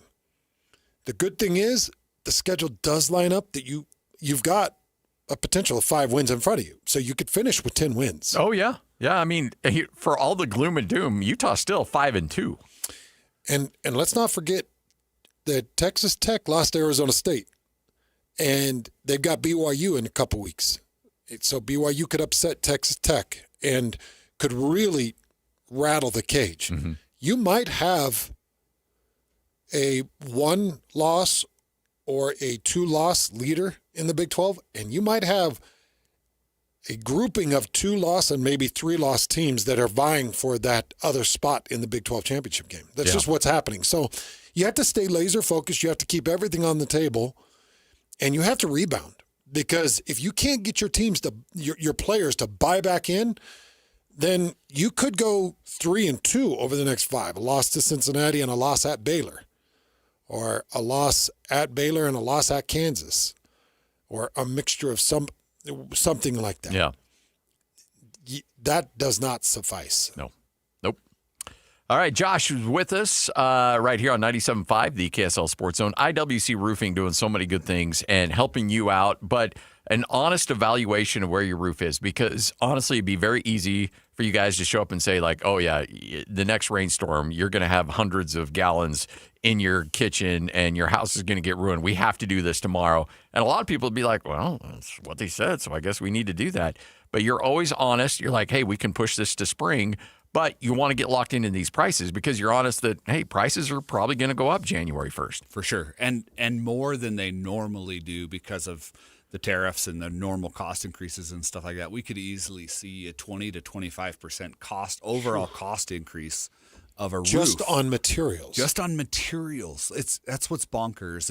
And so without sounding like a cheesy cliche sales guy, right, that's just trying to get people to buy now, like, it really is kind of a crucial time in the roofing industry. How much does that worry you as a business owner? Oh, it's huge. Yeah. But I lose Probably sleep keeps you up over at night. everything, right? Like I didn't sleep for 3 weeks when COVID hit. Things were okay. I didn't sleep when there's a light month here. And so this is the next thing that keeps me from sleeping, right? Yeah, there's always something. There's Yeah. always something for sure. Well, I got to imagine, because my mom ran a business in chocolate. She did classic dipped candies, and chocolate goes up and down like gold. Ebbs and flows. Well, I mean, It's gold, crazy. I guess, continues up. But it goes up and down like cryptocurrency. Right. Yeah, there you go. And it was always hard. It always sat on her like, I've got to raise my prices, but I don't want to. And she would take hits. Totally. When she didn't. So And it's got to be tough as a business owner. It's brutal. It really is. It's super, super hard. And so I never want to be like the doomsday guy that's like, yeah, you got to get it done now. But if you're in that like spot, like if you've got 5 years left on your roof, great. Don't stress it. It's not a big deal. We'll figure out where things are at when that time comes.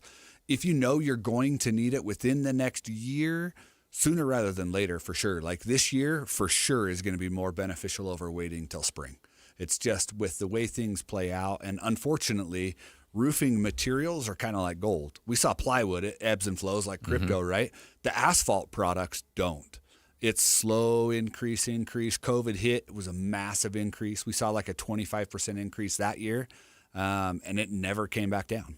And now it's another 5% each year, 10% each year. But I feel like, honestly, this year is going to be another one of those where we're going to get hit with huge cost increases, and it won't come down. And that's what's frustrating on our end is, you know, I may give someone a quote for $10,000 to do a new roof this year, and if they decide to wait till next year, that's where I lose sleep over, is having to come back to a homeowner and be like, oh, I know if we did it 3 months ago, you were at 10, and now you're at 13. What do we do, you know? So that's why we're doing this buy now, lock in this year's prices. If you can wait, we're happy to wait until spring. I'll pre-purchase your materials. You don't have to put money down or anything like that. You don't have to pay for your roof till next year still, but I'll pre-purchase your materials. We'll pay for the roof and do the install next year, really just as a way to help our customers. It's really a great opportunity for you to get into a great situation with IWC Roofing. Just call right now, and you're going to get $2,500 off. And frankly, that $2,500 off could represent anywhere from like 15 to 25% of the total bill. It's a huge chunk. Yeah, it's a huge chunk. And we'll still include the free upgrade to the lifetime shingle, to the better warranty, the whole 9 yards. And that's kind of the whole goal, right? Is best warranty, best company, best materials, best experience, the whole 9 yards. And I can be less expensive than anybody else. Like, it just makes it a no-brainer decision. And you're getting it done in one day. You're not going to have an open roof for a week or so. Right. There's lots of different companies out there that can give you one of those things. We're the only ones that give you everything and a great price. IWC Roofing. Call right now. Lock in those prices. You don't have to get the job done even this fall, even this winter. You can wait until next spring, but you'll lock in those prices right now. 801-232-5690. $2,500 off that roof replacement. 801-232-5690. It's IWC Roofing. It's game week for the Utes, and the KSL Sports Zone is getting you ready for kickoff. The rivalry game may be over, but Big 12 play continues on for Kyle Whittingham and the Utes as they welcome in Coach Prime and Colorado to Rice-Eccles Stadium. Listen all week long for the best coverage of Utah football and your chance to win tickets to the game. Then catch college football Saturday, game day at 10 a.m. with the postgame show immediately following the game on KSLSports.com. Let's go then. Let's go, baby. Your home for the best coverage of Utah football is live on air, online, and on the KSL Sports app. This is 97.5, the KSL Sports Zone. Hey, Benjamin, we've got a surprise for you. What? You have a brother. $100 bill just like you. Hey, I'm Ben. What? We just got him for joining America First Credit Union and opening a new checking account. And you're going to live together at America First. What? This is nice. For a limited time, new members get a $100 cash bonus when they open a checking account or $50 when they open a youth checking account. So head to AmericaFirst.com and get your money working today. Membership eligibility, terms, and conditions apply. Federally insured by NCUA. If you've been quoted for a new furnace or AC and it felt more like a sales pitch than a solution, you're not alone. Many home service companies in Utah have been bought out by big corporations focused on profits, not people. At Your Service Pros is different. Locally owned, family operated, 5-star rated, and trusted by Utah families for over 20 years. Let them help you with their $49 furnace tune-ups, $39 electrical inspections, and $75 off electrical repairs. Because they know things are tight and want to help you prep your home affordably. Get a free second opinion because you deserve honest answers. If your system can be repaired, they'll fix it. If it needs replacing, they'll show you affordable options. Their goal is to earn your trust, not upsell you. Let At Your Service Pros be your pro and go-to for heating, air, plumbing, and electrical. Call 801-YOUR-PRO or online at atyourservicepros.com. At Your Service Pros, 801-YOUR-PRO. You gave years, maybe decades to your job. You showed up, worked hard, and planned for retirement. But now, the company's changed. Or maybe you've taken a buyout or been forced into early retirement. So, what happens next? I'm Jeff Jr., founder of Trajan Wealth. And if you've built up a 401k or thrift savings plan, now is the time to ask, is that money really working for you? Many workplace retirement plans offer limited options and even less guidance. At Trajan Wealth, we help people just like you roll over their accounts into IRAs with more flexibility and personalized investment strategies built around your goals. For households with $500,000 or more, let us build you a personalized plan. We operate on veteran values, service, trust, and doing what's right. Your next chapter starts now. Call Trajan today, 801-210-6800. That's 801-210-6800. Advisory services offered through Trajan Wealth, LLC, an SEC-registered investment advisor. See website for details. You do countless things without a second thought to protect your family and home. Every time you're in the car, you buckle your seatbelt. Before the next load of laundry, you remove the dryer lint. When you head out, you always lock your doors. And one simple task, done far less often, can protect your family and home this winter. Schedule a furnace inspection by a certified heating contractor to check for safety and efficiency. A friendly reminder from Enbridge Gas. Make game day yours with the Utah Mammoth app. Get your tickets, order food and drinks without leaving your seat, track live stats, and stream every game with Mammoth Plus, all in one place. It's the ultimate game day essential, designed for Mammoth fans. Stay connected to your hometown team and never miss a moment. Download the Utah Mammoth app today on iPhone and Android. Turn on push notifications and make every day game day. Tusks up. Hey, this is Chris with JCW's. Craving something sweet? We do ice cream right. Come in and try one of our shakes, freezes, or an ice cream cone, and you'll see why we say JCW's, quality, and a lot of it. This is your Cougars at 30 update. Presented by Kenny J's Barbecue on 97.5, the KSL Sports Zone. It is your Cougars at 30 update right here on 97.5, the KSL Sports Zone, as Bear Bachmeyer in his first game in the rivalry between Utah comes away with a W. It was electric. Even on the Cougar walk, I was clapping people's hands, and I was just like, I couldn't. It was like my eardrums were just exploding. It was loud. It was a different environment, and Utah BYU rivalry. I mean, it's up there. It's up there in the college football rivalries for sure. That's your Cougars at 30 update, brought to you by Kenny J's Barbecue. They'll cater your work party, luncheon, wedding, holiday parties, you name it. New catering clients get 10% off their first order. Go to kennyjbbq.com.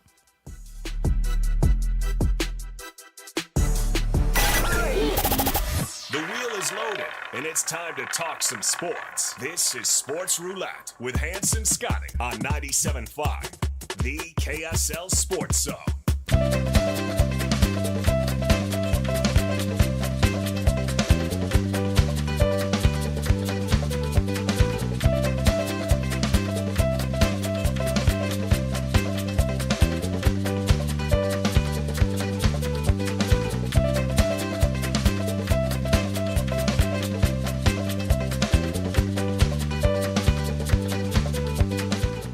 Hey, make sure to join Jake and Ben Tuesday from 10 to noon at Belliston Jewelry in Ogden, 1155 36th Street. Belliston Jewelry, locally made just for you, cherished for generations. All right, let's get to it. We got a lot of stories to get to. It's been a crazy weekend. Obviously, it's been mostly Utah and BYU. Another chapter in that crazy rivalry was written, and we'll continue to break it down this week and look ahead to next week's games.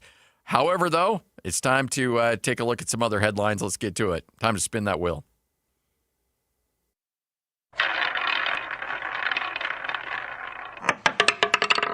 Mammoth are undefeated at home. How about that? Another one. Another W in the friendly confines of Delta Center. And this one, they did it with Vitek Vanashek. Yes. Which, you're probably starting to wonder, wait a second, so you got back-to-back. Vitek has done some really good things. He had the win, he played on the road at Chicago, right? Yes. And then he just got the win last night against Boston. So I like what we're seeing from the backup goalie right now. Vejmelka's incredible too. Vejmelka's part of 2 of those wins at home, so that's been great. And you've got one more at home before they hit the road, and that's coming up tomorrow night. And that just happens to be against what I think is building into a heated rivalry, at least on Utah's side. I don't know what it's going to take to get the Avalanche to feel the same way about the Mammoth. Might take a minute. But as far as I'm concerned, when Colorado comes in, you want to dish one back at them because your opener was against Colorado. You lost 2-1 in their place, so you get an opportunity to dish one back on them. And, you're starting to find some valuable things on the ice right now for the Mammoth, and nobody more valuable than J.J. Peterka. Oh. He had another assist, so he had another point. Striking gold with that He guy. is. He's striking gold, and you continue to love Dylan Guenther and his game. But really, your 3 scores came from your 3 big stars, Guenther, Cooley, and Keller. And you need to continue to see those guys play some great hockey. I'd like to see some 4-2 games and 5-2 games because those one-score games, they are intense. They are. Watching them. I was talking with, and I will not say his name, but everybody knows who he is. Big time hockey fan. And I bet I know who it is. Yeah. He loves this team, loves the roster. Yeah. And he loves the NHL. He knows the NHL really well. And he said, I said, do you think that they're a playoff team? And he said, I do think they're a playoff team. He said, but I think they're an early exit with how they currently play. And I said, well, what do you think they need to do? And he said, they've got to get more physical. He said, if you're going to hang in there with the Panthers of the world. Yeah. And it's not really even the Avalanche. The Avalanche, they're just pretty skaters. They're as pretty and as fast as skaters you're going to find in the NHL. And he's not as worried about the pretty teams. He's worried about the nasty teams. Mm-hmm. And he said, it's the dudes that are going to put you against the glass. They're going to wear you down. It's going to be 3 periods of complete hell and misery. He said, somehow the Mammoth have to find a way to be that team. And that's got to be their identity. He said, because the Mammoth aren't going to outskate some of the beautiful skaters in this game. But what they can do is bust people off their skates like the Panthers do. Yeah. So I thought it was an interesting take, and I like it. And then he did say you could possibly have the mix of finding the tough guys, the regulators, and he did like J.J. Peterka, feeling like he's extremely tough, and I do like Peterka. But I'm with you, man. You love to watch the Panthers, and because every time you're going to get some nasty play, some hard hits, and they continue to be that team. It may be a situation, though, because I agree. I think that they're a playoff series team that I think they go to the playoffs, and I think they probably lose in 5 games in a first round because they're just so young that you can say be physical and be ready, but when you're playing playoff hockey and you get smacked in the mouth like that, I just think that this team needs to experience that first. And then next year, they're like, okay, that's where we need to be. This is what we need to be like, because I don't know if anybody can be ready for that level of intensity if you haven't experienced it. No, I don't think you can be. But the NHL, correct me if I'm wrong, guys, and be honest with me. Do you kind of feel like the Mammoth have been a much bigger story in the state this year than the Utah Jazz? Oh, yeah, absolutely. Lloyd? Yeah, I'd agree. Now, is that if the three of us because we're football guys and it feels like hockey is nasty and physical, or is that the Jazz have just spent a couple of years in the shadows with their performance? That. Okay. But the Jazz aren't going to be far off, though, because if this little bit of interest with Ace Bailey that continues to go in the direction it's going, yeah. If Ace Bailey blows up, Lloyd's right. The Jazz will be right back there, even if they're not winning games. But if Ace Bailey is just tearing it up and averaging 25 a game, then it's like, okay, got to pay attention again. Yeah, if you see there's a direction that they're going. But as of right now, I think hockey is dominating the Utah Jazz. I mean, I know this is a really bad way to judge things, but I do somewhat judge how teams are doing based on the level of ticket requests I get and what I'm getting. And I mean, Hans, when you're talking to your buddies and they're like, hey, can you help me out with something? Yeah. They're asking for hockey tickets. They're not asking for Jazz tickets. Yeah. And so, my mama is like one of the most important things in my life. She never asked me for anything, ever. And I was sitting in my mom and dad's house with my wife, and my mom was like, I kind of would really like to go out to one of those hockey games. I'm like, really? I said, Dad, what about you? And my dad's like, no, I don't know. Take your mom. I'm like, well, Dad, they got really good food. Oh, okay. Well, all right. But, yeah, it's kind of the first time my mom's ever really mentioned anything to me about a sporting event. It's like, oh, okay, well, how'd you even know we have an NHL team? But, yeah, she wants to go because it's a show, man. It's the best show on ice. You can't beat it. But one thing I don't like is that the Vegas Golden Knights are starting to steal the show in the West. And I don't like that. But Eichel and Stone they're ridiculous. Yeah. They are really ridiculous. And I know that different divisions, but I do know that is going to be a really interesting thing that we should all be watching is how this West starts to play out. Vegas they're a beast. They're nasty in that Pacific division. All right, one more, Lloyd. Let's spin that wheel. Just pull over. So that would be the advice to anybody who sees red and blue lights behind them. But Indiana Pacer rookie Cam Jones didn't. And I don't know how this happens. Former Marquette standout. I think he was a second-round draft pick. I think so, yeah. Cam Jones was a second-round draft pick. But he was arrested after what they call a brief police chase. It went just over 4 miles. All right. Is that brief? I think 4 miles is pretty extensive, but it seems like a pretty long I would say chase. I'd say 2 miles would be brief. 4 miles, I think you got a full-blown chase on your hands. It was on Interstate 65, and it was around 10 o'clock last night. And he saw the lights, and it was a 4-mile chase. When the lights went on, he was weaving in and out of cars. Yeah. So he was definitely trying to get away from the cops. At least that's what they describe. They were able to make contact with this guy and later identified him as Jones. He was arrested. He was booked into Marion County Adult Processing Center. And 23 years old. The felony, so he was charged with misdemeanor reckless driving and resisting arrest. Felony resisting arrest. Yeah, but look, you just pull over, you get your hand slapped with a misdemeanor. You try to get away, that we're talking felonies at that point. So it could result in 2.5 years in prison, but it's not. No. And he'll be playing in the opener. Yeah. But it's a bad time to get yourself arrested when you're, what are we, 2 days away from opening? Yeah, Jazz open up in 2 nights. And you may have, I don't know when they open up. Could be tomorrow.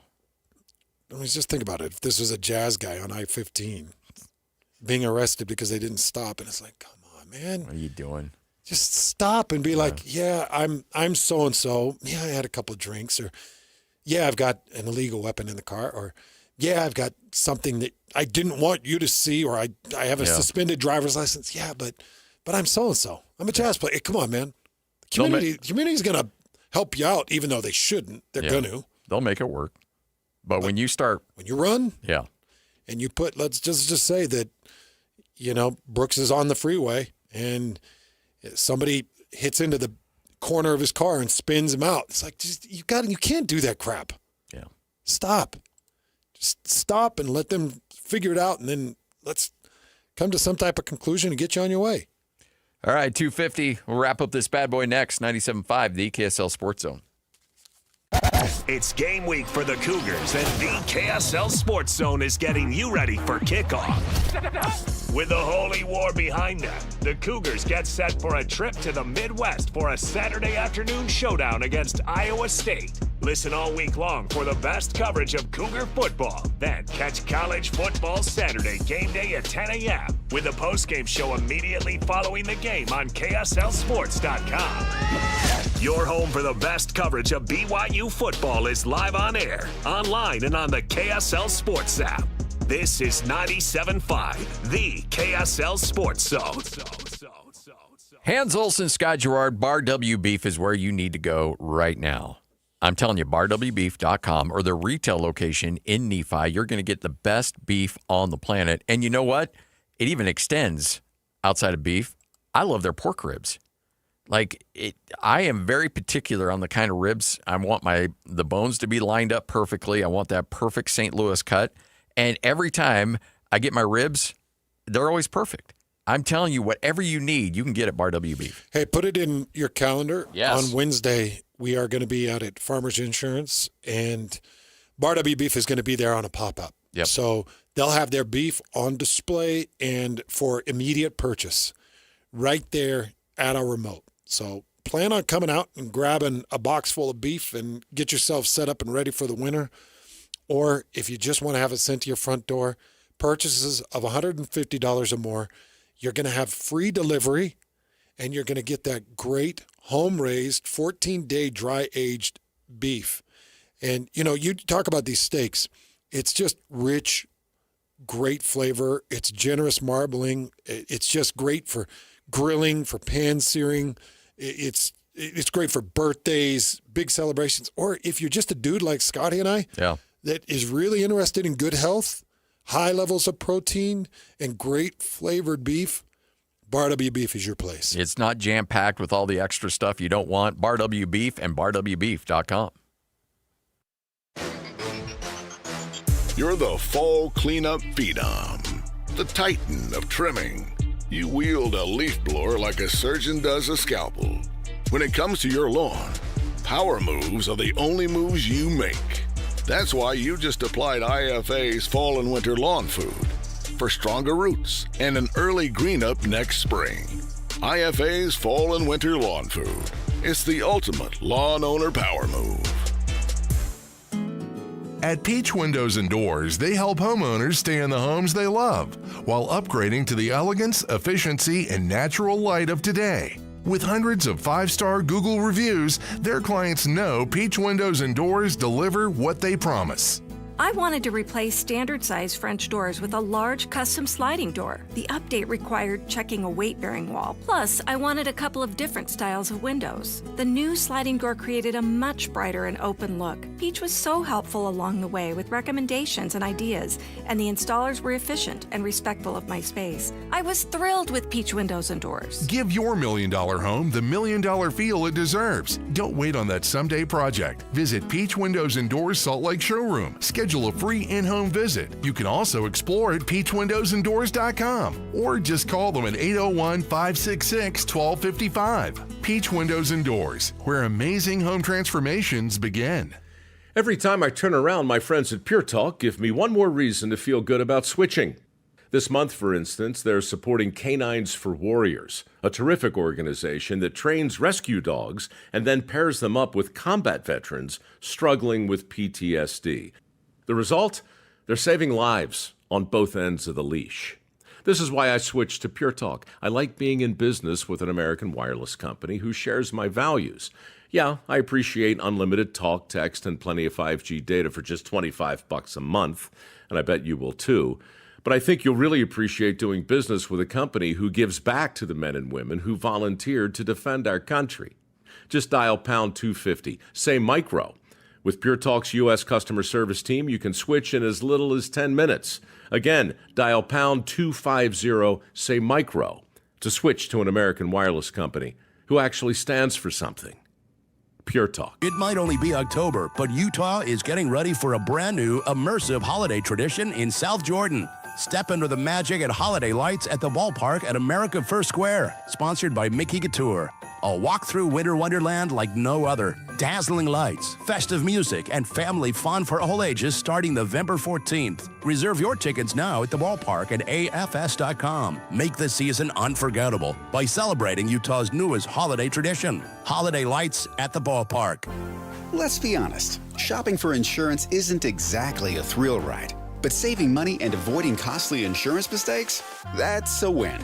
Join us at Farmers Insurance in Bountiful on October 22nd for the Zone's BYU Preview Show at the Mason Crapo Insurance Agency, 106 West 500 South. Learn how a local team can help you review your policies and save big. Plus, grab some incredible beef from Bar W Beef right on site. Learn more about personalized insurance from a trusted agent. 3, 2, 1. This is your Utes at 50 update. 58! Presented by Kenny J's Barbecue on 97.5, the KSL Sports Zone.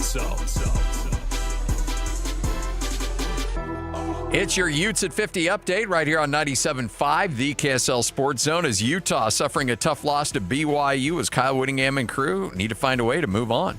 We got a lot of season left, and that's one, I don't want to say disadvantage, or one facet of the rivalry game in the middle of the season is you got to put it behind you right away and regroup because there's more football to be played. And so very confident that our guys will handle that the right way and get ready for a very good Colorado team. Utes at 50 update brought to you by Kenny J's Barbecue. Grab the best barbecue in the state. They're at the District in South Jordan, and you can also have it brought to you. New catering orders get 10% off when you go to kennyjbbq.com and download that catering menu right now.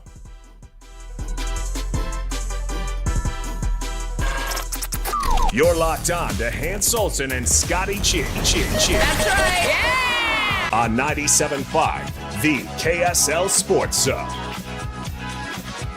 Standing here beside you, want so much to give you this.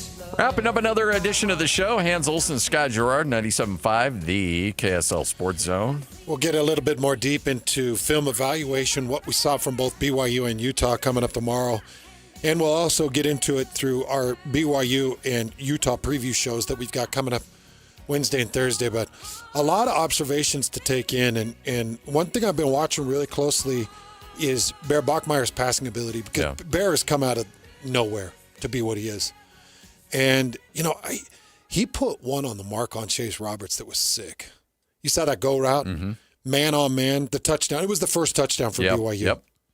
And he had to throw it in the right place. And that ball was dialed. And it was put in such a way that Chase, I mean, granted, it's easy for me to say, but it didn't look like it took a lot of effort from Chase Roberts. It looked way too easy. Yeah. For a man-on-man coverage with a Utah corner, it made it look way too easy. He had another throw to Parker Kingston, and you had drop coverage. They went mostly zone, and Kingston hit a beautiful in route that was probably 15, 20 yards, and Bear just put it right on him. So I am seeing growth, improvement, and optimism from Bear in all aspects of the QB game. All right, joining us now, Josh from IWC Roofing. Look, it's busy. It's that time of year where a lot of people are wanting to get those roofs replaced before winter hits. So if you're in that situation where you need your roof replaced, you're going to get the best financing options. You're going to get $2,500 off. You're going to beat the tariff pricing, which could be hitting any minute now.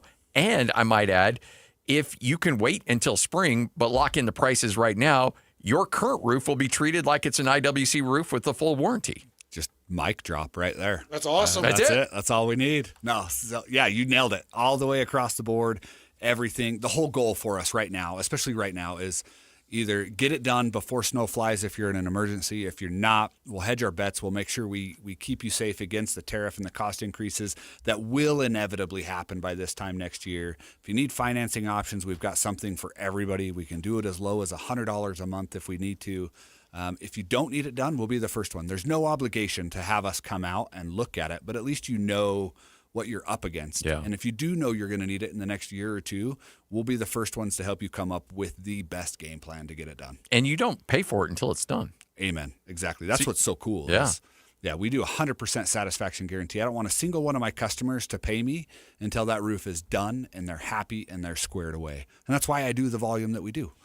So if someone were to just lock in that roof special, they don't have to pay you now, like they can wait until you finish it in the spring? 100%. So, yeah, it's kind of win-win for the customer. Yeah. I give them a worry-free guarantee through the winter. If they have any issues, I'll take care of it. 100% for free for them. Wow. We can lock in this year's price. They don't have to pay me. I'll buy all of the materials now, but you don't have to actually pay me for that roof until it's done in the spring. Jeez. So it's That's awesome. a killer deal. I'm telling you, folks, you got to take advantage of this. IWC Roofing right now. Make that phone call and lock in that pricing. Again, $2,500 off. That's not going to last. In fact, it could be ending real quick. Real quick as in today. Yeah. Yep, for sure. Yeah, this will be the last $2,500 promo that we run this year is right now. So 801-232-5690. Lock in that pricing, $2,500 off, and then it's gone. 801-232-5690. Josh, you're the best, man. Thanks, guys. We love you guys. Hans and Scotty, 97.5, the KSL Sports Zone. Want to get the latest info on Utah's newest sports franchise? Sign up for the Utah Mammoth newsletter. Get exclusive analysis, plus the latest news and notes on the Utah Mammoth. Sign up today at KSLSports.com for the Utah Mammoth newsletter. Hockey fans, let your voice be heard with the Utah Mammoth Fan Forum. Visit the Utah Mammoth page on KSLSports.com to connect with the team, other fans, and our KSL Sports insiders. Start chatting today in the Utah Mammoth Fan Forum on KSLSports.com. These days, many companies have turned to influencers to tout their products or services. But here at John Watson Chevrolet, the only endorsement we need is from our customers. Because of their feedback, we're proud to be Utah's best reviewed Chevy dealer. Visit us today to see why we get reviews like, buying a car should be a fun experience, like a kid getting a new toy. And at John Watson Chevrolet, it was. John Watson Chevrolet, your 5-star Chevy dealer. 3535 Wall Avenue, Ogden. Chevrolet. Together, let's drive. Hey guys, Alex Curie from the KSL Sports Zone here. I'm here with Blair today. Blair's also been on the program at SLC Fat Loss. Thanks for coming in, Blair. Pleasure to be here. Awesome to see you. So let's get down to it. How much weight have you lost? I've lost an amazing 52 pounds in just 60 days. But I guess more importantly, how do you feel? Oh, I feel great. I have more energy, and the GERD and acid reflux is gone. Talk to me about this scale for a minute. Were you surprised how quickly that number came down for you? It was astonishing to me as I'd get on the scale, even in the very beginning when I saw, 2-3 pounds drop off. But I ended up looking forward to getting on the scale to see how much I'd lost in the last day. And what are the biggest benefits that you've seen now that you've worked with SLC Fat Loss for a while? I have much more confidence in myself, lots more energy, much more adventurous walks with my dogs. Blair, thanks for sharing your success with SLC Fat Loss. To learn more about the secret of losing up to a pound of healthy fat a day, just like Blair, get a hold of the folks at SLC Fat Loss. That's slcfatloss.com. That's slcfatloss.com. Results may vary. The Missionary Starter Package now at Mr. Mac is everything a missionary needs at an unbeatable value. It includes 1 slim or modern fit suit, 4 and collar stretch shirts, 3 Teflon treated washable ties, 1 mission belt, and a pair of Echo or Johnston & Murphy walking shoes, all for just $695. Fit is never a problem at Mr. Mac with free in-store tailoring. Ask for the Missionary Starter Package at all 9 Mr. Mac locations. Only one type of burger. For every pallet. Fries are extra. Large in size. We've got the shakes. Going over the brim. Hey, this is Chris from JCW's. Put a positive, delicious spin on your day at any one of our 5 locations. In Lehigh, American Fork, Provo, South Jordan, or Harriman. JCW's, quality and a lot of it. Ski Chevy is back with season passes to Solitude Mountain Resort. So drop into a participating Rocky Mountain Chevy dealer now. Plus, upgrade to a discounted Icon base pass when you purchase or lease any new Chevy model. From powerful trucks like Silverado to our versatile families of SUVs. Retail value per pass is $999. Offer valid while supplies last or until 10/31/25. See participating dealer for complete redemption details, vehicle eligibility, and restrictions. See your Rocky Mountain Chevy dealers today. The weather is cooling off to the lower 70s and 50s at night. Prep your home early for fall and winter with a call to At Your Service Pros, your whole home service professionals, family owned by people like you. At Your Service Pros cares about their customers and know things are tight. And to help with fall prep, they're offering $49 furnace tune-ups, $39 electrical inspections, and $75 off electrical repairs. At Your Service is all in the name. They're there for you, giving solutions without unnecessary upsell and backed by 5-star reviews. They want to earn your trust to be your go-to whole home service company for commercial and residential. And they support the community they live and serve. Save money, time, and eliminate expensive home utility repairs by using a pro all completely at your service. $49 furnace tune-ups, $39 electrical inspection, $75 off any electrical repairs, plus maintenance or replacement with straight up honest work done right, guaranteed. Call AYSP 801-YOUR-PRO at yourservicepros.com. 801-YOUR-PRO at Your Service Pros.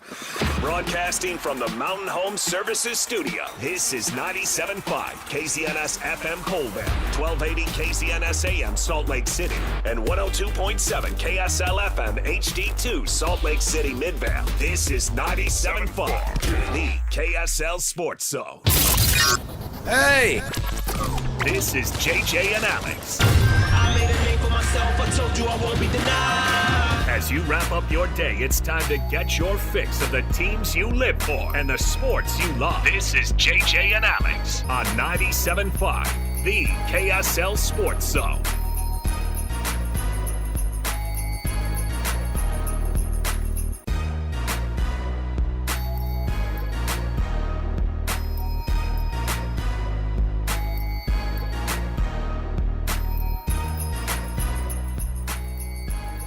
Welcome into your Monday, everybody. Thanks for being with us. 97.5 the KSL Sports Zone. Alex Keary, Jeremiah Jensen. Thanks for being with us on the show. Our producer, Alex Napolis, in the house. It was touch and go there for a minute. And we didn't know if we were going to get him. Yeah, you weren't like on ICU, or you weren't in the ICU or anything. What I'm saying is he made it. He's got soccer game duties on top of all the other stuff he's doing. And we've got... Yet he still shows the dedication today. It's a hustle to be down here at 3 o'clock. Look at him. To make magic happen. That's great. JJ, I always love these Mondays because this is when, we see each other all week in the week priors, walking up to the weekends, and then we dip on Saturdays and Sundays and go to our other duties. You on the TV side, me doing the rest of the kind of radio stuff that we did for the rivalry game, obviously, and all the other Saturday stuff that we do. And then we get together, and this is the first time we really get to kind of mash up what we saw on Saturday. You and I, on purpose, have not had any conversations about what took place on Saturday. We've talked about what kind of things we want to get into the show, what things we want to talk about, but obviously... I haven't shared my takes with you. We haven't been able to go back and forth about how this game went down. Piping hot and fresh out of the oven, ready to go, ready to serve. Steaming hot. You didn't have to freeze these, thaw them out, reserve them. I've saved them. It's like moisture and steaming. I don't want those things mentioned anytime. Hey, give me your hot steaming takes. Well, no, thank you. It's 2025. We can air fry our takes these days. Yeah, man. It's amazing how that thing works. They're crispy. They're ready to go. Yeah. Let's kick off the show officially. Let's just get right into it. We've got tons to break down, not only from the weekend that was, but also looking ahead to what's going to be happening this week. Of course, the NBA is upon us. The NBA is back on NBC. The NBA, of course, is back here in our market.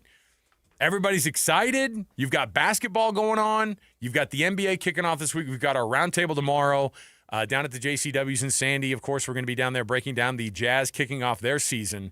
Yes, it is officially upon us. We're going to be full on regular season NHL, regular season NBA, college football season in full bore. High school football is into playoff mode, which means, of course, that means double the workload for Sly and JJ during the weekends. And so it's a lot, but we're here for it. This is what we do it all for. But let's first jump in now with the cut. Top of the program, it's us jamming about what happened on Saturday in Provo. Let's get right to it. It's time for the biggest story of the day. This is What Made the Cut with JJ and Alex on 97.5, the KSL Sports Zone. Trajan Wealth brings you this portion of the program. TRAJANwealth.com for all your trusted local needs in retirement. It's TrajanWealth.com. All right, so let's get right to it, JJ.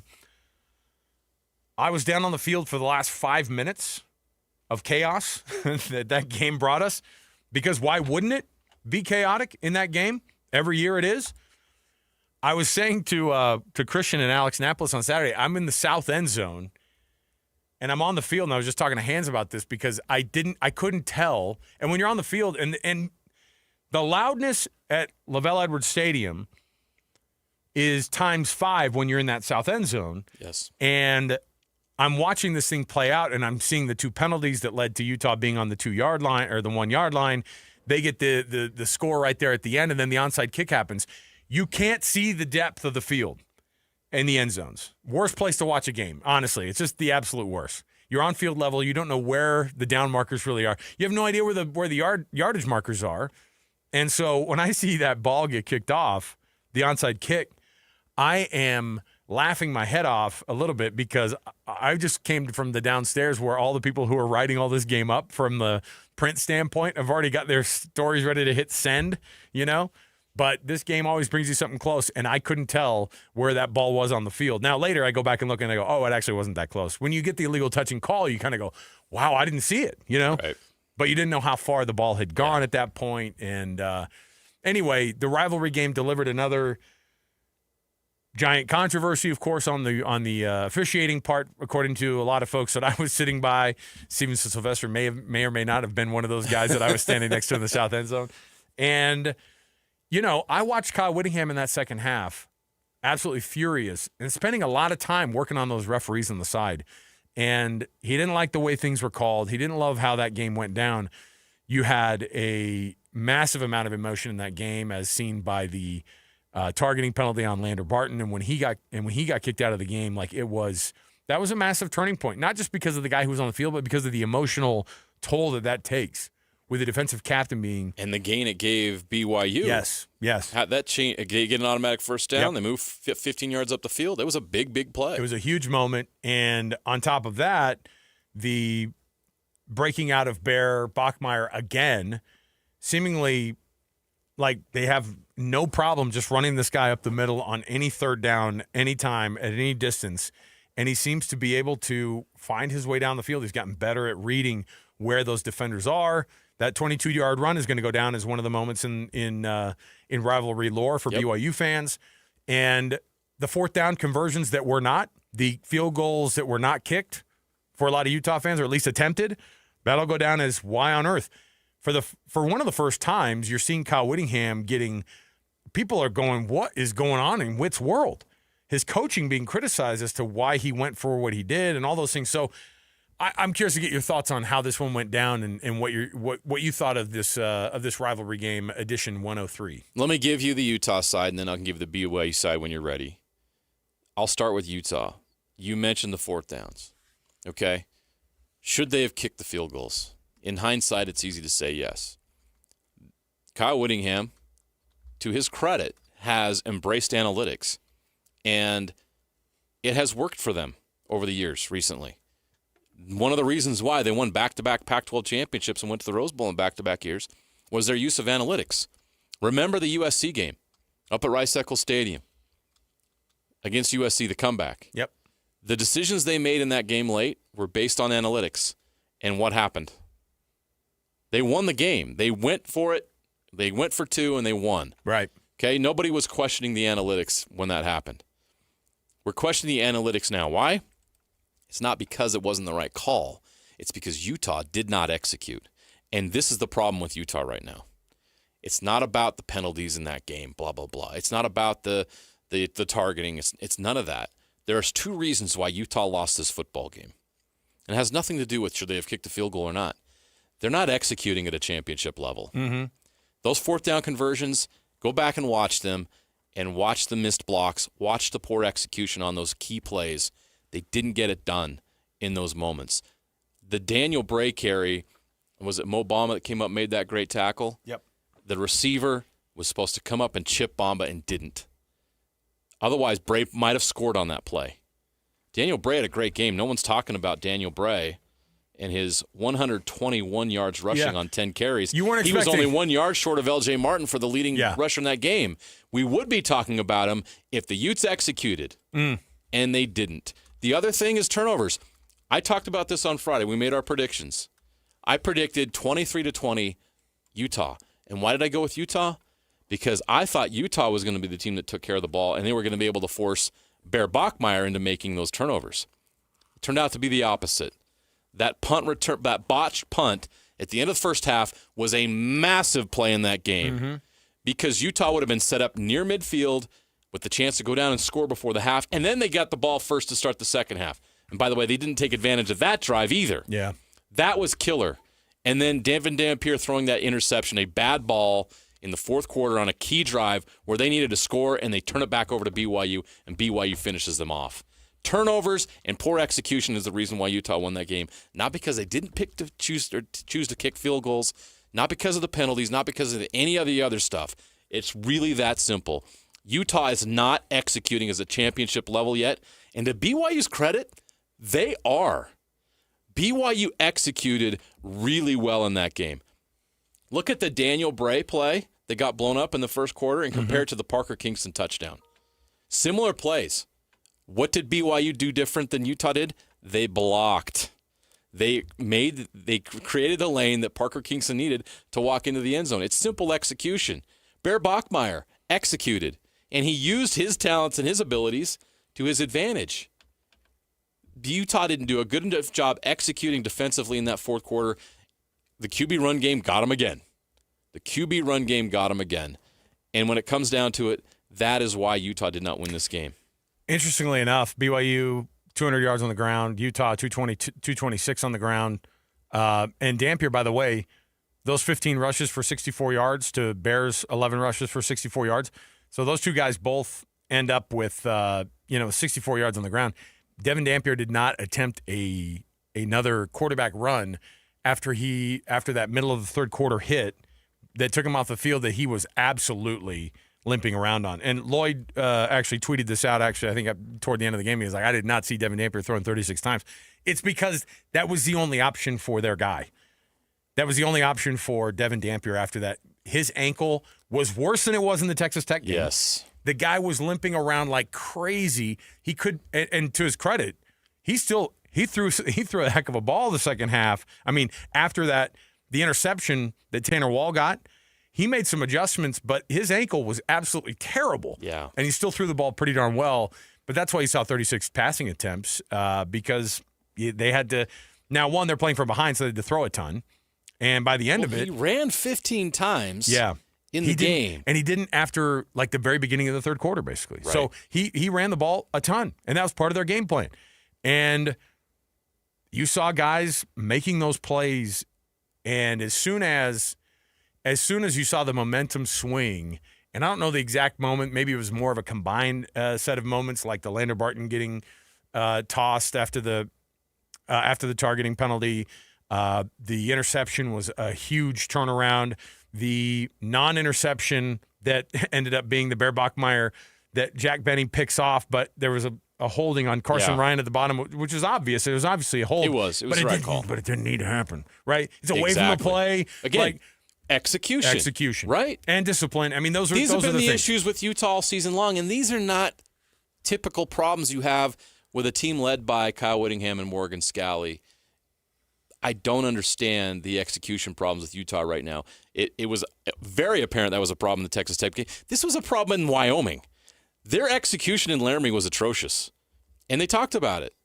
And these things continue to come back to bite them. And in a rivalry game that was this hotly contested, they could not afford to have that many. How many drives? So they had 4 drives that ended on fourth downs. They turned it over on downs 4 times, and they had 2 turnovers. That's 6 drives where Utah came up with no points.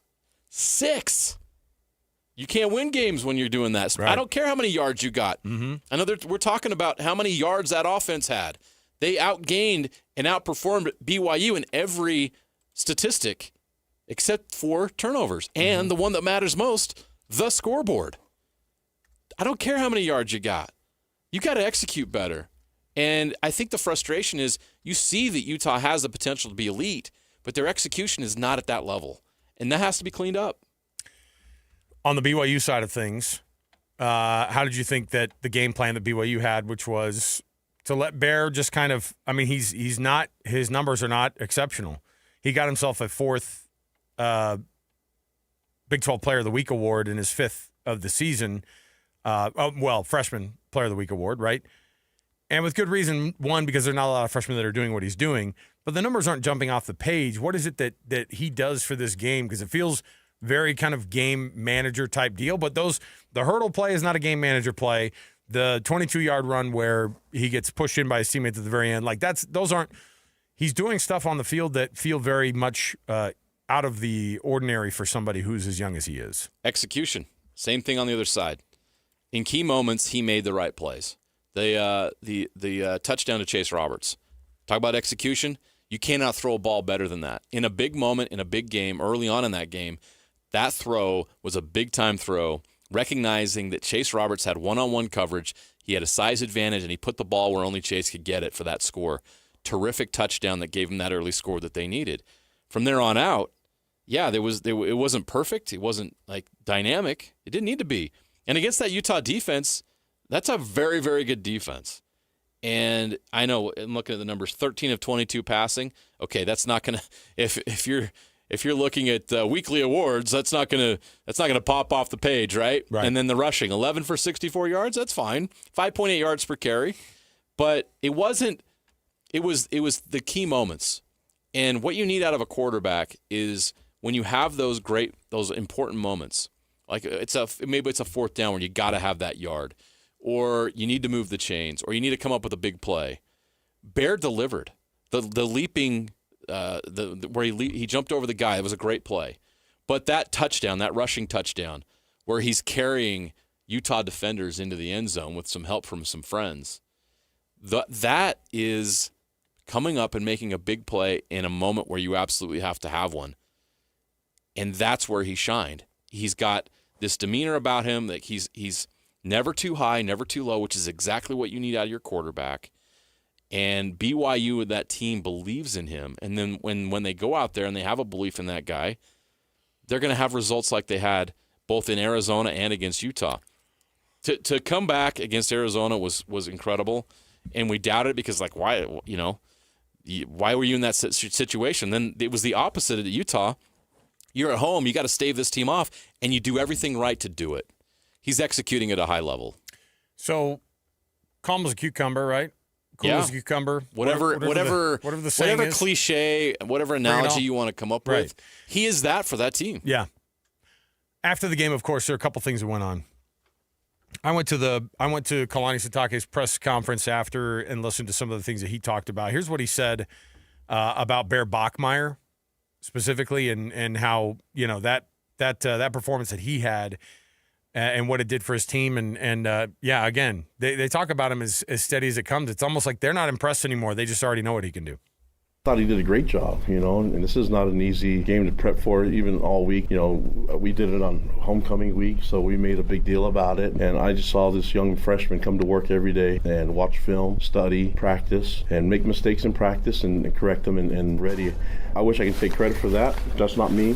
I'll tell you that he's made that way, but also we should give credit to A-Rod and the way that he's mentored him and brought him along. Everything that we did from the beginning when we knew that we would start a true freshman at quarterback was deliberate from week one to where we're at right now. So, we still have some work to do before we get to the next one, and we'll try to get that done. But he's been an amazing person to work with, and, we're getting all excited. I'm trying to get going, and he's like, Coach, you need to keep going because more plays, they're going to need us again. And he's the one keeping me in check, you know what I mean? But love his physical way he plays, and he's a tough kid. That was a tough hit, and he's a tough kid. And he'll be a little sore tomorrow, but it'll heal quickly with the win. All right, and then on the flip side of things, on the other side of LaVell Edwards Stadium in the visitor locker room, we had Kyle Whittingham, who was asked about the 4th down decisions. I looked at the sheet after the game immediately because I was like, this feels like a lot of really close to but no cigar type situation, and he knows that. He's not dull, but he likes touchdowns, and that's what he wanted. He wanted to get touchdowns and win the game. They ended drives on fourth down non-conversions at the 8-yard line of BYU, at the 13-yard line of BYU, and at the 26. The 26 one, I kind of agreed after we saw the field goal that was totally botched. I mean, on the timeout called, and then Curtis kicks the field goal, and it doesn't get anywhere near the uprights. They go, well, we're going for it. Yeah. That was, I kind of got it because they didn't have confidence in the kicker. That's what you say. I didn't have confidence in him. 100%. But from the 8-yard line, that's a 25-yard field goal. From the 13-yard line, that's a 30-yard field goal. Those are ones that this guy could do in his sleep. Even a guy who might be struggling from a little bit more distance, right? So he was asked about it because that's what everybody wanted to know about was why were the fourth down decisions what they were, and here's what he had to say about it. Coach, of the two red zone opportunities, fourth down, why not kick the field goal there? Analytics, well inside the analytics to go. Well inside, 3 yards inside the analytics. And so unless you tell me to go against the analytics, that's why. Do you have to adjust that given the game and the matchup here? No. Do you like to play calling though? Yeah, I thought we racked up almost 500 yards. Yeah, so. I mean, on the fourth downs. Oh, sure, I got no problem with the play calling. Yeah, on those. So there you go. No, I got it all right. and it's fine. Look, again, to your point, head coaches get absolutely blasted for not, for making those decisions when they don't go well. It's like, how dare you? When they do, they go, we got a Wild West shoot from the hip coach that I love. Like you have these moments where these guys will say that, and they'll say, you know what, this is exactly, the type of guy that you expect. Oh, that's who you have. Kyle Whittingham is not known for his blunders in coaching, okay? Utah fans who this week went, I don't know what happened. He got soft over the years. Get him out of here. I mean, the stuff I saw online this week were wild. It happens, though, because fans get so ridiculously passionate about this rivalry game that they'll say things like, get this guy out of here. Get this old dude out of here. So you've been the best coach in the Kyle history of the program. Whittingham's fault that Right. his receiver couldn't pick up a block on that Daniel Bray fourth down. Sorry, it's not. Yeah. The players had to go out there and make plays, and they didn't on Saturday. These guys had an opportunity to be rivalry heroes, and they came up short because they didn't execute properly. And Utah's going to have to go back and practice and fix these things.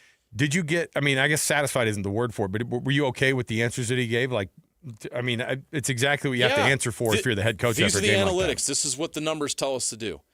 And if they pick up those first downs, we're having a completely different conversation today. You're right.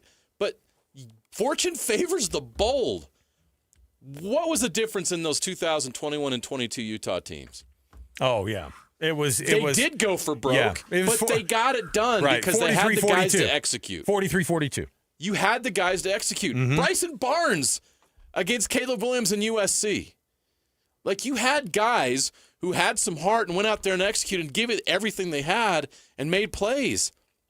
I'm not questioning the heart of Utah players, but you have to question effort when guys aren't executing properly. Are you nervous? Did you not understand what we were doing here? Did you not know your assignment? That's the questions you need to be asking. And they got to look in the mirror this week because this Utah team still has a chance to have a great season. They got 5 games left. They could go 10-2. And Which you and I both had them in the mix. Yeah. Mm-hmm. They're not dead yet. Right. So you still got a lot of season. They have potential, but they have to execute better, and that's got to get fixed. All right, well, you never really put these rivalry games to bed, but I guess for today's show we will a little bit. Now, obviously, we'll still probably come back to it. I still feel like I've got more to say. Give L.J. Martin a ton of credit. Oh, yeah. Because quietly he didn't get into the end zone, but not only was his time, did he have timely runs, picking up first downs, helping them move the chains, he picked up a lot of blocks. Yeah, he did. A lot of blocks that kept Bear, allowed Bear to make enough, to do enough or get enough. I'm telling you, the years that BYU went without having, because like to have 3rd and 2s and 3rd and 3s versus 3rd and 9s and 3rd and 13s. Exactly. Which is where they've been before. Exactly. That's what LJ Martin does for you. So, all right. We've got a brand new guest in studio here with us. Lisa, I'm going to have you pull that mic a little bit closer to you here. Lisa, welcome. Lisa Hale. Thank you. So excited to have you guys. Timber Ridge Fireplace and Design. Oh, fireplaces. Appropriate time to get going on this type of talk because we had to fire up the fireplace for the first time this weekend. And it's been getting cold. I've been resisting it. I've been resisting the furnace. I've been resisting the fireplace. But then I said, hey, you know what? It's here and you got it. And I'll tell you, first of all, this is your company. This isn't like you're coming in representing the company like, oh, I'm our spokesperson. You're the spokesperson. You're the owner of this company. Yes. This means a lot to you guys. Tell us what it is that you guys focus on. So we focus on gas, wood, and electric. And the whole reason that we started this is that my husband was a general contractor specializing in fireplaces, and I was previously sales and project management as a career. And we said, this is the perfect team. Yeah. Because we want to give people a full experience. We want them to have somebody who's going to see it all the way through and be expert at what they do. Now, if you don't have a fireplace, you're missing out because it just adds such an ambiance to your home. Both the comfort of the heat plus the look and the feel makes it really feel like a home. But people have a lot of options out there. You know, online right now is one of those. But there's a difference in going to you guys directly. What is that difference of going to you directly as opposed to just ordering something online? Big difference. So what we learn is that a lot of people don't have enough education to know what they're buying. So they'll buy something that wasn't appropriate in size or capability in their home. They won't end up with venting. They won't end up with anybody who will install. People who come to us and say, I bought it online, most dealers won't install. So they get it shipped to them and then they're like, good luck. Good luck. And you will pay significantly more for that install if somebody agrees to do it. Wow. And then you don't get the warranties. You don't have anybody to back the product. Okay, so that's the difference right there. There's a part two about you guys being local and operated right here. What's the coverage area? Where do you guys service here across the Wasatch Front? So our showroom is in Layton, but we have literally gone 3 and 4 hours away any direction.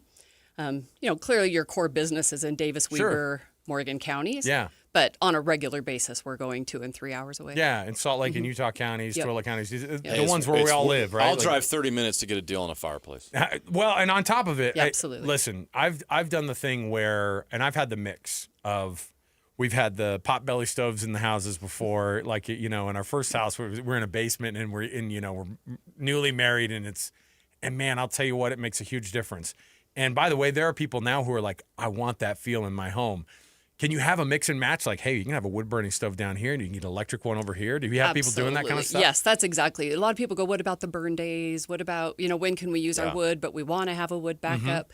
All of the wood stoves now have to be EPA approved, so the wood ability to burn has been improved.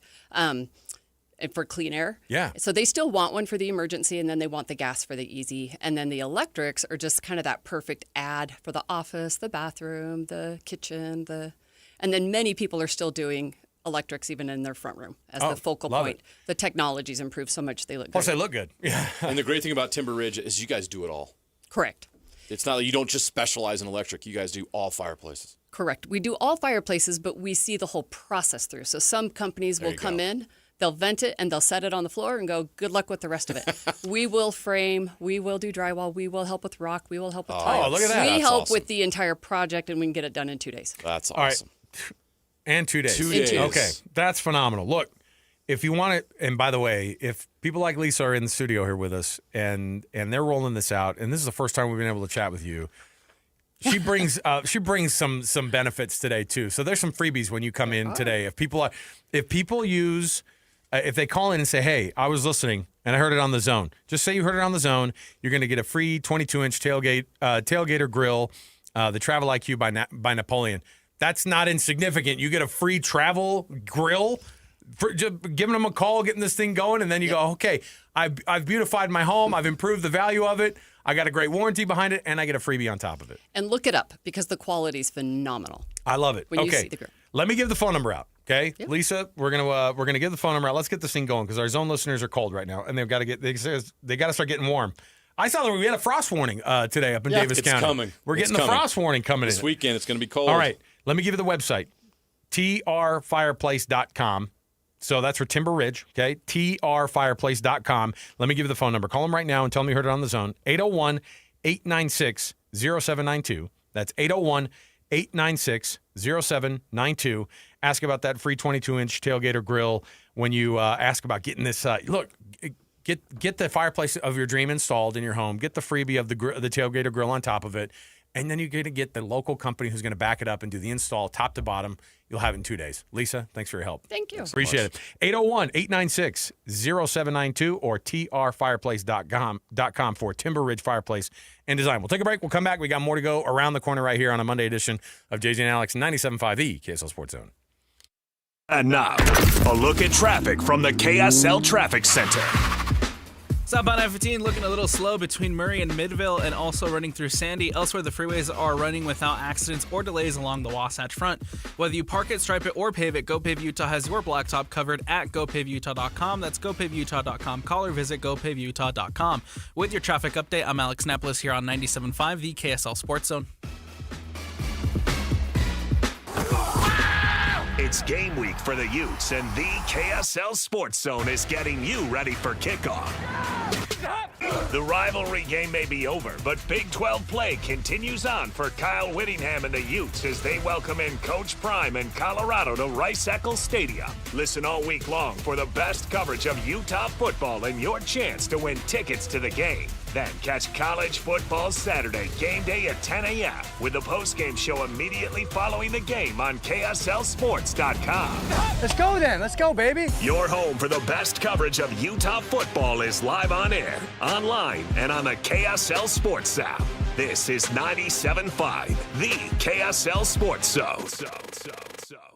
Bar Dub Grill is where roadside classics meet ranch-raised flavor. Sink your teeth into juicy, handcrafted burgers made with premium Bar W beef straight from the local Utah farm. From the bold cowboy barbecue burger to the sweet and savory Aloha burger, paired with crispy cowboy fries, hand-spun shakes, or signature spud nuts. Soft, airy, and unforgettable. Bar Dub Grill delivers honest eats with cowboy swagger. Bar Dub Grill in Nephi with easy access right off exit 222 in Nephi. Hey, Benjamin, we've got a surprise for you. What? You have a brother. $100 bill just like you. Hey, I'm Ben. What? We just got him for joining America First Credit Union and opening a new checking account. And you're going to live together at America First. What? This is nice. For a limited time, new members get a $100 cash bonus when they open a checking account or $50 when they open a youth checking account. So head to AmericaFirst.com and get your money working today. Membership eligibility, terms, and conditions apply. Federally insured by NCUA. Every time I turn around, my friends at Pure Talk give me one more reason to feel good about switching. This month, for instance, they're supporting Canines for Warriors, a terrific organization that trains rescue dogs and then pairs them up with combat veterans struggling with PTSD. The result? They're saving lives on both ends of the leash.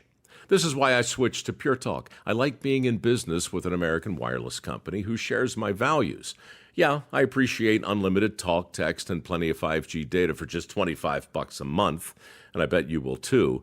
But I think you'll really appreciate doing business with a company who gives back to the men and women who volunteered to defend our country.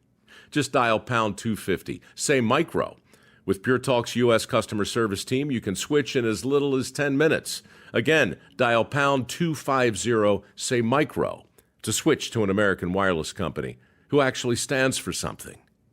Pure Talk. Is your financial advisor offering you up to a 30% upfront bonus? Or are they promising you up to 10% growth per year, all for your retirement income? If not, then you need to come to Trajan Wealth. I'm Jeff Jr., founder of Trajan Wealth. If you have a plan to retire within the next 10 years, don't wait only to find out it's too late. I've seen hardworking folks like you retire only to be required to go back to work, all because their advisor told them guarantees like these were too good to be true. They're not. That's up to $30,000 upfront or up to $10,000 per year on $100,000, all guaranteed for retirement income. Don't keep working when you're supposed to be retired, and don't let any financial advisor tell you it's too good to be true. Call Trajan today, 801-210-6800. That's 801-210-6800.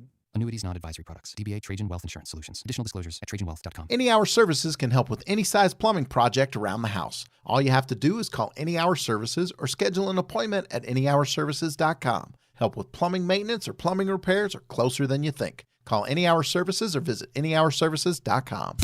This is your Cougars at 30 update. Presented by Kenny J's Barbecue on 97.5, the KSL Sports Zone.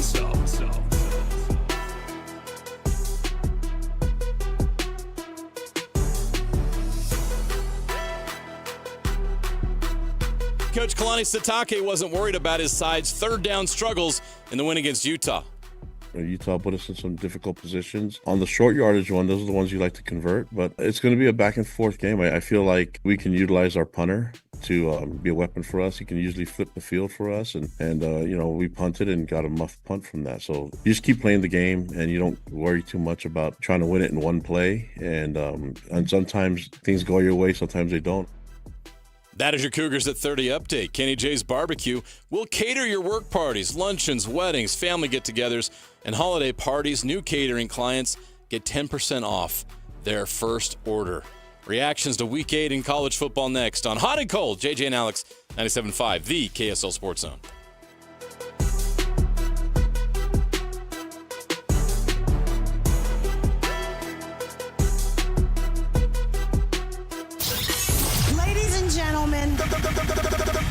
You're locked into JJ and Alex. With the insight and analysis on the teams you can't live without. This is 97.5, the KSL Sports Zone.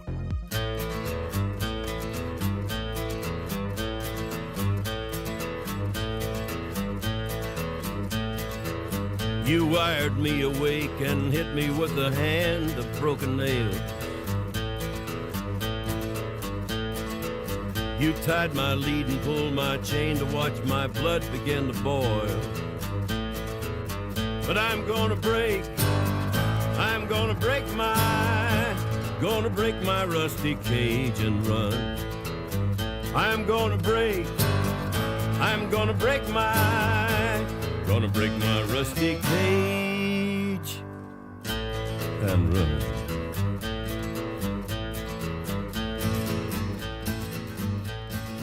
Your hot and cold segment, college football every week, of course, and every day we talk to you about some of the things that have been happening across the world of college football. Welcome back, by the way. JJ and Alex, 97.5, the KSL Sports Zone.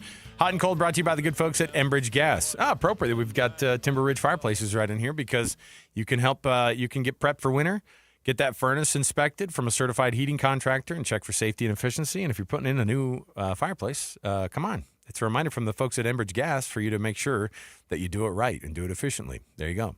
By the way, by way of announcement, we're going to be on the road tomorrow.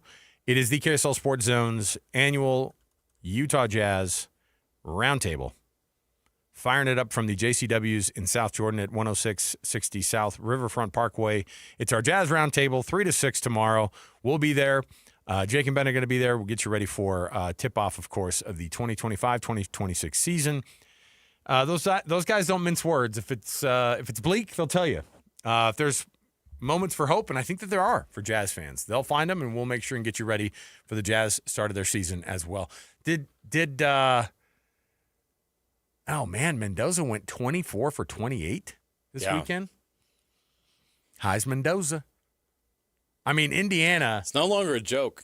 No. They're legit, and he's legit, and that's something special going on there. And I can't put my finger on how or why, but it is. They're getting the results. It's an unlikely combo of a guy who committed to Yale, ended up flipping and going to Cal, decided that Cal was not the place for him, goes to Indiana, meets up with an absolute cowboy of a head coach. And again, somebody you would have never expected in Kurt Cignetti to lead Indiana to what is now a number 2 in the country AP ranking. And according to all the projections of anything anywhere, Indiana, until proven otherwise, is one of the teams to beat at the top of the Big Ten. And it's not the joke Indiana that we were talking about last year.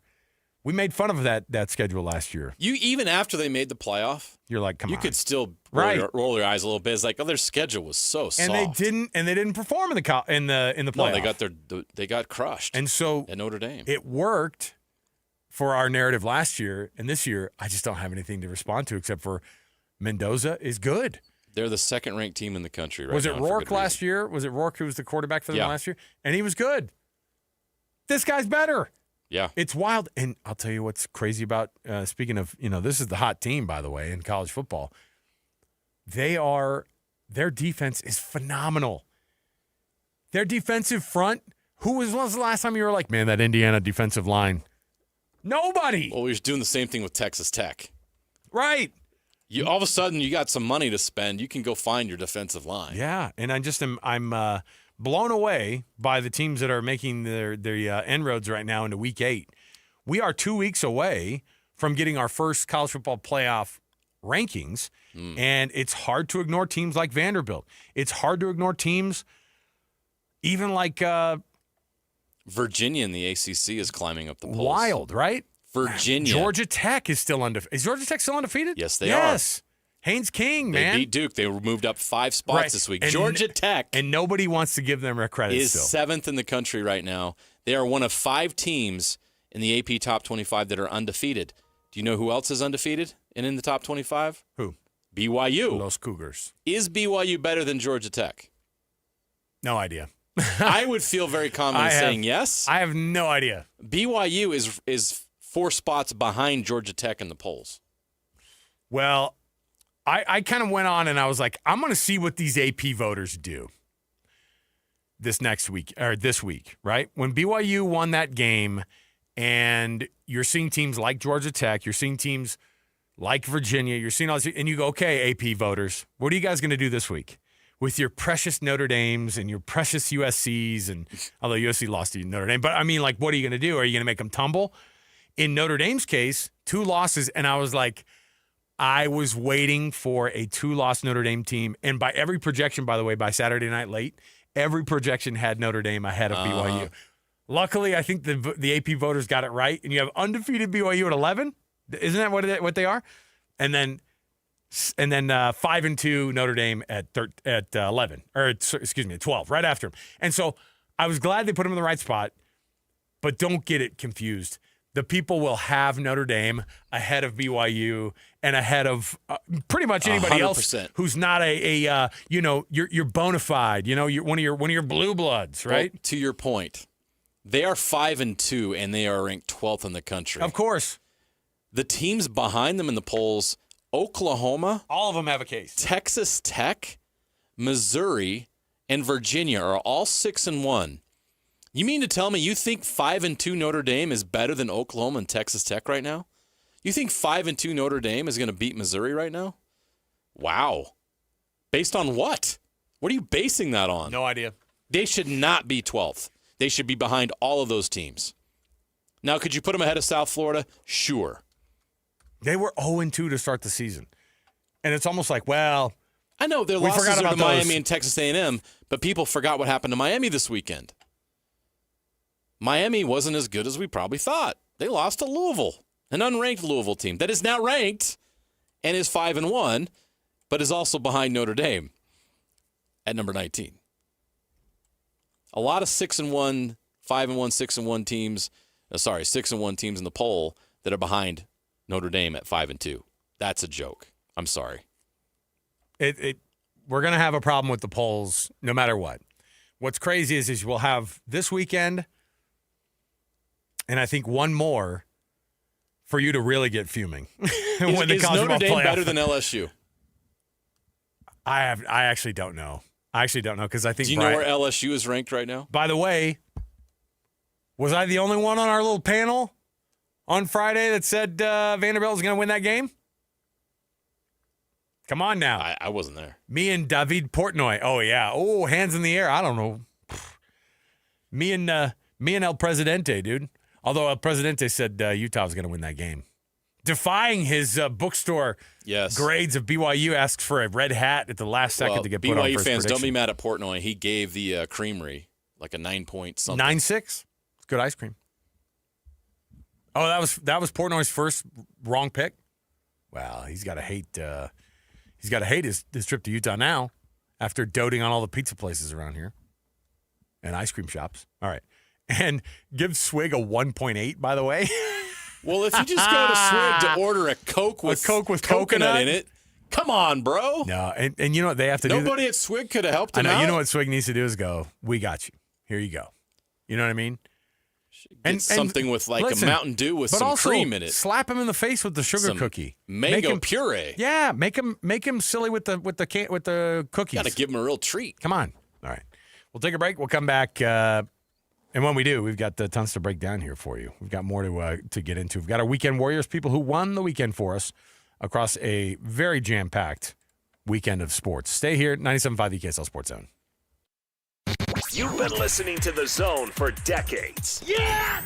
But now you can watch the guys break down your favorite teams. Some viewers may find the following video disturbing. Viewer discretion is advised. Catch the video stream of DJ and PK, Jake and Ben, Hanson, Scotty, and JJ and Alex right now at KSLSports.com or by searching KSL Sports on YouTube. Utah's best sports radio is on air, online, and on the KSL Sports app. This is 97.5, the KSL Sports Zone. Beehive Meals, beehivemeals.com. Go check it out for yourself. Go punch in The Zone at checkout and get yourself $20 off of a meal service that actually has it all ready for you. You don't have to chop up anything. They've got it all prepped for you. It's all frozen. It's all fresh. And then you just pop the top off of that thing, throw it in your slow cooker. You walk away from it, and you come back to a home-cooked meal with your family. It's important to get around the table and to eat together. No better way to do it than with some great food and a hot meal during a time of year when it's very difficult to get everybody together. The November menu is out. You can go check it out online at beehivemeals.com. You can also order your Thanksgiving boxes, meals for 12 people. They'll get it all taken care of for you. Just enter the promo code THEZONE, and you're going to get taken care of from Beehive Meals. We love this place. You're going to save time and money. Let me give you a sample of the November menu. Creamy lemon chicken, chicken parmesan, honey sesame chicken, creamy chicken tacos, zesty Italian chicken, broccoli cheddar soup. It's soup season. Pork carnitas, lasagna soup, sweet and sour meatballs, and steak fajitas. Don't go to some drive-thru tonight. Order Beehive Meals, right? Like, have that in your crock pot ready for you when you get home. Don't spend $50 in a drive-thru window or go get a pizza when you can eat like this every evening at your own home with your family. Give this a shot. See if it makes a difference for your family. It certainly has for ours. Go to beehivemeals.com. Use the promo code THEZONE. You'll get $20 off your order. That's beehivemeals.com, beehivemeals.com. Since 1954, Mountain Home Services has been Utah's trusted name in home comfort. Right now, get your AC and furnace tune-ups for just $49. A furnace tune-up helps prevent wear and tear, catches small issues early, improves efficiency, enhances safety, and keeps airflow balanced, adding years to your system's life. And Mountain Home Services is not just heating and cooling. They offer free second opinions on everything, including electrical, plumbing, and fireplaces. Plus, you're backed by Mountain Home Services' upfront pricing guarantee and 100% satisfaction guarantee. No surprises, just honest service. Call 801-543-2222 or visit mountainhomeservices.com to schedule your $49 tune-up today.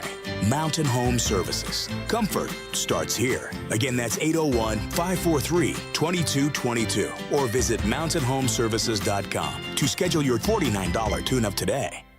I'm Walker Kessler, and I play basketball for a living.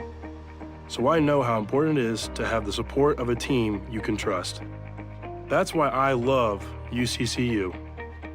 UCCU is more than a credit union.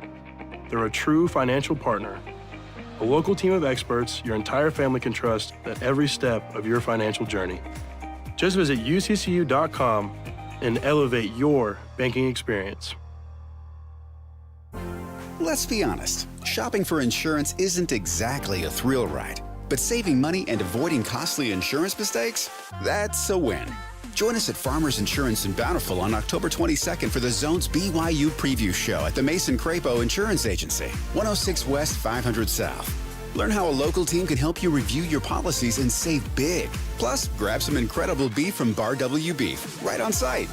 Learn more about personalized insurance from a trusted agent.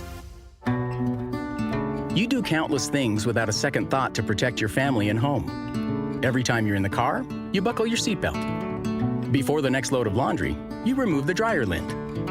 When you head out, you always lock your doors. And one simple task, done far less often, can protect your family and home this winter. Schedule a furnace inspection by a certified heating contractor to check for safety and efficiency. A friendly reminder from Enbridge Gas. If you're getting new gutters, make absolutely sure that you don't get screwed. I mean literally, don't get screwed. Tim Jr. here from RGS Exteriors. And every single gutter company out there uses screws to hold their gutters together at the corners and downspouts. They use screws because they're fast and cheap, and easy, but man, they're terrible for your gutters, aside from possibly cutting your hand. They also loosen and corrode over time because they're not made from the same metal as the gutters. At RGS Exteriors, we've been installing gutters for 70 years now, and we don't use screws. We only use permanent, strong, and unobtrusive rivets. They're made from the same material as the gutters, so they won't oxidize, and they won't corrode. They'll also never loosen. Your hand is safe too. Did I mention they look amazing? So don't get screwed.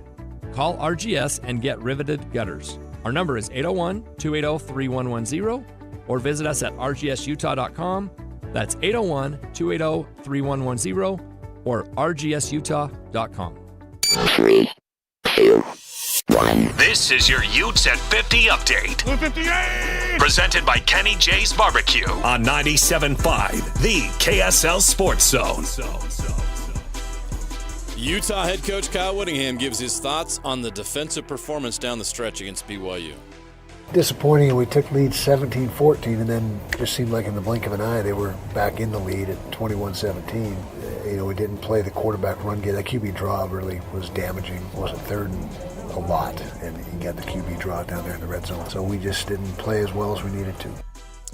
That's your Utes of 50 update. Kenny J's Barbecue will cater your work parties, luncheons, weddings, family get-togethers, and holiday parties. A lot of those coming up right now. New catering clients get 10% off their first order. Think of Kenny J's for your party planning. Weekend Warriors next on JJ and Alex, 97.5, the KSL Sports Zone. Your home for the best coverage of the Jazz, Utes, and Cougars is right here on the Zone. This is JJ and Alex on 97.5, the KSL Sports Zone.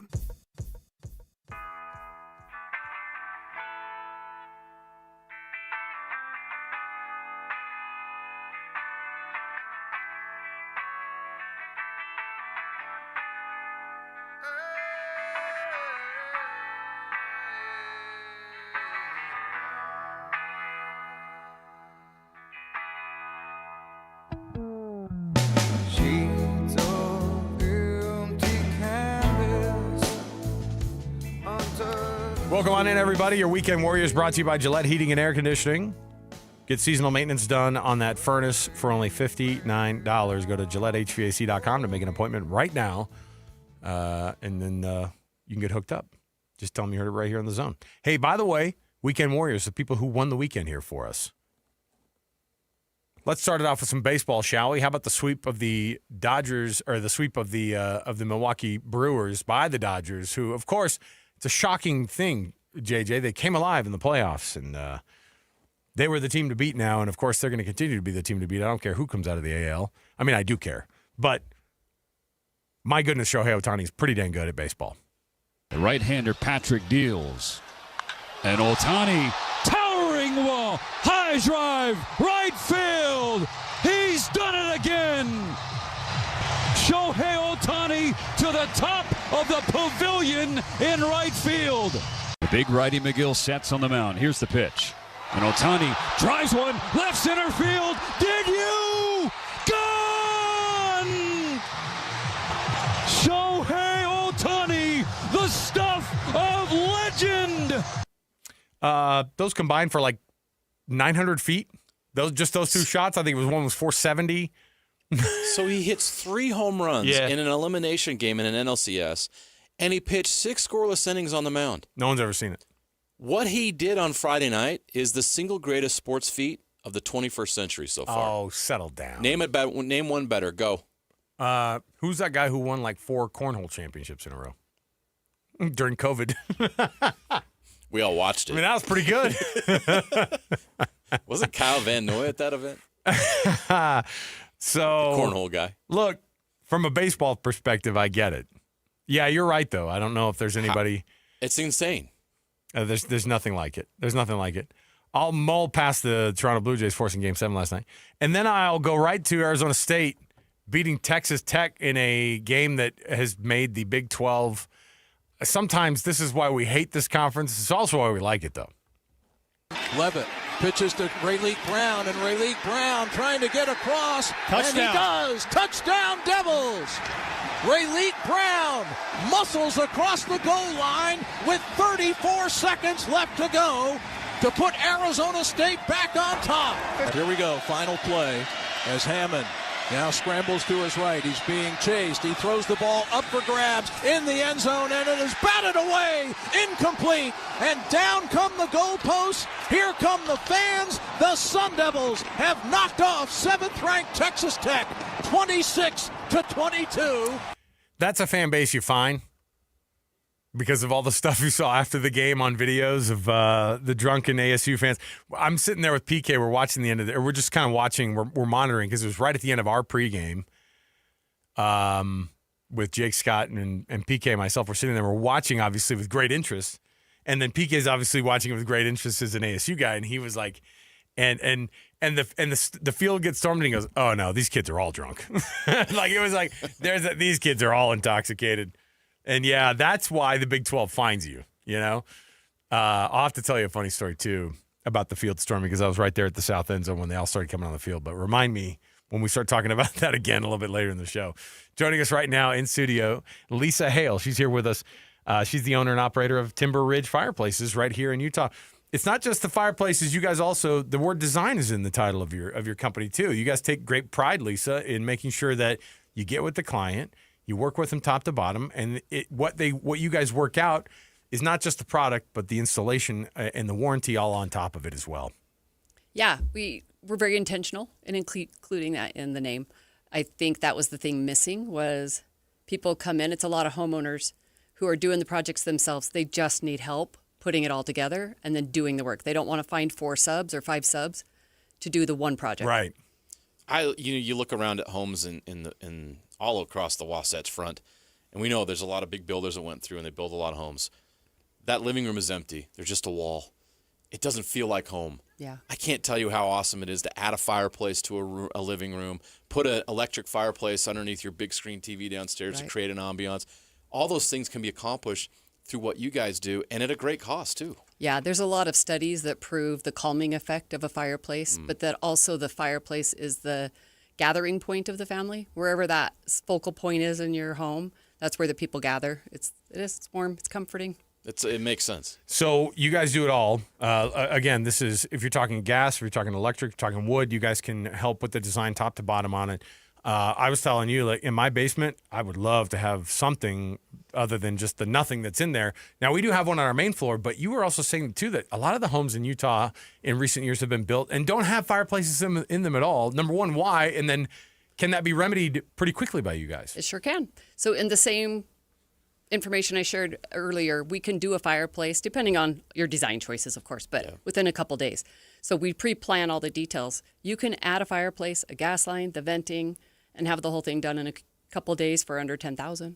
That's awesome. And if somebody's already, doing some work on the home and they've got that HELOC that they've opened up and they're doing some work already, add on to it that dream fireplace that you had. That, by the way, you can talk about how it's a focal point and it's the center of the room. It is in our living room. Such a difference. But when those blowers are on and the heat's going and it's been doing it, and you come home, it is so nice to be able to have that. It's amazing. Yeah, the one thing I would add, too, is these work when the power goes out. We get a lot of windstorms. Great we point. get a lot of things, and they work when the power goes out. Gas they put out is a lot more cheaper heat. than electric, right? Yeah, well, is it cheaper? I don't actually know the statistics on that. Pretty sure it is. But just to know, well, you're going to get a lot more heat out of that than anything electric. Yeah, exactly. And if you can heat your home when the power goes out, that's key. Absolutely. That's a great point. And by the way, we were just talking about because we kind of live sort of by each other. The wind's a problem. Yes. Coming off of that, over the hill there from Wyoming over into Davis County, we've had many power outages. Look, we've got an awesome deal for you today. If this is something you want, top to bottom, you don't have to, because a lot of people do. They buy the product and then they get it shipped to their home and then they go, okay, great, I'm going to call a guy. I got Steve will help me out. But Steve is like, I don't want to put all this thing in, and I got to call 4 or 5 other people, like you said, to be able to make the infrastructure happen, all the stuff, all the design stuff. Make sure you get you got to have somebody maybe laying that tile in. You got to have all those things have to be considered. You guys do it top to bottom, and you can get it done in 2 days. Let me give you the phone number and the website and a little deal for you as well for our Zone listeners. 801-896-0792. That's the folks at Timber Ridge Fireplace and Design. Their website is just trfireplace.com. Local company. That means your warranty's local. That means they're going to take care of you from top to bottom. And if something does come up, easy phone call. They know who their customers are. 801-896-0792.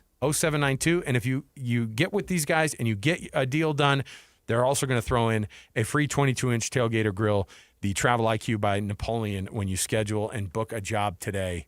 Lisa, thanks for hanging out with us today. We'll chat with you in a few minutes. 801-896-0792, or just go to their website, trfireplace.com. Say you heard it right here on The Zone, and you're going to get that extra bump and that extra freebie. Stay with us. More to go around the corner. 97.5, the KSL Sports Zone. Whether you're stuck in the office, I believe you have my stapler, in your car, or at your in-laws. You want a piece of me? You bet I do.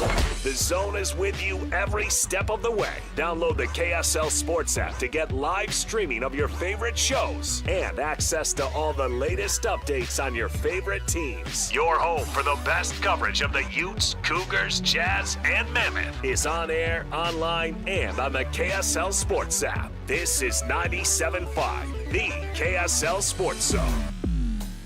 At Tim Daly Mazda Southtown, get any new 2025 Mazda CX-50 for as low as 0% for up to 63 months. And to make it even easier for you to drive away in your new Mazda, you won't pay till next year. That's right, 0% and no payments till 2026. There's no better time than now to get your new 2025 Mazda CX-50. Come in today to Tim Daly Mazda Southtown in Sandy. Some restrictions apply. APR OAC. Not available with any other offers. See dealer for complete details. This is Devin Dampier. As a new quarterback for the Utes, preparation is everything. Every practice, every play, every decision. And that preparation starts long before I step on the field. It starts with what I put in my body. That's why I choose Culligan Water, Salt Lake City. Their healthy, clean water isn't about quenching thirst. It's about optimal hydration, faster recovery, peak performance. It's the foundation of staying sharp on and off the field. For me and for my game, it's got to be Culligan of Salt Lake City. Drink what I drink. Visit CulliganSLC.com or call 801-509-9602. You gave years, maybe decades to your job. You showed up, worked hard, and planned for retirement. But now, the company's changed. Or maybe you've taken a buyout or been forced into early retirement. So, what happens next? I'm Jeff Jr., founder of Trajan Wealth. And if you've built up a 401k or thrift savings plan, now is the time to ask, is that money really working for you? Many workplace retirement plans offer limited options and even less guidance. At Trajan Wealth, we help people just like you roll over their accounts into IRAs with more flexibility and personalized investment strategies built around your goals. For households with $500,000 or more,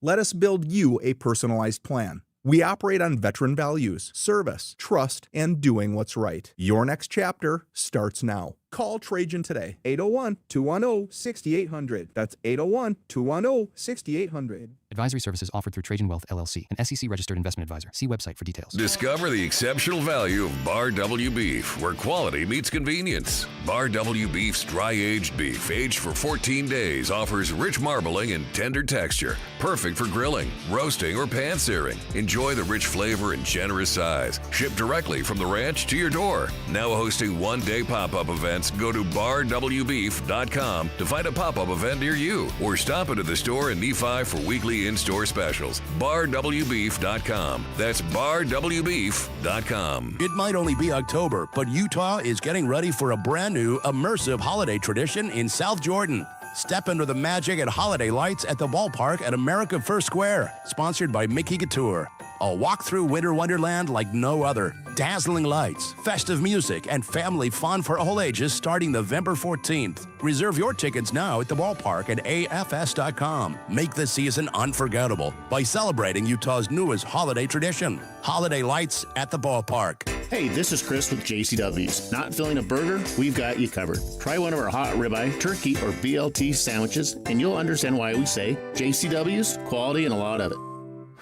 Broadcasting from the Mountain Home Services Studio, this is 97.5 KZNS FM Colville, 1280 KZNS AM Salt Lake City, and 102.7 KSL FM HD2 Salt Lake City Midvale. This is 97.5, the KSL Sports Zone. Accessing. When TV and radio collide. Love it. Wow. This is what you get. You're listening to JJ and Alex. Don't touch that dial! On 97.5, the KSL Sports Zone.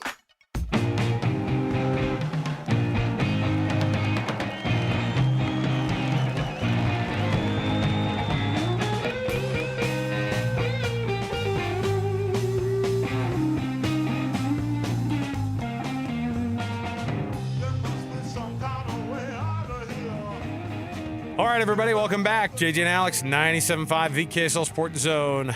Alex Curie, Jeremiah Jensen, thanks for being with us on the program, everybody. It is a Monday, and that, of course, means we've got tons going on of things to break down and stuff that we have to kind of digest when it comes to where everything sits in the world of college football. So let's kick off the hours we always do here with the cut. We'll jump right in right here.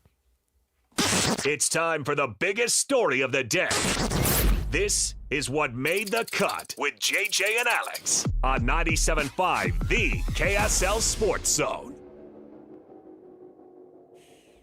And, of course, this portion of the show brought to you by an incredible selection of Kia, Subaru, Chevy, Jeep, Dodge, or Ram. It is all part of the Doug Smith family of dealerships. They now have the Mitsubishi brand as well under that umbrella. Nobody knows cars like Doug. Nobody knows rankings like the AP voters and the college football projectionists. Projectionist, that sounds like a cool job. What are you? Well, I'm a level 1 projectionist for the college football playoff. And everybody's going to be getting it wrong right now. The very first college football playoff rankings will come out in a couple of weeks, and they will be wildly different from what they end up as, right? There's just so much more football still to be played. There's so much more to be able to figure out. And so there's a lot of guesswork that needs to happen. And I would say that the guessing right now in week 8 of college football, JJ, is more difficult to do than it's ever been. Is that an understatement, or I mean, do you Never think more am I difficult oversaying than it? now because of the transfer portal, because of the changes in the rosters, because of a lot of different dynamics that are going on right now. College football is not like it used to be, where you could predict and count on who the top 3 or 4 teams were. As you're seeing this year, it is a mess, and I love the chaos. I love all of it. Yeah, I like to see what ends up happening. You know, across the board, we kind of look across all the other conferences and compare, obviously, because you want to see what the Big 12 is doing versus what some of these other conferences are doing. Vanderbilt gets, I would argue, an even bigger win than last year's Alabama win at Vanderbilt. And here's why, because it's late in the season. Last year, if you remember right, they ended up 7-5. That team is already 6-1. Yeah. And beating a number 10 LSU team, and I don't know if it's true or not that it is a number 10 LSU team, because who knows how accurate that is, but they just continue to pass all of these different tests, right?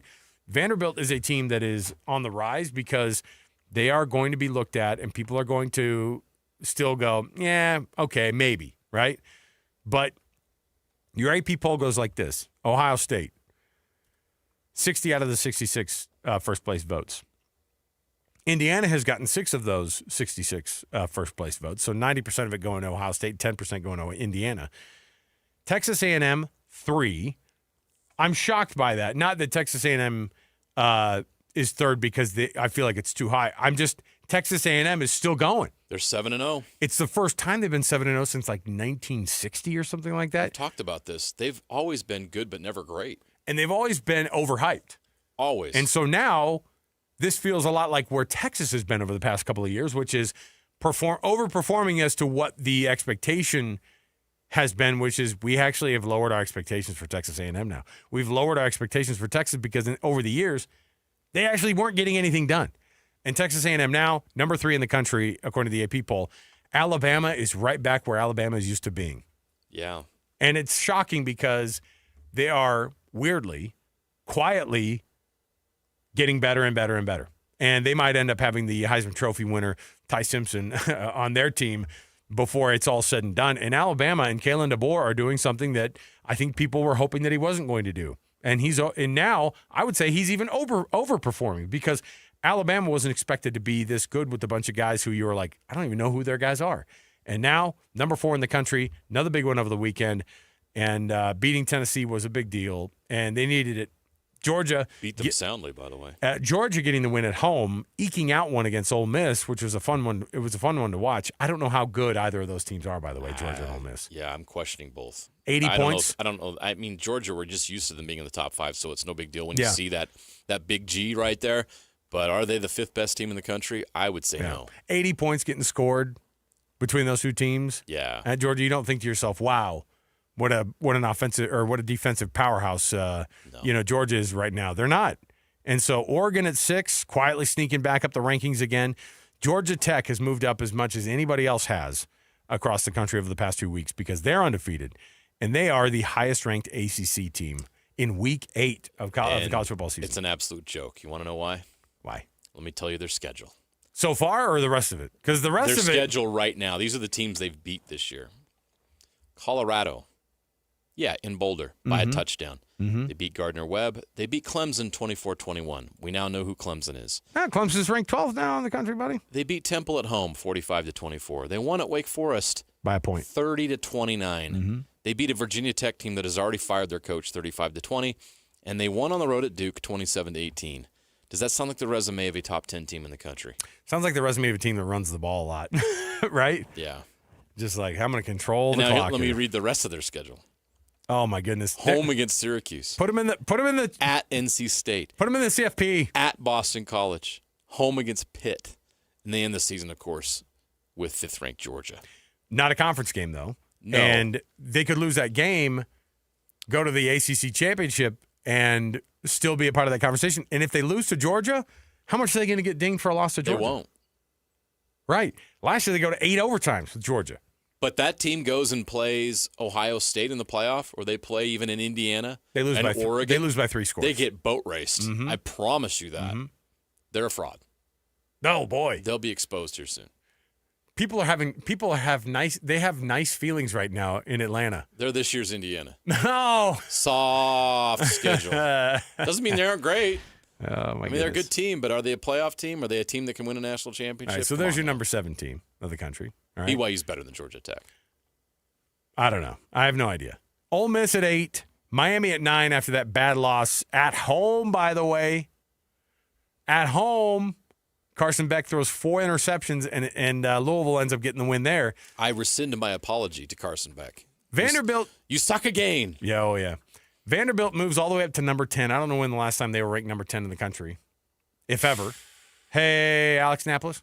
What world do we live in? Look up when last time Vanderbilt was ranked 10th in the country or better. Vanderbilt and Georgia Tech are in the top 10 in the country, and we're entering week 8. And it's 2025. Technically week 9. Vanderbilt and Georgia Tech back in the top 10. That sounds like something that was said in like the 1930s. Ooh, give me a Vanderbilt-Georgia Tech playoff game.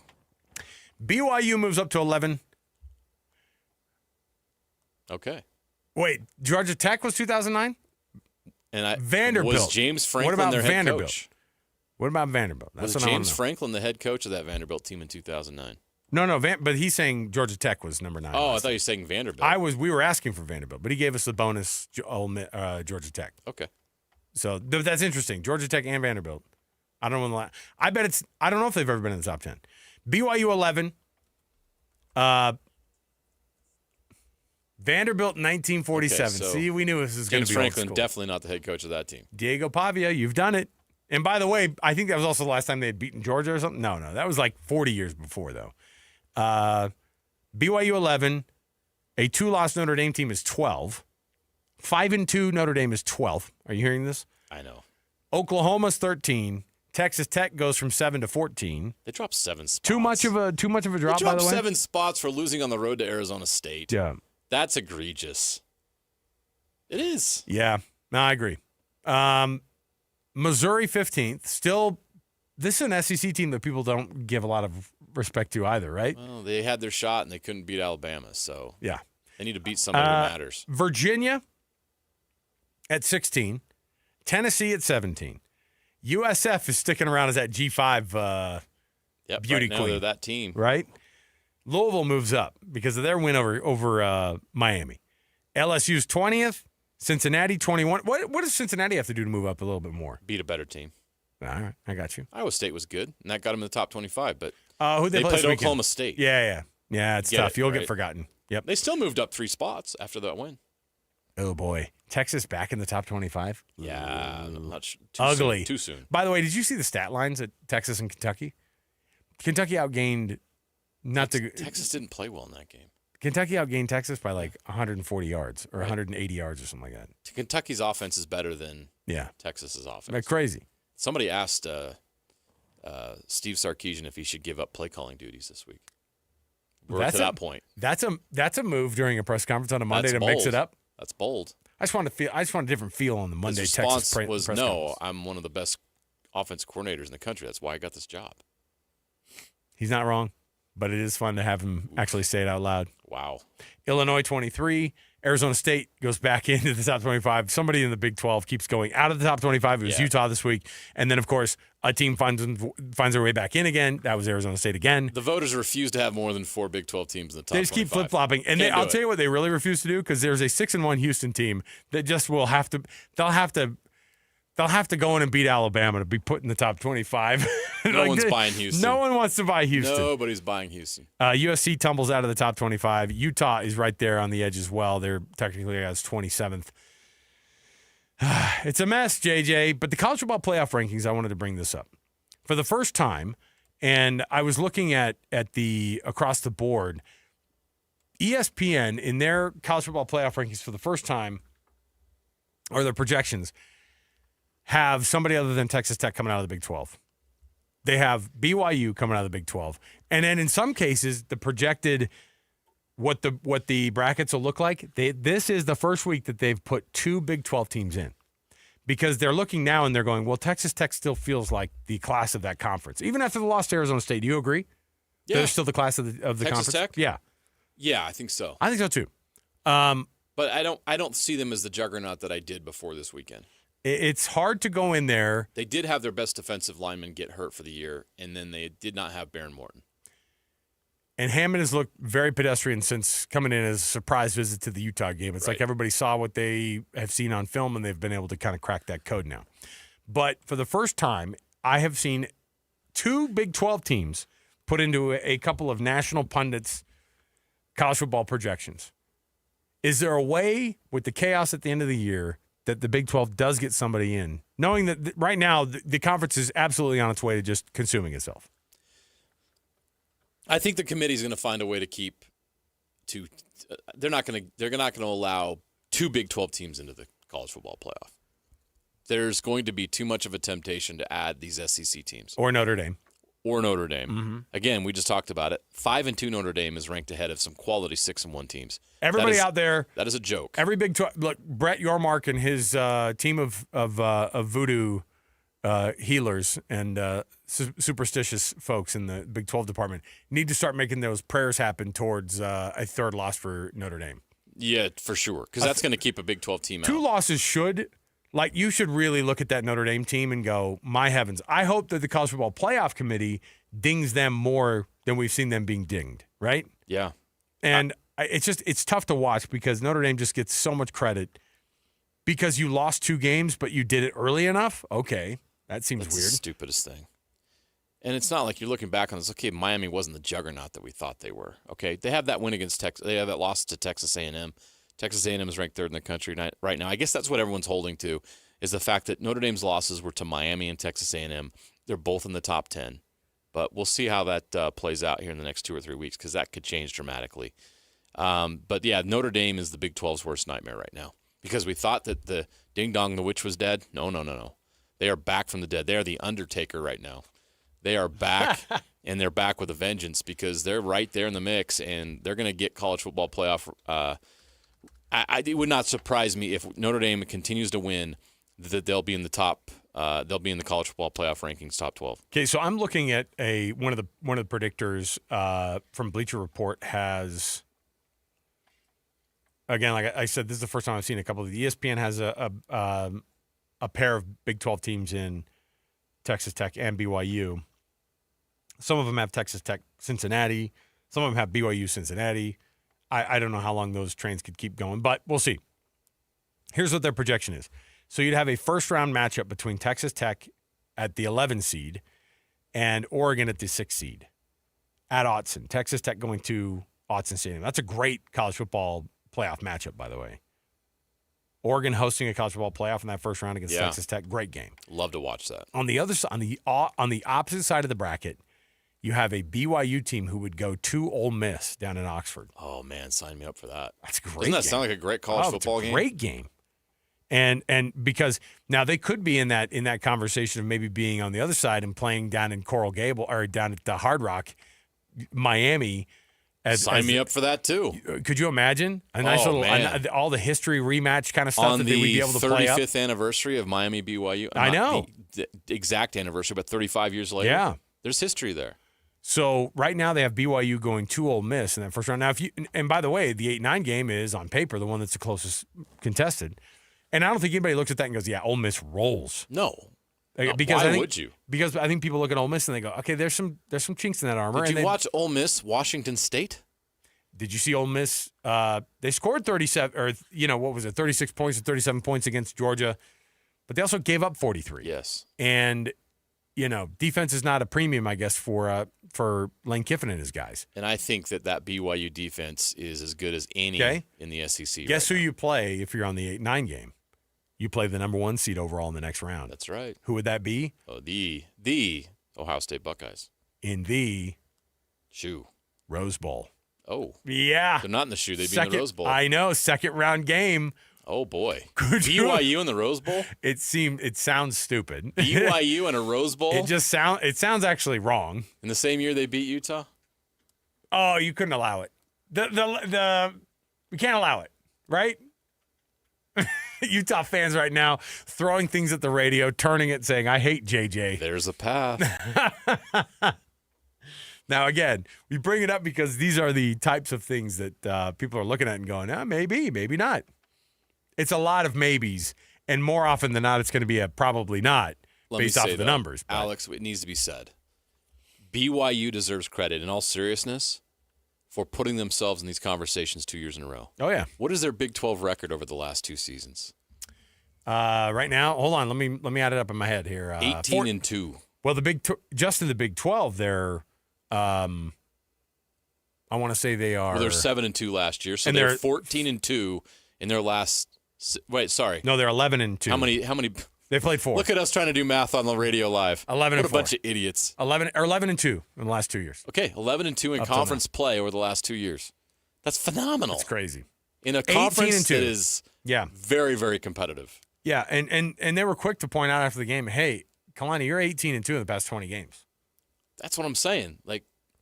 That's phenomenal. I think that's nice. I don't think too much about that stuff. I just love BYU football. You've got to go back to. I'm just what? I grew up a kid cheering on Lavelle Edwards. You're like, all right. The early '80s when BYU had back-to-back type of seasons like this. I know. The glory years.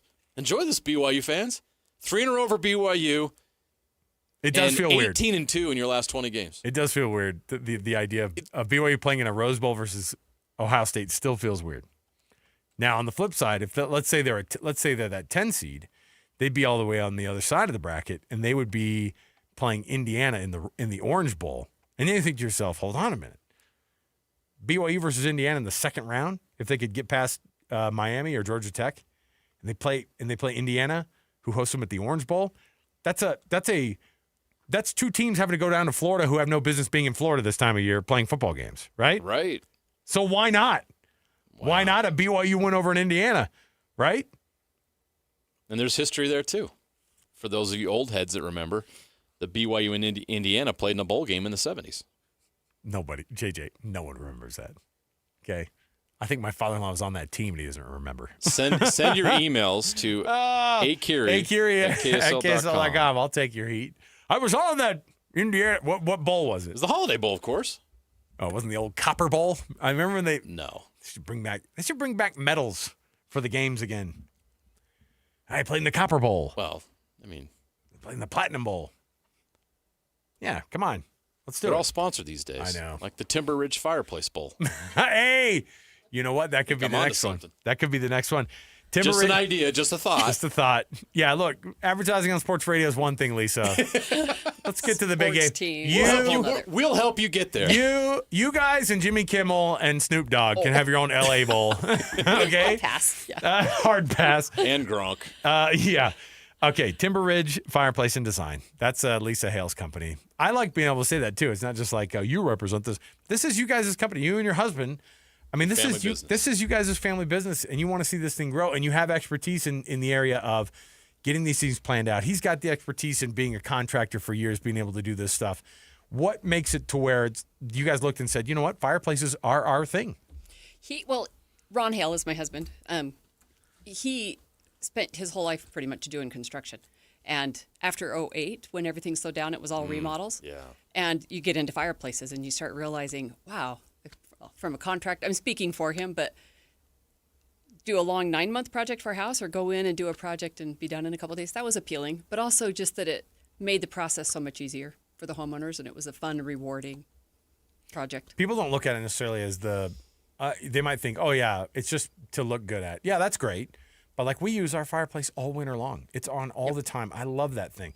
And if you've got an outdoor fire pit, you know how much you use that too. And if it's a good one, you can't have those wimpy ones that are That's another thing we haven't talked about is outdoor entertainment. You guys could do that. Everyone is. We do that. People are using HELOCs and their home equity to improve their outdoor space, and you guys do that as well. We do. So some of the quick education, there are burners that go in fire pits. There's basic burners with little holes, and then there are burners that mix the gas at every hole. It's a more efficient gas usage, and you'll get 2-3 foot higher flame if you want it. And that means more heat, and that means more hanging out by the fire pit in the backyard. Yeah. See, that's where you want to do it.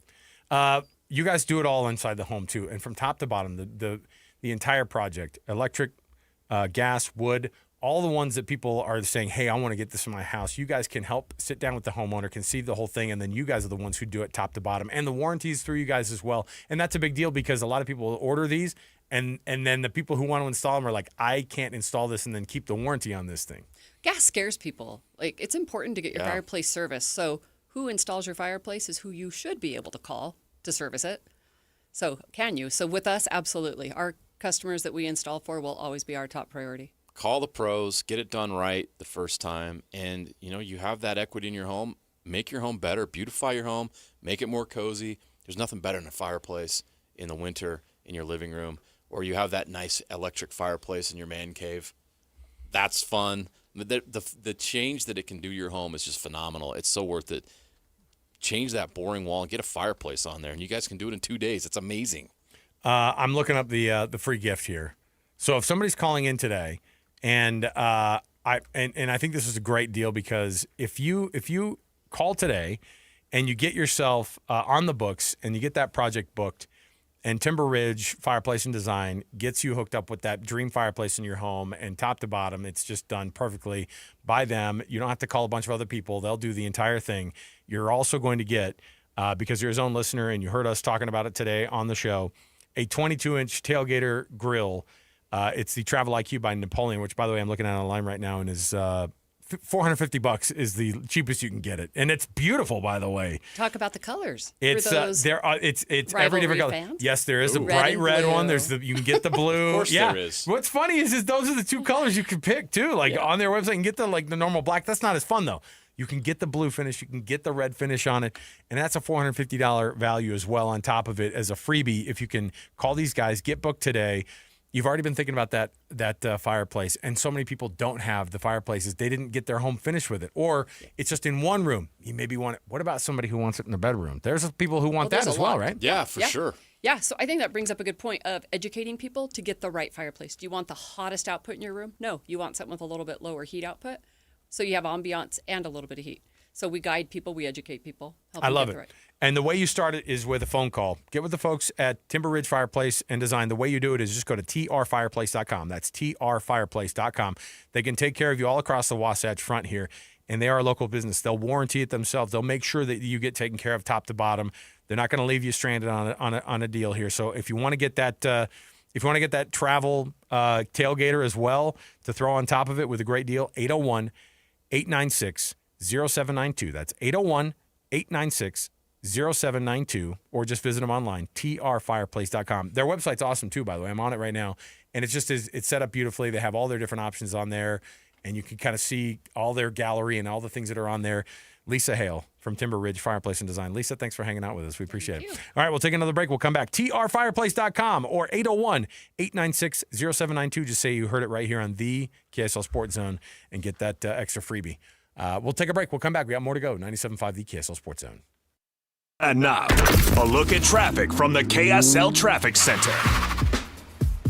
There's a couple of really slow spots on the freeway right now, northbound I-15 from 8th North up to a crash at 5th East in American Fork, where 2 right lanes are blocked. A southbound I-15 in Davis County is bottled up because of a crash obstructing a right lane at Park Lane in Farmington. Prep for winter. Get a furnace inspection from a certified heating contractor to check for safety and efficiency. A reminder from Enbridge Gas. With your traffic update, I'm Alex Neplis here on 97.5, the KSL Sports Zone. It's game week for the Aggies, and the KSL Sports Zone is getting you ready for kickoff. Bronco Mendenhall makes his return to Albuquerque as the Aggies hit the road for a battle against the New Mexico Lobos. Listen all week long for the best coverage of Aggie football. Then catch all the play-by-play action beginning with the Aggie pregame show this Saturday at noon on 1280 a.m. Your exclusive home for Aggie football is live on air, online, and on the KSL Sports app. This is 97.5, the KSL Sports Zone. At Tim Daly Mazda Southtown, get any new 2025 Mazda CX-50 for as low as 0% for up to 63 months. And to make it even easier for you to drive away in your new Mazda, you won't pay till next year. That's right, 0% and no payments till 2026. There's no better time than now to get your new 2025 Mazda CX-50. Come in today to Tim Daly Mazda Southtown in Sandy. Some restrictions apply. APR OAC. Not available with any other offers. See dealer for complete details. At Peach Windows and Doors, they help homeowners stay in the homes they love while upgrading to the elegance, efficiency, and natural light of today. With hundreds of 5-star Google reviews, their clients know Peach Windows and Doors deliver what they promise. I wanted to replace standard-sized French doors with a large custom sliding door. The update required checking a weight-bearing wall. Plus, I wanted a couple of different styles of windows. The new sliding door created a much brighter and open look. Peach was so helpful along the way with recommendations and ideas, and the installers were efficient and respectful of my space. I was thrilled with Peach Windows and Doors. Give your $1 million home the $1 million feel it deserves. Don't wait on that someday project. Visit Peach Windows and Doors Salt Lake Showroom. Schedule a free in-home visit. You can also explore at peachwindowsanddoors.com or just call them at 801-566-1255. Peach Windows and Doors, where amazing home transformations begin. Hello, Utah. I'm Josh with IWC Roofing. For over 25 years, my family has been safeguarding your homes with the finest roofing solutions. We understand the value of your time. That's why we're committed to replacing most roofs in just 1 day. And with our 50-year shingle warranty, your peace of mind is guaranteed. Choose IWC for award-winning service and a roof that stands strong against the elements. 801-232-5690 or visit IWCRoofingUtah.com. Ask for the $2,000 off any full roof replacement. Financing available. 801-232-5690. Since 1954, Mountain Home Services has been Utah's trusted name in home comfort. Right now, get your AC and furnace tune-ups for just $49. A furnace tune-up helps prevent wear and tear, catches small issues early, improves efficiency, enhances safety, and keeps airflow balanced, adding years to your system's life. And Mountain Home Services is not just heating and cooling. They offer free second opinions on everything, including electrical, plumbing, and fireplaces. Plus, you're backed by Mountain Home Services' upfront pricing guarantee and 100% satisfaction guarantee. No surprises, just honest service. Call 801-543-2222 or visit mountainhomeservices.com to schedule your $49 tune-up today. Mountain Home Services. Comfort starts here. Again, that's 801-543-2222 or visit mountainhomeservices.com to schedule your $49 tune-up today. This is your Cougars at 30 update. Presented by Kenny J's Barbecue on 97.5, the KSL Sports Zone. Kalani Sitake talks about not allowing Bear Bachmeier to let the success that he's enjoying right now get to his head. You guys have been watching him. Have you seen any of the success go to his head at all? He is humble. He thinks of others. He's a great teammate. So it's great to have him and the coaches and everybody that's bought into what we're trying to focus on, which is a team. He did service on his time off. And so this young man gets it. And we just need to make sure that we keep putting him in a position where he can really thrive in the stay humble and stay hungry standard that we've set. And I think he'll do really well for the rest of the team too. He does that automatically. I wish I could take credit for that, but that's already ingrained in him from his family. That is your Cougars at 30 update. Kenny J's Barbecue will cater your work parties, luncheons, weddings, family get-togethers, and holiday parties. New catering clients get 10% off their first order. Utah Mammoth up next on JJ and Alex, 97.5, the KSL Sports Zone.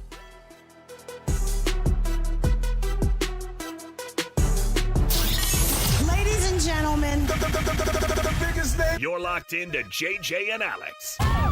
with the insight and analysis on the teams you can't live without. This is 97.5, the KSL Sports Zone.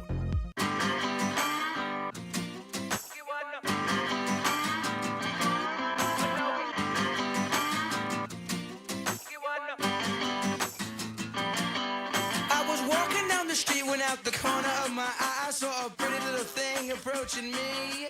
She said, I never seen a man. Welcome back, everybody. JJ and Alex, 97.5, the KSL Sports Zone. Alex Curie, Jeremiah Jensen. You can nominate the youth sports volunteer that you know for the Hercules Hero of the Week program. The way you do it is just go to KSLSports.com/contest, and then you listen every Thursday afternoon, and we read off those weekly winners for you, and we celebrate the efforts of those youth sports volunteers that make a difference in your neighborhood. It's a Hercules Hero of the Week program sponsored by the folks at Hercules First Federal Credit Union and Beehive Meals. You get a prize from both if you're the winner. Let me see here, JJ. Oh my goodness! Don't look now. The Mammoth are 4-2. Mm-hmm. Win over Boston, third straight win. By the way, yesterday. That was it was a little nerve wracking, but I'll tell you, who do you have goals from?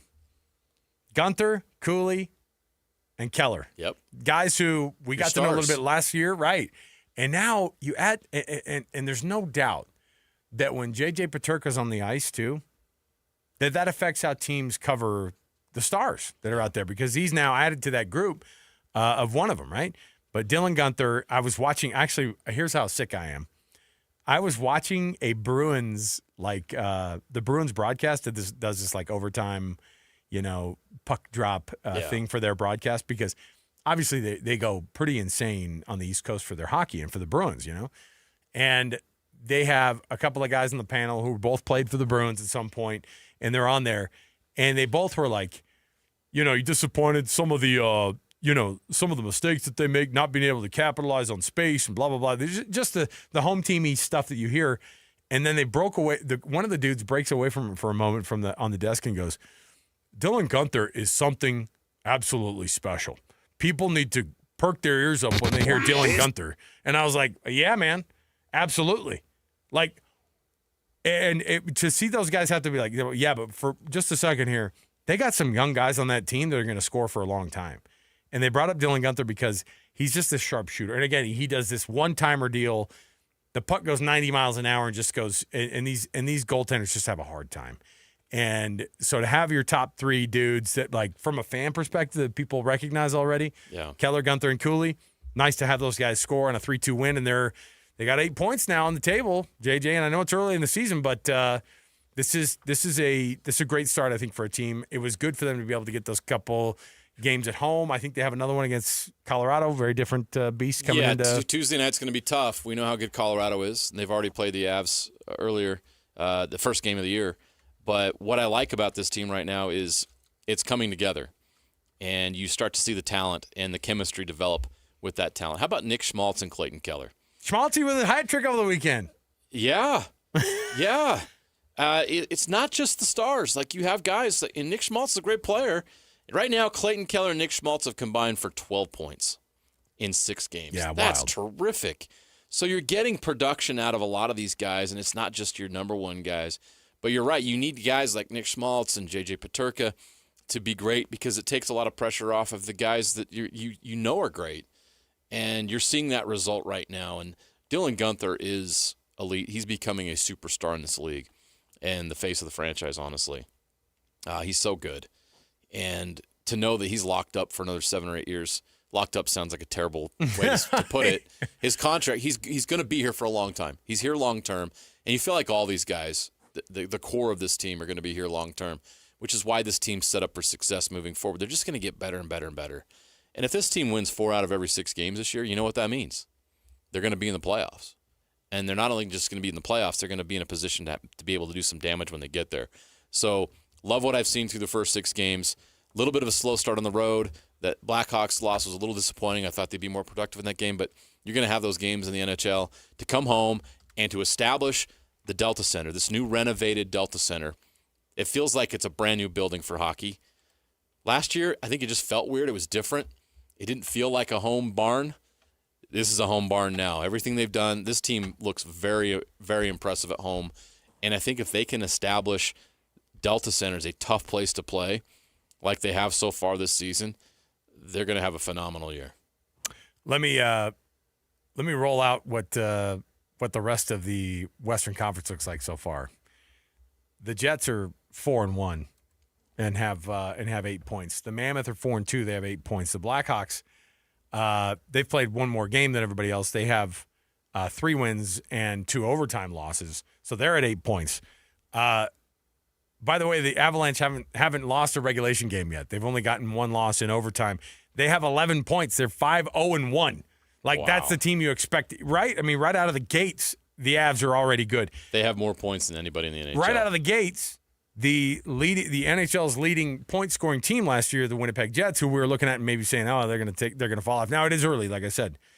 But the teams who haven't lost yet in regulation, the Golden Knights, the Kraken, the Avs, and that's just in the West. You know what I mean? How about the Kraken? How about the Kraken with 8 points already through the season? So now it's early, like I said. There's a lot going on. There's a lot of moving parts. Some teams have played 7 games. Some have played 6. Some have played 5 for the most part. But this team's hanging right there. They're doing exactly what they're supposed to, which is, they stacked up some wins here at the beginning of the year. Last year they started off, and everybody was so excited about how things got going.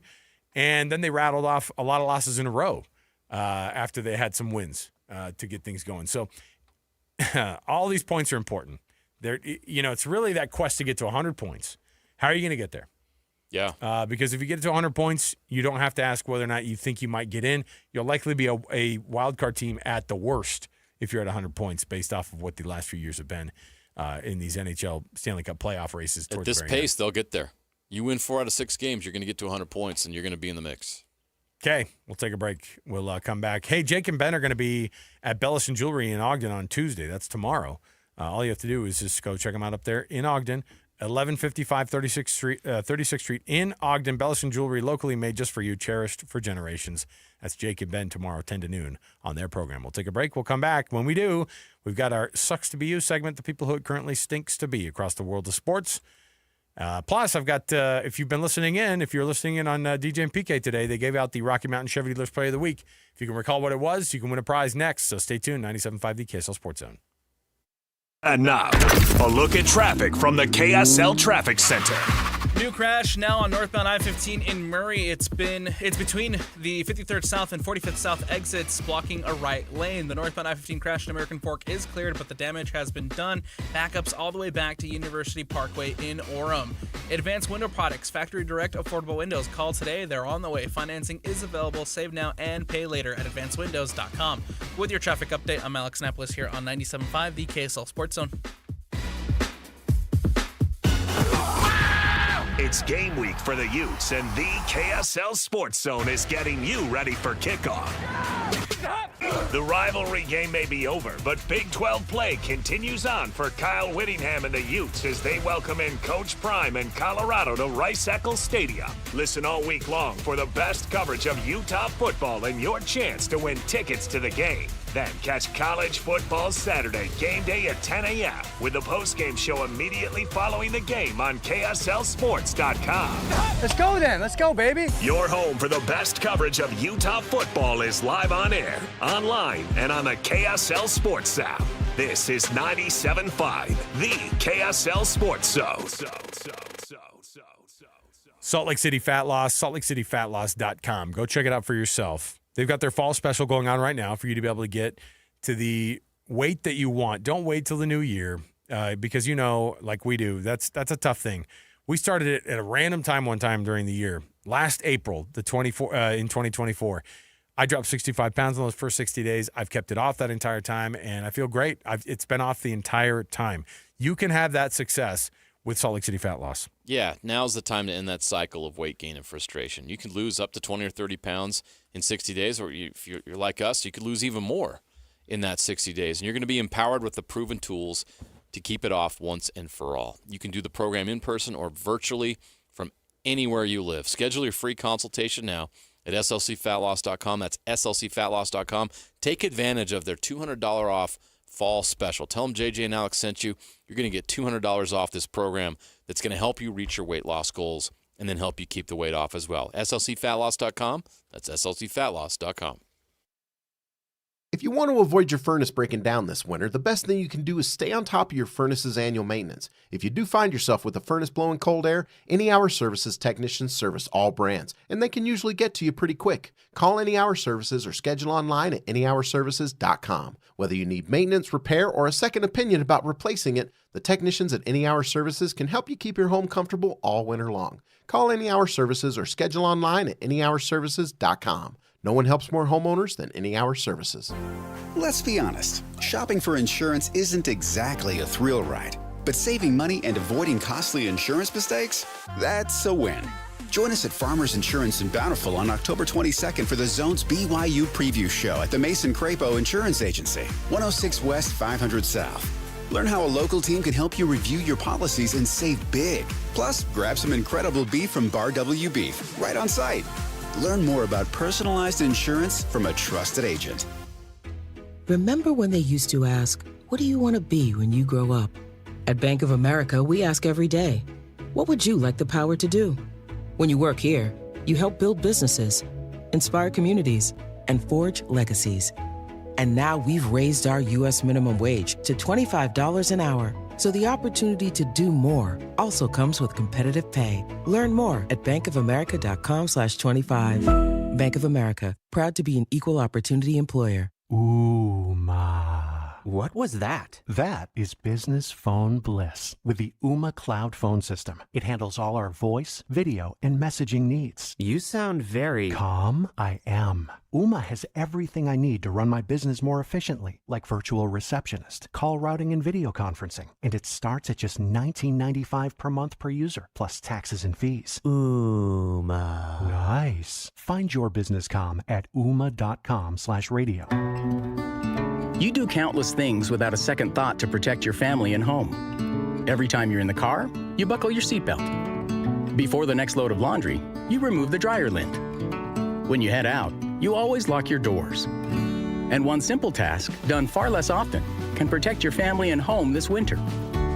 Schedule a furnace inspection by a certified heating contractor to check for safety and efficiency. A friendly reminder from Enbridge Gas. Five guys walk into a JCW's and order burgers. A pastrami, a mushroom Swiss, a guacamole bacon, a hickory barbecue, a ribeye steak, 2 onion rings, 3 french fries, a strawberry, mint, peanut butter, chocolate, and marshmallow shake, and not one left to tip. Because at JCW's, we don't ask for it. We think the price you see should be the price you pay. And all that, would you like to leave a tip stuff, is for the birds. JCW's. Quality and a lot of it. Open in American Fork, Lehigh, Provo, South Jordan, and Harriman. The Garden Restaurant, Salt Lake's best lunch spot. Healthy, hearty, light, fresh, customizable, and very craveable. Dine in or order out. The Garden is open weekdays 11 to 3, soon with extended hours. Fresh flavors, iconic location. The Garden Restaurant. 3, 2, 1. This is your Utes at 50 update. 58! Presented by Kenny J's Barbecue on 97.5, the KSL Sports Zone. Here's Kyle Whittingham on how his guys have to handle the ups and downs of a season. Good question. It's part of the deal. You know, you go from elation to devastation in a 7-day period of time and back and forth. But that's what you sign up for. I mean, that's the nature of this business. Kenny J's Barbecue will cater your work parties, luncheons, weddings, family get-togethers, and holiday parties. New catering clients get 10% off their first order. Sucks to be you next on JJ and Alex, 97.5, the KSL Sports Zone.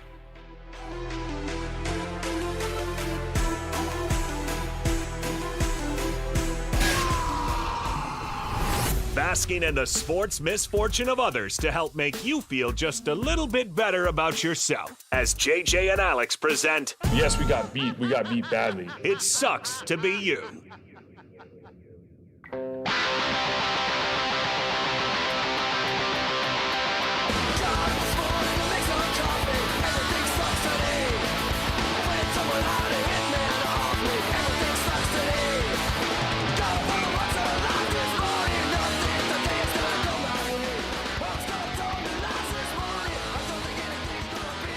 All right, everybody, welcome on back.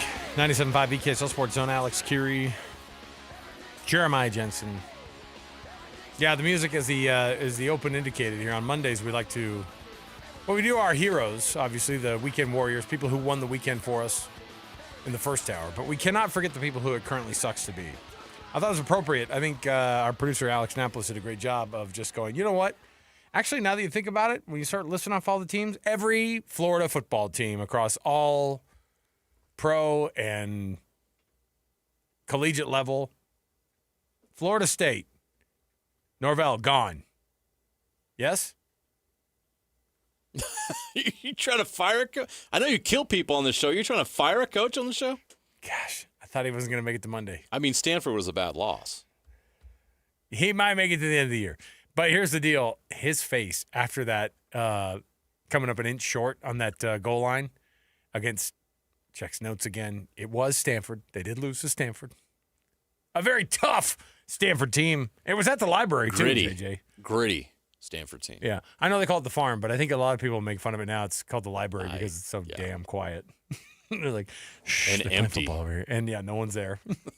Although the library at Stanford's probably chock full. In 2025, do people still use libraries? They Sure. should. Sure. But are they? Okay, Florida State stinks. Florida, Napier, gone. That one's right? That is correct. He's definitely gone. That actually happened. Hey, you won the game on Saturday. We still didn't like it. You're gone. It's like such a Florida move. That's almost like a flex.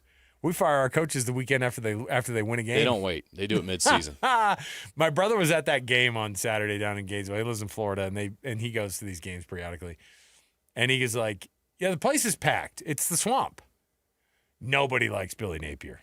And it really feels, you feel so left behind in an era when in the same conference, Diego Pavia is going, thank you so much, everybody.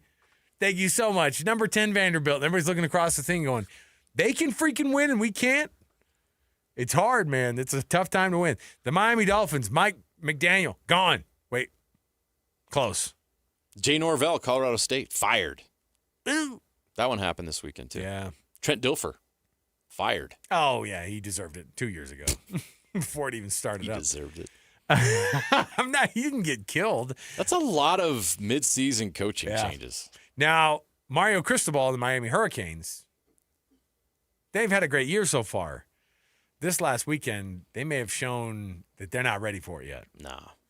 We were always right. But they're not ready for it. We were always right about Miami. Sucks to be the New York Giants. Oof. And their fearless quarterback, Jackson Dart, who, man, that poor kid, they had that thing wrapped up. Kaysville's own. He got over Jackson the goal Dart. line there, and he thought he'd won the game. I'm telling you, it was. Listen, that deflected touchdown was phenomenal. By the way, They had two the of them in that Broncos, game. the Broncos got a deflected touchdown was phenomenal. So All in the fourth quarter. And I will just say that Bo Nix, we didn't have time to talk about him in the Weekend Warriors. Like, he showed up, man, in those last 6 minutes. Now, were you telling me too? Because not that you weren't paying attention to this game, or not that you were only paying attention to this game yesterday exclusively, but when the Giants were up 19-0 and then 26-8, yeah, there was with no about thought. 6 minutes left. There was not everyone. All the stats were anyway. The Giants are going to get their first road win since 2023. You know, whatever it was, they've lost like 9 in a row on the road. Half the crowd had left. Oh, by the way, at the very end of that Utah BYU game, I'm walking down to the field and there's about 5 minutes left. I'm watching Utah fans come back into the stadium. I was Really? like, oh yeah, they started to come back in the stadium. They heard some stuff going on. Oh wow. They started to come back into that stadium, and I was like, wait, hold on a minute. And they let him in. I mean, they let him. Yeah. So anyway, so there you go. The Giants. Tell me, this has never happened in NFL history, right? It's not that That quarter. comeback? No. Like even 33 points in the fourth quarter? Are you kidding me? it is a weird box score to look at. It is wild. It's really weird to look at. And the Broncos scored 21 points in the fourth quarter against the Eagles 2 weeks ago. The Falcons against the Patriots in that faded Super Bowl think that was even they were like, even wow, they were that's like, a you lot, really guys. blew that, you guys. Oh my goodness. Sucks to be Texas Tech, who was on their way to being, undefeated. Like they were undefeated in our hearts, right? All the money in the world is not going to prevent injuries and adversity. You're gonna have to deal with it, and they fell short on Saturday. That's a tough loss for the rest of the season, man. Or that's a tough loss to for their It was good defensive news linemen. for a lot of the Big 12 teams that thought that Texas Tech was running away with this. Now they've come back to the pack, and it's a wide open race. the ACC overall, struggling. So Dabo, of course, stinks. And Clemson is like way irrelevant. And we don't even pay attention to them anymore. We stopped paying attention to them after like week 3. And when they lose now, you're like, well, yeah. They were on their way to getting better, not anymore. They lost to SMU over the weekend. You mean former college football playoff participant from last season, It was an ACC championship rematch. Southern Methodist University Mustangs? Imagine in like 1985 hearing that Clemson and SMU in 2025 would be ACC championship rematch. I know. Oh, my goodness. Anyway, SMU gets revenge. The ACC is a mess, and hopefully the Big 12 can pounce on that opportunity if that door gets left open by the ACC. Joining us in studio, she's Lisa Hale. She's been with us all day. She's from Timber Ridge Fireplace and Design. This is a local company that focuses on just doing the fireplaces. And it's not like you guys are a showroom that just go, we sell fireplaces and we walk away from that thing. Right. You guys do all of it top to bottom. Explain why that's important than just going on and finding one online that you like and buying that. Well, I think it's first important to get a consultation to know what the right fireplace is for you. So we educate. People don't know their design sometimes. Do you want square traditional? Do you want long linear? Do you want low heat, high heat? So we start with that and then figure out what their design is and guide them through the process. We send out expert contractor to do a site visit at their home. And then we follow it all the way to the end and take care of you for all of your service after. You can do it top to bottom, which is amazing. And you said as little as 2 days. That's phenomenal. The other thing we can ask you about, I wanted to ask you about, was the technology these days has made fireplaces so efficient and so cost effective as well. I don't know the exact time frame that it all changed, but I'd say 10 years ago. Fireplaces all now have safety barriers on them so kids don't get burned. They got rid of the grills, and they call them clean face design now, so you don't have the ugly grills that flip open that are brass and copper. And then the technology of the remotes are thermostats, so you don't have to get up and turn it on and off all the time. It just will manage itself. And a lot of these devices have apps. So you could have an app on your phone to run your fireplace remotely with your phone. You go to bed and go, did I turn it off? And you can look on your phone. Peace of mind.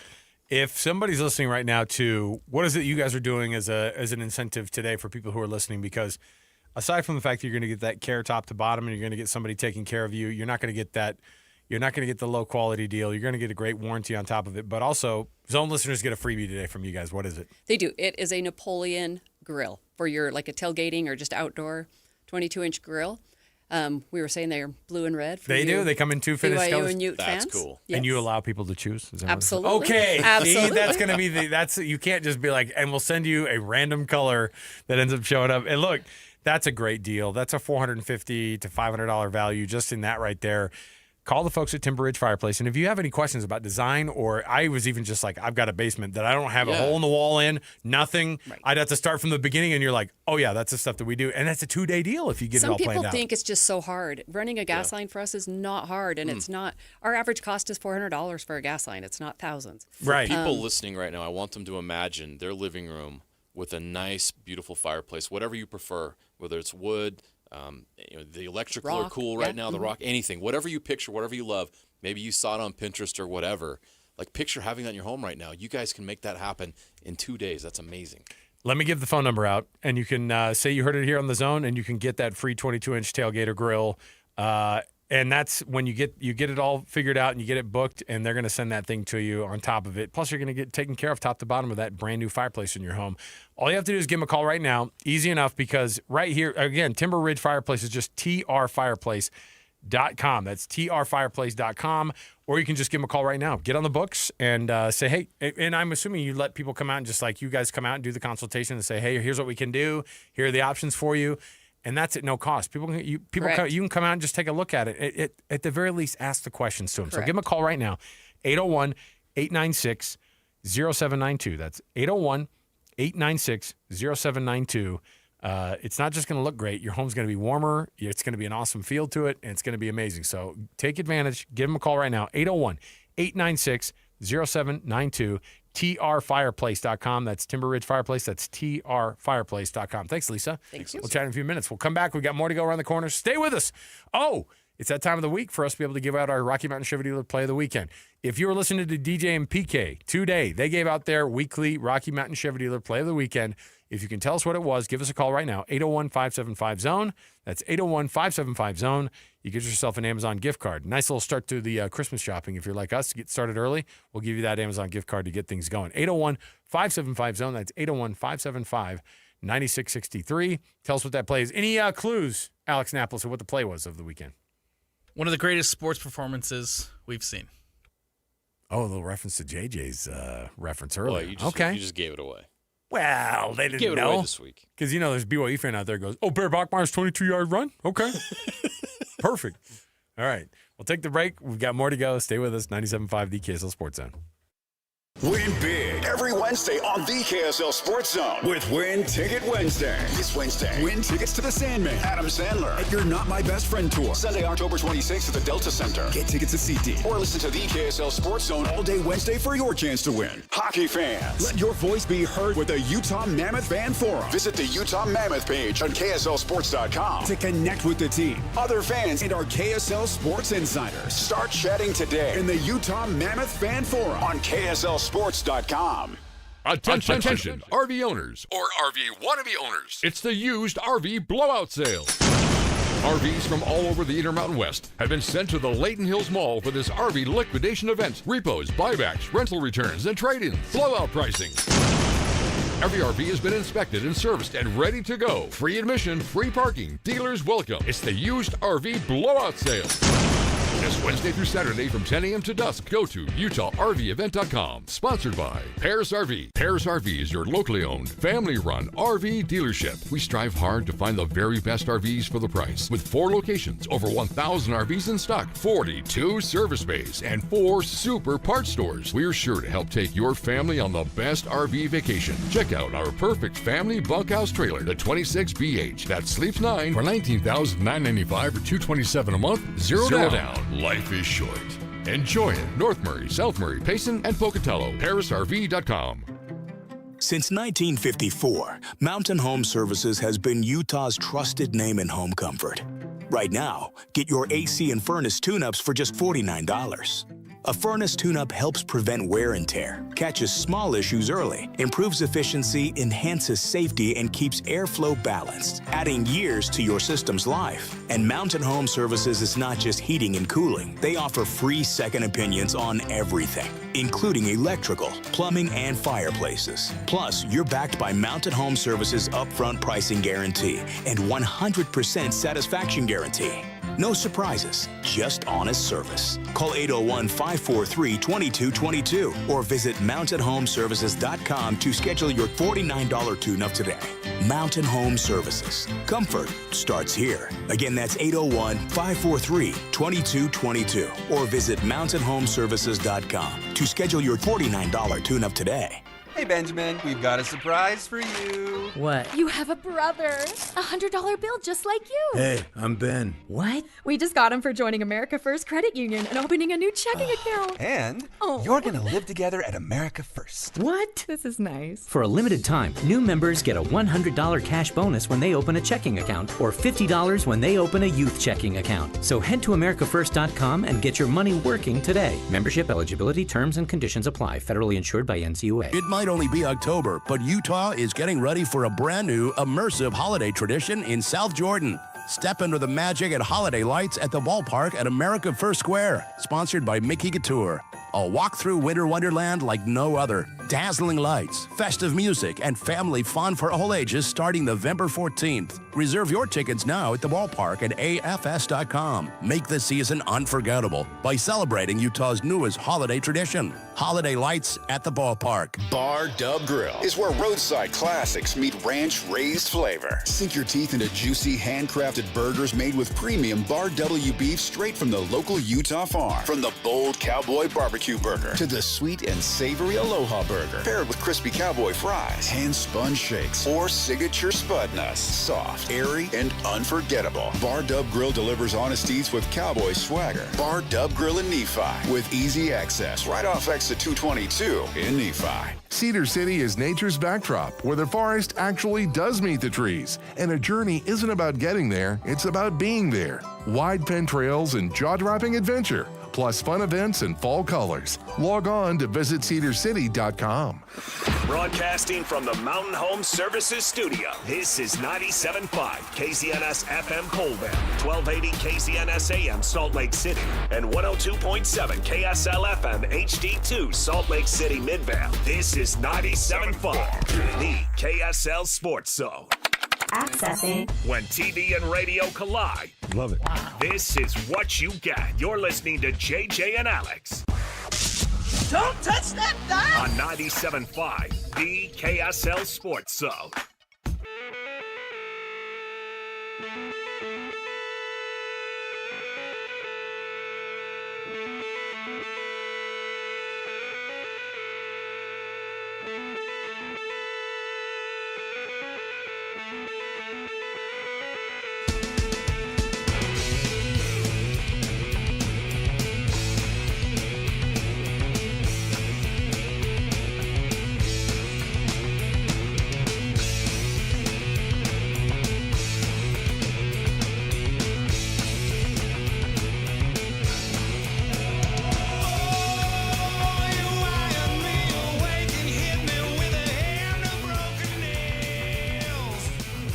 Welcome on in, everybody. JJ and Alex, 97.5 KSL Sports Zone.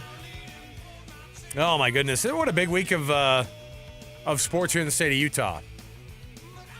BYU and Utah, of course, hoping to turn the corner a little bit. And we'll have some sound from both of those teams as they sat down and were ready and willing to put the game from last weekend away. But, you know, us dumb media members, we still want to be like, yeah, but just one last word or two on those things. But the crazy still. thing, usually in the past, it was like that was the end of the year, and you would have nothing to talk about between then and the bowl game.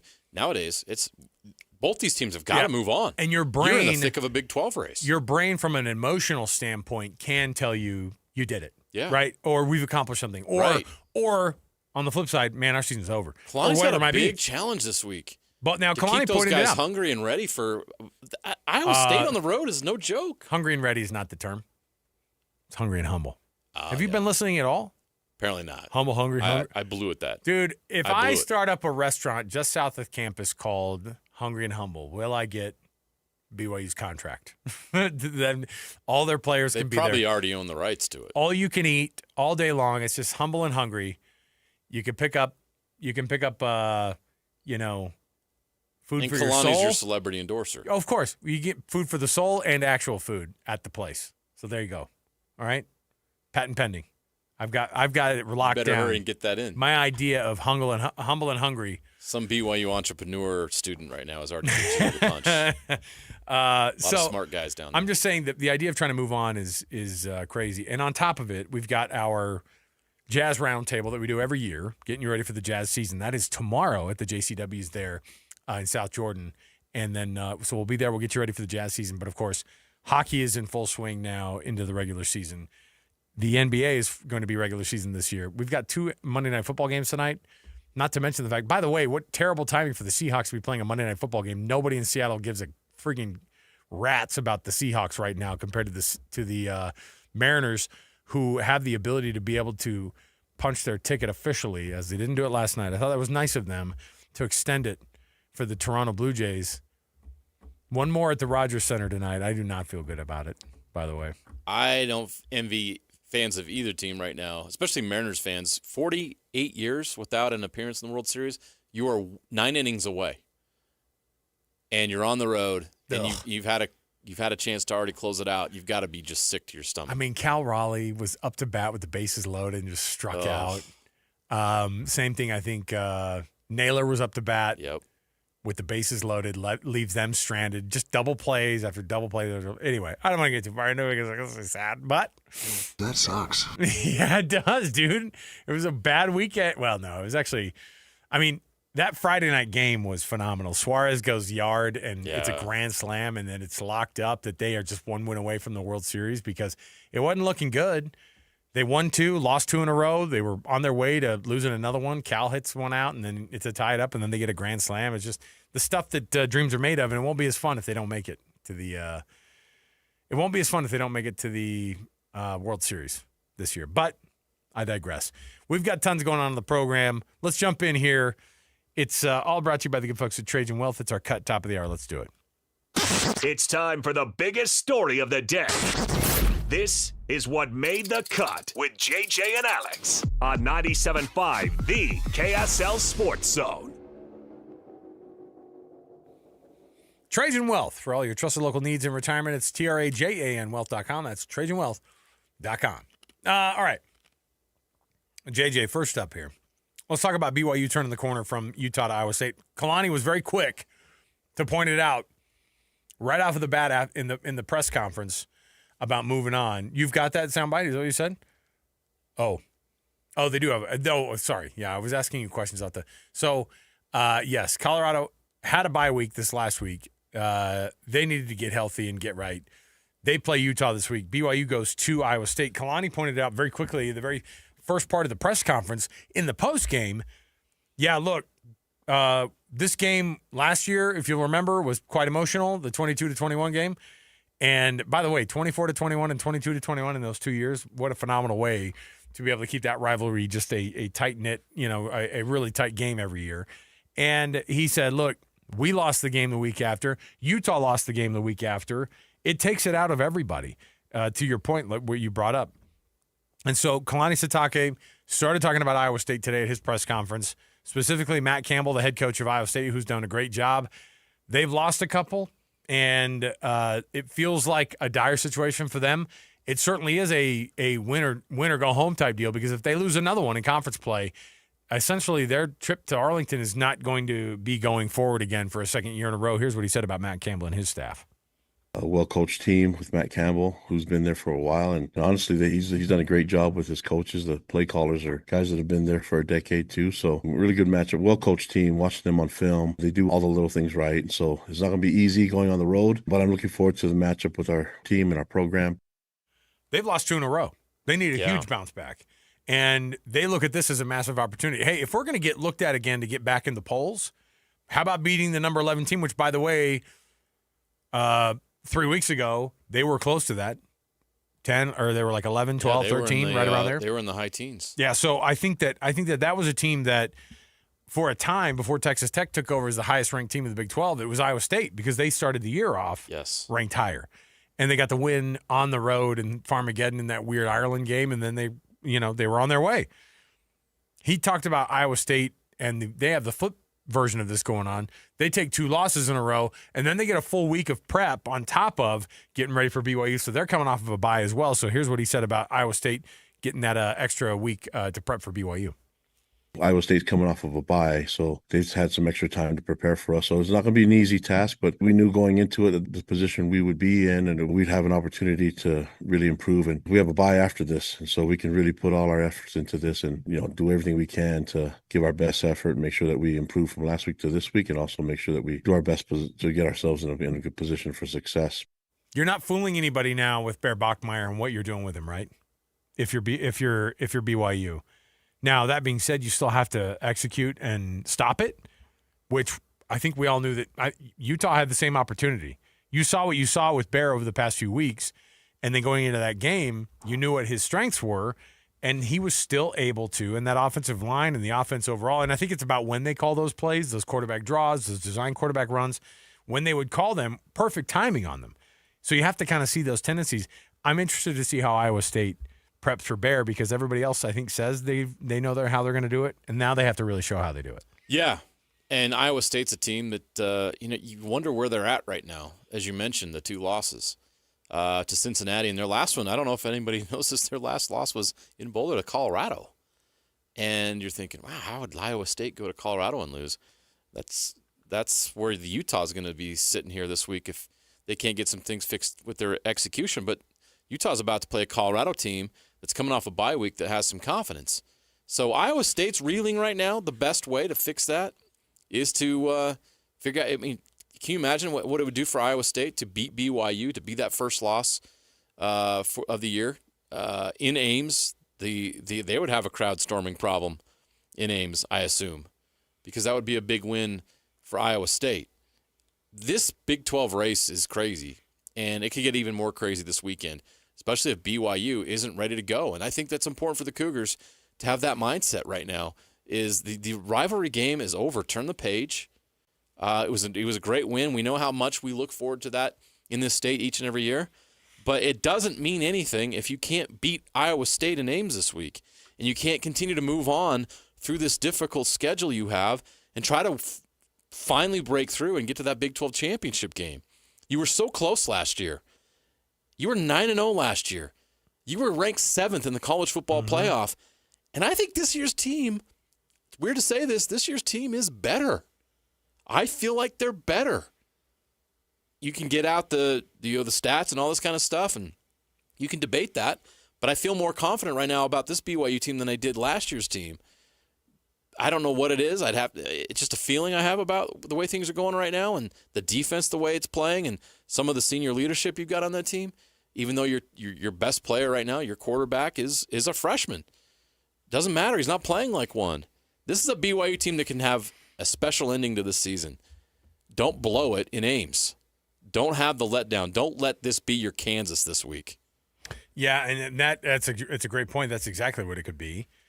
One of the people that I think BYU fans are crossing their fingers about whether or not his health is still there is Jack Kelly, who had a more quiet game, I think, than he's had in other games that he's been playing. But I also think that people saw him with that giant brace on his arm, and people are still wondering. And he got that sack toward the end of the game that was huge and it sealed everything, I think. And man, I'm telling you though, it does put defense. It puts offenses in a weird spot when they see 17 across the field from him, right? Like that guy brings a little bit of terror.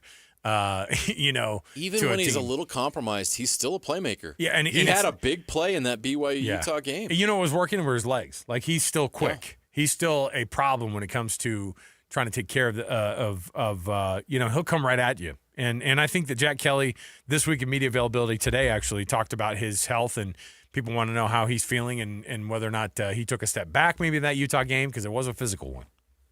Good. The shoulder didn't feel like it got any worse, so no setbacks there. Obviously, it was a physical game, so the body's pretty sore, but overall, doing really good and in good health. There you go. Ooh, he said it. Shoulder. Oh, we were not supposed to know that? Did he disclose some information we weren't supposed to know the about? SIDs afterward would be like, hey, we asked you not to say I thought it was an ankle. We're going full NHL, upper body. So Jack Kelly says the shoulder didn't get any worse at all. He's banged up like linebackers are in college football, and he's ready to roll. Yeah. And I think that's good news for BYU fans. The rest of the season, games without Jack Kelly, games without Isaiah Glasker, if that's the case, like there are certain guys. If LJ Martin goes out, like there are certain positions there you go, we're asking guys to step up, but the people who are the ones there are irreplaceable. Yeah. You can put people there, but the people who are there in those one spots are irreplaceable. To be elite, you've got to have your best players playing at a high level. All right.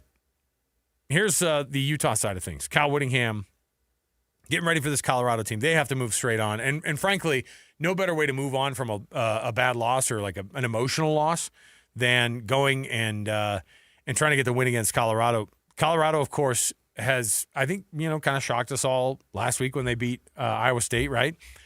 And I think that Colorado's got a lot to prove still.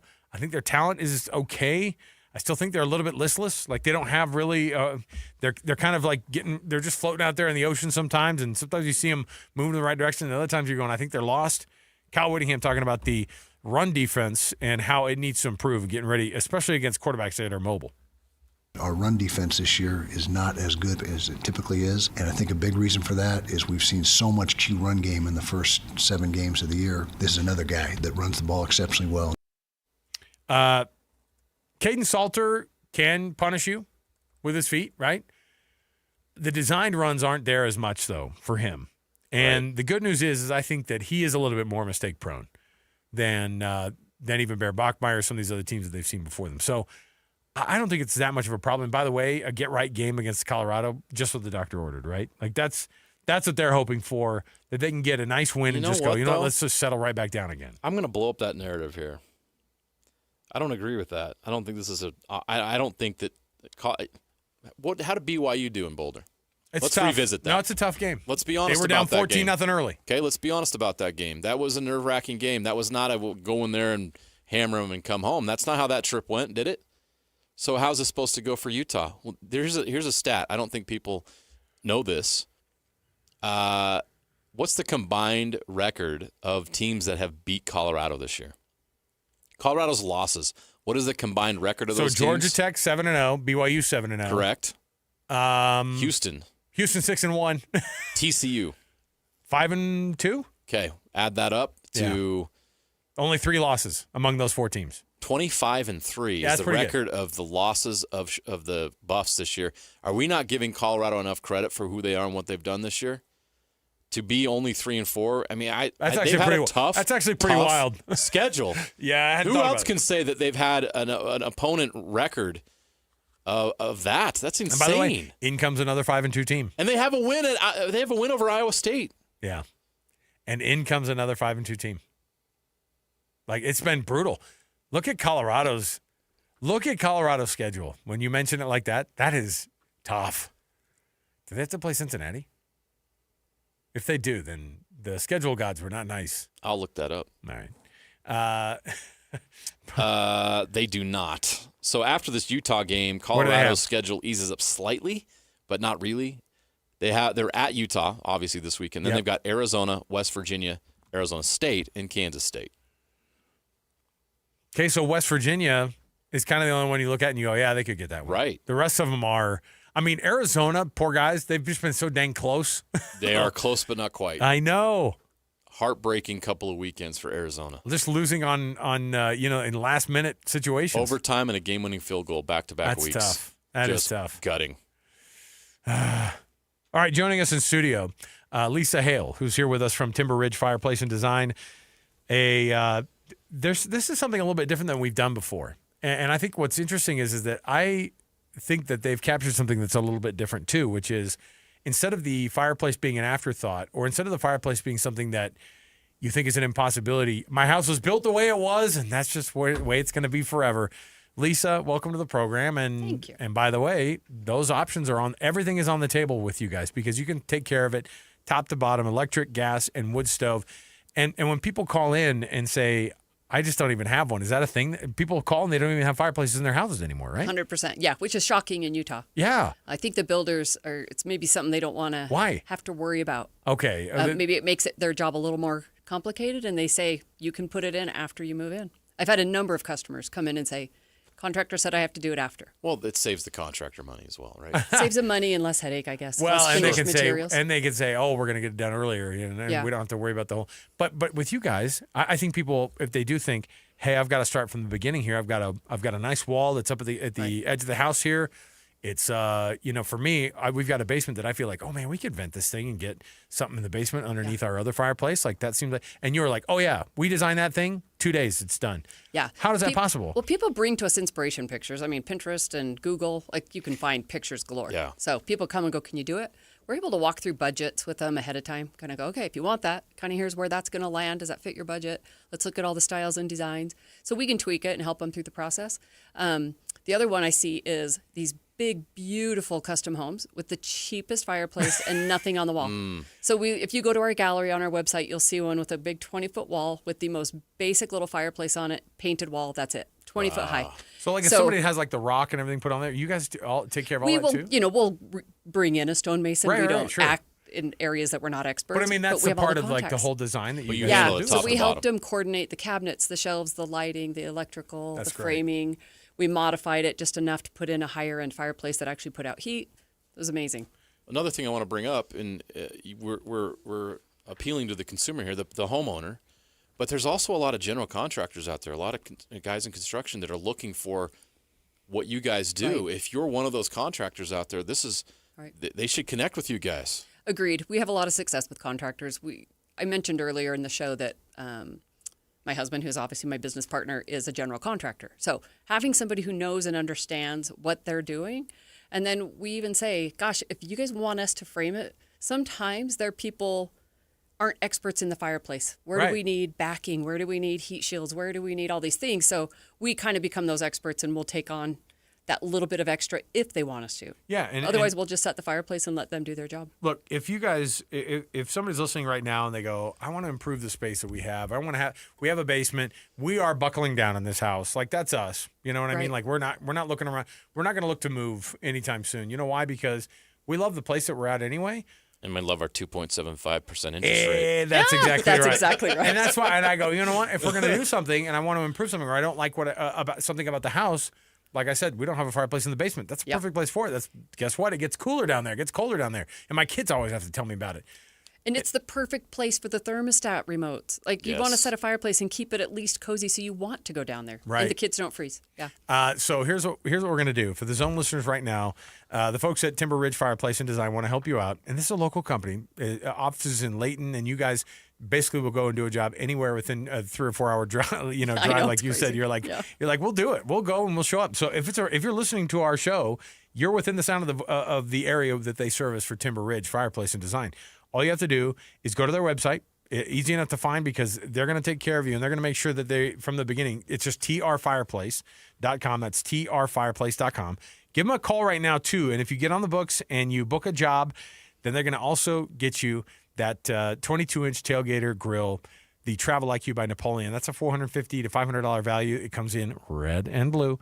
You can find, ask for your favorite color. Lisa will hook it up for you. All you have to do is give them a call right now, 801-896-0792. That's 801-896-0792. trfireplace.com is the website. And again, local company, you guys take care of the customers here, top to bottom.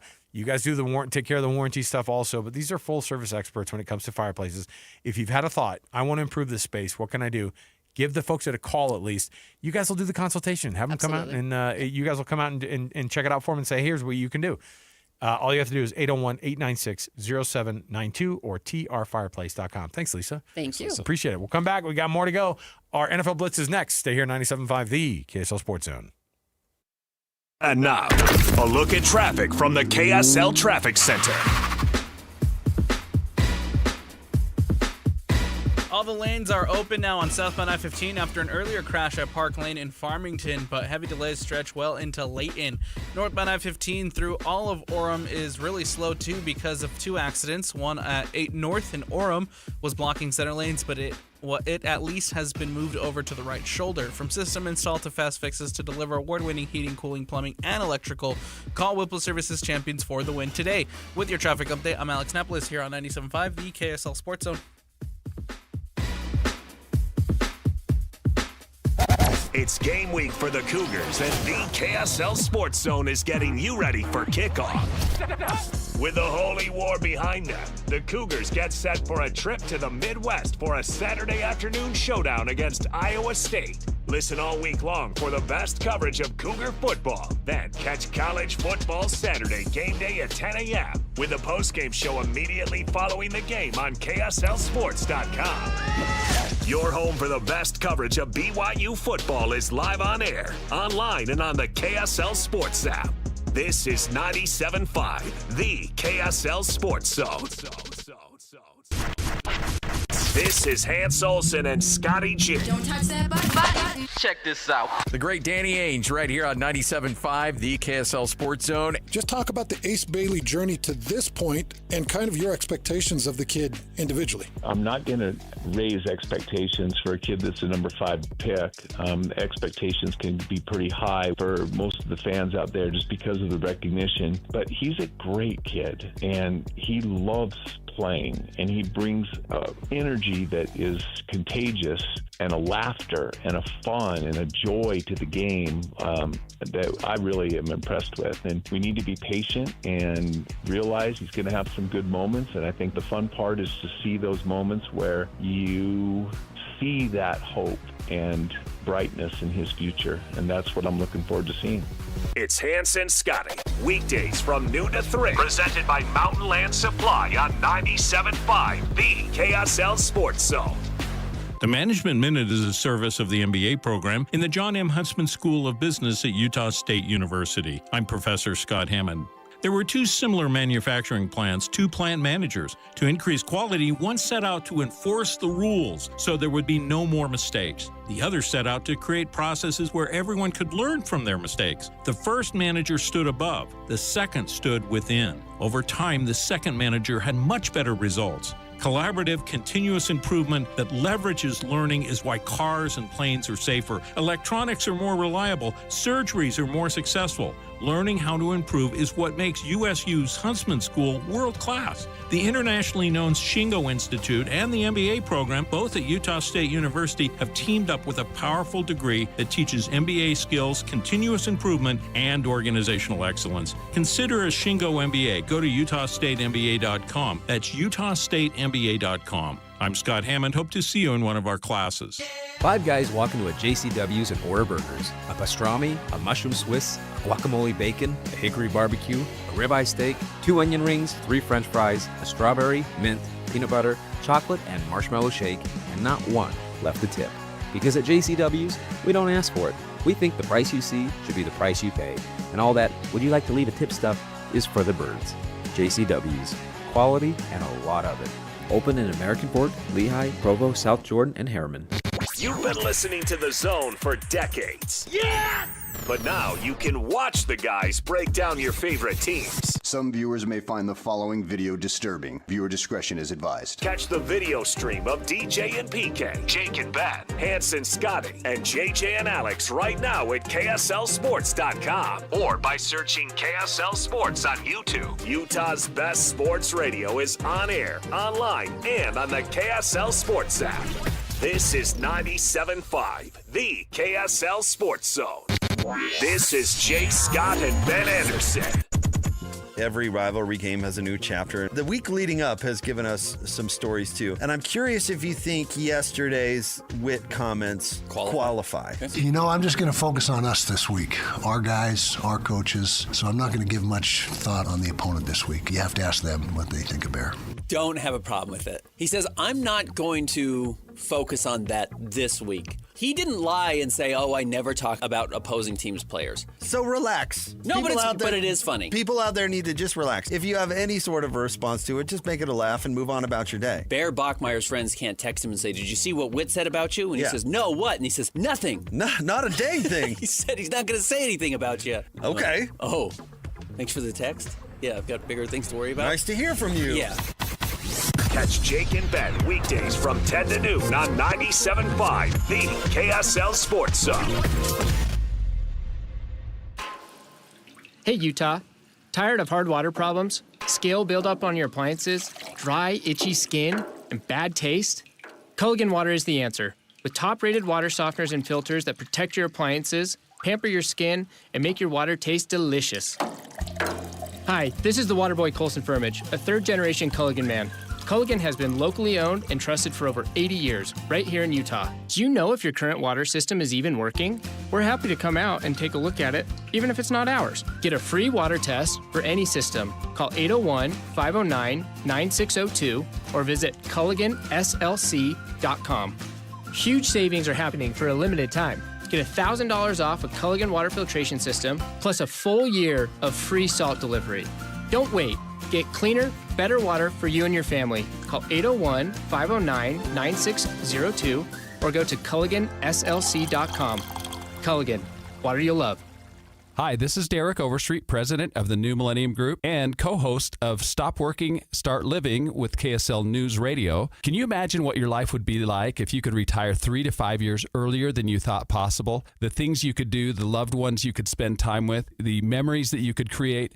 That's what our team at the New Millennium Group does. We'll walk you through the entire process every step of the way. If you'd like to get a copy of the 5-step proprietary plan that will help you retire 3 to 5 years sooner than you thought possible, give us a shout right now.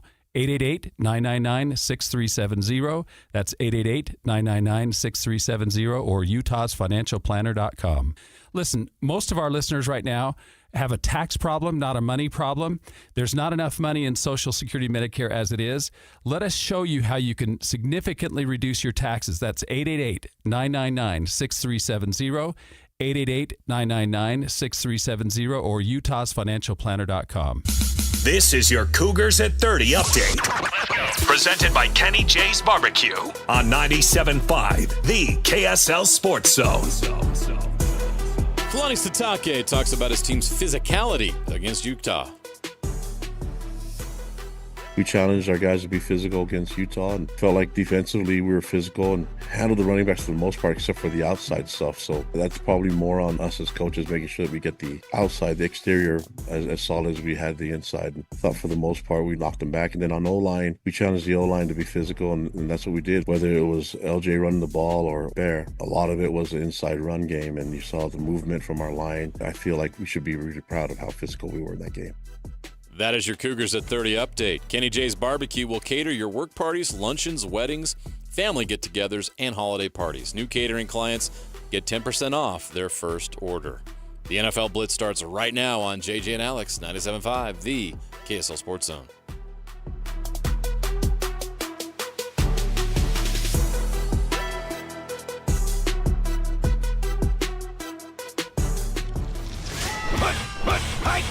All the latest news and notes from the league and the locals in the NFL. JJ and Alex bring you the NFL Blitz on 97.5, the KSL Sports Zone.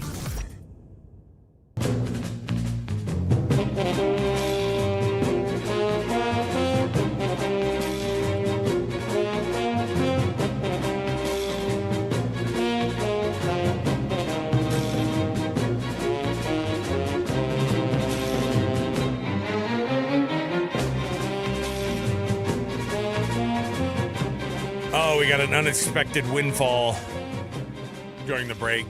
Can we confirm this? Alex Napolis, our producer, has confirmed. We have some Utah Mammoth tickets to give away. So here's what we're going to do. By the way, that music, of course, means we're doing our NFL Blitz here on JJ and Alex. We'll get you ready for that. But let me throw out the phone lines right here at the beginning of this segment because we got a pair of tickets. Is it for the Avalanche on tomorrow? Yeah. So Avalanche and Mammoth tomorrow at Delta Center. That's a pretty big one. 801-575-ZONE. 801-575-ZONE. 801-575-9663. You get a pair of Mammoth versus Avalanche tickets. That is phenomenal, by the way. That's a hot ticket right there. Let's go. 801-575-ZONE. Get a pair of tickets to that one. We may or may not be able to dig up some extra ones, too, on top of that, if you stick around. If our producer's feeling generous. That's the kind of guy he is sometimes, all right? All right, first up, JJ. I want to mention that our Win Ticket Wednesdays are happening, of course, as they do every week. We don't stop on the Win Ticket Wednesdays. You can win tickets to Sandman, Adam Sandler's You're My Best Friend tour, coming October 26th to Delta Center. On Wednesday, we're giving out tickets to that tour all day long on all the different shows. So all you have to do is go to, or take a listen all day long, or you can go check out some tickets at SeatGeek right now and buy them. Our Win Ticket Wednesdays. There you go. Tune in. All right, JJ, first off, we already talked a little bit about the record-setting blowing of a lead by the New York Giants, and Jackson Dart was significantly shook after that game. He was on his way to what he thought was a nice win on the road against a Denver Broncos team for a while. When it was 19-0, it looked even better, too. It was like, man, yeah. The defense looks good. The offense is rolling a little bit. He's getting more comfortable every week. You had some defenders from Denver who were saying, yeah, he's talking a little bit, wearing the chain, feeling nice, dancing. And at some point it was like, ooh, it's working. And then, of course, the meltdown happened. But I don't know. Your thoughts of Jackson Dart right now. 15 for 33, 283, 3 touchdowns, the one interception that ended up being pretty dang costly. He's ahead of schedule. I think we're all thinking and hoping, just sit back and learn all year. That's why they have those veteran quarterbacks on that roster, and then, he can be the guy next year. Well, he's proven that he's ready right now. I think if you look at the games that he's played, he's playing better than anybody they have on their roster. He's the number one guy on the Giants roster right now at the quarterback position, so he should be out there. And he hasn't done anything to make me feel like he doesn't belong out there. He's been phenomenal. I know he'd like to have his completion percentage up. He was 15 of 33. Below 50% is not good enough in the NFL. That's got to get better. But he did have 283 yards. He had that bomb for the touchdown on the broken coverage. He got the benefit of that tip drill in the fourth quarter. 3 touchdowns, 1 on the ground. Dude, if you're a fantasy person, you're playing fantasy football, you wish you started Jackson Dart. I mean, he's top 15 in the league right now, based on performance this weekend. So he should be out there, and he's doing the job. It was not him. It was not his fault. That defense was a major letdown in the fourth quarter. The Broncos, it's like they pushed a button, and all of a sudden they could just do whatever they wanted to do. That Giants defense is what failed them in the fourth quarter, not Jackson Dart. I know he threw a pick, and that pick led to a touchdown. It created a short field. But the Giants had plenty of room for error there, and they found the error. Come on. The defense, it's not Jackson's fault. I think Jackson's off to a great start, and he looks the part. You mentioned the swagger and the confidence. That's why he's great. He knows he can do it. He knows he can make plays, and it's showing so far early in his NFL career.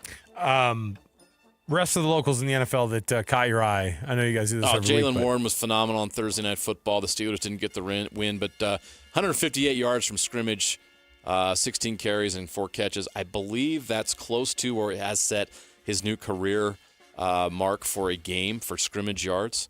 Jordan Love led a Green Bay comeback. Wasn't his best game, 19 of 29, 179 yards and a touchdown, but he did lead a comeback win in the fourth quarter to get the win there. Caden Ellis had an interception on Sunday Night Football for the Falcons, but they came up short. A lot of injuries this week. I think that was really the main story was Puka Nacua out, Devin Lloyd out, Fred Warner's out for the year. Yeah, that's tough. The injuries are starting to stack up when it some comes of the to biggest local players names in the too. NFL.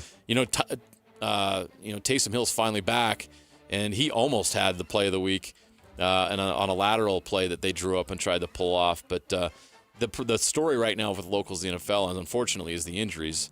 It looks like Puka and Devin Lloyd will be back this week, but obviously Fred's done for the year, and some other guys we may not. I don't know. We'll have to see. But there's a lot of guys that are banged up right now. Brian Daboll says he's not considering any staff changes after the loss yesterday. Is his boss thinking about a staff change? That's what I want to know. That's as stark of a loss that will get you noticed in the worst way possible by ownership. Can't blow a 19-point lead in the fourth quarter. Yeah, it's tough. It is tough. And there were some things in there that were just a little bit weird. So who knows? Who knows what they're going to get with that? But yeah, for a minute, Cam Scadaboo and Jackson Dart were looking like they're on top of the world again. Yeah, beat the Eagles, and they go to. And if they had gone to Denver and beaten the Broncos, can you imagine New York? Let's say it ended 26-8. You know, they could have held on to that, or even 16. Right when they got the second. What if they win it 33-31? Yeah, or sorry, 31-30. Right. Whatever the score was. I can't even believe they got that last touchdown, to be honest. I know, right? Wild. Okay.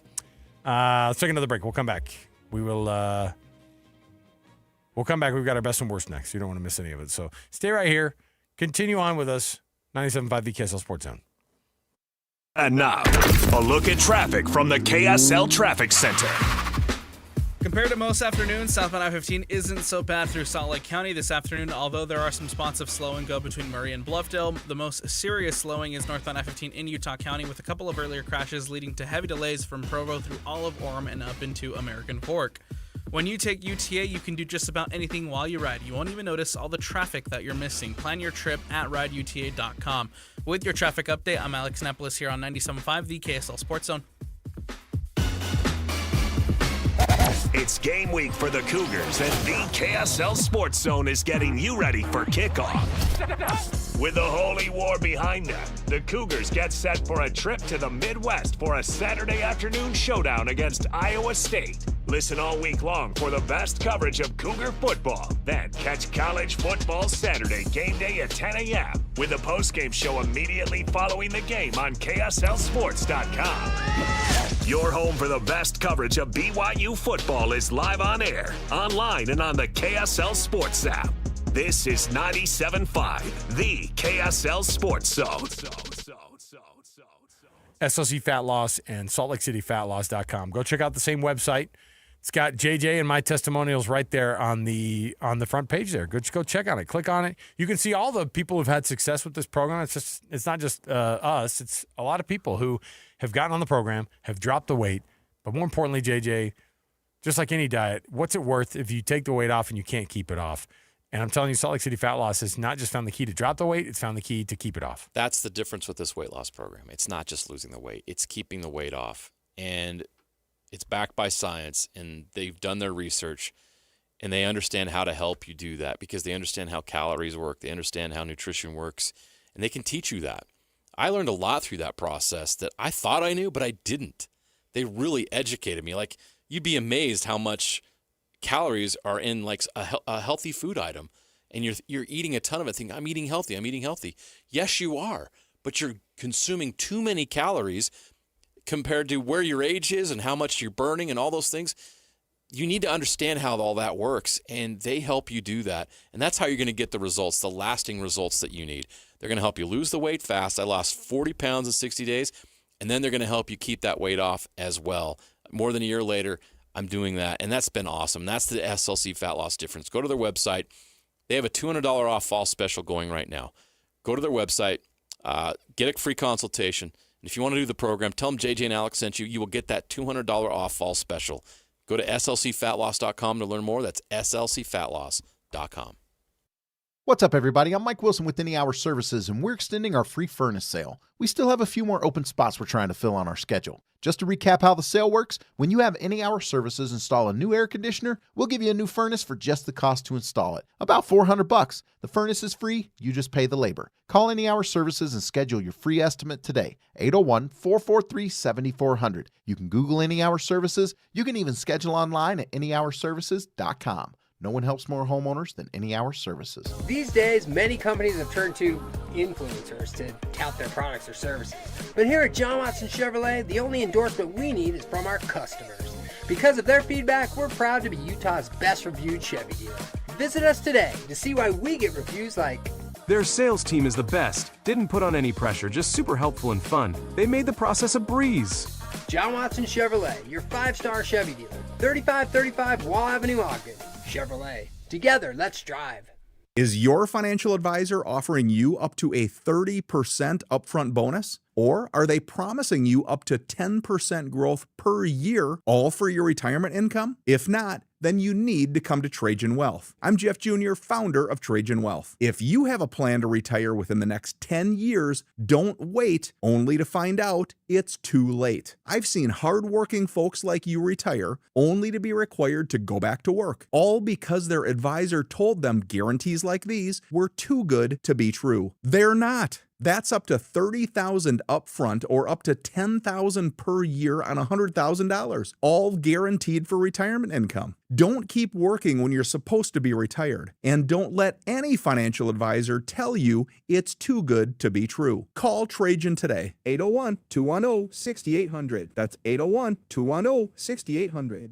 Annuities, non-advisory products. DBA Trajan Wealth Insurance Solutions. Additional disclosures at TrajanWealth.com. Let's be honest. Shopping for insurance isn't exactly a thrill ride. But saving money and avoiding costly insurance mistakes? That's a win. Join us at Farmers Insurance in Bountiful on October 22nd for the Zone's BYU Preview Show at the Mason Crapo Insurance Agency, 106 West, 500 South. Learn how a local team can help you review your policies and save big. Plus, grab some incredible beef from Bar W Beef right on site. Learn more about personalized insurance from a trusted agent.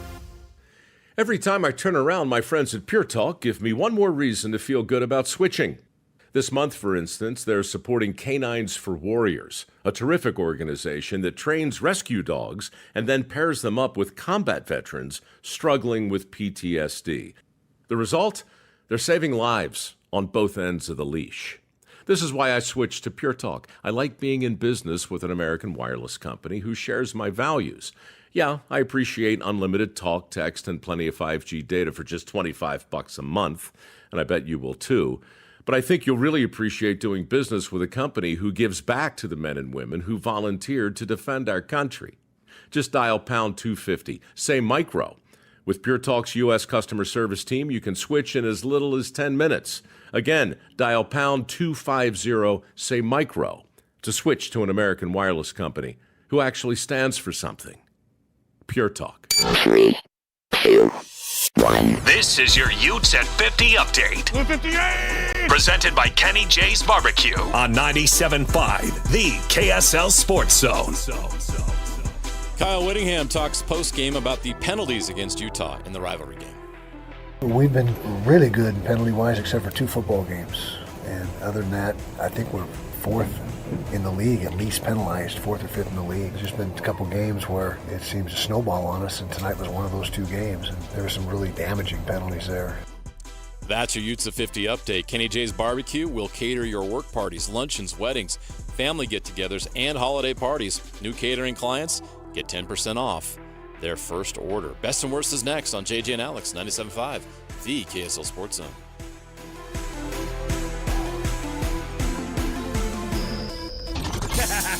Wrapping up the hour with our picks for the best and worst moments on today's show. As JJ and Alex want to hear your best and worst of the day.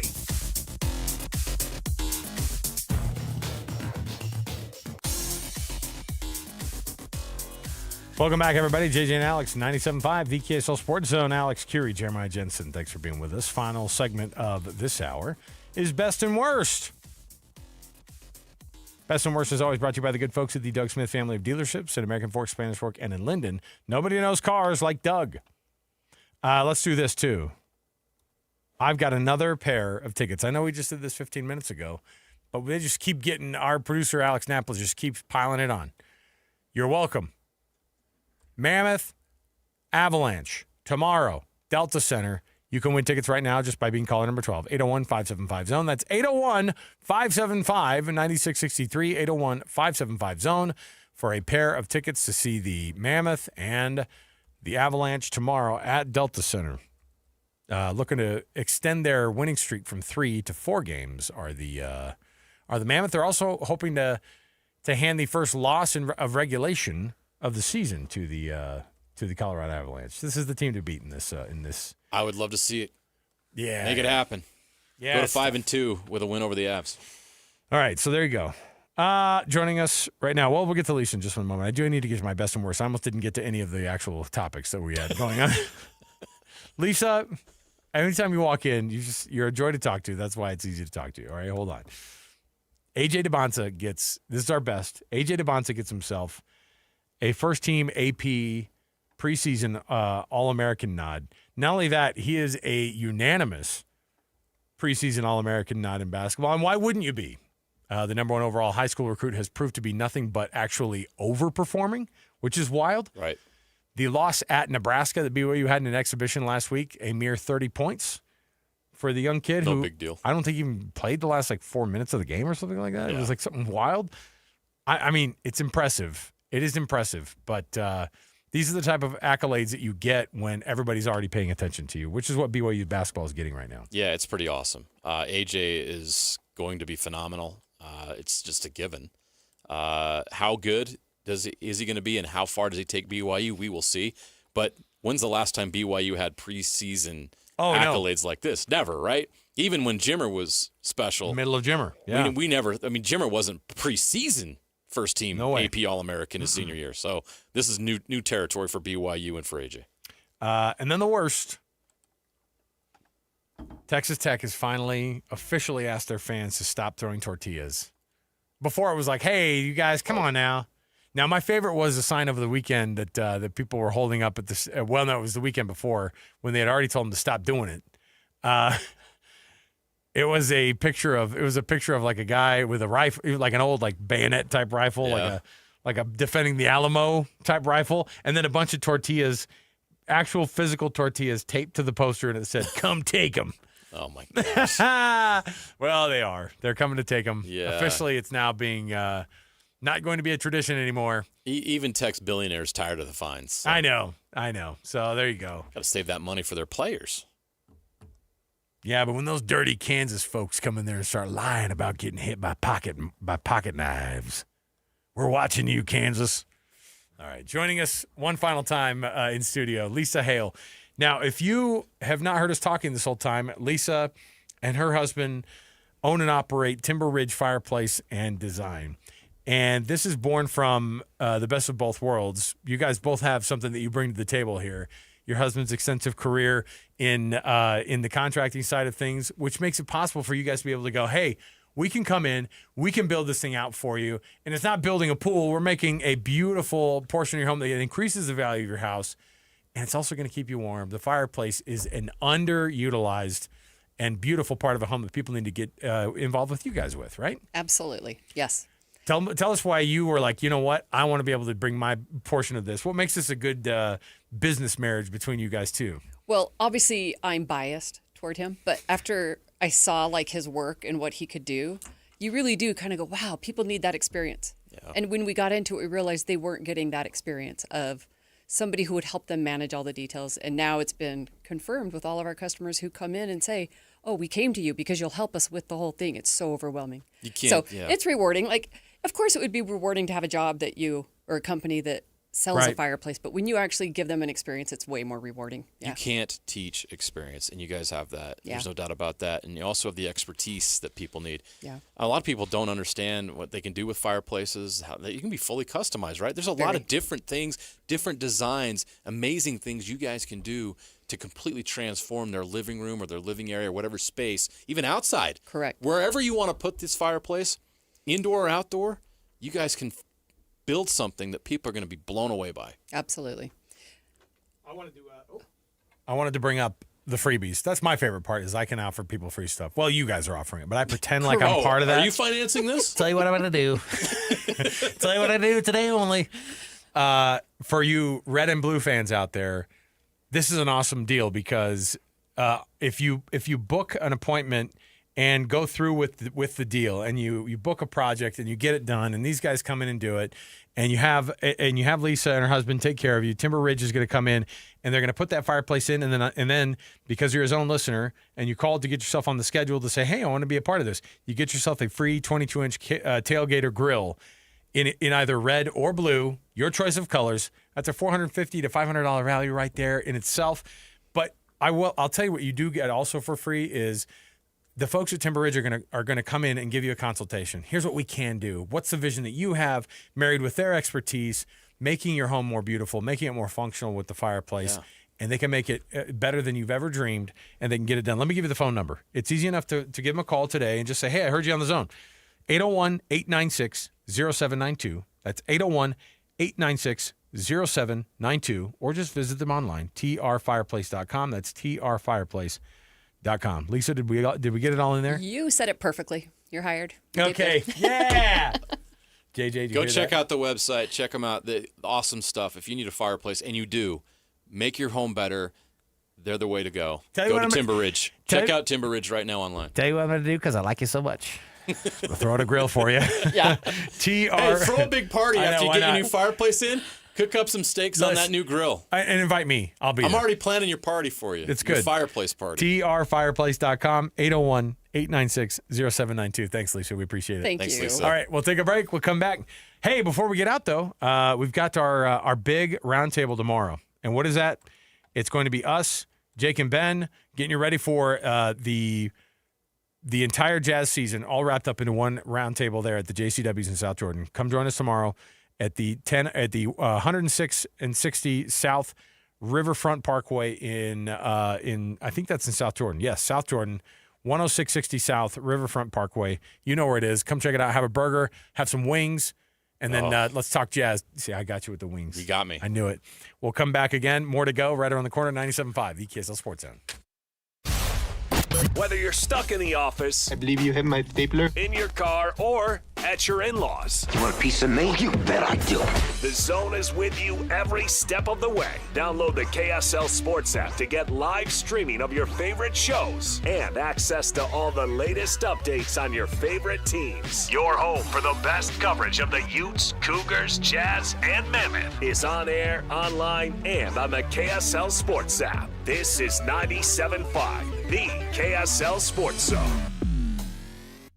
Tim Jr. here from RGS Exteriors. Did you know that we offer 3 distinct styles of gutter protection? Each one meant to handle a specific leaf problem. You might not even know there are different styles of gutter protection, but there are. And if you pick the wrong one, it could be a huge waste of money. Now, the big gutter guard companies won't tell you this. They try to sell you a one-size-fits-all gutter guard. And it could be completely wrong for the amount and types of trees and leaves you have. Not RGS Exteriors. We understand which kind of leaf problem needs which kind of gutter guard. We'll do an in-depth evaluation to assess the types, locations, and numbers of trees in your yard. Based on that data, we match your home to the right gutter guard. So don't risk wasting money on the wrong gutter protection. For a free evaluation and estimate, call RGS Exteriors at 801-280-3110 or visit rgsexteriors.com.